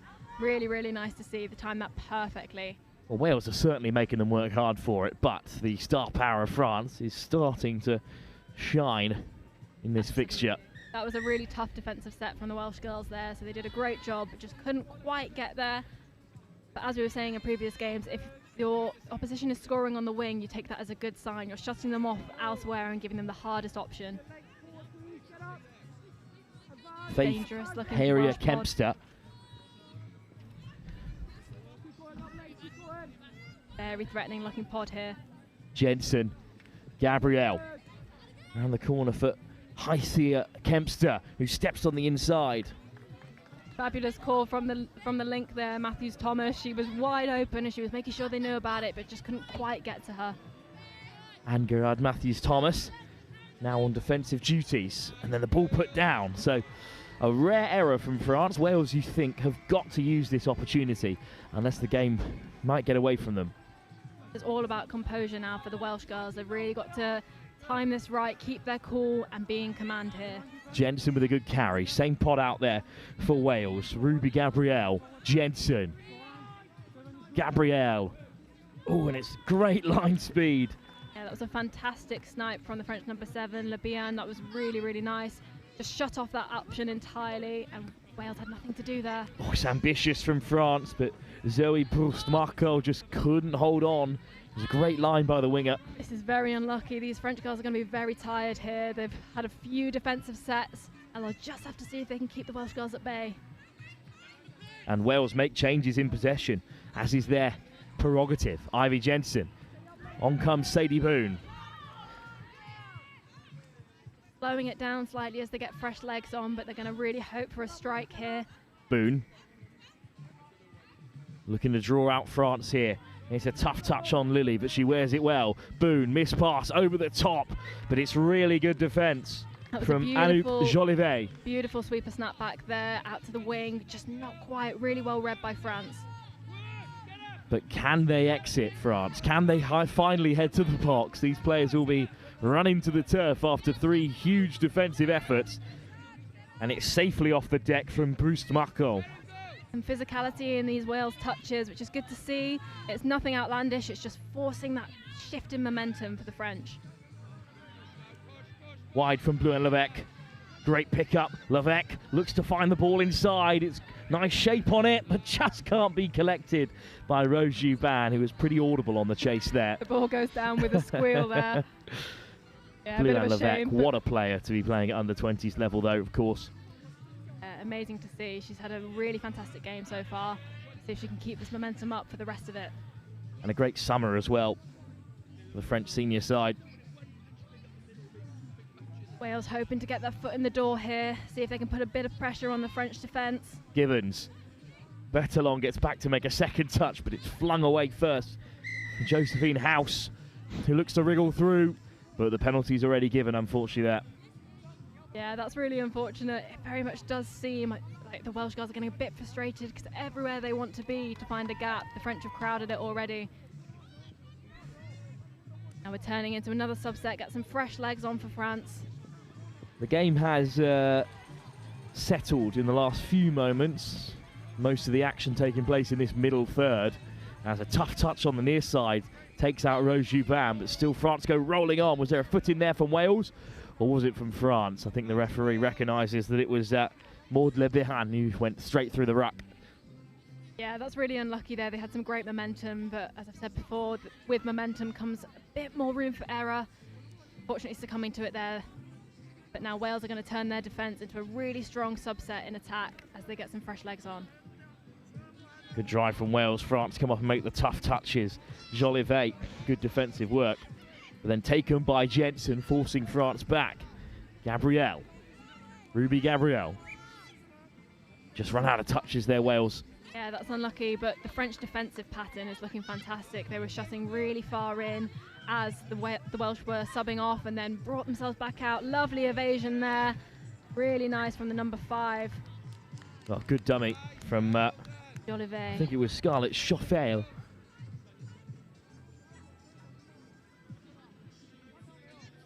Wales now looking to creep over halfway. They have got a bit of an opportunity here after the ball went loose. Larry Williams, plenty of meters. Ivy Jensen. Kitty Walton. Jensen. Great pace added onto the ball as the fresh legs enter the fray. That was some lovely depth on that latch run there. Really nice to see.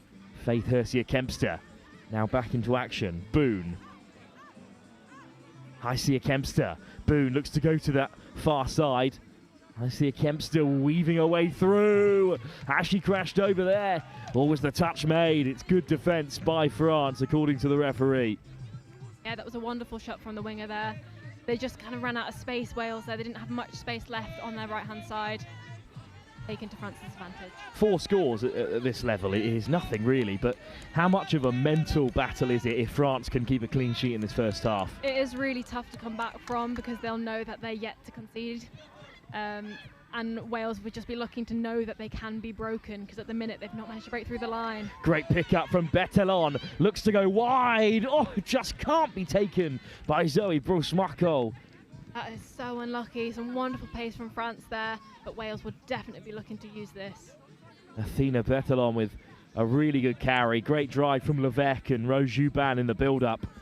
France should have 5 really, but it was a serious physical exertion to race into the line and just couldn't hold on at the very last. A hint of a forward pass off the ruck there. We're not at the right angle, and instead it's France who have conceded the penalty, so what do we know? They got very lucky there, I think, Wales, but they'll what they can get at this point. Yeah, 3 minutes left in this half. It's still all to play for, as you say. There's very little in it still. Well, how much would a try mean to Wales before the break? House. Williams. House again. Keris Gibbons out there as well for Wales. Got Macy Maggs on this short side. Around the corner comes Williams. Blowing it down as the sun comes blazing down on them. Just as we thought we'd escape the heat for the afternoon, it tipped over 30 around 3 o'clock, and it's not slowing down. But neither are Wales through Larry Williams. But 2 hands go up for France. Good touch from Maisonette. That was a lovely sweeper platform from the girls there, but really well read once again by France. They do seem a bit impenetrable at this point, don't they? Just really solid when they get to the 7. They know their roles, it seems.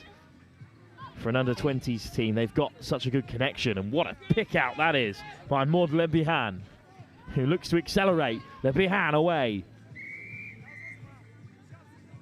Well, we're going to come all the way back for a forward pass inside the French half on the 10-metre. What a gift for Wales. Yeah, that is very unlucky for the French girls. They're having to run all the way back and defend another set, but Wales will definitely be looking to use this. If they can end this half with a score, that will give them such a good push, and the momentum might swing in their direction. And fresh legs on for the Welsh as they come to attack the line. Hersia-Kempster looks around for some support. It comes in the form of Ruby Gabriel. Kempster, Gabriel. Hersia-Kempster, that's a good take under pressure. Out came Charlotte Tonso to make the touch. It's Ivy Jensen. Out to the right-hand side again for Matthews Thomas. And then a good bit of acceleration from the winger, but they just ran out of touches. Not perhaps enough ingenuity there from Wales with the amount of touches they had. No, it's a little disappointing to see, but they'll know what to do next time because the French are just crowding them, so they need to start changing a bit of direction, and hopefully they can do that here. Well, they'll know what to do right now. Absolutely. With 45 seconds to go and 6 touches at the 7. Clock's ticking now for Wales. They've got 6 French players and a 7th in the form of Father Time that will rush them into the end of this first half. Taken on by Matthews Thomas. Little bit loose at the roll ball. That's a coach killer. Bit of an overstep there. That is such a shame. That is definitely not how they're going to want to end this set, but France will just have a steady ending, I reckon, here. All they need to do is burn their touches for the next 15 seconds, and we'll have no more drama at the end of the first half, and France will take a 4-0 lead into the break. What a carry by Juban. Maybe they want more than just 4 at half-time, but they're going to need to be special on the final touch, and instead Ivy Jensen causes a turnover. So what a performance by this French women's under-20 side. They look stronger than ever after their exploits at the Youth Atlantic Cup a year ago. They brought some silverware from Vichy a couple of weeks ago into the camp, and it hasn't made them worse, has it? A strong performance against a Welsh side that are on the cusp of becoming their out-and-out women's opens team after such an unbelievable uplift in Welsh women's touch in recent years. We'll be back in the second half in just a few moments' time. It's France 4, Wales 0 at the half.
Welcome back to the second half of this women's 20s tie at the European Youth Touch Championships between France and Wales. France lead by 4 unanswered tries.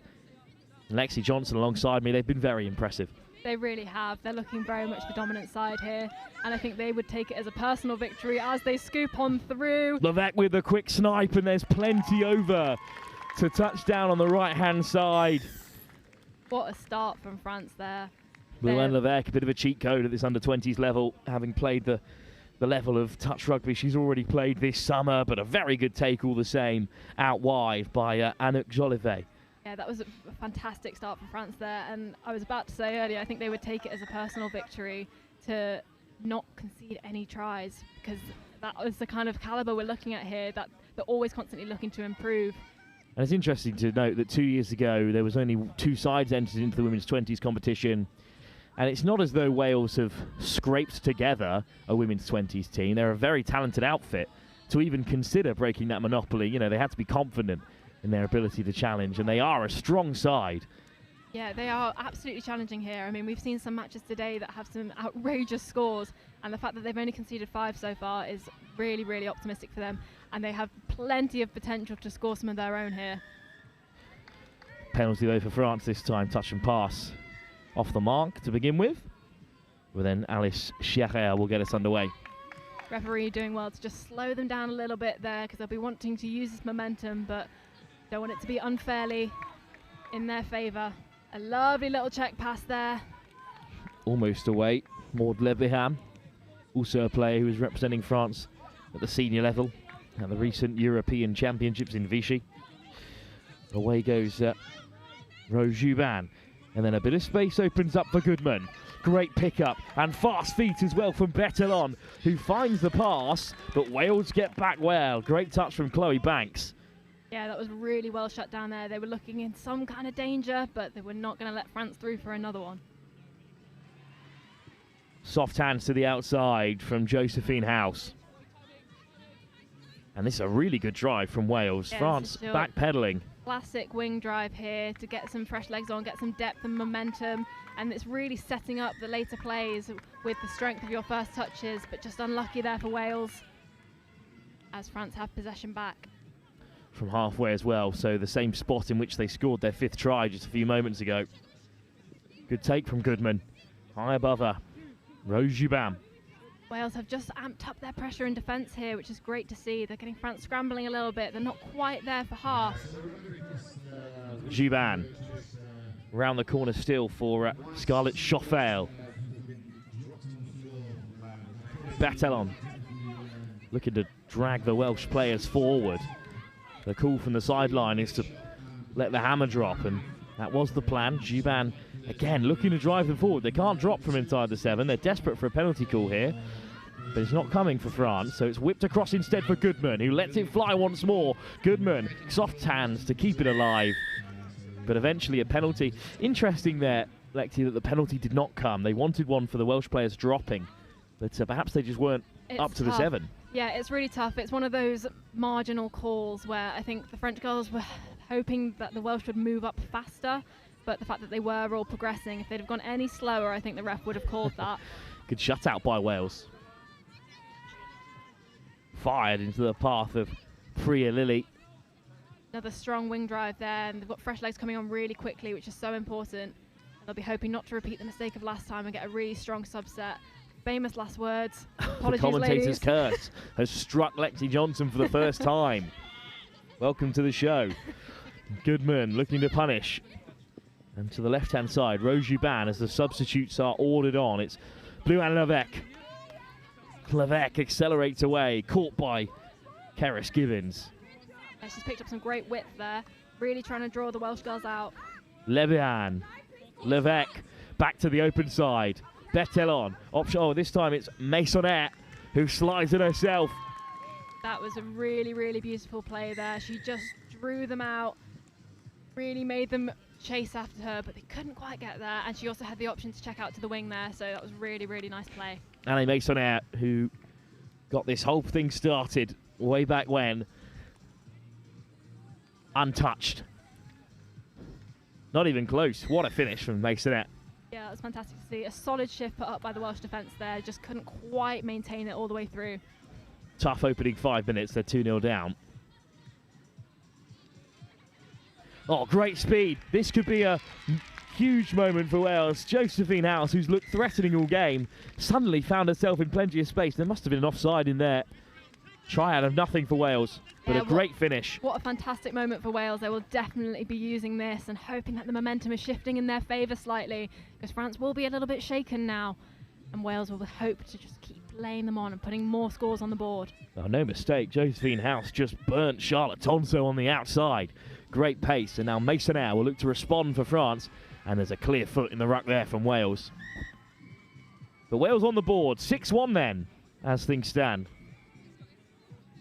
Be a great mental victory for the Welsh there, finding that France can actually be penetrated, they can get through. Blue and Levesque, Mason Air, Levesque again, Mason Air hunting a hat-trick. Wales looked to get back on side and did so. Perhaps contemplating ball down there.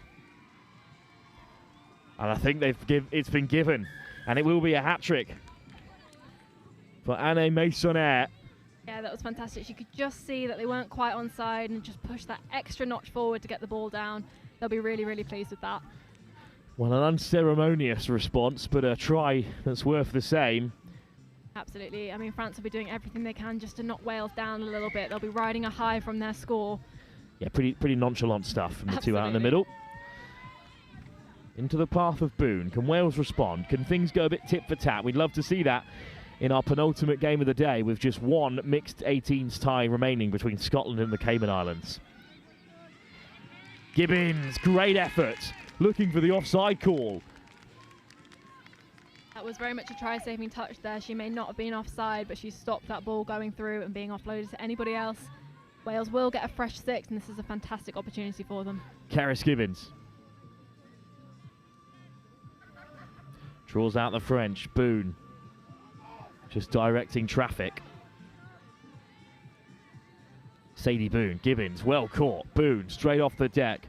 Heisia Kempster looking to step away through, but it's been turned over, Lexi. That's disappointing for Wales. It really is, but the French defence was so strong there. I think they heard that the sweeper call was on, so they pushed up both mids there, and they had no way of getting around it. So that was a really nice read from the French.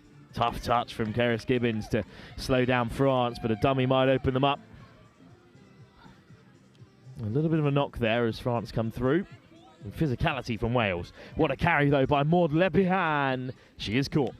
Wales are doing really well at slowing down the French momentum here. They really need to do everything they can just to keep them at bay. Taken on by Goodman. Good pickup. Here's Bettelon. Goodman goes wide instead, and the winger's free out wide if Chauffel can find her. Chauffel gets it back on the inside, looks to throw the dummy, but Boone made the touch. Incredibly well read from the Welsh girls there. They did so well. Ready for that check back in just in case, and they were there to defend it. Really nice stuff. Still 10 minutes to play. What do you make, Lexi, of this under-20s category? It's interesting that it occupies a similar space to the 18s. Less teams competing in it traditionally, although a similar number now in the women's competition.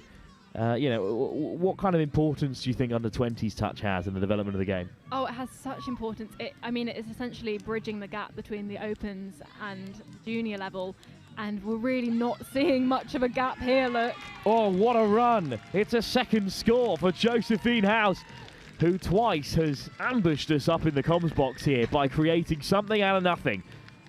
That is exactly what we want to see. It was perfect timing from them there. As I was talking about, there really is less and less of a gap between the Opens and the juniors, and we're seeing that. Their ability to read the play and spot these gaps and have the pace to back it up is just astounding to see. The phrase something out of nothing, of course, not an insult, of course, to Josephine House, who created a chance where there really wasn't one until she got going. That's 2 tries now for her and for Wales. 5-try game. I've seen smaller scorelines overturned in 10 minutes. We'll wait and see. There'll be real boost for the Welsh. They just need to try and keep the French at bay here. Bleu and Levesque. Mason Air again on for another score, and it's Rose Juban who's caught this time. Levesque to the short side, looking to create a 2-on-1. Levesque unfazed on the way through. Rose Juban touches it down, Goodness me, the French make it look very easy sometimes, and Blue Anne Levesque has that bit of star power that has decided this fixture. Yeah, that was excellent. The spatial awareness and just knowing where her opposition was and knowing she was going to catch her offside was really, really brilliant. And fortunately, the Welsh Mirrors defence didn't quite carry, and it's another French try. And I say that Levesque's contributions have sort of decided this game because of the moments in which she's shone. It's essentially straight after Wales have scored twice, she's created a try to cancel out their efforts. And now we're back to 8-2, and Wales 6 behind. Gibbons with a good carry, floats it out to the wing, but the touch is made. Running out of space a little bit there, Wales, but really great pace. And a nice step back in from the winger. Williams, Boone. France caught napping. Gibbons with a tip on. Boone, 3-on-2 maybe on this near side, but Bettelon just ushers them out of play, really. Yeah, that was unlucky. They were just kind of hunched up there, running out of space a little bit. If they'd have got some depth, they were a bit reluctant, I think, to bring the ball this way towards the French box, but we need to start taking risks now. When you're in a 6-try deficit, that's the time to be pulling out all the stops. Bettelon still gets it away. Great hands from the French.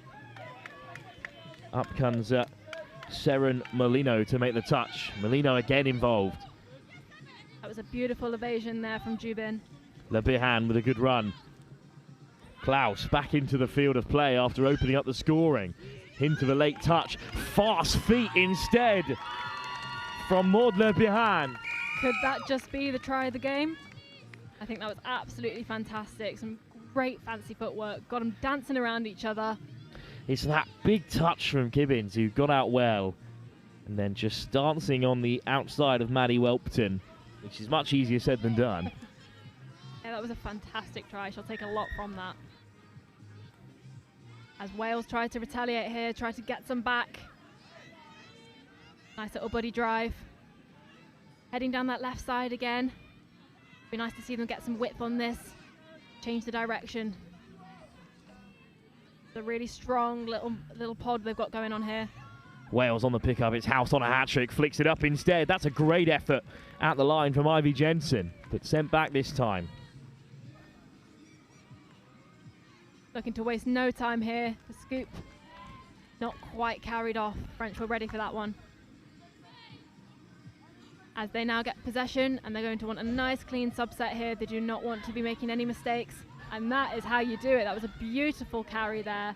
Jubin with a joke of a run to release that Welsh pressure, and Ponso takes it in. Le Bihan could be on for another here. Good work from Raya to get there at half. Blue Anne Levesque. 7 minutes to go. France still looking for more. Missed pass to find Le Bihan. That little stutter step. Very dangerous. Maisonnaire just runs out of gas that time. I'm so staggered by the amount that both teams are putting into this. We're 33 minutes into this match, and it could easily be the second minute. They're putting everything into this. No one wants to let up. Nice little check back in from Wales there. Seeing if they can get it as close to their sub box as possible to get those fresh legs on and give these girls a well-deserved break. As they come on for the latch. Getting some depth in that. Heading into the middle now.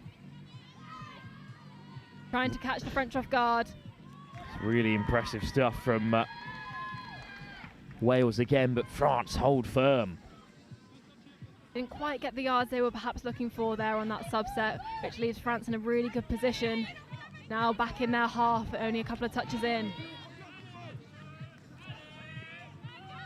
It's looking good from this French set. Klaus wants it on the return, but it's to the open side instead. Schiaffer over the top. Brilliant ball, and down from Eloute Jolivet. What a pass from Alice Scherrer. She really does have that right to left locked up. She really does, and that's such a difficult pass, especially to make under pressure. They've done so well there, and it's not quite there. Really well read, really well blocked. And again, we've got a change in possession here. It feels like it's very much back and forth at the minute. Neither team wants to let up. Lovely little evasion there. Really, really nice as they come on with their fresh legs. They're now in the French half. Let's see if they can do some damage here on that scoop. There goes Gibbons. And not quite well read again. And we have yet another change of possession. This midfield is really getting its work cut out for it here. Yeah, absolutely. Nice little drawing of defence there. And a dummy as Lovely well little to play it dummy. wide. This is excellent. But what a touch. What an unbelievable touch from Keris Gibbons, getting back to deny the French. The effort on show in this final 5 minutes is still superb. Absolutely, these girls are giving it absolutely everything. By the way these guys are playing, you would have no idea what the score was. Both are really heavily contested here. Yeah, absolutely. But France do have a penalty and a chance for one more with 6 to play. Very dangerous set with Goodman here. Off the deck from Lepihan, who gets it on the return. A really good read from Wales. Berthelon. Tonso, Berthelon again. Drifting forward, Tonso to the open side. Skips out Goodman, it's just away from Lepihan. That is so unlucky there. They had the perfect idea. They tried to play in one direction and then moved it the other. They were right on for a winner there, but just not quite executed, and Wales would definitely be pleased with that advantage. Definitely feeling a bit sluggish in the legs here from both squads. They've been playing a lot today. Really nice handling there. Really great to see. Wales just moments away, but still battling on through Boone. Great yards from her. There's a What a constant pickup. fight here. It's House on for a hat-trick. Gives the pass this time for Jensen. And France keep them out. They made some great yards there, Wales. They've came a long way from the French 7, and they put them in a really tricky position to try and score from this. It's just a shame they haven't played this way the whole fixture. Or do you think it's a case of France maybe taking their foot off the gas a little bit after going so many tries ahead? I think it's more of a reflection on Wales here. They're just not going to go out without a fight. You know, they're really keeping the girls at bay and trying to give them a run for their money to the very end. Rose Juban. Levesque, lovely step. Juban. Anne Maisonnet. Levesque. Maisonnet. Wales driven back to the try line. And they're forced to be drawn up. Nice Miss pick up and pass go will do there. it. Levesque lets fly, and France over for another. Zoe Brosmako gets it down. Double figures up for the French. Yeah, that was really, really lovely to watch. I was hoping to see a bit of this from the Welsh side as well, so hopefully they'll pick up something from this game. There's a lot of changes in direction happening on the line from the French. They'll get the defence moving one way and then change the direction of the ball entirely and just leave them with so many gaps to run into. So hopefully Wales will be able to learn a thing or two from this incredible French side. Well, that's the point of the under-20s division. As we said, it's a smaller division. So these sides are going to play each other multiple times across this week, and they'll have some real tactics at play, I think, as the week rolls on, once they get more and more familiar with each other. Yeah, absolutely, and it's fantastic that these games are streamed because they'll be able to watch them back and see what they need to improve on, and I'm sure the coaches will be analysing hard.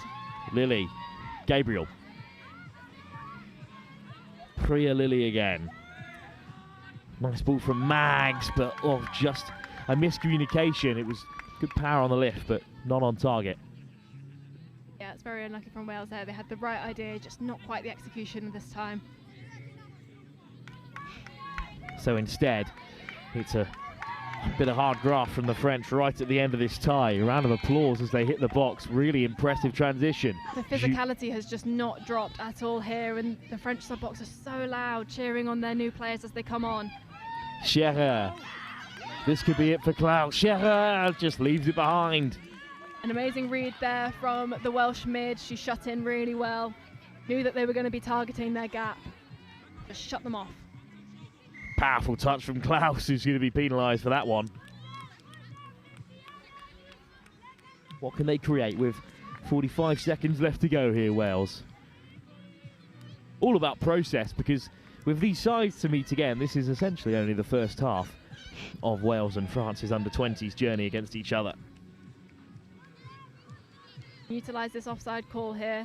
They've got so much pace on this Welsh side. But only 30 seconds to use it. Sadie Boone. The physical touch perhaps, or is that offside again? Well, regardless, it's another penalty, but Wales are more than happy just to get a move on here. I think that there's been an ejection. Anouk Jolivet is forced to leave the field, and she's got to come a long way to do it. So France down to 5. With just seconds to go. Boone, Gibbons, Boone again. Oh, they've just run out of time, have they, to create? Anything they can Oh, do no, with they this? haven't. What a ball from Gibbons. And on the buzzer, Now that's the kind of commentator's curse we like to hear. over goes Chloe Banks. When the buzzer went, I thought they were done for, but obviously Jolivet had to come from all the way on that far side, so that left the winger free. And what a pill through 2 defenders. I mean, that is just a reflection of how hard both of these teams have been working this entire game. Neither one wanted to let up. They had such ferocity from minute 1 to minute 40. Really commendable from both squads. Wales battled hard, but France were always on top in this one, and a spell in the second half in which they really pulled away has left the score 10-3. 3 well-earned tries from Wales, but France will be the happier of the two sides, even though there are smiles on faces from both as the game comes to a close. One last fixture for you on day 1 of the European Youth Touch Championships. It's our next game, and it's a mixed open tie between Scotland and the Cayman Islands.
Welcome back to the European Touch Championships 2026.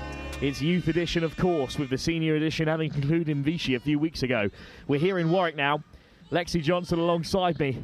And Lexi, you're the Edinburgh Touch president, and you're watching Scotland take on the Cayman Islands in this under-18s tie. Yeah, very exciting. This is set to be a great matchup.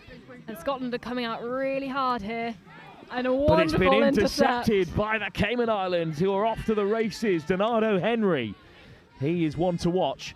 Having a lot of this Cayman Islands 18 side were part of the team that competed the Youth Atlantic Cup. Some of them even went to the Euros, of course, where the Cayman Islands had an 18s open side. But they will be hoping for a win here. Two sides who haven't had the day thereafter. This is absolutely rapid. It's fantastic to see. Really, really good stuff from both squads here. They're coming out Lovely absolutely footwork fighting. from Louis Shakespeare, the flag bearer, almost over to the Cayman Islands. I mean, both sides have come out blazing here. This is going to be a really good matchup.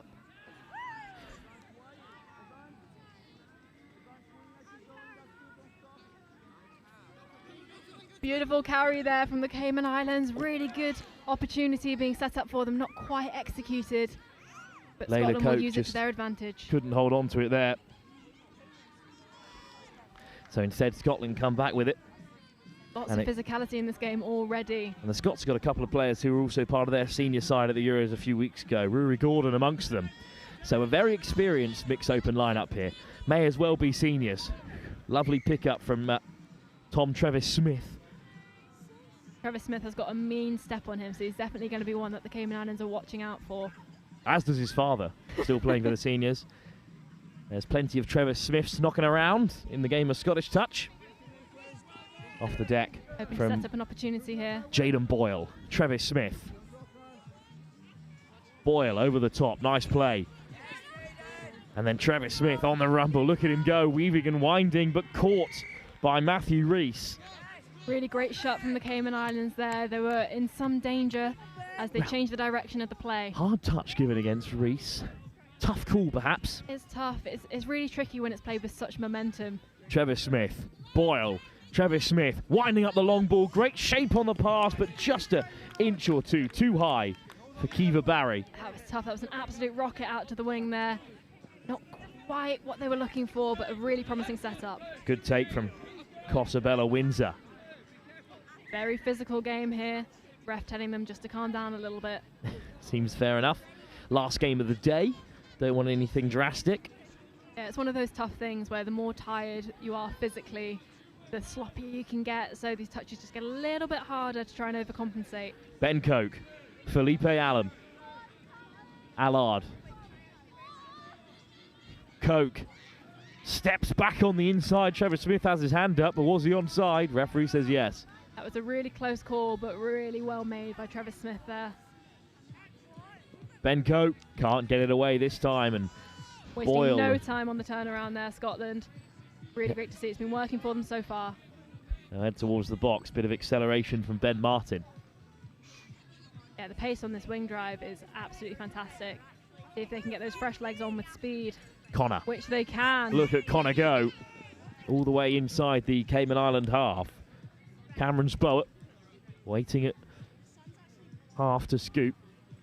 Good line speed from the Cayman Islands, and they forced a turnover. That's really good defence, Lexi. Yeah, it really is. It's unfortunate for the Scottish side, but the pressure was just too much from the Cayman Islands there. So back come the Cayman Islands, and Felipe Allard leaves the field. Fantastic sniping touch there. Really, really good pressure. Jaden Hulse-Bailey awaiting for support Going in like the for form like. of Donato Henry. Can't give him an inch of space. Hulse-Bailey feeds it on. Cayman Islands moving forward. Nice ball off the deck from Windsor. Hulse-Bailey. Henry can't get away this time.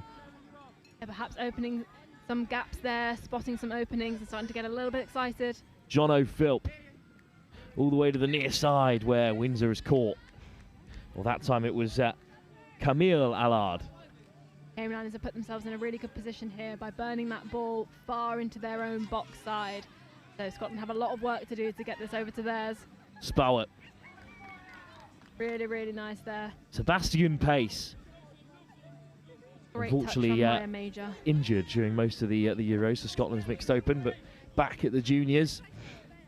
And there's been put down there, but was it because of the hard touch or was it because of the loose carry? And the referee has sided with Scotland. Yeah, that's a tough call there, but it seemed Cayman Islands also agreed with the call. A lot of honesty in this. Hoping to build up some momentum in this Scottish squad. Just slowing down a little bit, but they're a bit far out of the 7 for my liking. Rory Gordon. There at the half again, Gordon. Lovely Good pick-up. splitter play. Ashton races straight through. That was a great touch there, but that was a fantastic splitter play from Scotland. It's what we like to see. Caught by John O'Philp. Tom Bridie feeds it on the return for Gordon, who looks to beat his man. Down went the Cayman Islands' Jaden Holmes-Bailey pretty early there, and he shuts them out. Yeah, that was tricky from the Scottish squad. They just didn't quite have the communication and were running into the same channels, which they won't like. But now turning attack into defence and are going to try and keep the Cayman Islands as far back as they possibly can on this subset. Great pressure, It's a leaving them a lovely bit ball flustered. from Reese to relieve some pressure, and here goes Shakespeare. And Shakespeare still going. It's a really good stop Got an by ankle Benjamin breaker on Ashton. him. Fantastic. Shakespeare. Popped over the top for Reese. Matthew Reese. Louis Shakespeare. Reese again.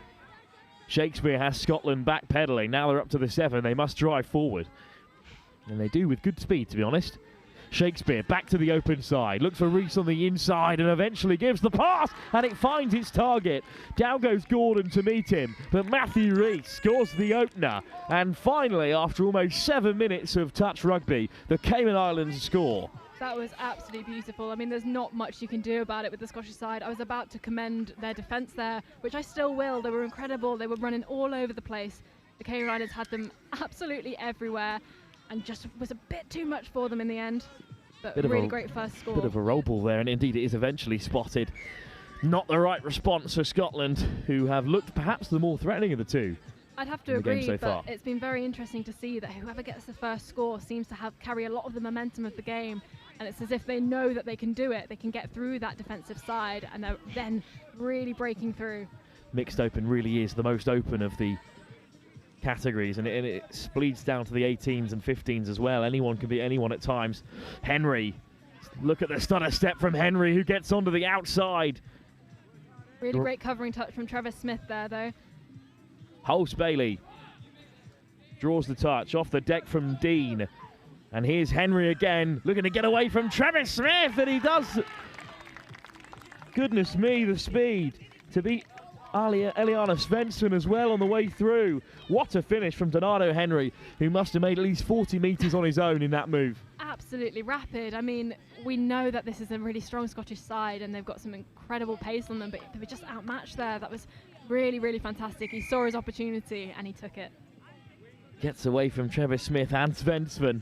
Unlucky mistake from Scotland there. They really just need to initiate those touches and get those safe touches and carry the motion themselves. It's a bit of deja vu for Scotland, unfortunately, here.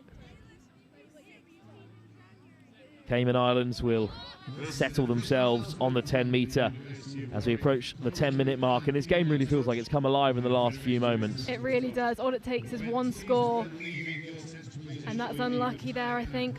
Step might have been out of the pitch. Yeah, that'll be a Scottish ball, and they really need this at this point. Could be a big moment here for Scotland. Yeah, absolutely. And good for the referees as well to make their decisions clear. Yeah, they're just going to want to go back to their fundamentals here and really strike hard, get that strong drive. Sport. Cameron Sport with good pace, and here's Connor, Good who lateral injects the movement same. there. Scotland just looking to raise the tempo, but they can't do it cleanly. Bit of an Benjamin overstep Ashton with called. a good bit of pace. Yeah, it's unfortunate. With momentum, obviously, comes a bit of an overstep occasionally. So they really just need to work on initiating those touches and getting the basics down, because that is how they're going to put a dent in this Cayman Islands side. Holmes-Bailey, lovely ball to free him here. Donato Henry, it's right behind him. There's a moment there where I thought maybe he'll go again, but not quite there. And maybe Scotland will punish them here through Tom Bridie. Has he got away? Bridie will score! That is exactly what Scotland are going to need. That is fantastic heads-up play. Just double-checking with all the refs there before the score is eventually given. That was fantastic from Scotland, and they'll really need that boost. Oh, how close did Martin Major get to making the touch? And once he was through, unfortunately, Donato Henry just not quick enough to react and chase him down. Great pace from Tom Bridie, going full steam for the Scots, who are back to one try in it. This is a big game for both these two sides. Really hoping to get their tournament started at the end of the first day. And a hard touch, well worn by Stella Dean, will hand a penalty to the Cayman Islands. It's going to look very threatening. That's a really strong middle pod there. See what they can do. Shakespeare, Reese, Shakespeare again! What a step! And it will be a score for the Cayman Islands unless Scotland can come up with something here. Not sure. Looks like touch is given. Really valiant effort there from the Scottish team. Let's see if they can keep this up. I think it's Gordon on the line. He's managed to keep him out, but now Shakespeare drags them forward. Travis Smith makes the touch. Shakespeare, Reese, looking for his second score. Wins another penalty. They've got to be careful here, Scotland. This is looking very dangerous. They could be down to 5 soon. Louis Shakespeare. Reese, Shakespeare. Well watched by Scotland. No way through the middle. Jaden Boyle. They've targeted this right side quite a lot. It would be nice to see them change it up a little bit and head left. There we go. Reese looking to scoot through. It's a great read by the link. Good touch from Eliana Svensson. Reese, Shakespeare. Out comes Travis Smith and Gordon. Touch made. Dean off the deck. Good dummy from Reese. Almost gets away.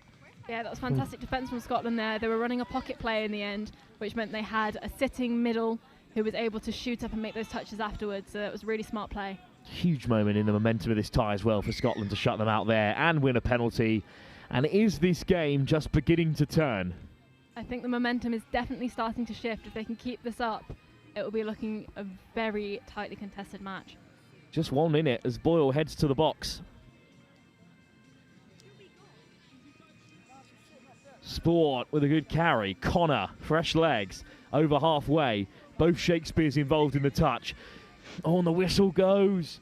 Just as Sebastian Pace was starting to show his speed. That's an unlucky call. They called the overstep there. Very fine margins. Really, really tough in midfield. That's my favourite bit in all of mixed open and mixed 18s. Beautiful pass off there. Lovely little offload. So apologies to the Pace family for rinsing that joke again. Here come the Cayman Islands. It's Windsor. Oh, just doesn't find a target this time. Looking for a call from the referee, and I think it might be coming here. That was well blocked by Pace, I reckon. But it will give the Cayman Islands a fresh 6. Stella Dean. Felipe Allard with Ben Coke. Coke, Allard, round the corner they come, but it's Allard to the open side. Pace is right after him, and it's a big hand in there from Tasmin Gave. It's great to see this set using all 4 of their middles there, and that was a fantastic placement from their female link. She knew that that sweeper was coming, and she sat really wide to give them all the space they needed. Really, really strategic attack. So Scotland survive the latest Cayman onslaught. And the Islanders still trail by 1 against the Highlanders here, who are trying to expand their way to this near side. It's an excellent run from Benjamin Ashton again. Taken on by Gordon. Now Bridie, the try scorer, winding one up. Touch taken by Emmy Gribben. Unlucky, just lost count of the touches there a little bit. But they left the ball in a really good position, so the Cayman Islands need a strong subset here in order to put themselves in a good platform ready to strike. Feels like we've been starved of subsets throughout the game so far. It's been so end-to-end. Hulse Bailey. Really great strike there. Philp, Hulse Bailey. Jono Philp, good hands. Quickly off the deck from Dean, and then it goes forward. Yeah, it's unlucky, but the Scottish pressure in defence was just relentless there. They didn't give them much opportunity to do anything, and just the panic offload came, and it will be Scottish possession. Rory Gordon. And now to that right-hand side, Tom Bridie, where he loves to strike. Gordon makes good yards. It did roll on the deck, but the referee's going to let it play. And that will allow Gordon and Scotland, through this time Ben Martin, to open up the play. Gordon and Martin, both with the sun cream on the nose and the backwards cap. So it's Boyle this time, who slips through. Boyle over the top. Oh, well, the winger was in the perfect place, but Boyle was expecting them to be behind the play. But Tasmin Gavey was there and set and ready to go.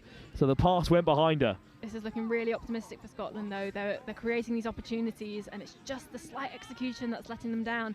But they're really in this now, when originally the momentum was definitely looking in favour of the Cayman Islands. It's anyone's game. Can the Cayman Islands survive until half-time? Or can they go further ahead, settle things before the break? It's Louis Shakespeare and Reese. Little ball inside for Reese. Back with the danger pod. Shakespeare looking to step on the inside of Boyle, but he's well covered.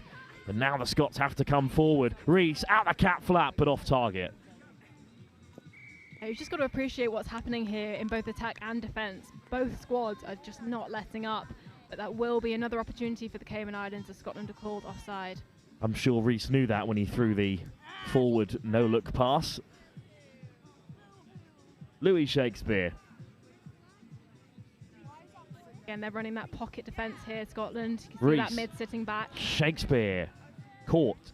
Ready to strike. That is the advantage of the pocket here. We'll see if the Cayman Islands can adapt. Out comes Travis Smith. Shakespeare, Reese. Shakespeare again. He's still trying to get on the outside of Boyle, and this time he's done it. That was truly a fantastic line. He really saw their pocket, and he just went too far for that sitting mid. And that was really, really a fantastic score from them there. Boyle just sparring with Shakespeare, and eventually after 3 rounds, he gets a hit on him. And it's going to be another try for the Cayman Islands. It's 3-1. But Scotland will come right back. Connor on the drive. Sebastian Pace out there as well. Good line from Yonker, but that's the 3rd time in this game that Scotland have given possession back to the Cayman Islands from the restart. Yeah, it's unfortunate. It's just looking like a bit of breakdown of communication there. No one really knows where they're supposed to be. Really can't fault their defence, though. They're putting so much pressure on them. Jaden Hulse-Bailey. Ball on the inside for John O'Philp. Hulse-Bailey. Donato Henry. Henry has got plenty of pace, but this time it's the man in front of him that he's got to worry about. Hulse-Bailey. There's a bit of space for Scotland here, and the defence undone. And Cayman Islands have 2 in quick succession, and it just didn't work out for that pod. They looked a little tired on their way back through. Yeah, they did. That was a perfect example of reading what was in front of you. They immediately broke up that gap by changing direction, and there was just a massive space available for him, then executed with a perfect dive. Jaden Hulse-Bailey's a very clever touch player, and he spotted that gap early. And the Cayman Islands now have a real buffer to work with. 4-1 with 2 minutes to go before the break. How crucial that Scotland score next. Oh, it really is, but they've put themselves in a really good position here. Gordon steps inside and out. Well, I think he should have kept going onto the outside. Reese gets down well. Scotland are just going to be looking to create those overlaps here. Try and get a 3-on-2 or even a 4-on-3. Ashton. Targeting that short side. Gordon. Oh, lets it go late. But it's good defence. It's brave from the Cayman Islands winger to get right up in the face of the link. Yeah, absolutely, and the pressure was just so great there. In hindsight, they'll know that the wing ball was on, but you just can't see that when you've got the sea of red in front of you. Dean. Good yard, still going, no touch. So Dean gets away from Gordon. Louis Shakespeare. Really good injection of pace from Ben Cope. Round the corner goes Ethan Camsell. Fantastic saving touch there. That will be crucial for the Scotland side. 45 seconds. Can the Cayman Islands add a 5th? Quickly off the deck from Windsor. Nice step from Coke, and he's danced his way through. And the Cayman Islands have turned this game around. In the last 5 minutes, they've added 4 to the board. It's unbelievable. What can you do against that? I mean, it was just that moment of doubt and hesitation that he created there, and then he could just go straight for it. From 2-1 to 5-1 in the blink of an eye. Scotland are now backpedaling. They could really do with putting another one on the board here. They That will won't give them a have big time. boost. Seconds to go. I've challenged them to it. And indeed, it's Trevor Smith or bust. He winds it up. It goes loose in the end. And at half-time, Scotland will trail by 5-1. We've still got one last play. We've still got one last play here, of course. One of the penalties been given. Very staunch faces, though, as you can see on that Cayman Islands bench. Despite the lead, they'll take the final touch. They'll take a 5-1 advantage into half-time. Yeah, that was a fantastic touch from Svensson there. They were looking very dangerous. The minute Henry has the ball in his hands, you know you're on for something good. So he did really well to shut that down. Well, chatting to the coach before, the Cayman Islands were getting right after this one. It is going their way. A flurry of tries right before half-time gives them a comfortable 5-1 lead at the break.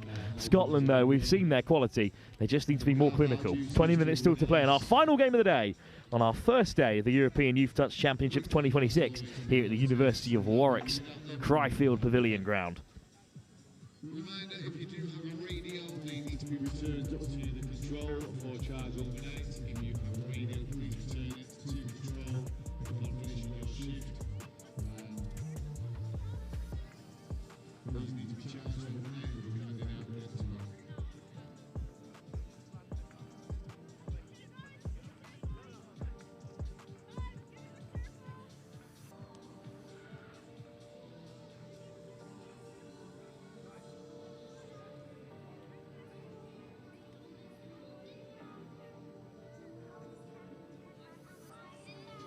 A reminder, if you are leaving, if your team is finished for the day, we need to keep the area and the players when it's tidy.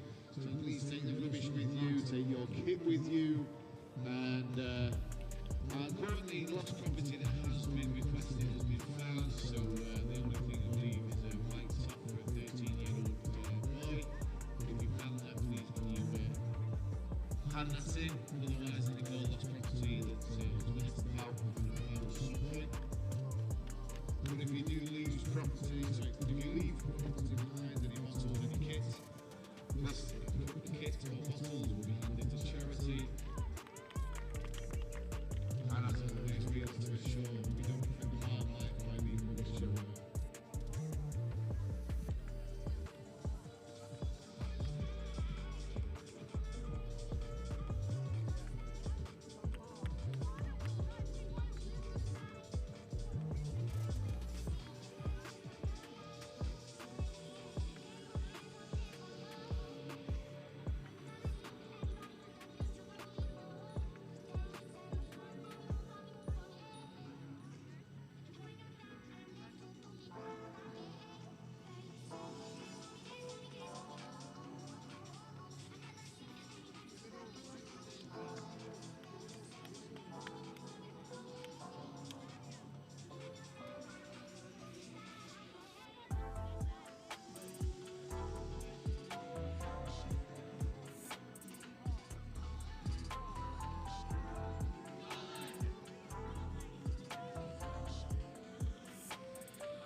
Players and officials, this is your 1 minute warning. Players and officials, this is your 1 minute warning.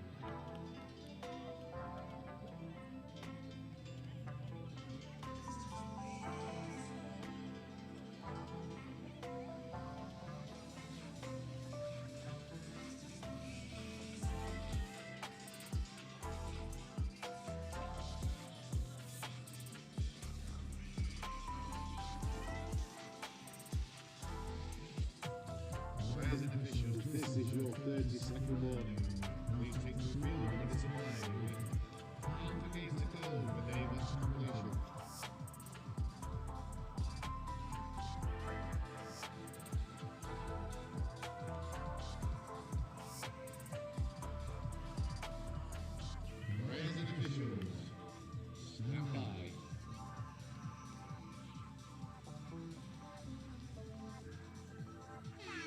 So the final 20 minutes of the first day of the European Youth Touch Championships is upon us here.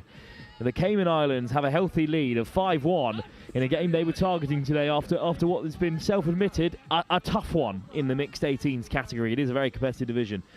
And the Cayman Islands, with their similar team that they had at the Youth Atlantic last year, and even a reasonably similar team to what they had at the Euros. And scooting through goes Ben Coke. What a start. Yeah, they'll be really pleased with that. They just managed to turn the Scottish hips in the direction they wanted and opened up a massive gap by this change in play. Really, really nice to see. They'll be happy with that start. Scotland, not so much. Well, it's tough to be a winger. What was Tasman Gave supposed to do there? No, exactly. It was purely just the manipulation of the direction of play for the And Scottish that middles. is fourth turnover from the restart for Scotland. They hate halfway.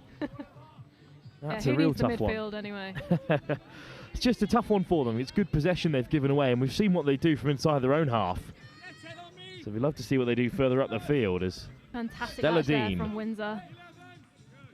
Really great platform she's set up with that depth in the latch. Reese, Shakespeare. With Theodore Shakespeare as well, who gets it off the deck for Reese, but not cleanly enough. Or indeed, just a touch for the referees. Scotland will really want to get a complete set out here. That'll give them a big boost mentally as well, knowing that they can complete a set of 6. Unfortunately not. It is an overstep. It's these little things that they're just really, really going to have to hone in on.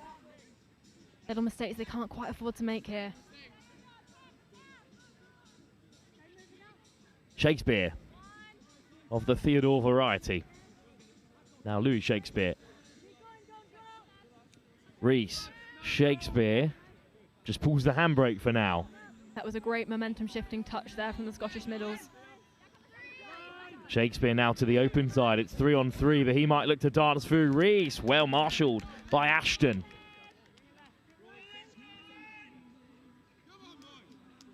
Still on here for the Cayman Islands. This will be a huge shutout, though, for Scotland as they look to crawl their way back into this one.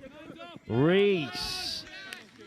Ashton gets back, as does Rory Gordon. Yeah, defended really well there. They were really looking for the strike on the link quickie, but really well defended, and a great shut-in from the Scottish middle.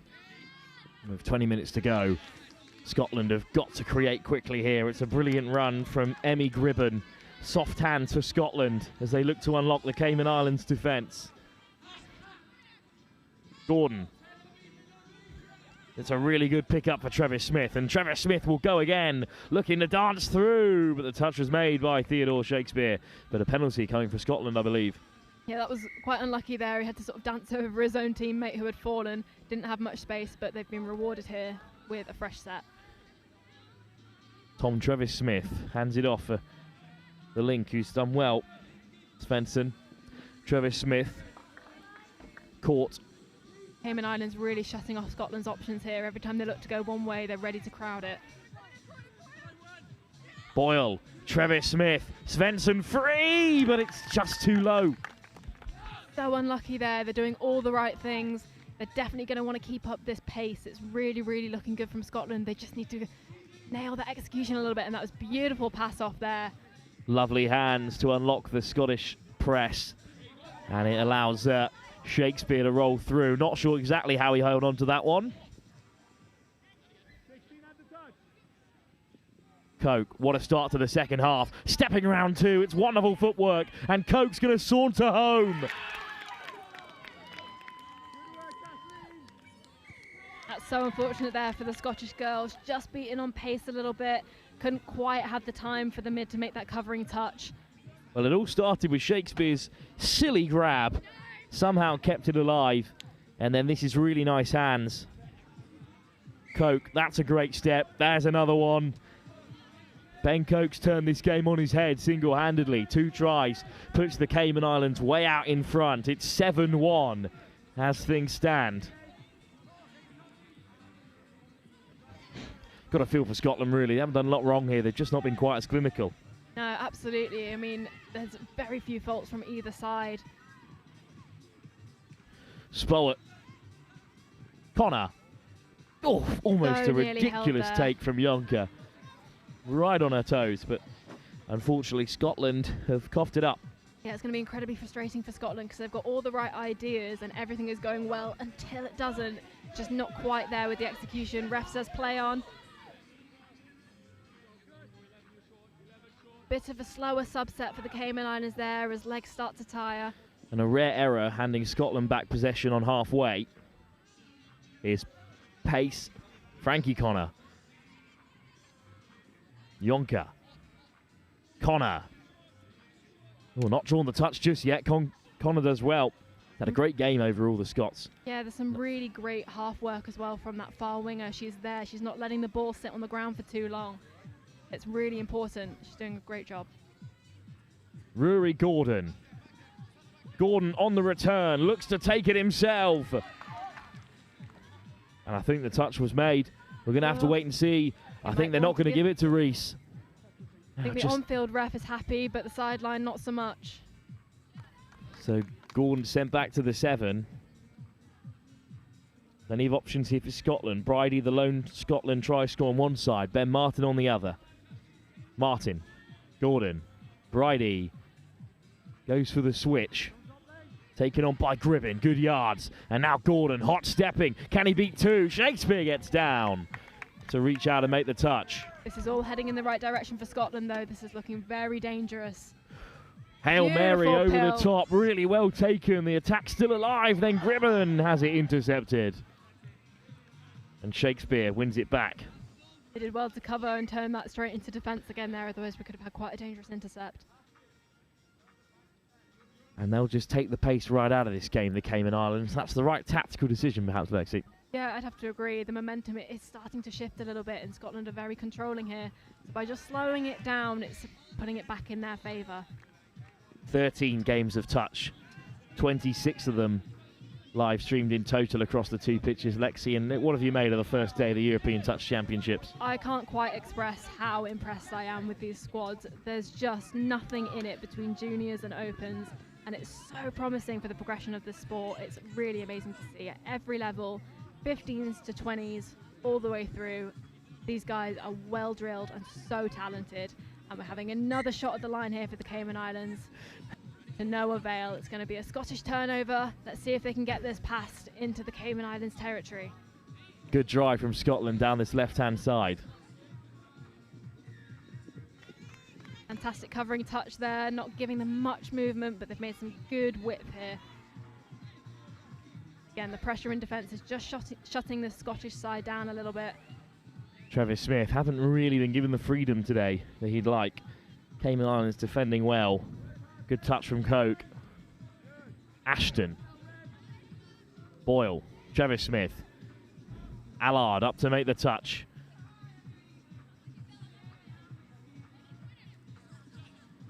Travis Smith. Flat-footed. A little bit of miscommunication again from Scotland there. Can they bring it back? Travis Smith with 2 outside him, but cancel. Brings an end to that attack. They'll get another shot at this, Scotland. Let's see what they can make. Boyle across, dotted down. Does Scotland make it? They do. They'll really need that. That's a fantastic boost for Scotland. Really quick play on that final touch and a great execution from the winger. Under pressure from Maya Major. Good ball from Boyle. Still needed some finishing. That's a great dot down for Scotland, and Tasman Gabe is on the board. Yeah, they'll need that. I think this is as much a mental game as it is a physical one at the minute. When you know you're down, you've really got to try and fight back to stay in it. And they are still very much in this. Oh, it just deflects rather unkindly off of Stella Dean, so maybe an opportunity now for Scotland. They're going to need to be perfect for the next 10 minutes, but they're certainly not out of the game. 5 is the deficit. Spowett on the carry. Here's pace. What a comeback it would be. I mean, let's not get ahead of ourselves. There's a long way to go. Stranger things have happened, and they're looking really promising, and I'm wondering whether the scales are tipping ever so slightly towards Scotland at the minute. Tom Bridie's just been tripped up by Bailey Hulse, or Jaden Hulse-Bailey, I should say. So I think we're going to have to come back here. They're giving final touch here, or if they have a few more to work with. Well, not anymore. Yeah, it won't matter, unfortunately, for Scotland. But the Cayman Islands are going to try and convert this. Hulse Bailey. Floated out to Dean. Windsor. Good drive. Here's Shakespeare. Reese up to the 7. And Shakespeare can slow it down. This is a chance for the Cayman Islands to quell some Scottish resistance. Reese floats for himself. Great delay on the pass. And Cosabella, Windsor denied the score, but I think a penalty's coming. That is very lucky for the Scotland team. She had herself in a beautiful line there for the Cayman Islands. Windsor, she did fantastically. Not quite to be. Shakespeare. Reese looks to get underneath. But Rory Gordon's there. Just eating down the minutes here as well. That's a big part of the game at this stage, Lexi. Yeah, it really is, and I think Scotland know that, so they're putting a lot of speed and pressure into this defence just to try and get that possession back. I think this might be upgraded to a penalty. Or indeed, the referee's just switching hands instead. Shakespeare, Reese, Shakespeare again. This time goes alone. He gets away from his opposite man and scores a huge try for the Cayman Islands. That was just a lethal step inside of his mid there. There was really nothing he could do. He just threatened one line, had him turned one way, and then popped back into the middle. Shakespeare may have signed off the final sonnet in this mixed 18s tie. There's no way back for Scotland now, you'd think. But 6 tries, let's wait and see. Really not stopping them on the momentum though. They've got so much pace here and they're hitting this really hard, and that is the best thing to do. Travis Smith with the wind up. What a take that is. Off the deflection from Ben Martin to keep the attack alive. That was a fantastic cover, but that shows you how quickly that ball was passed, how it bounced off their winger there. Boyle. Boyle goes long, but it's just slightly undercooked. So unlucky, but again, I love the execution of passing out to those wingers and going from wing to wing, really trying to draw the Cayman Islands out. Just a tear in the eye as I watch the ice cream van pull away in this late stage of the first day of the European Youth Touch Championships. Sad, sad scene indeed. Just tells you how late in the day we are. 7.5 minutes to go, and that's that. I mean, these teams have played so many matches today at such a high level, and it looks like this could easily be the first few minutes of their first match. They're coming out with such a fire, and neither wants to give up. It's great to see.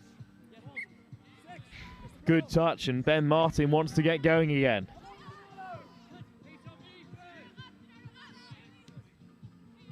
Martin caught at the 10. Boyle on a good line. Lovely wing drive from Scotland there. They want to keep that momentum up and set a really good platform for a strike dump on 5th. Pace. Frankie Connor. Oh, great delay on the pass, and a good line from Yonka weaving through. And they've won the penalty. Scotland on the front foot this last few moments. Be really important for Scotland here. They Set don't want pace. to end on a high. Sparrow. Connor. Missed pass. Well held. Popped inside. Yonka. Caught by Donato Henry. That was a fantastic 32 long play we just saw there. Went through so many hands and really caught the Cayman Islanders on the back foot. Pace. And then back to the open side. It's a 3-on-2. Connor with a fast feet. And across comes Hulse Bailey. What a touch by the Cayman Islands. Giving touch and pass there, I think. That puts the Cayman Islands in a really good position. That's fantastic defence from Jaden Hulse Bailey. And that might just spell the end of this Scottish fight back. Good and proper. Still hanging on with hope. As a neutral, of course, in the comms box. They can get into this. Chance for them both to look ahead then. Chance for us to look ahead. I mean, it's another 13 games live here on Pitch 1 tomorrow of the European Youth Touch Championships. And then by the end of tomorrow's action, we'll know pretty much who's going to qualify for the semi-finals, or in the mixed open case, the quarterfinals that will then take place on the Saturday. Yeah, I tell you what, in so many of these divisions, I really couldn't call it. The standard is just so high, and every match is so closely contested. It's incredible to see. From the start to the finish, no team is letting up at all. It's really wonderful to see. Who's been your strongest side you've seen across all the divisions so far today? I'm incredibly surprised, well not surprised I suppose, by France. They've really come out firing in so many different divisions and they're looking really, really dominant. And I mean, we always expect England to come out firing, but I think France are going to give them a really good run. You know, for me, Welsh girls 15s that I've watched earlier today, they were brilliant. Really excited to see who comes out on top in that division. And for now, it's Ethan Camsell. From a standing start, practically. What a finish. Yeah, that's great. I mean, he did just catch Scotland on the back foot there. There were gaps. They were ready to go. Yeah, as we start to approach the end stages, you can tell people are starting to get a little bit tired. And they just really took advantage of that, unfortunately, for Scotland. Great acceleration from Ethan Camsell. But they will not be going out without a fight, this Scottish squad. They're going to hit this drive really hard and give themselves a great opportunity at the 7. Travis Smith. Boyle. Travis Smith again. Svensson. Boyle over the top. Asking a lot of the winger to create from there. Svensson looks to get away from Henry. Quick pick up from Boyle. Henry gets back up again and shuts it down. It's tough. There's such fine margins there for that winger. I think it's minute things, and it's amazing that we're talking about this standard. But if we can get that wing ball a little bit further forward so she doesn't have to realign before diving for that line, that will really put them in a good position. But these are just tiny minor things. And I mean, we're talking mixed 18s here. It's amazing that we're being this, you know, intense and analytical. Of course, because the gap between mixed 18s and mixed open is practically non-existent at some levels of the game. It was the youngest category on average of the open categories in Vichy a couple of weeks ago, and so many of these players have mixed open experience at the senior level. Yeah, 100%. There's a lot of ferocity in this box over here. The Cayman Islands coach is really encouraging them to give it everything they've got until the final second. Well, it's remarkable that the Cayman Islands are essentially one rugby club in the island, and they all come out of the same situation. So the fact that 80,000 people can put on a side like this, it reminds me of, you know, the Tangin Trust, who also here just one school, and they beat Ireland and France today in the women's 18s. You know, it's an amazing achievement. And again, they came outside of that one school team. The Cayman Islands are the smallest representatives here. It's very rare they're beaten at an event. And yet they've managed to produce some top quality young touch players who are going to go on to star in the mixed open in years to come. One feels. They've put on such a show here. You can't help but feel like we're watching them perform at their peak. This is a real spectacle to witness. Allard. Cancel on a hat-trick. Fantastic touch there from Pace. Really crucial. They will not want to let Cayman Islands really run away with this. Still pushing on the final 2 minutes. I mean, good shape on the pass, but they're always floating forward. Scotland can get another score here. I think they'll be really pleased with their performance. It was a tough draw, really tough match, but both teams have been absolutely valiant with their effort here.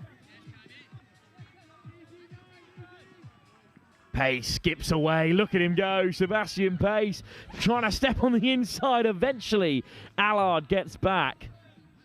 I mean, performing like this in the 38th minute is incredible to witness. Good work at the half pipe. Gave her to keep this move going. And she's completely free on the edge as she races to get onto that ball from Rory Gordon, but I think it was floating forward regardless. So unlucky, but they're really putting up a fight until the very end, which is the best thing that they could possibly do here. Very Scottish of them. Of They're course. hardy folk, aren't they? Touch taken on halfway. Cayman Islands might look for one more in the closing minute. Fantastic shooting pressure in defence there. Can't believe they're still flying up in the 39th minute at the end of this whole day. But it might still undo them here. What an effort to get back from Rory Gordon. What a touch. Yeah, truly. He's taking the cap off, so you know he's serious. It means business now. Yeah, that'll mean a lot to the Scottish squad. They will not want to concede in their final minute. Gordon. Maybe one last chance for Scotland. Ashton over halfway.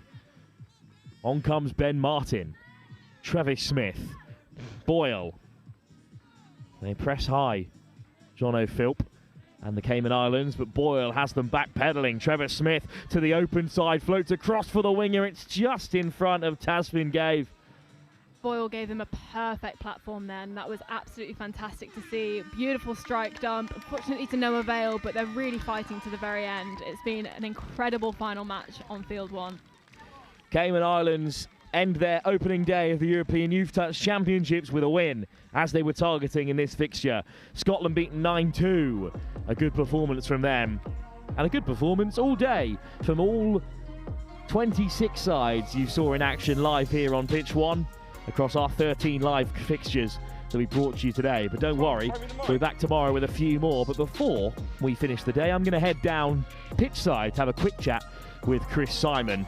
But some closing words from you, Lexi, on your first day of the European Touch Championships. I really don't have much to say. How absolutely impressed I am by the standard we've seen from all these incredibly talented juniors across so many different nations. It has been an absolutely stellar day, and I cannot wait to see it improve as we go on through the weekend. So thank you for tuning in, and we hope to see you tomorrow.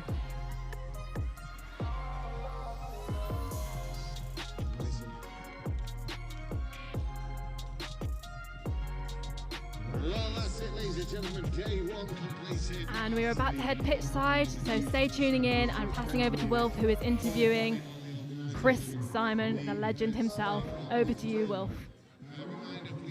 Thanks, Lexi, who's been up in the comms box with us all day across the 2 pitches here at the University of Warwick's Cryfield Pavilion grounds. I was delighted to be joined by Chris Simon. I mean, Chris, what a day. As we said, 13 games across multiple pitches, as many as 6 at times today, and so much touch played, but this is only just the start. Yeah, 64 games I think today. Yeah, testament to players, referees, coaches, support staff, all of you, the teams out here. It's been a great day, full on touch, some fantastic ability. I must admit, yeah, we just chatted about it here. I think the level of junior touch in Europe is getting better and better each year. Yeah, I mean, the one that stands out for me is watching French women's under-20 side, which had about 6 or 7 silver medalists from the Euros a couple of weeks ago, and initially I thought, it's interesting that players who are playing senior touch are coming back down, but it was pointed out to me by one of our co-commentators that no, the players here are so excited to be playing against people who have been in the mixed open, the men's open, the women's open. That's one of the big attractions of this tournament, is that players at the very highest level who still qualify are still coming back for these youth competitions because they're so desperate to play. Yeah, I think, yeah, absolutely that. You've hit the nail on the head there. I think that the pathways for certain the top nations in Europe, from 16s to 18s to 20s to opens, is becoming such a fine line now, and the ability of these players to compete with the best, certainly in Europe and hopefully soon the best in the world, I think is something that we're all really excited about. And look, we've got a Chinese side for the boys 15s who are going on a tour of Oxford and Cambridge afterwards. We've got 2 Welsh 15 side, one of which is a fantastic Welsh capped side that have already beaten France today. You know, you've got so many storylines emerging from this Youth Euros, and that's exactly why it's the biggest one ever, because more and more people want to be involved and they want to be a part of these stories that we're writing here.